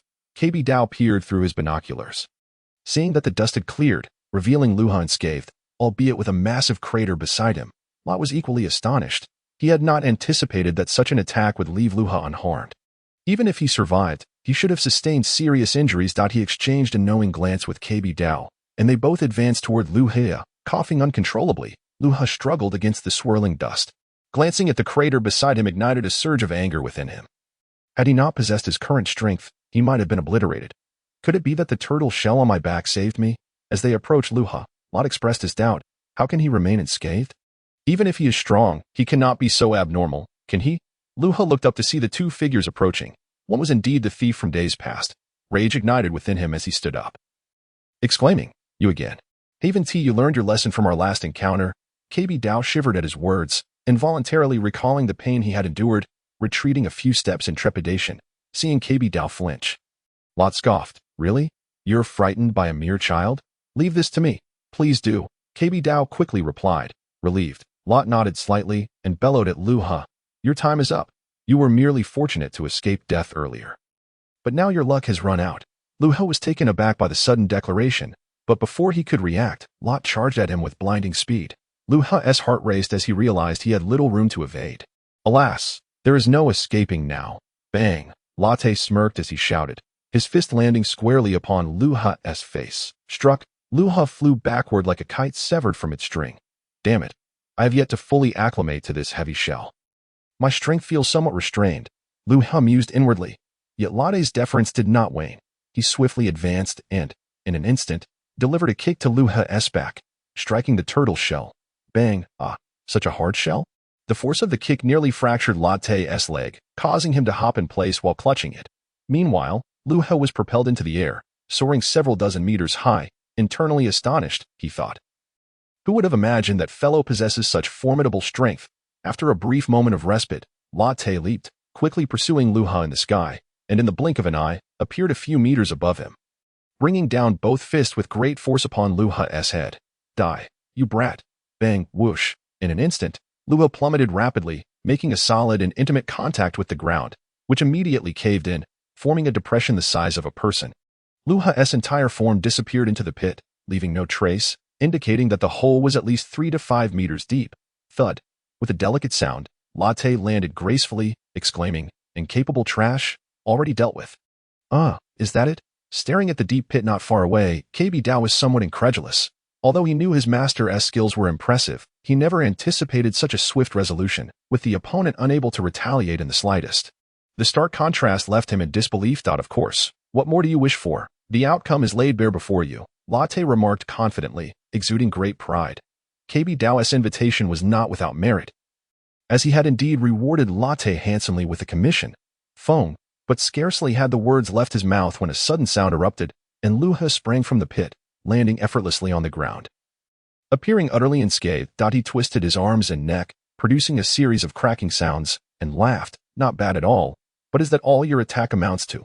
Chapter 63. Are you even human?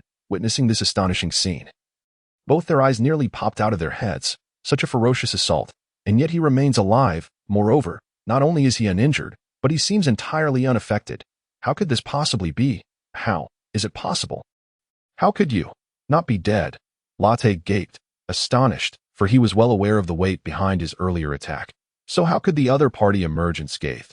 Luha smiled faintly, complimenting, your technique, speed, and coordination are commendable. But it seems your strength is lacking considerably. What? You dare say my strength is insufficient? I am universally recognized as the strongest in the world. You wretched brat. Intolerable? Latte roared in anger. Luha raised an eyebrow, inquiring playfully, universally recognized as the strongest? Who bestowed such a title? I was unaware. Do not concern yourself with who bestowed it. The fact remains that I, Latte, have never tasted defeat. Today, I shall take your life. Latte, however, was not so narrow-minded. He hastily advanced toward Luha, even though he knew he was not truly the strongest. Yet, among all earthlings, he still ranked among the elite, with only a handful capable of being his adversaries. As Latte rushed towards him once more, Luha was prepared this time. He executed a light backward jump, narrowly avoiding Latte's fist as it grazed his face. With a grin, he retaliated with a punch. Slap. A faint sound echoed as Latte caught Luha's fist, mocking him before raising his leg for a flying knee strike aimed at Luha's chin. Not bad.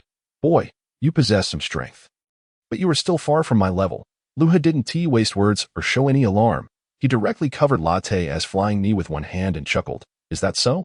Latte was taken aback, immediately launching an elbow strike aimed at Luha's head. Yet Luha had no intention of defending.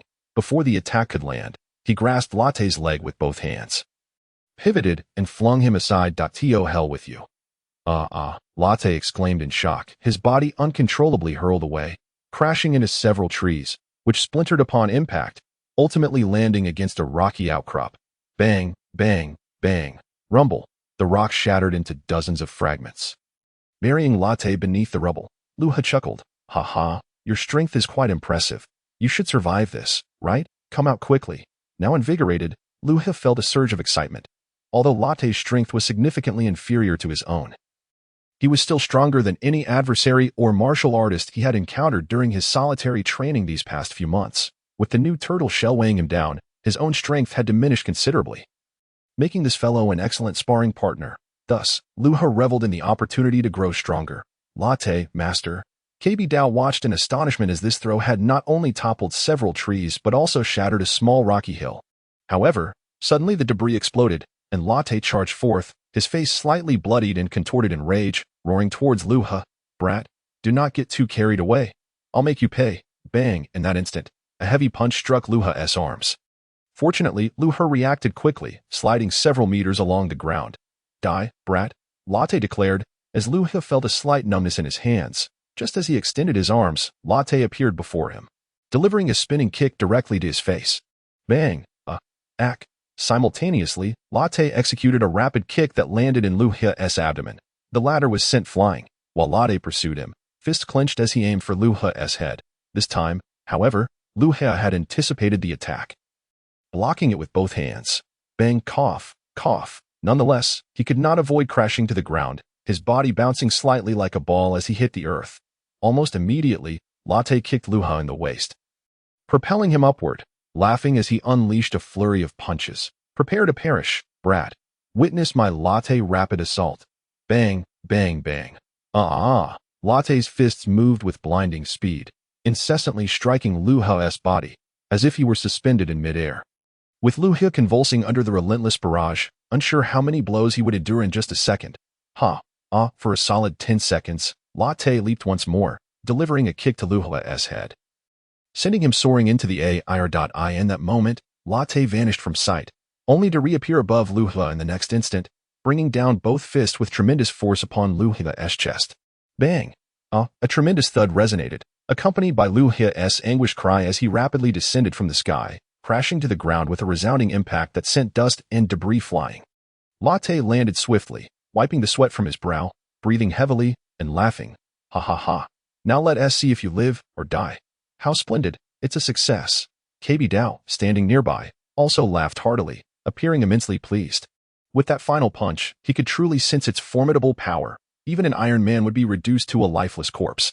After a brief moment, as the dust settled, the scene before him was revealed, a massive pit, approximately 5 meters wide and over a meter deep. At that moment, Luha lay motionless at the bottom of the pit. The two exchanged a gleeful glance, and Latte burst into laughter. Ha ha ha. Dare to oppose me, Latte. Such audacity is akin to courting death. Very well, I shall seize all his belongings. Kubai Dao chuckled slyly, knowing that acquiring Luhi's universal capsule was of little consequence. What truly mattered were the several universal capsules he had lost to Luha days prior. For years, the wealth he had stolen and sold had been stored within one of those capsules, potentially amounting to hundreds of billions. All in gold or cash. After all, as a thief, he could hardly afford to deposit his ill-gotten gains in a bank. If the police discovered his whereabouts, it would inevitably lead to frozen accounts. Thus he yearned to reclaim his fortune. However, just as he took a few steps, he suddenly noticed Luha's fingers twitching. In an instant, Luha sprang to his feet. Ouch, that attack was indeed quite painful, Luha remarked, brushing off the dust from his clothes, appearing as though he had not sustained significant harm. In that moment, both Latte and Kubai Dao were left dumbfounded, their eyes wide with disbelief as they exchanged incredulous looks and swallowed hard. Master Uncle, I told you he was extraordinary. Latte gritted his teeth and shouted, what do you mean by that? He then turned to Luha, angrily berating him, you little rascal, are you even human? How can you be unscathed? You should be dead. Chapter 64, Dragon and Tiger Hall. Why should I die? It is far better to live. Now, come on, let us continue our battle, Luha said with a calm smile, assuming a fighting stance. What, you actually want me to spar with you? Latte's lip twitched in anger, nearly bursting with rage. Luha waved his hand dismissively, grinning. Yes, hurry and attack. You insolent fool, how dare you underestimate me? Watch this, furious tiger wave. Latte roared, his aura surging dramatically as his power began to swell. Luha narrowed his eyes, sensing the strength radiating from his opponent. It appeared quite formidable, suggesting he was ready to unleash his trump card. Yet Luha felt no fear. This level of power was still far beneath his own. Prepare yourself. Suddenly, Latte's aura seemed to explode, his fist glowing with a brilliant light as he launched a powerful strike toward Luha. Whoosh, an intense beam of golden light shot forth from his fist, aimed directly at Luha. Luha's heart raced. This attack seemed potent. Nevertheless, a smile crept onto his lips, akin to a villain reveling in a successful scheme. In an instant, he thrust both hands forward, activating his purification ability. Bang! The light beam collided with Luha's hands, causing him to stagger back slightly, but he managed to fend off the attack. Latte's jaw twitched in disbelief. His opponent had actually withstood the blow. Gritting his teeth, he exerted even more force. Quite powerful, aren't you? Luha replied, taking another step back with a grin. In that moment, his hands transformed into claws, distorting the air as the light beam began to morph and compress. What? How can this be? Kubai Dao and Latte were both stunned.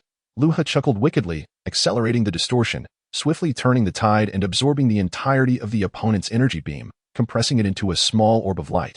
Latte's jaw dropped. How could such a person exist? But the next moment, Luha astonished them further by tossing the small orb into his mouth and swallowing it whole. Luha paused for a moment, then felt an explosive surge of power within him. He smirked. Hee, the taste leaves much to be desired, but the effect is quite satisfactory. Kubai Dao and Latte stood frozen, as if petrified by the wind. Luha, on the other hand, leapt lightly on his toes, feeling the newfound strength coursing through him. Indeed feeling lighter. He waved at Latte, saying, "All right, let us continue." At his words, the two suddenly snapped back to reality, exchanging alarmed glances before simultaneously agreeing, execute plan B, retreat. As the last word fell, both exerted every ounce of strength and sprinted deep into the forest. Luha was taken aback and hurriedly pursued. You two, don't run. The three of them leapt among the treetops, moving with remarkable speed. Yet Luha lagged slightly behind. Gritting his teeth, he thought, damn it, though I've grown a bit stronger from swallowing his attack. The influence of the turtle shell has significantly slowed my speed. It seemed he needed to increase his energy.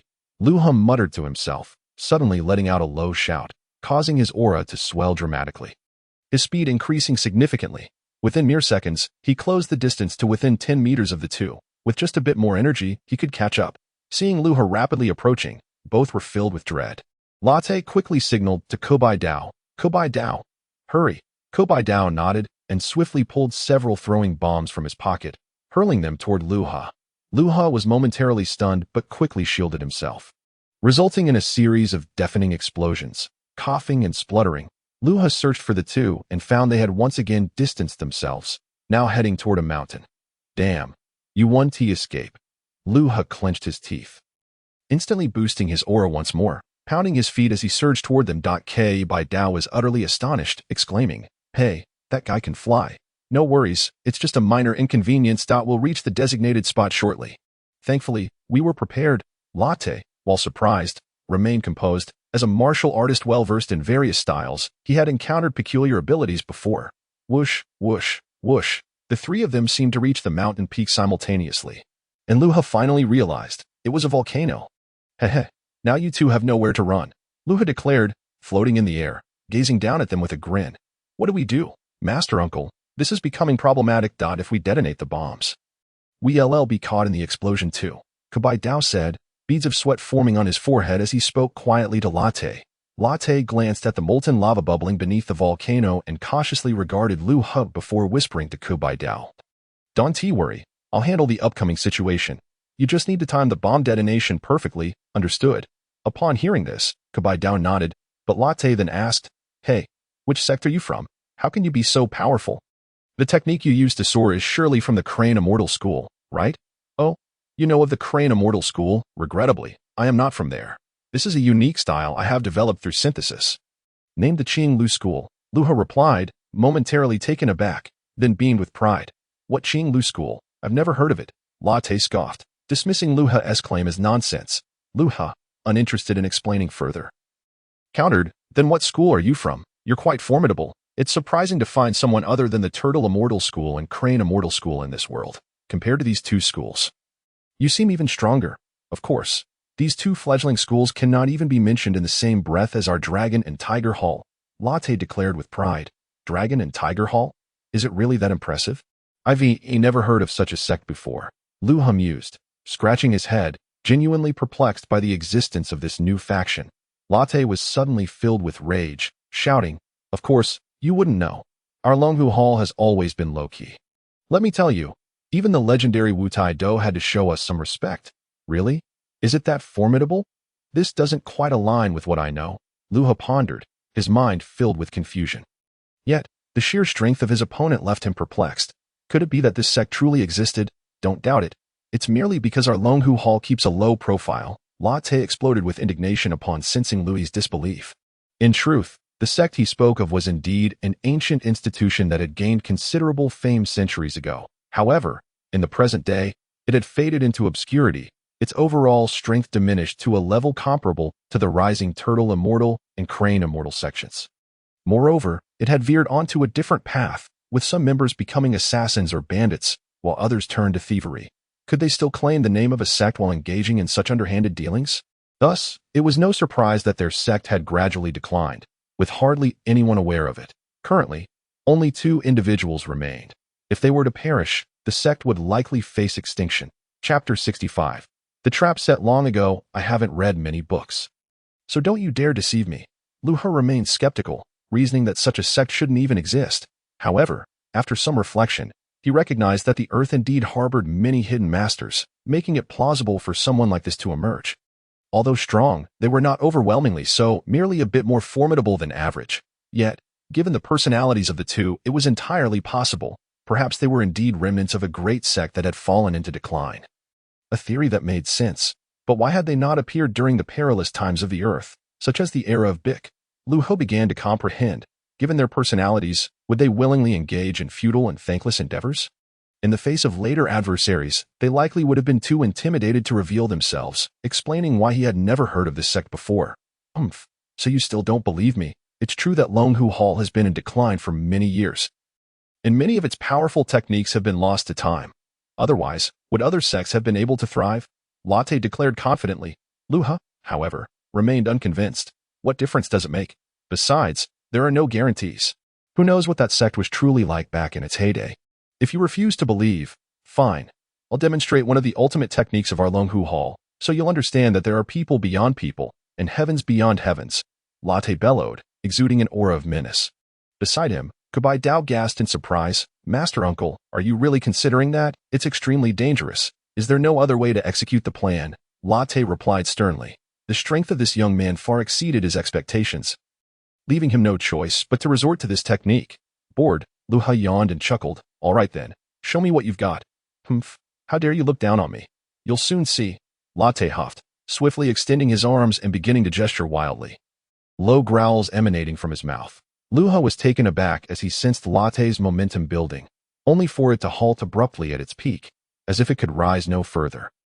However, what truly astonished Luha was the strange sensation accompanying this moment. A fierce wind whipped up around them, causing the trees to sway violently.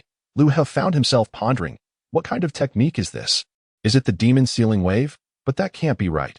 Wasn't that the ultimate technique created by Wu Tai Do? Could it be that this sect truly exists? Luha was taken aback. He had never encountered a technique like this before. Suddenly, his eyes widened, a smile creeping onto his face, not merely in anticipation of countering this technique, but also because it seemed quite impressive. If he could steal this technique. Take this, Latte shouted, the surrounding winds intensifying further. How impressive. I can't believe it can be used this way. Luha marveled, feeling as if the very air around him was being manipulated by Latte. In his astonishment, he watched as the energies around them began to merge with Latte's own, radiating a brilliant golden light. Within mere seconds, this amalgamation formed the shape of a great tiger, which let out a fearsome roar directed at Luha. Latte smiled, raising his hand and bellowing, prepare yourself for the tiger form technique. With a roar, the golden tiger charged at Luha, its claws swiping at him while its jaws snapped open to bite. Luha quickly dodged, only to find that the creature seemed to possess a will of its own, adapting its attack based on his movements. Gotcha, Luha thought as he prepared to retreat and unleash the turtle school's Kamehameha to obliterate the tiger. However, Latte suddenly appeared behind him, laughing as he struck Luha's head with both fists. Luha was sent flying toward the golden tiger. With no time to think, he launched a powerful punch at the beast. He struck with full force, and the tiger's head disintegrated. Yet, before he could celebrate, the tiger's head swiftly reformed, and with a claw, it slammed down onto Luha's face. What kind of trick is this? Luha exclaimed as he plummeted, landing right in the volcano's mouth, exactly as Latte had planned. With no time to complain, he spotted the bubbling lava below and involuntarily swallowed. Thank goodness. I managed to use my levitation skill just in time. I only fell a few meters short, he thought. Feeling the intense heat rising from below, using his radiant purification ability, he wondered if it would be effective.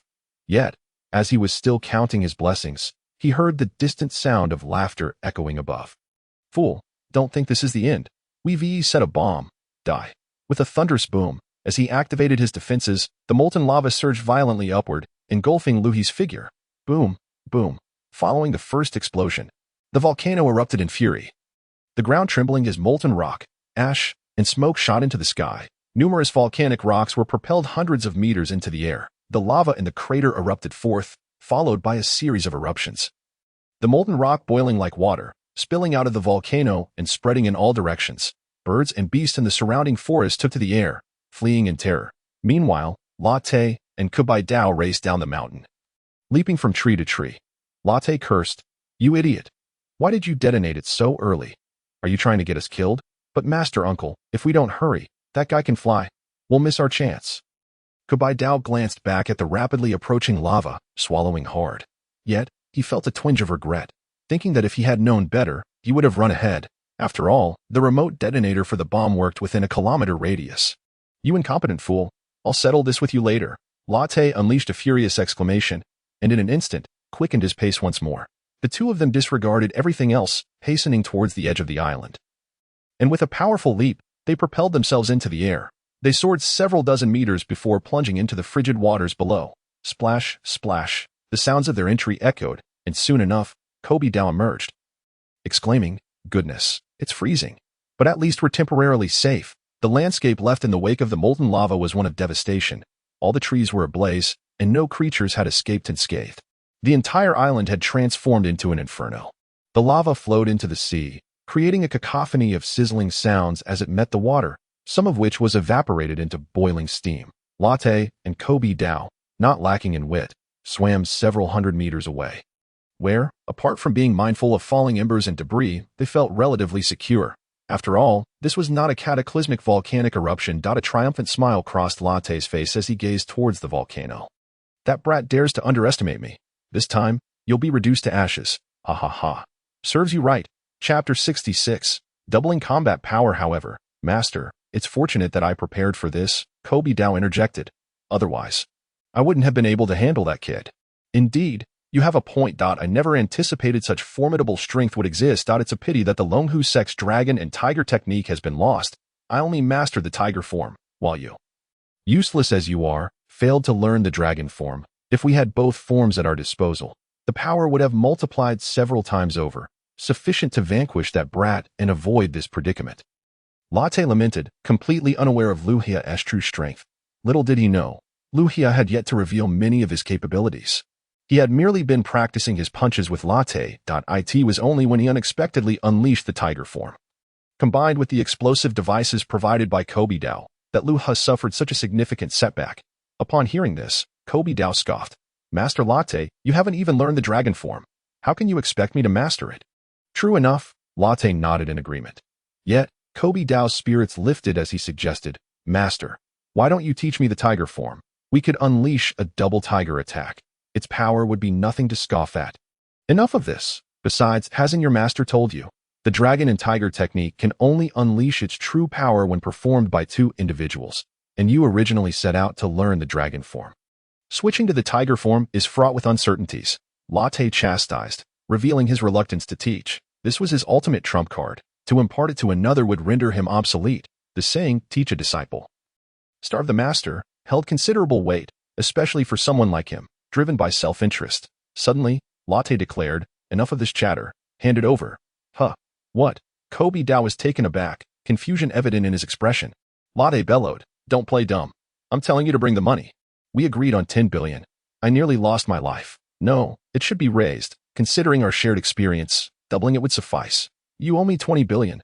"What, master, your appetite seems insatiable," Kobe Dao exclaimed, his mouth agape, unwilling to comply. "Insatiable? This was previously agreed upon. Spare me the nonsense. Loyalty is loyalty, but remuneration is remuneration. You understand this principle, don't you?" Latte stated bluntly. Kobe Dao gritted his teeth, arguing, but it can't be doubled, can it? That guy is incredibly powerful. Do you truly believe he is worth that price? You'd offer 30 billion to others, and no one would accept. After pondering for a moment, Kobe Dao realized the truth of Latte's words. The opponent's strength far surpassed his expectations. Suddenly, a thought struck him, and he gasped. Oh no, I almost forgot. My universal capsule is still with that brat. This is catastrophic. What did you say? You aren't trying to weasel out of this, are you? Latte demanded angrily. His expression won a fury. If the other dared to renege, he wouldn't hesitate to remind him who was in charge. Kobe Dao flinched slightly, hastily clarifying.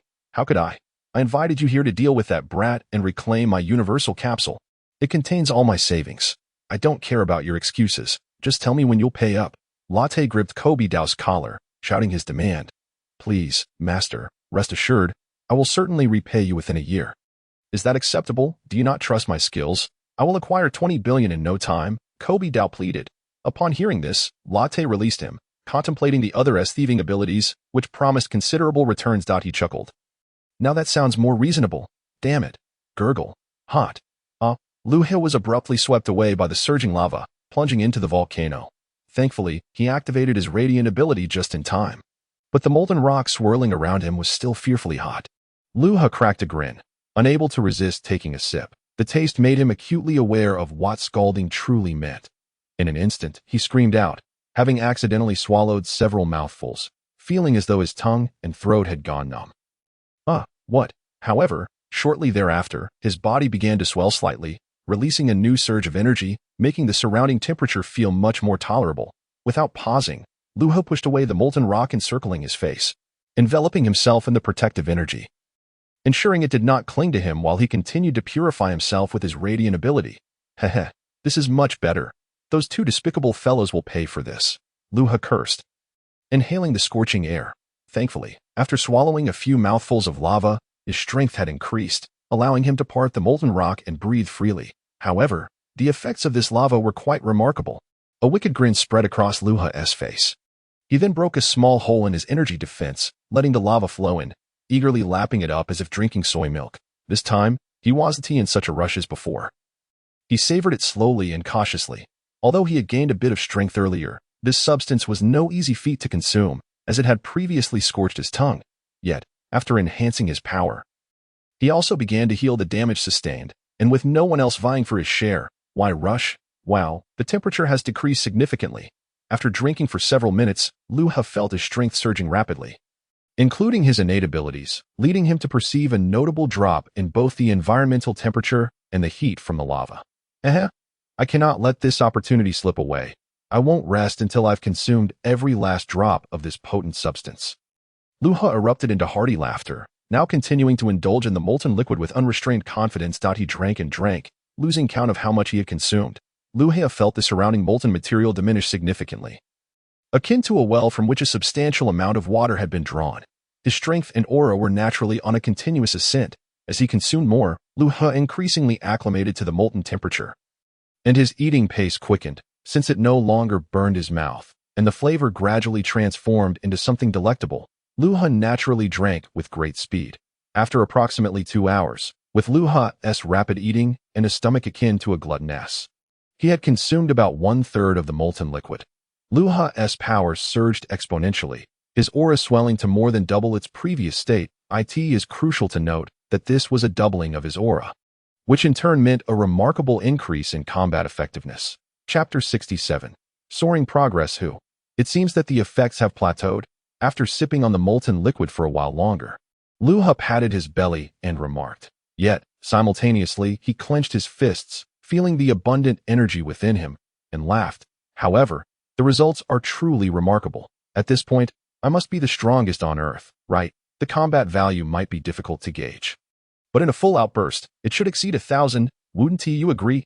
Luha mumbled, finding it challenging to estimate the readings from Frisia's army scanner, opting for a conservative approximation. Without delay, Luha continued to swim deeper into the molten depths, eager to explore what lay beneath this molten expanse. However, below him, everything remained a vivid crimson, and he pressed onward. Luha, driven by curiosity, yearned to compare the molten liquid above with that below.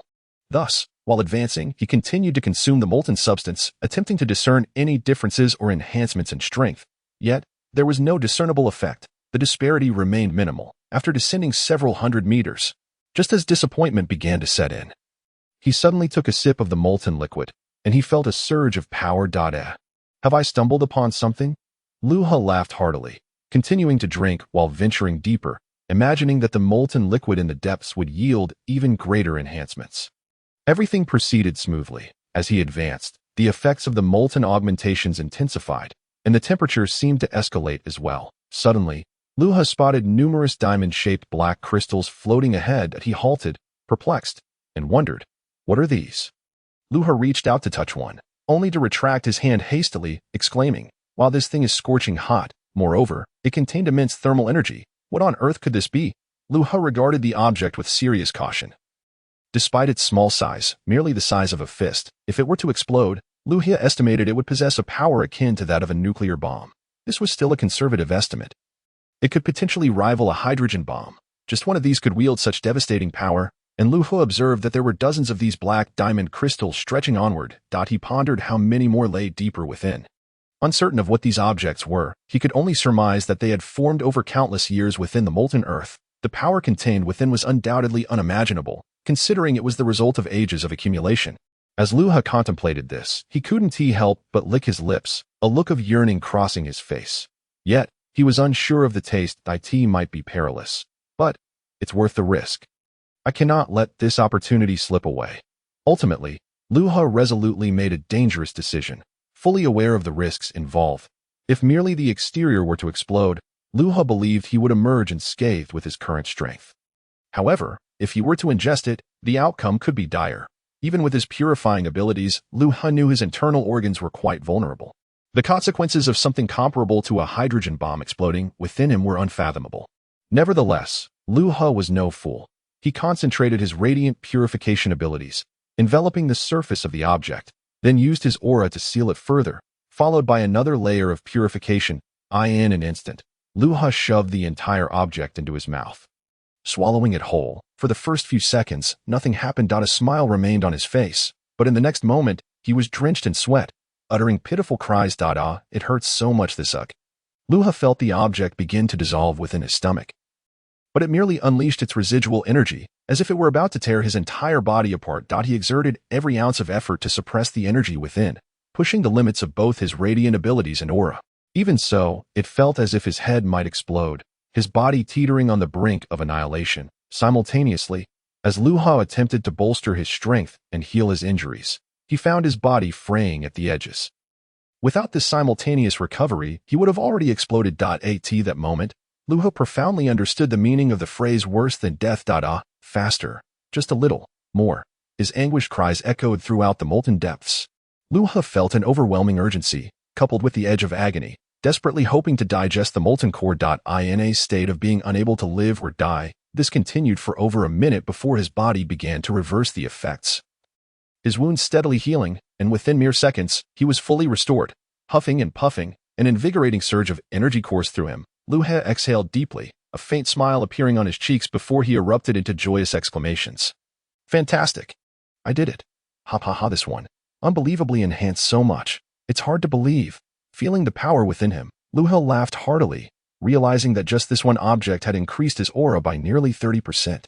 He then turned his gaze toward another floating black molten core, a flicker of fear surfacing in his eyes. However, recalling the enhancement effects, he could not deny the temptation. Yet, having experienced the prior pain, anyone who had gone through it would likely hesitate to endure it again, and Luha was no exception. Had it not been for his rapid recovery, he would have fainted from the agony. Thus, Luha considered himself somewhat unfortunate, having experienced every excruciating moment of that pain, which, although it lasted only a little over a minute, felt interminably long. Damn it, I'll go for it, now that I've gained more power. I believe the next time won't be as painful, right? Gritting his teeth, Luha seized another core, prepared several layers of protective measures, and once again hurled it into his mouth. Naturally, he could not escape the cries of anguish. But this time, the pain was several times more bearable than before. The previous instance had resulted in the complete destruction of his internal organs, which then regenerated rapidly. But this time, while some damage was unavoidable, it was not nearly as severe. The remains were negligible. He tore through it so thoroughly that there was nothing left. This time, He could say there was at least a little residue. However, that was not the crux of the matter. What truly mattered was that the time required for digestion had decreased by several seconds, finally completing the second round of ingestion and assimilation. Haha, I've gained quite a bit again. Let us continue. Luha erupted into laughter. Having successfully ascended twice in succession, it was likely that the sensation of pain would diminish exponentially with each subsequent attempt, making the experience increasingly effortless as he progressed. Soon after, he devoured the third, fourth magma core, and then the fifth, up to 8. Luha found himself unable to resist, akin to a ravenous beast, consuming one after another. As he continued, his speed increased, and he delved deeper into the molten depths, while his strength soared like a rocket, perpetually climbing. Chapter 68, Preparing for Death. Continuing to consume relentlessly, after approximately 100 cores, Luha had reached a point where he simply seized each one he encountered and stuffed it into his mouth, resembling a child indulging in jelly beans. Is that it? As he continued his feast, Luha reached out again, but upon glancing around, he realized that there were no magma cores left in sight. Could it be? Have I really consumed them all? Luha scratched his head, appearing somewhat perplexed. However, after a moment of introspection regarding his current power, he recognized that this newfound strength was worlds apart from what he had possessed upon entering the magma. The 1,000-kilogram tortoise shell that had once weighed heavily on his back now felt as light as a feather. As for the extent of his current strength, Luha could only surmise that it was vastly superior to anything he had previously known. Satisfied with this outcome, Luha surveyed his surroundings once more, noting the conspicuous absence of magma cores. He now understood the distance to the surface and, glancing at the deeper crimson abyss, he decided to halt his descent. Simply by attuning to the energy around him, Luha discerned the nature of the path ahead. Regrettably, it did not lead to the very heart of the earth, and Luha had no intention of forcing his way through. After all, that realm was akin to the very essence of the earth, comparable to the human heart. Should he disturb it recklessly, he could inadvertently cause the planet to wither. Although this world possessed such vitality, Luha was reluctant to rely excessively on it. Furthermore, he was acutely aware that his current abilities far surpassed those of any individual on Earth. Time to ascend. Resolute, Luha swiftly retraced his steps, moving at an astonishing speed. Boom! In mere seconds, he erupted from the volcano's mouth, soaring into the sky. Whether it was due to his excessive consumption of magma cores or the molten substance itself, Luha's eyes glimmered with a faint crimson hue, and his aura was somewhat disordered, occasionally exuding a palpable intensity. Yet, this inadvertent display of power was exceptionally formidable, surpassing even his pre-magma self. Gazing into the distant sky, Luha seemed to be in search of something. Suddenly, he nodded lightly, a faint smile gracing his lips. In an instant, he propelled himself forward at an incredible speed, chasing after a point in the sky.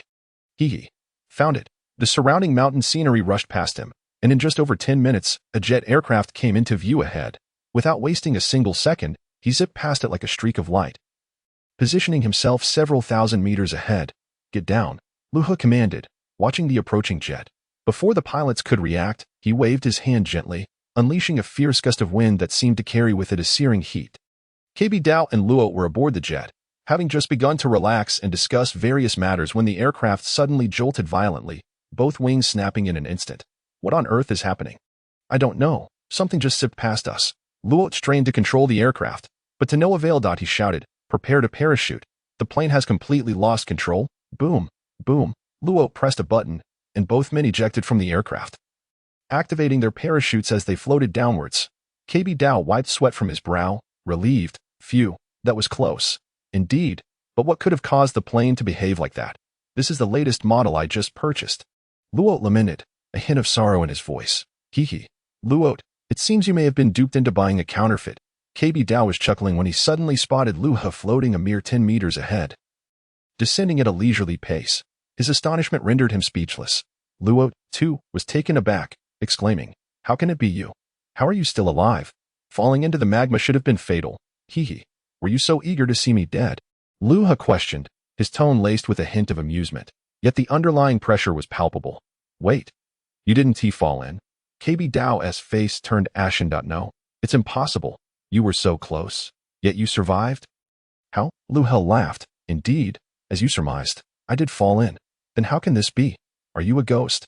Dao's face blanched in terror, his fear palpable, causing even Luo to shiver. Luo roared, "Fool, don't utter such nonsense. I've killed countless people. yet never encountered a ghost. However, as he uttered the last two words, Luha eyed Luha warily, swallowing hard. The fact that Luha was alive was already a miracle. And considering the distance from the volcano's mouth, nearly 1,000 kilometers, how could he have caught up? Moreover, Luha's aura was now overwhelmingly powerful, a stark contrast to before. Unbeknownst to them, Luha was merely exerting immense effort to suppress and control the formidable strength he had just acquired, and the fluctuations they sensed were merely the chaotic remnants of his energy. You two miscreants, believing me to be so easily vanquished, as punishment, I intend to eliminate both of you, Luha declared coldly, devoid of any emotion, his eyes ablaze with a fierce crimson light, exuding an aura of dominance. Although Luha had encountered and dealt with numerous villains along his journey, he had never resorted to killing, except for that sea monster. He had shown mercy to others, such as the toad and the old fish. However, today he was genuinely enraged. What? You dare speak such bravado, boy? Witness my tiger-shaped technique. Luha and KB Dao were taken aback, while KB Dao's face went pale, realizing too late that seeking revenge against Luha had been a grave mistake. Yet, Luha seized the opportunity to unleash his ultimate technique, aiming to buy time to reach the ground and find a hiding place amidst the sprawling forest below. In an instant, a colossal golden tiger, even larger than before, lunged toward Luha, as Luha poured every ounce of strength into this attack. Crack, snap, roar, boom, futile. Prepare to meet your demise. Luha extended a hand, and with a mere gesture, the golden tiger twisted and contorted before erupting in a violent explosion. The shockwave sent both men plummeting downward, but they managed to regain control of their parachutes after dropping over 200 meters, slowly gliding toward the ground. Humph, go down. Luha let out a brief snort. And in an instant, a formidable tornado swept through the sky, enveloping the two individuals within its grasp. Accompanied by a piercing howl, they plummeted rapidly toward the ground. Chapter 69. Arrival at the South Pole. Boom, boom. Too long. Anguished cries echoed from the heavens as the parachute had long since been torn to shreds by the tornado. The two figures descended hastily, and upon impact with the ground, two explosive sounds reverberated. Ouch! That hurts terribly, KB Dao exclaimed, as his body created a large crater upon landing. Sinking into it, he extended his hand to climb out of the pit, grumbling under his breath. Damn it! Luha grimaced, cursing in frustration. As he struggled to crawl out of the hole as well, Luha floated down from the sky, pointing a finger at Luha and KB Dao, declaring, prepare to meet your demise. Fear not, it will be painless. It shall be but a fleeting moment. No, please, spare me. Luha hurriedly pleaded, and KB Dao, in a similar fashion, knelt on the ground, repeatedly knocking his head in supplication. I beg you. Spare our lives, we shall never dare again. We will serve you faithfully, no matter the cost, if only you grant us mercy. Indeed, we will never commit wrongdoing again. We implore you to let us go, Luha added, his legs trembling uncontrollably, upon hearing their words. Luha paused, a flicker of hesitation crossing his mind, yet he resolved to grant them a chance. He questioned, what proof do you have of your sincerity? How can I discern the truth in your words? Rest assured, we will surely change, we will never engage in misdeeds again, and we will serve you loyally, even if it means facing fire and water, Luha insisted, bowing repeatedly. Do you think I would need your assistance? I have no interest in either of you. Luha scoffed derisively. Truly, we cannot compare to your greatness, yet we promise to reform. We shall never again commit wrongs. The two were now fully engulfed in fear. Acutely aware of the murderous aura emanating from Luha, their faces turned ashen, and they cried out, it is true. We will absolutely change, we swear. If we fail, we shall take our own lives as atonement. Luha narrowed his eyes, observing that they did not seem to be lying. Thus, he spoke in a grave tone, very well, considering your pitiful state, I shall let you off this time, but you must genuinely repent. Otherwise, at this juncture, Luha casually unleashed a palm strike, sending a sphere of energy hurtling towards a nearby mountain peak nearly 100 meters high. Boom, in an instant, the entire mountain exploded. A tremendous shockwave radiating outward, and a mushroom cloud soared into the sky, accompanied by flashes of lightning. Moreover, within moments, the trees for several kilometers around were reduced to desolation. Listen well, should you refuse to repent, you shall meet the same fate as that mountain peak. Even if you hide at the ends of the earth, I will find you. Luha warned fiercely. His words rang true with his current powers. He could easily locate them anywhere on earth, and if he became even stronger, he would undoubtedly track them down. even in the far reaches of the cosmos. Thus, Luha granted them the opportunity for redemption. Swiftly, he ascended into the sky, soaring toward the horizon. Left behind, the two stared blankly at the obliterated landscape, gaping at the deep crater that had formed, frozen in shock. Their expressions were utterly dumbfounded, and they remained unaware of how long Luha had been gone before they finally regained their senses. In that moment, it felt as though a weight had been lifted from their shoulders. They collapsed onto the ground, gasping for breath, the lingering terror evident in their eyes. After sparing the two, Luha immediately returned to his previous location. Glancing at the volcano from which he had siphoned a considerable amount of magma, now, it could no longer erupt. He dismissed these thoughts and joyfully plunged into the ocean, despite the frigid waters. For Luha, having recently emerged from the depths of molten lava, not only had his power increased, but his body had also been tempered. Physically, he had become significantly stronger, rendering the cold seawater inconsequential. Moreover, having consumed a great deal of fiery energy, he sensed that many impurities remained within him, leaving him prone to agitation and restlessness, qualities detrimental to a martial artist. Therefore, Luha resolved to cool off. He began to swim freely in the ocean, feeling elated, as the upcoming journey promised to be remarkably easy. I am currently the strongest person on Earth, he mused. Sigh. The subsequent training would not significantly enhance his strength. Yet it would serve as an excellent means to refine his mental fortitude. Additionally, it could be an adventurous journey around the world, and who knows what delectable treats he might encounter. Luha chuckled with delight. He had decided that his next goal would be to savor the culinary delights of various regions. With determination, he continued his journey. The 1,000-kilogram turtle shell he carried felt almost weightless. If he wished to traverse the globe, Luha could do so in no time at all. Within 3 months, he could circumnavigate the Earth countless times, and that was merely for leisure, not incessantly flying in circles, should he choose to fly around. The speed would be even greater. Thus, Luha intentionally slowed his pace, taking the time to appreciate the sights and taste of each locale. Anything that appeared appetizing, he would purchase without hesitation. After all, money was no object for him. He had yet to return KB Dao's multifunctional capsule, which contained over 10 billion in cash. For an ordinary person, that was an amount that could last several lifetimes. Naturally, Luha extended a helping hand to those in need, fully aware of the struggles faced by the less fortunate. Much like his own past, where the majority regarded him with disdain, there were still good-hearted individuals in the world.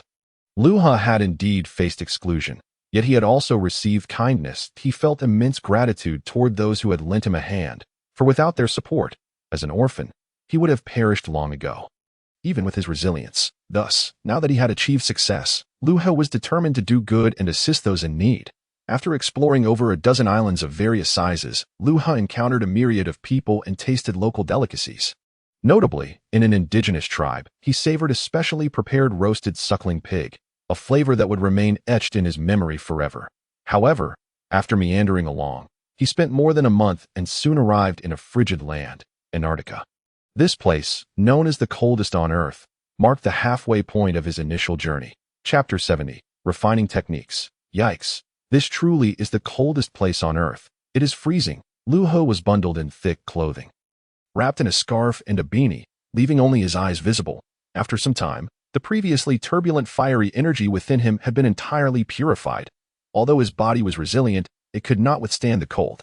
Here, physical exertion drained energy far more quickly than in the desert. Both heat and moisture dissipated rapidly. Though Luha maintained a protective aura, he had donned 5 layers of clothing.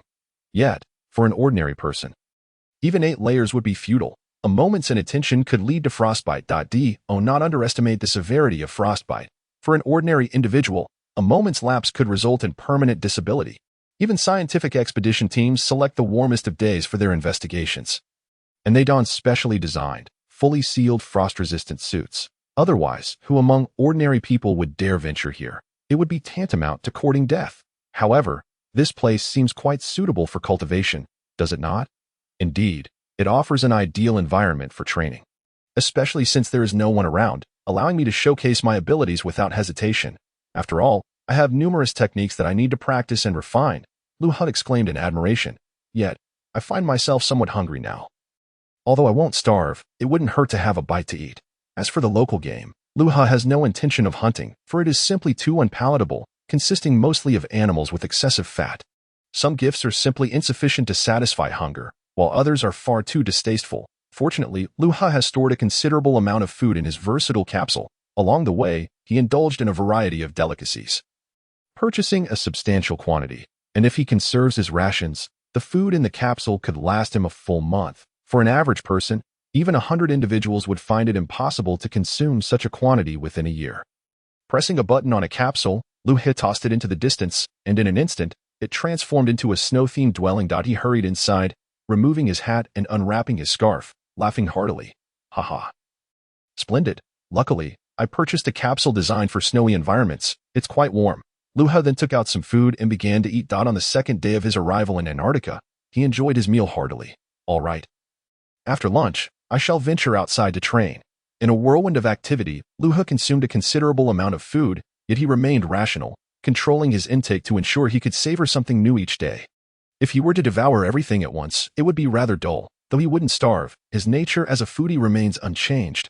After all, having grown accustomed to 3 meals a day, he is still an avid eater. How could one expect him to forego dining? Once finished, Luha minimized the dwelling back into the capsule and removed several layers of clothing, leaving only 2 garments on. The discarded clothes and hat were also placed into the capsule, for if left outside, they would quickly freeze. Wow, this is truly extraordinary. Luha shivered as the biting wind swept past, as if it could tear at his skin. Yet, this intensity was not enough to compel Luha to use his radiant purification. Instead, he felt a surge of energy enveloping his entire body. Time to begin warming up. With a sudden shout, Luha unleashed a punch, sending a gust of wind crashing into a mountain, leaving behind a small, unseen dent. With a smile at the corner of his mouth, he unleashed a flurry of punches, each striking down like raindrops, resonating with explosive sounds as more dents appeared upon the mountain's surface. Bang, bang, bang. Ha! Strike, strike. Luha not only threw punches but also delivered powerful kicks, his form flickering and leaping, constantly shifting his position and the direction of his attacks. After all, there was not a soul in sight. Luha could attack freely. Suddenly, a low growl escaped his lips. Ha! He thrust both palms forward, and 2 energy spheres shot forth, striking the previously targeted iceberg, resulting in a muffled explosion and the sound of ice shattering. Boom, whoosh, whoosh, whoosh. A mushroom cloud several dozen meters high erupted, accompanied by flashes of lightning and thunder, as much heat energy was released, causing some of the ice and frozen ground to melt away. The temperature in the surroundings seemed to rise several degrees in that moment. And Luha sighed. This place significantly impacts my strength, but in this way, it is even more suitable for training. Although the previous attacks had been casual, they were hardly unleashed with full force. Apart from the day he intimidated Ku Bai and Dao, the explosion was nearly of similar magnitude. Even though this was a frozen mountain, much sturdier than regular mountains, it should be noted that Luha had just unleashed 2 energy spheres. Furthermore, even when considered individually, their power surpassed that of his earlier attacks. The frozen ground here is quite remarkable. I can attack without reservation. With the warm-up completed, it's time to move on to the main course. Haim, ha. Luha, clad in 2 layers of clothing, smiled broadly as his aura surged once more. Attack. With a roar, Luha unleashed the Kamehameha, a brilliant blue light shooting forth and crashing into an even larger iceberg. Bang boom. In an instant, a tremendous explosion erupted, causing the mountain to fracture into countless pieces, which began to collapse. Luha grinned and swiftly soared upwards. Diving into the crevice of the falling ice, he condensed a powerful aura around himself. Thrusting his hands outward as he roared, raging flash. Instantly, golden light radiated from Luha's body, followed by an unimaginable explosion, its sound echoing for miles. The ground trembled as the light began to fade, revealing Luha floating in the air, panting. The previous iceberg and frozen ground had been completely vaporized. Indeed, not a trace remained. This meant that Luha's attack had eradicated the iceberg to the extent that even dust was left behind. As Luha unleashed the explosion into the sky, the ground suffered collateral damage, creating a massive ice pit several dozen meters deep. The heat generated by the explosion seemed to raise the surrounding temperature significantly. One must acknowledge that the heat generated in that instant was extraordinary. It appears this technique is quite effective. Its power has intensified since I last used it, and its destructive radius has expanded. Observing the results, Luha laughed heartily, though he was aware that this technique consumed a considerable amount of energy. Chapter 71. Arrival at the North Pole. Subsequently, Luha continued to demonstrate various techniques he had yet to employ, mercilessly unleashing them, causing a cacophony of explosions to resonate throughout the area. Ha! Strike. Ding B. Energy sphere. Chi Yuan slash. Luha meticulously experimented with each technique he could currently utilize, practicing even the slightest ability.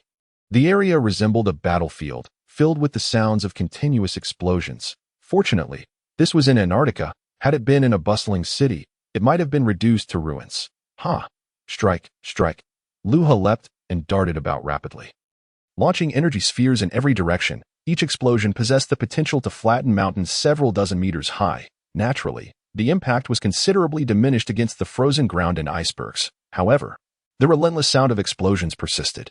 Local wildlife, hearing the commotion, fled in all directions. Suddenly, Luha landed, panting and wiping the sweat from his brow, feeling that the chill had lessened. This was not solely due to his exertion, but also because of the evaporating air. Melting icebergs and the heat energy dissipating, raising the temperature in a 5-kilometer radius significantly. Right? That technique seems rather entertaining. I shall give it a try. Luha smiled brightly, recalling a technique previously used by Luot, which bore resemblance to a summoning. The manifested tiger held intelligence, capable of obeying commands and autonomously attacking foes. Thus, this technique intrigued Luha, who felt it held greater potential than it seemed. Believing that Luot might not even be able to unleash a fraction of its power. Very well, I shall improve upon it. Luha cracked a smile, instantly enhancing his own aura, which began to radiate outward, coalescing the momentum within the surrounding air. Tiger form technique. Luha meticulously recalled each movement, as well as every subtle shift in the atmosphere around him, supplementing it with his own imaginative principles. With a fierce shout and a clap of his hands, he summoned forth a dazzling golden light above him, which took the form of a majestic tiger. Luha couldn't help but smile, exclaiming, "Splendid, I've succeeded." However, the next crucial step is to imbue it with life. Alas, he thought, this task was rather challenging. Luha soon encountered a formidable obstacle. He needed to impart his own spiritual energy to the creation. Yet his own soul's power had to be robust enough as well. However, there was no alternative. He could only sweat profusely while simultaneously channeling the tiger form, gradually seeking the right sensation. Suddenly, a flash of inspiration surged through his mind, revealing a spark of insight, and a smile broke across his face as he intensified his efforts. The sudden roar erupted, echoing like a tiger's growl, and Luha rejoiced, bursting into laughter. I did it. Yet, upon closer inspection, he pondered, but is it a failed product? Initially elated, he soon noticed a portion of the brilliance had faded, revealing the tiger's form in clearer detail. The once glorious manifestation now appeared deflated, with a truncated tail and an uneven physique, leaving Luha somewhat dissatisfied. It seems that imitation is not as simple as I thought, he remarked, recognizing that such a flawed creation would inevitably lack combat prowess. Nevertheless, he mused, if Lot were to learn of this, he would probably be envious. After all, Lot had devoted over a decade to mastering this move, excluding the foundational skills he honed in his youth. Yet Luha had accomplished this feat in a mere fraction of that time, merely by observing once, achieving a result that, although imperfect, was commendable. In the days that followed, Luha traversed at a leisurely pace, diligently refining his techniques while practicing. Despite his slow progress, he managed to cover dozens of kilometers each day, an extraordinary feat for an ordinary person, especially considering the treacherous and frigid terrain he navigated. In such severe cold, a typical individual might manage 30 kilometers on the first day, but struggle to reach 15 the next, and an injury could prove fatal in these unforgiving conditions. After more than a month of arduous travel, Luha finally emerged from the Antarctic region, feeling a noticeable relief. Gliding across the completely frozen ocean, he lay atop a turtle shell, propelling himself forward as though on a skateboard, swiftly skimming the surface. The friction on the smooth ice sent him gliding further, humming a cheerful tune while gazing at the shimmering sky. Though the sun remained elusive, soon, he sprang to his feet and dashed ahead, relishing the comparatively warmer temperatures that contrasted with the Antarctic chill. At this stage, his training felt almost superfluous, as his strength had grown immensely. The degree of practice he engaged in no longer yielded significant enhancement. Nevertheless, during his expedition through Antarctica, Luha had honed a variety of techniques. Now, it was time to bid farewell to this cold journey. With a smile, he quickened his pace, his silhouette resembling a gust of wind racing past. In just a matter of minutes, he reached the edge of the ice, where vibrant waters awaited him. Upon leaping into the water, he was pleasantly surprised by the refreshing temperature. Though still cold, it invigorated him as he swam. The ambient temperature steadily rose, and as he swam into warmer waters, he soon spotted an island. After reaching the shore, Luha replenished his supplies, acquiring ample food and some reparable clothing, knowing that training inevitably led to wear and tear on his garments. In total, he had been traveling alone for half a year, with the journey ahead demanding an acceleration in pace. After all, he aimed to circumnavigate the globe 10 times within 3 years. Luha resolved to increase his speed, covering approximately 200 kilometers each day. Along the way, he encountered multiple islands and eventually reached the mainland, only to feel the temperature dropping once more. This was no coincidence. He was drawing closer to the Arctic, where he soon found himself in a village, greeted by the sight of snowflakes drifting from the sky. Raising his hand to catch the falling snow, Luha chuckled. Heh, within just 10 days, I've reached the Arctic again? Have I really sped up that much? After all, it had taken him over 4 months to journey from the western capital to the Antarctic, yet now, he was swiftly approaching the Arctic in less than 10 days. Notably, he had not been exerting his full effort. If he had, completing a full circle around the Earth in a day would have been a trivial task. Chapter 72. The century-old ice crystal, but Luha decided to maintain his pace until he completed one full circuit. And so he continued onward, reaching the Arctic in a mere day's time. Compared to the Antarctic, it does feel somewhat warmer here, he remarked, observing the penguins and the agile polar bears around him. Breathing in the crisp, frigid air with a smile. In such a desolate and chilling landscape, solitude could quickly become monotonous. Luha rubbed his hands together, sighing. It seems rather dull.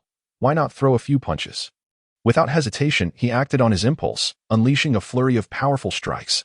Each punch sent gusts of wind soaring over 10 kilometers away, demonstrating remarkable force. After a series of vigorous punches, he could not resist launching energy blasts. One after another. Boom, boom, boom. The surrounding glaciers erupted with thunderous sounds, and after a while of practice, Luha felt significantly more relaxed. Having endured the rigors of intense training, he found idleness particularly uncomfortable. After concluding his session, Luha laughed heartily. That feels much better. Time to continue on. With that, he resumed his brisk pace, moving at over 100 yards per second. However, just minutes into his sprint, the ground beneath him suddenly trembled. Rumble, rumble. It felt as though an earthquake had struck, causing the icy expanse to shudder beneath his feet. Luha was taken aback, surveying the surroundings. What on earth is happening? Suddenly, a deep, resonant crack echoed through the air, and Luha found himself airborne. Observing the icy terrain below to his alarm, he noticed a vast fissure tearing through the ice several kilometers ahead, stretching for miles. He thought, flying closer to inspect the newly formed chasm. Feeling a mix of trepidation and awe,